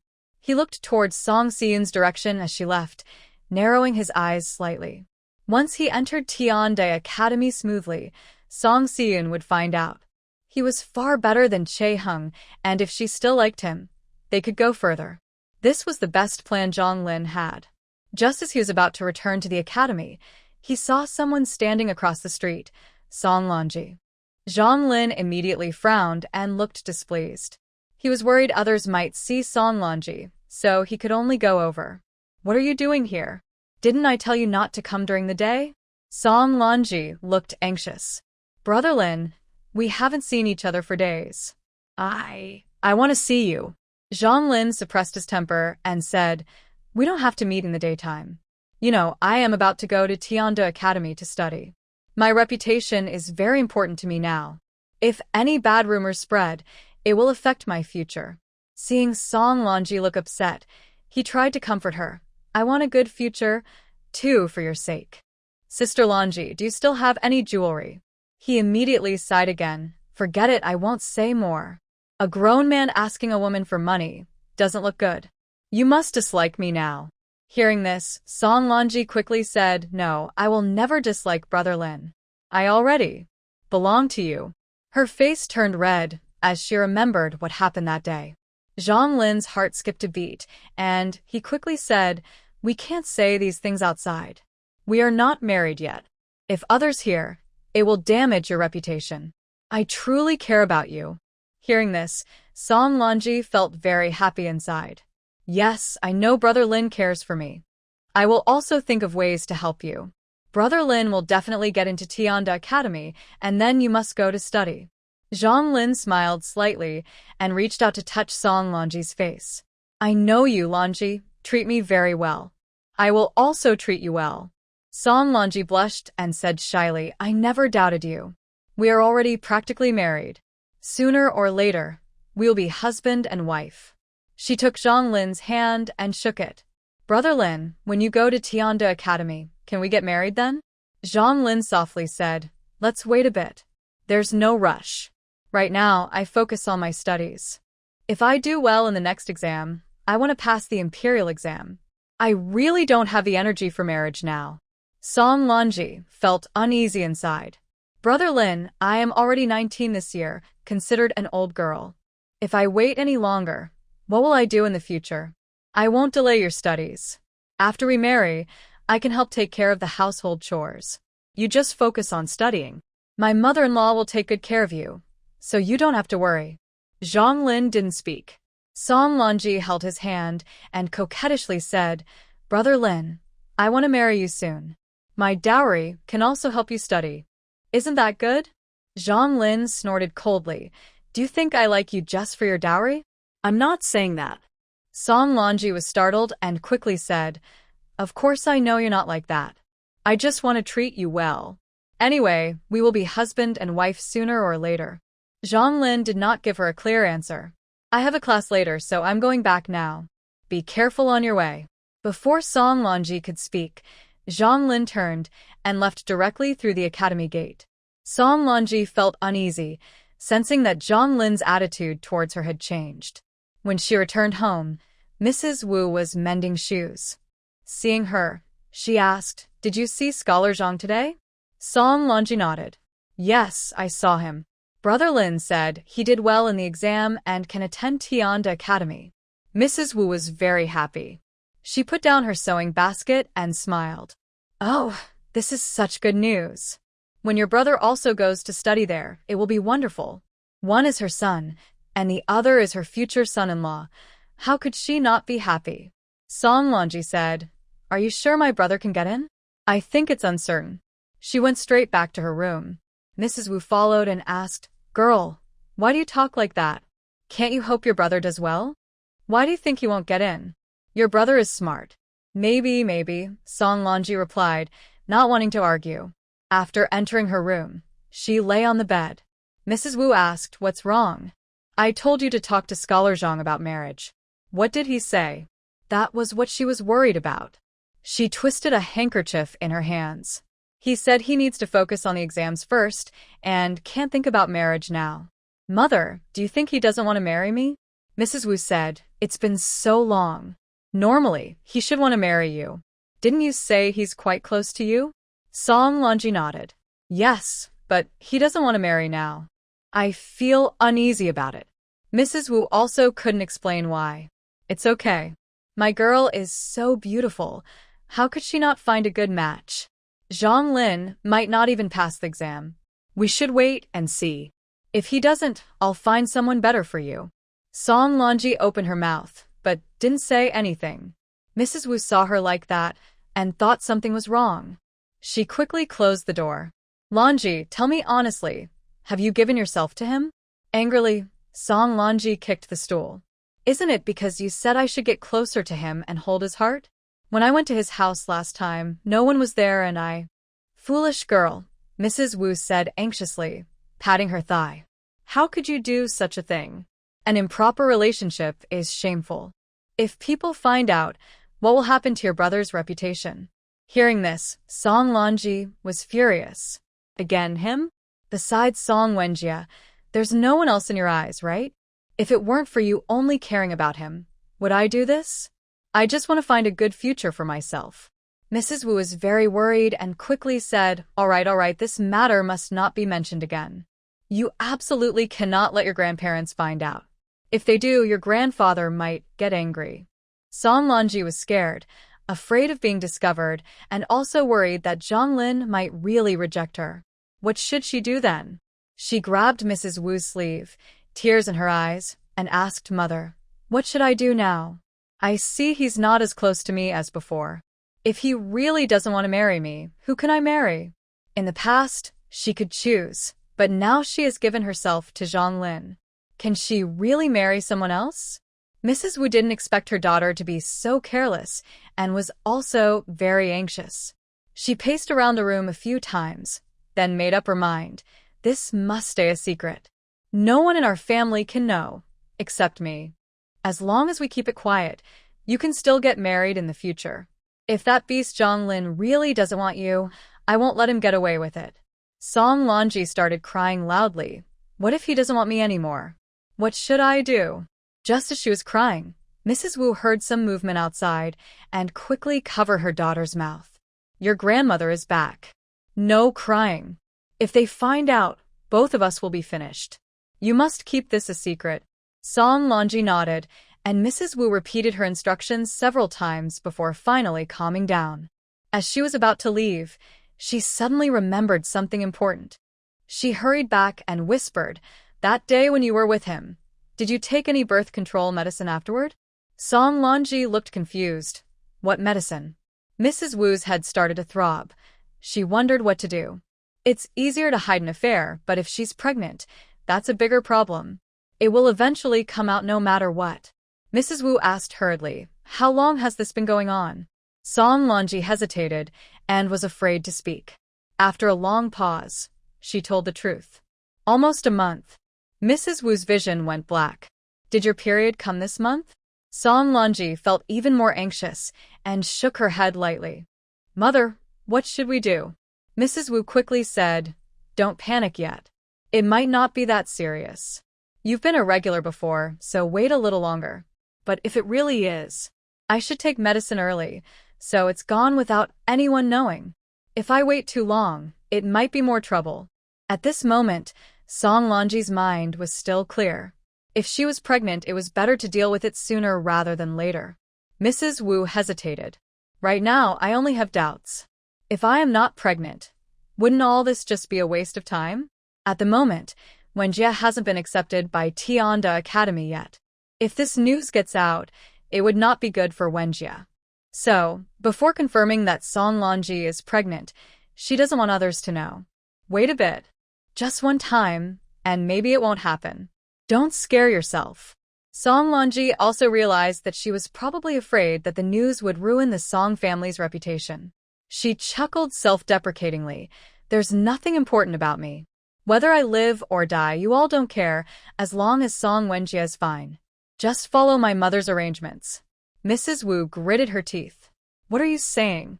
If this gets out, will you still have face? I'm just thinking about you. As for your brother, of course, he's the first one to consider. The Song family will rely on him in the future. If he's not doing well, can you?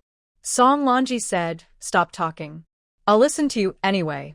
Mrs. Wu had no choice but to say, only this once. Don't make mistakes again. Right now, we can't be sure that Scholar Zhang won't break up with you. Put some effort into him. Song Lonji agreed. Half a month later, it was time to fertilize the sugarcane fields again. Growing sugarcane is a bit troublesome. To get high sugar content, loosening the soil, watering, and fertilizing are all necessary. Song Si and asked Che Hung to tell Gu Helen to inform the head worker that this time they would also have a meal at home. She would cook and asked what he wanted to eat. Gu Helen directly listed a bunch of dishes. Che Hung remembered it and looked at him. If you can't eat it all, I'll have to stuff it in your mouth. Gu Helen waved his hand. Don't worry. I can eat it all. What does this matter? After finishing the matter, he didn't plan to leave and sat down in the main hall. It was late afternoon and no one came. Che Hung finished the bill and chatted with him for a while. Have you handled things with uncle and aunt? When this was mentioned, Gu Helen looked worried. How can I handle it well? I thought they wouldn't be satisfied, no matter which one I chose. I even hoped they would argue among themselves. But I didn't expect that no matter which girl I pick, the other one has no opinion. It seems as long as she's a woman, it's fine. Gu Helen felt he had been tricked. Those two clearly had already planned it, just waiting for him to agree. Che Hung said, You're also of marriageable age. Gu Helen scratched his head. Yes, I am of age. The girl isn't bad either. Getting married isn't a big deal. I just feel I haven't achieved anything. Right now, I'm just relying on my parents to get by. Without them, I am nothing. He just felt he lacked real skills and wondered why he deserved to marry someone. Che Hing said, You're a doctor. Gu Helen looked at his leg. Forget it. I almost caused you to be disabled because I made a wrong judgment. If someone like me becomes a doctor, many people would suffer. Che Hung advised him, You were young then. You can't let one mistake stop you from standing again. Gu Helen stayed silent. Che Hung didn't want to lecture him and comforted him with a smile. You'll find what you truly want to do. I believe in you. Hearing this, Gu Helen finally felt happy. He smiled and nodded. All right, once I find what I really want, I will get married. Please come and celebrate with Song Seun. Che Heng just smiled, not sure if things would still be the same then. He went back to organize the account books. Gu Helen said, It's a pity I didn't take the exam at Tianda Academy last time. I don't know when I'll get another chance. Che Heng said, Just wait. I've already decided that as soon as Tianda Academy opens for new students, I will take the exam again. Gu Helen was very happy. That's right. If I had your clever mind, I would also take the imperial exams. Then my parents wouldn't have anything to criticize. but he knew he wasn't cut out for studying. He was good at business but couldn't sit still for studying, so he decided not to waste his time at the academy. They set a date for him to come and do some work. Song Si-in arranged everything in advance, preparing to cook a few good dishes that day. However, as May grew hotter, they couldn't buy meat early. They had to go and buy it on the day itself. Gu Helen brought people over to work, and Chae Hung went to help. Song Si-in went to the town to buy supplies. After carrying a large basket of things past the village entrance, she suddenly saw Song Lonji jumping around there. She wondered what was wrong with her. She just looked at her for a moment, but Song Lonji turned and caught her gaze, looking very impolite. Why are you looking at me? Song Si-in pouted. I wasn't looking at you. I was watching that dog over there. Who do you call a dog? Song Lonji snapped angrily. Song Si-in pointed behind her. I didn't say you. There's really a dog behind you. If you don't believe me, look for yourself. Song Lonji looked in the direction she pointed and saw a white dog. She immediately felt annoyed. Getting angry didn't seem right, but not getting angry felt frustrating. Song Si-in was busy with other things and didn't have time to argue with her, so after a few retorts, she prepared to leave. After she left, she looked back and saw Song Lonji jumping around again, which seemed strange to her. Song Lonji felt nervous. So much time had passed, but her monthly message hadn't arrived. It seemed she was really pregnant. She told Wushir about this, and Wushir also became worried. But now, there was no news from Tianda Academy, and she was afraid it might affect Song Wenjia's studies, so she didn't want to reveal anything. If they went to see a doctor, rumors might spread, and it could harm Wenjia's reputation. Song Lonji felt wronged but had no choice. She couldn't just go to see a doctor herself. She visited the academy twice but didn't see Zhang Lin.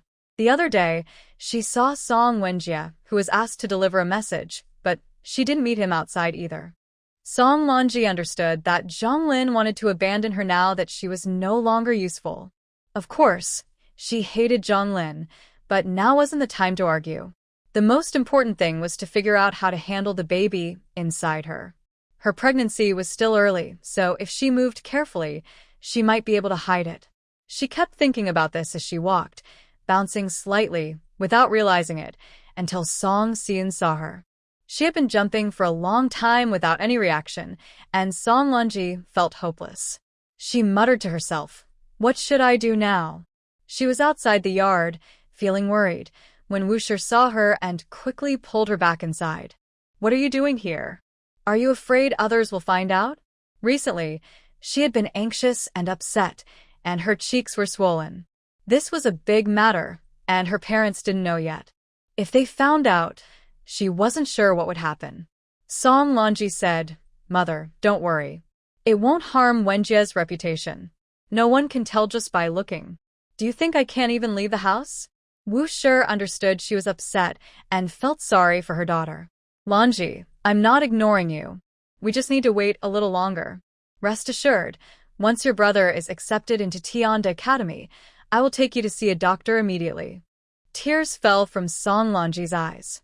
"Will I still be alive then?" She had already asked around. Miscarriage was very dangerous, but the smaller the pregnancy, the less risky. If she waited until the baby grew bigger, it could be deadly for both mother and child. Wushir glared and said, "Pfft, don't say such unlucky things.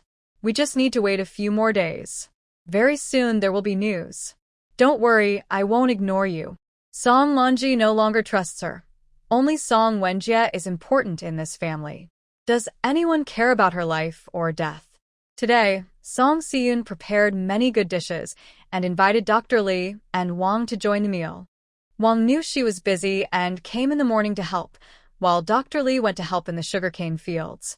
Seeing how neatly Song Si-in arranged the house, Wang felt happy. The girl now seemed to know how to live properly. She went to the main hall to get something. The doors to the rooms on both sides were open. Wang sighed, wondering why the young couple still slept in separate rooms.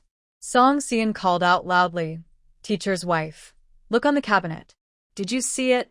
"Yes, I saw it," Wang replied, taking the newly bought salt and pouring it into a jar herself. Song Si-in was cutting meat. The pork bone soup in the pot was almost ready. Wang added salt, opened the lid, and sprinkled in the salt. The kitchen immediately filled with a wonderful aroma. She smiled and said, "Your cooking skills are really good. No wonder the young master from Yuan Hall always comes to eat here." Having tasted delicacies from afar, it showed that Song Si-eun's cooking was excellent. Song Si-eun was very happy. "I just love to experiment with food. If master and mistress want to eat something, just tell me. I can cook for you anytime." Wang said, "You're busy now, and we don't want to trouble you. I see the sugarcane fields are well taken care of. You've put in a lot of effort and spent quite a bit of money. You must manage it well." She was worried about losing money. The young couple had invested so much. What if they suffered a loss? Many villagers talked about it. They said Song Si-eun would spend all 50 taels of silver and ruin the land. Wang was worried but didn't say it aloud, afraid it would add pressure to Song Si-eun. Song Si-eun understood and smiled, saying, "Don't worry, mistress. We will manage it well. When we make money, we'll buy new clothes for master and mistress." Wang felt relieved hearing this. "My old man took in a disciple. It's like raising a granddaughter. Such filial piety. Once a teacher, always a father. Mistress treats us well, and we should be filial," Song Si-eun replied. After finishing her chores at the stove, Wang went to pick vegetables. She casually mentioned, "You and Chae-hung live alone. Why do you still have 2 beds?" Song Si-eun paused while chopping vegetables, feeling a bit shy. "We've always lived like this." Wang continued smoothly, "Yun, now you and Chae-hung are living a proper life. Last time, you even went back to meet his family, and there's a marriage certificate. The official records are kept. That makes you a real married couple. So, what's going on now?" Song Si-eun put down the kitchen knife, not really knowing what was happening or how to explain it clearly to Wang. A few days ago, Chae-hung and the village chief went to the county office together to register his household, which was now in Xingshu village, along with her. Chae-hung asked her about this, and she nodded in agreement. They also went together to find the village chief. Once the household registration was settled, she finally relaxed a little. She knew very well that she hoped Chae-hung would stay in Xingshu village and be with her always. But they still had a 1-year promise to keep. She wasn't sure if she wanted to break the promise or what Chae-hung was thinking. They went to Yinglong town, and it seemed like many things had changed, but at the same time, nothing had. After a few awkward days, they continued their normal life, just like before, without anyone suggesting they take a step further. Seeing that she didn't speak, Wang thought she was shy, so she moved closer. "Si-eun, you and Chae-hung are married. Living together is what should happen. Separating rooms isn't a good idea," Wang whispered. "If you're shy to say it, I'll talk to Chae-hung for you." Song Si-eun immediately panicked. No. Thank you, Mistress Wang, for your kindness. Let's just keep it as it is now." I think it's fine. If she really went to talk to Chae-hung about it, how could she face others? Not wanting to pressure her, Wang didn't insist. Song Si-eun confirmed several times that Wang wouldn't go to see Chae-hung, and only then did she relax. Wang sighed. "I really can't do much about you kids. Do as you like." She now considered Song Si-eun as family and was even thinking about having grandchildren. It seemed impossible within a year or 2. It really was hard to keep her calm. Near noon, the workers in the fields returned. They set up 2 tables, squeezed together just enough to sit. The food was already served, and as soon as they entered the yard, everyone smelled the delicious aroma, feeling very hungry. Chae-hung called everyone to wash their hands. Lu Zhong said, "Lord Chae, you're really lucky. Lady Song's cooking is so good." Kiang smiled slightly. "Thank you all for your hard work today. The food is plenty, so eat as much as you like." He washed his hands and went to the kitchen to help serve the dishes. Song Si-eun handed him the food, and when he reached out, she passed him the chopsticks again. They worked together smoothly without needing words, understanding each other perfectly. As for feelings, neither dared to guess or assume, so they kept things as they were. Today, Song Si-eun put a lot of effort into cooking. The preserved sausage and meat were special dishes. definitely meant for everyone to enjoy. Additionally, I made a hearty chicken soup with bone marrow, adding fresh vegetables to make a vegetable broth. She used one rooster for two purposes, half for a big chicken dish and the other half simmered for half an hour, then cooled and prepared as cold chicken salad.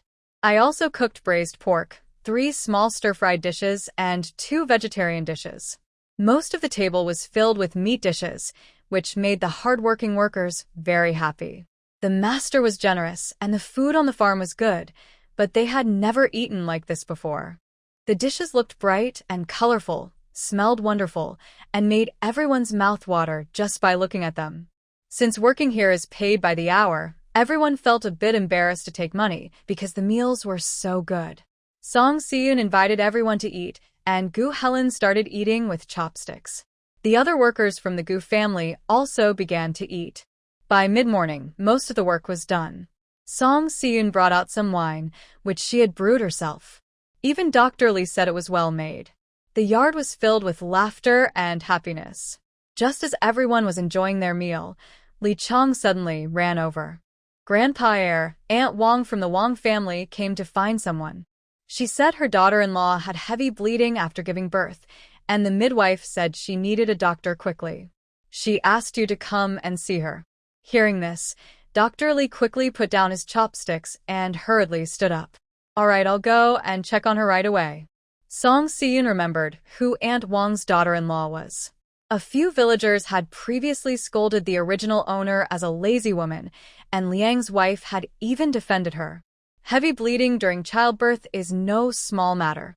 Song Si-yoon hesitated for a moment, then took off her apron, intending to go and see what was happening. She wanted Chae-hung to take care of the house, but before she could speak, Chae-hung took her apron from her hand. You go ahead. I'll stay here and watch the house. Song Si-yoon nodded. There's still some steamed pork in the pot. It'll be ready soon. Remember to serve it to everyone. I understand.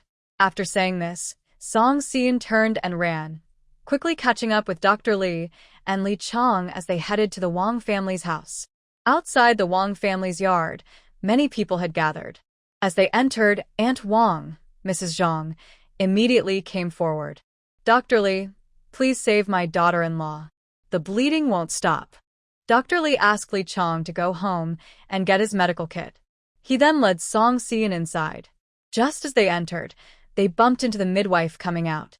This was Grandma Jean from Taoshu village, who had been practicing for 30 years and was well known throughout Gaoqiao town. She sighed as she walked. It's no use anymore. We should prepare for the worst. That's just life. Hearing this, the Wong family members were stunned. Mrs. Zhang burst into tears. My unfortunate daughter-in-law. The yard was noisy with chaos. Wang Jiajia listened as the midwife said Liang was beyond help. Ignoring everything, she tried to run into the house, but was held back by others in the family. Dr. Lee frowned deeply. He knew how skilled the old woman was. When she said it was hopeless, Liang's condition was indeed very serious. They hurried inside. The old woman said, It's no use. We can't save her. We should prepare for her passing soon. Liang was usually obedient and filial. Zhang liked her daughter-in-law very much. Just now, she had given birth to a big grandson. How could she accept that her daughter-in-law was about to die?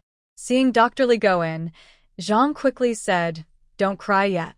Let's see if Dr. Lee can do anything. Just then, Lee Chong brought the medicine box. Zhang took it and went inside. The room was filled with a heavy smell of blood. There was a large pool of blood on the bed, almost covering Liang. Zhang saw her daughter-in-law like this and couldn't help but cry. Hui Fong, hold on a little longer. Dr. Lee is here now. Song Si-yoon was nearby, helping out by passing needles and giving Liang pills to stabilize her. Dr. Lee hurriedly started acupuncture to stop the bleeding. If only the bleeding could be stopped, there might still be hope. Song Si-yoon understood that Liang needed urgent surgery to clamp the blood vessels, but conditions didn't allow it. Even she didn't dare to try anything reckless. After a full set of acupuncture, the bleeding still wouldn't stop. Dr. Lee didn't want to give up, but had no other options. Old woman Jean was right. It's truly hopeless now. We should prepare for her passing, he said. Zhang's vision blurred. Why was fate so cruel? Celebrations and mourning all at once. Wasn't this just torment? Dr. Li, is there really no way? Zhang's voice choked with tears. Dr. Li sighed. I wish it weren't like this. The bleeding is too severe, and I can't stop it. My skills aren't enough. Maybe if a famous doctor were here, there might be hope, but where could we find one now? The situation is too urgent. Even calling for help might be too late. Childbirth was like walking into the gates of, whether she could be saved depended on her own fate. Liang's face was pale. Siyun couldn't bear to see her like this, but at this moment, she knew she couldn't perform surgery. She saw Liang reaching out to Zhang, muttering, baby, baby. Siyun understood she wanted to see her child. She quickly told Zhang to bring the baby over. Tears welled in Liang's eyes. She didn't want to leave, still wanting to stay with her child, but heaven wouldn't give her that chance. Song Siyun kept standing by the bed, watching her. When Mrs. Liang started crying, her heart suddenly broke. Master, I want to try again. Although Dr. Li believed Mrs. Liang was beyond saving, he didn't discourage Song Siyun. All right, try again. Song Siyun carefully inserted the needles for Mrs. Liang. The BNK acupuncture technique is recorded in the classic texts, but it is quite harsh. If not careful, it can backfire and cause harm. Mrs. Zhang brought the baby over. Seeing Song Siyun prepare a needle, Dr. Li was still helping nearby, so he didn't say much. Hui Fong, you should check on the baby. The baby is waiting for you. Hang in there. You must hold on. Song Siyun quickly pressed on the Shinkei point and inserted a needle through the Huyin point. Mrs. Liang only felt a tingling, numb sensation spreading through her lower body. She was uncomfortable and let out a painful moan. Mrs. Zhang was anxious. Dr. Li, just let Yun stop bothering my daughter-in-law. Everyone in the village knew that Song Siyun was learning medicine from Dr. Li, but few took her seriously. Mrs. Zhang also thought this way. Even Dr. Li couldn't do anything, so how could Song Siyun have a solution? Seeing Mrs. Liang in pain, she felt very worried and wanted Song Siyun to stop. Since there was no hope left, why bother causing more suffering? Dr. Li said acupuncture is a skill. Siyun is more talented than I am. Let her try first. Maybe there's still a chance. Hearing this, Mrs. Zhang felt hopeful again. If they tried hard enough, maybe they could save her. She held the baby and stayed with Mrs. Liang. Song Siyun focused on inserting needles, silently reciting the formulas, with no hesitation. This acupuncture method can be very painful, but Mrs. Liang endured it. It was clear she had a strong will to live. After a few needles, Song Siyun gained confidence, knowing Mrs. Liang could handle it. Her strength in pressing the needles increased. After about 10 sessions, the bleeding slowed down. Mrs. Zhang handed the baby to Dr. Li and checked Mrs. Liang's lower body. She was very happy. The bleeding has stopped. Song Siyun let out a sigh of relief. If it hadn't worked, she had no other options. Since the bleeding was stopped, she adjusted the needle technique to stabilize Mrs. Liang's blood flow. Half an hour passed. Mrs. Liang's bleeding was completely stopped, but she was weak from blood loss. Dr. Li checked her pulse carefully and said seriously, she has lost too much blood. The bleeding stopped today, but she shouldn't be moved easily. We need to observe her for 3 days. After that, she will need a lot of medicine to replenish her blood and energy. Mrs. Zhang was so happy she started crying. She hugged her child and bowed to thank them, saying, I remember this. Thank you, Dr. Li. Thank you for saving Hui Fong's life. Dr. Li replied, that was Si Yun's doing. Mrs. Zhang quickly nodded, yes, we should thank Si Yun. Si Yun, it was my mistake not to see your talent earlier. You are a great benefactor to our Wang family. When Song Siyun was giving injections, she wasn't completely confident because the technique was very risky. Actually, Liang's survival was largely thanks to her. She had a strong will to live and could endure any pain, which helped her succeed with this difficult treatment. Song Siyun smiled slightly. It's not that serious. I was just trying. My sister-in-law's life shouldn't have been in danger. I will come again the day after tomorrow to give her more treatment. The family should take good care of her. Mrs. Zhang quickly agreed, took the child, and saw them off quietly. Liang's life was only temporarily saved. She planned to wait 3 days before deciding what to do next. After everyone else left, Mrs. Zhang finally told her family the full truth. The whole family stayed alert and carefully looked after Liang. Dr. Li handed his medical kit to Li Chong and went home with Song Xian. They hadn't finished their meal yet. Xian, be honest with me.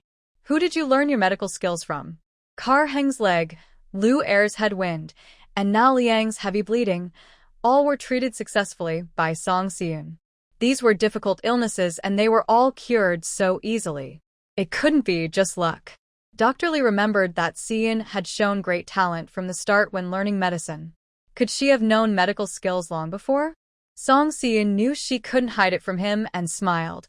A few years ago, my father brought home a medical book. I studied it carefully. The technique I just used was from that book, and it was very dangerous. Fortunately, my master trusted me, or I wouldn't have been able to use this method. Dr. Li smiled and said, I always knew you had talent. Just reading books, you can understand complex techniques. Looks like I should learn from you in the future. Song Xian quickly replied, my master has practiced medicine for many years and gained a lot of experience. I still have much to learn from him. After today's events, Dr. Li looked at her with even more respect. He couldn't afford to waste such a promising student. They returned home. Others had finished eating, and Lu Zhong took people back to work in the fields. Only Car Hung and Gu Helen were still there, and Mrs. Wang had gone home. Seeing them return, Gu Helen called out loudly, Car Hung, they're back. Bring out the food. After speaking, he also went to help and quickly brought all the dishes they had left to the table. Song Xian said, today, I spent so much effort preparing these good dishes, but we hardly ate any. Master, please enjoy them. Che Hum was tidying up the kitchen when Gu Helen asked how they were doing. Dr. Li honestly said that Gu Helen was surprised to learn that Song Xian had saved Liang's life by acupuncture. You seem more capable than I thought. Sorry, I really underestimated you before. Song Xian smiled and ate heartily. She was very hungry and giving acupuncture also took a lot of energy. After finishing the meal, Gu Helen was still amazed by Song Xian's skill in acupuncture. Once Che Hing passes his exam smoothly, could you come to Yuan Hall to see patients? With your skills, Yuan Hall would welcome you. Song Xian replied, You, the young master of Yuan Hall, also learned medicine from a young age. Why pretend you don't know anything? Gu Helen lowered his eyes. I really don't know anything. It's better not to harm others.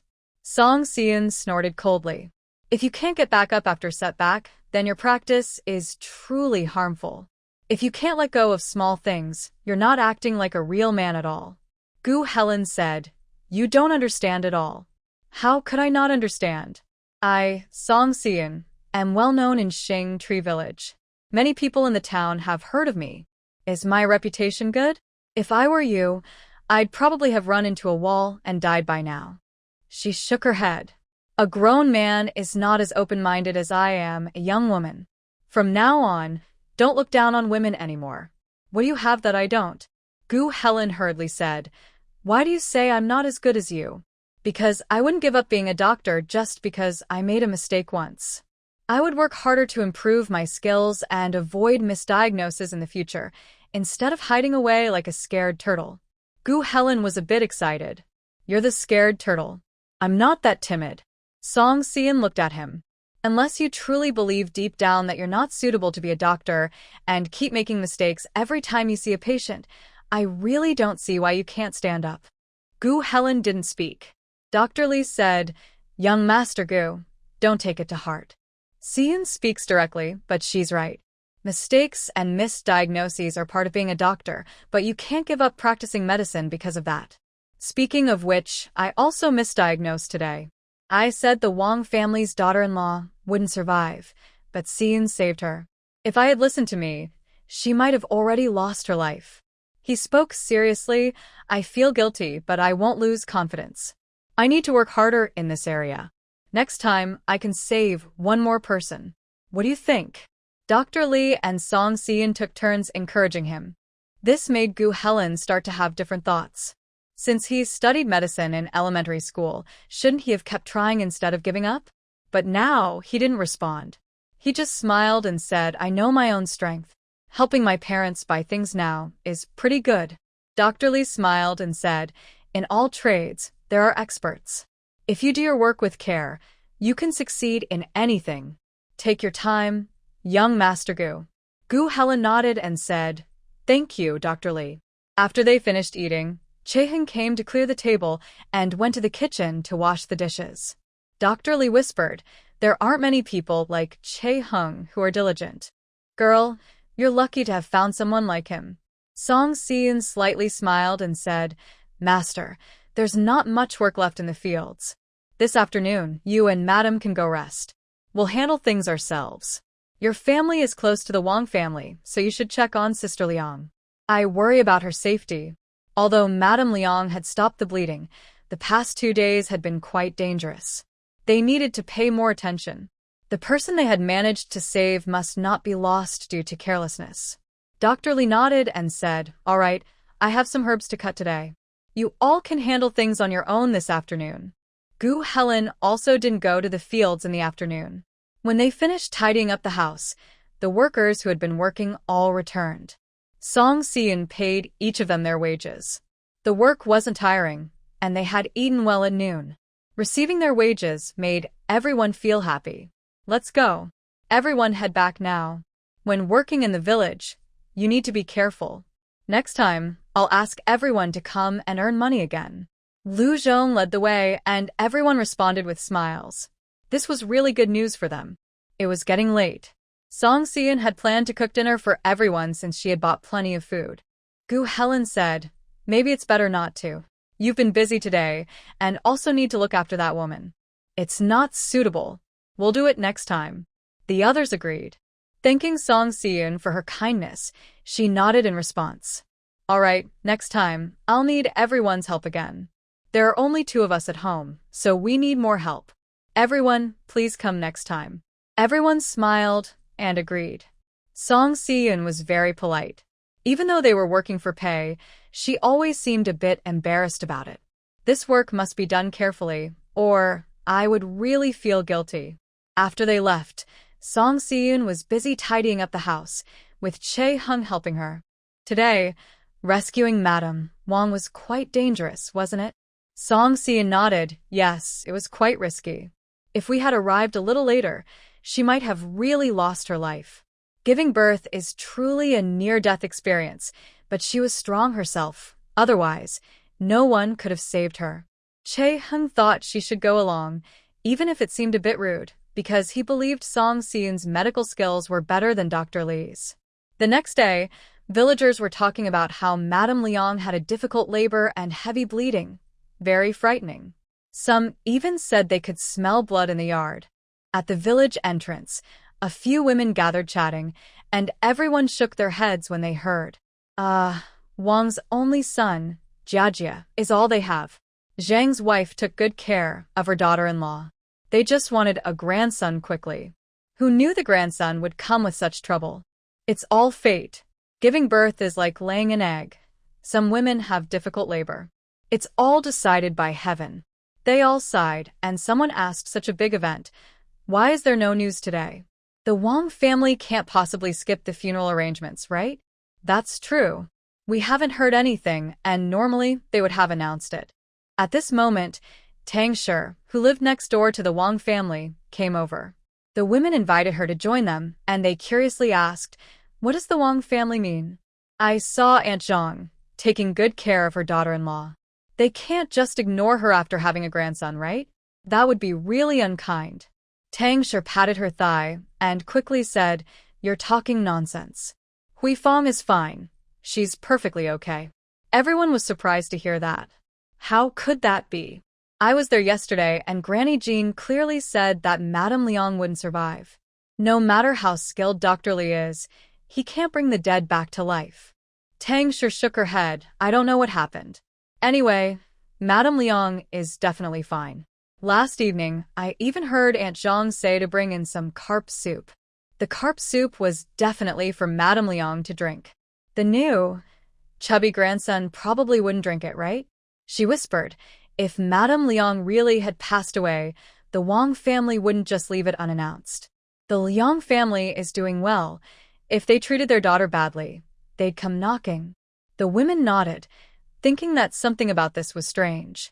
In the afternoon, Song Siyun went to give Madame Liang acupuncture. Seeing her in good condition, she felt relieved.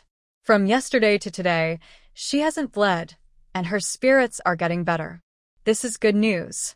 Today, Dr. Li had to leave for an errand, so Song Siyun came alone to do the acupuncture. If she hadn't seen Song Siyun's skill yesterday, Mrs. Zhang might not have let her do it, mainly because she didn't trust her medical ability. For the people in Xing Tree Village, as long as Song Siyun doesn't cause trouble and is willing to live peacefully, it's considered a blessing from heaven. No one would believe she could really heal people. But Mrs. Zhang saw it herself, so she had to believe it.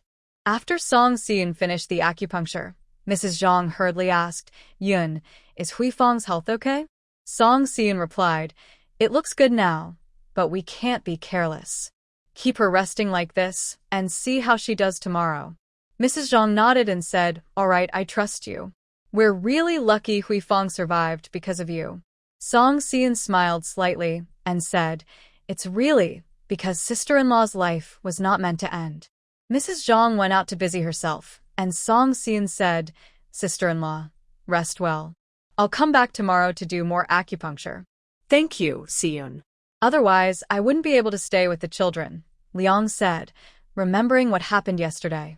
Dr. Li thought she wouldn't make it, but it was Song Siyun who insisted on saving her.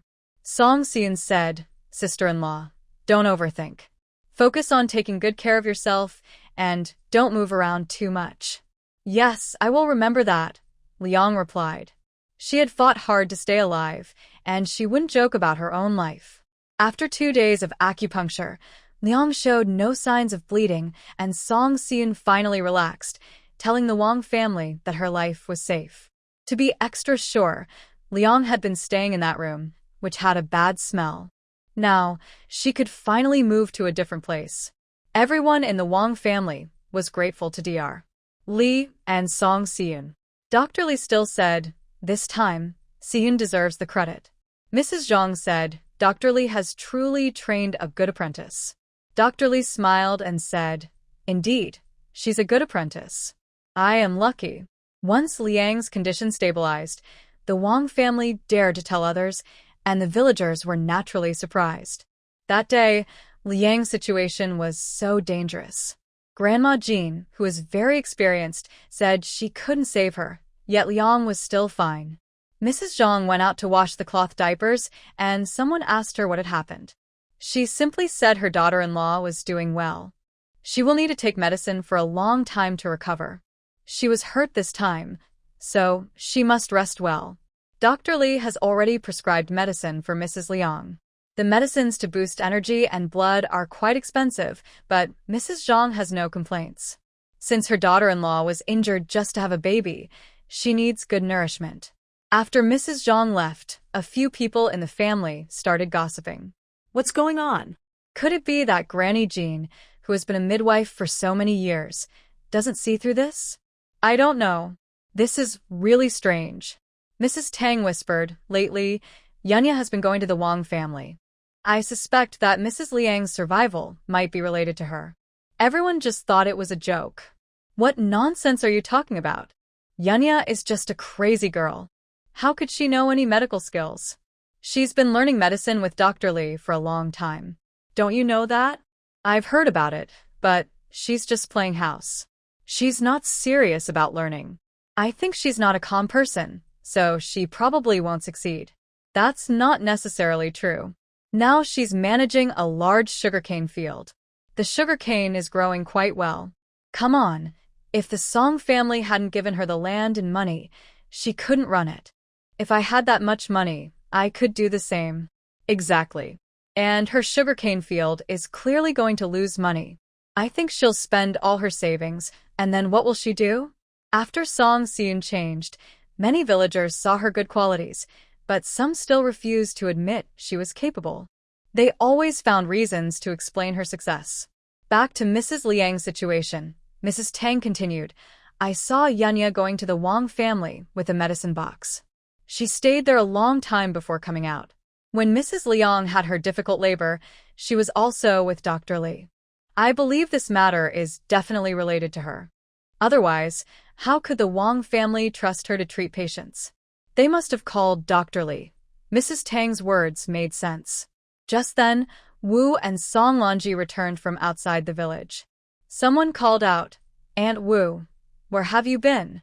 Wu forced a smile. We went to the academy to see Wenjie. The boy has been studying hard lately and has become quite thin. His grandmother was worried, so we bought some good things to send over. Oh, you really care about Wenjie. No wonder he's doing so well in school. Though she said this, everyone knew she was secretly rolling their eyes. Everyone knew that Song Wenjie had been caught at a brothel last time, and the Song family even sold land to cover the costs. Wu still had the nerve to boast outside. Things looked good on the surface, but only they knew what was really going on inside. Someone was eager to get information from Wu's family and asked, Aunt Wu, does Yunya know medical skills? Did she learn before? Wu sure glared and said, What are you talking about? My family's Seon has already separated from us. That has nothing to do with our Song family. She and Chae Hung are a family themselves. Yes, I was wrong. But you're her aunt, so you should know about her. I heard Liang's wife had a difficult labor and heavy bleeding, and Yunya was the one who saved her. Wu sure was surprised by this, even more than the others. She knows medicine? That's funny. That girl, besides eating a lot, what else can she do? Useless. It's about time they separated. She spoke bluntly, and others didn't dare to reply. Song Lanji stood nearby with a serious face, looking thoughtful. Tang said, Auntie, your Lanji is becoming more and more beautiful. When will you tell people? Hearing this, Wu sure felt a bit bitter inside, but smiled outwardly. No rush. Good food takes time. Besides, she's my only daughter. I must choose a good match for her. Everyone smiled. You really care about Lanji. You've raised her well. She seems to have gained some weight. Seeing someone glance at Song Lanji's waist, Wu sure quickly became nervous. Although Song Lanji was less than 3 months pregnant, and it wasn't obvious, she hurriedly waved her hand. I'm not fat. No, I'm not. Wu sure was worried she might say something hurriedly and quickly took her away. There's something at home. You all can chat. We'll go first. After saying that, Wu sure pulled Song Lanji and left. Behind them, the others continued talking. I don't know what the Song family is thinking. Several matchmakers came to propose marriage, but they all refused. Now Lanji is almost 19, and there's no news. When will they decide? That family has a scholar. Wenjie plans to take the imperial exams. They're probably waiting for Wenjie to succeed, then find a good match for Lanji. It's beneficial for him too. It's still the other family's plan. But keeping this girl at home for too long isn't good. Rumors might spread. When that happens, not only will they not find a good match, but they might not find anyone decent at all. The others laughed. You really can't stand to see her do well? That person pursed their lips. What's there to dislike? Their family is good, but I still live my life the same. Still, a girl should marry when she's of age. Otherwise, trouble might come. Everyone is already married women, so they naturally understand what this means. A few of them laughed and made some jokes before dispersing. Mrs. Wu pulled Song Lanji back home, went straight into the house, and closed the door tightly. She only said a few words. Why are you so nervous? Are you afraid she'll see that you have a problem? Song Lanji was still very anxious.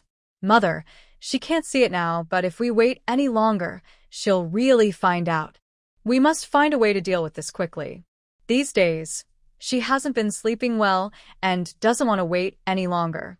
Mrs. Wu also felt anxious, but whenever she thought about her son's admission to Tianda Academy, she didn't dare to act recklessly.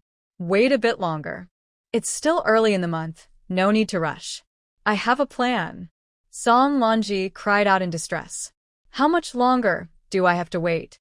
Mother, I'm really scared. I want to get rid of this thing as soon as possible. Mrs. Wu hurried to comfort her. It will be fine. Don't worry. If your grandparents find out about this, it will be difficult to handle. Today, they went to town to find Zhang Lin, but they didn't see him at all. Zhang Lin was avoiding them. Song Lonji wanted to deal with things quickly, but also didn't want Song Changming and Li to find out, so she was very conflicted. Just then, Song Wenjie returned and called out in the yard, Mother, why did you leave before I got back? Mrs. Wu heard her son's voice and was stunned. Oh no, today is your brother's day off. How could I forget about this? She said this and went outside, just in time to bump into Song Wenjie coming in. Mother, why are you so nervous? Song Wenjie asked curiously. Mrs. Wu replied, Nothing, I just heard you're back and wanted to come out quickly to greet you. Come on, go inside and rest. Song Wenjie wasn't really concerned about Song Lonji, but he noticed Mrs. Wu was a bit anxious, so he became curious. He looked inside the house and saw Song Lonji sitting on the bed, tears at the corner of her eyes. This made him even more curious. What's wrong? Why are you crying? Did someone bully you? Song Lonji didn't answer. Song Wenjie found it very strange. Usually if he said this, Song Lonji would definitely reply. He also remembered that today they were outside the academy, waiting for him. But they didn't wait for him and went back on their own, so they must have had something else to do. What could it be? He already knew that Song Lonji and Zhang Lin had contact, so it wasn't hard to guess what was going on. Today, are you going to find Zhang Lin? Mother, she's young and naive, so that's understandable. But why are you also fooling around? Zhang Lin is proud and aloof. He wouldn't look down on our small family girl. Song Lonji felt frustrated already, and hearing this, she couldn't hold it in anymore. She stood up and said, Why wouldn't he look down on me? You're talking nonsense. What do I lack that he would want? Song Lonji shrugged and said, What do you lack? He has a scholar's title now, and he wants to find someone in town. Do you really think he would like you? Listen to me, stay away from him early. Otherwise, you'll be the one to suffer in the end. Don't blame me for not warning you. He added, and don't foolishly give him your good things. Zhang Lin is very unfaithful. If he truly cared about you, who knows what he's after? After he finished, Wu and Song Lonji both fell silent. Song Lonji suddenly felt something was wrong and widened his eyes. No way. Have you already given him your dowry? Song Lonji cried and said, My dowry was taken away by Song Seun because of you. What do I have left? She kept hitting the bed in anger. Why is my life so bitter? Song Lonji sneered coldly. If you didn't give him the dowry, then there's nothing to be sad about. Just ignore him from now on. We're not on the same path anyway. He thought he was comforting his sister. Usually they argued and fought, so it was rare for him to say something nice. His sister should be moved. But unexpectedly, Song Lonji cried even harder. Song Lonji was a bit displeased. Why are you crying? Nothing's wrong. People who don't know might think you gave yourself to him. He was just muttering casually, but after he said it, Song Lonji froze. Song Lonji immediately widened his eyes. No way? Are you really that foolish? After that, Song Lonji cried even more sadly. Wu hurriedly said, Come on, let's go outside. Let your sister stay alone. She was worried her son might shout too loudly and someone might hear. If this got out, Lonji wouldn't find a good family to marry into. Outside, Song Lonji immediately asked, Mother, did Lonji really get tricked by Zhang Lin? Wu was anxious. Stop shouting. Are you afraid no one will find out? If your sister's reputation is bad, it won't be good for you either. Song Lonji nodded. That girl is really naive. Zhang Lin clearly wouldn't marry a girl from the countryside, but she believed him and thought he would really marry her. Wu's family can't say for sure if she ordered this matter now. Son, you and Zhang Lin study in the same academy and talk to him. You should persuade him. After all, Lonji has his child, and we can't ignore that. Song Wenjie hadn't fully processed this yet when another message arrived. He was shocked. Lonji is pregnant by him? This news made Wu very anxious. She immediately covered Song Wenjie's mouth. Be quiet. Song Wenjie understood the seriousness of the situation. He nodded and went to another room with Wu to talk. After learning the full story, Song Wenjie slammed the table. So, Zhonglin lied to my sister and made her pregnant. We can't let him go easily. Wu said, of course, we can't let him go. But your sister is still pregnant. We shouldn't make this a big deal. If it gets out, it won't be good for you. How will you take the imperial exam? Having an affair outside marriage is a serious crime. If the county official finds out, he will punish them. Song Wenjie squinted slightly and then went out the door. Wu hurriedly asked, son, where are you going?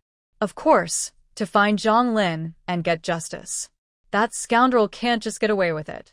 He walked quickly, eager to find Zhonglin right now. He was worried about not having enough money, but now it seemed to come just in time. The Tianda Academy was about to announce the results. Zhonglin wouldn't want any trouble now. Threatening him with this matter and asking for 20 taels of silver isn't unreasonable. Wu was very touched after hearing Song Wenjie's words and went to tell Song Lanji. Look how good your brother is to you. I heard Zhonglin bullied you, and he just came back and immediately went out to seek justice for you. Remember, if your maternal family has strength, your life will be better. Song Lanji always felt this wasn't so simple. Could Song Wenjie be so kind? Although they are twins, they didn't get along since childhood. She couldn't believe Song Wenjie would stand up for her. Sure enough, in the evening, Song Wenjie returned, this time with Li Shi. He had a cut on his mouth and bruises around his eyes. Wu saw her beloved son's condition and was so worried she almost fainted. Wenjie, who hit you? How dare someone be so reckless? Li Shi glared at Wu fiercely and then looked at Song Lanji standing at the door. All of you, come in. She went to the upper room first. Wu felt uneasy and wanted to ask what had happened to Song Wenjie, but he lowered his head and didn't speak. He went straight to the upper room. Mrs. Wu had no choice but to take Song Lanji along. Mother, I don't want to go. Does Grandma know about that thing? Song Lanji was very scared. Mrs. Wu also suspected this, but there was no way to hide it. She could only pat Song Lanji's hand and say, take it step by step. Even if your grandma is strict, she wouldn't go so far as to hurt anyone. They went to the main room. Mrs. Li told them to close the door, then slapped Mrs. Wu twice, making her see stars. I knew you mother and daughter couldn't come up with anything good. Doing such shameful things, aren't you ashamed?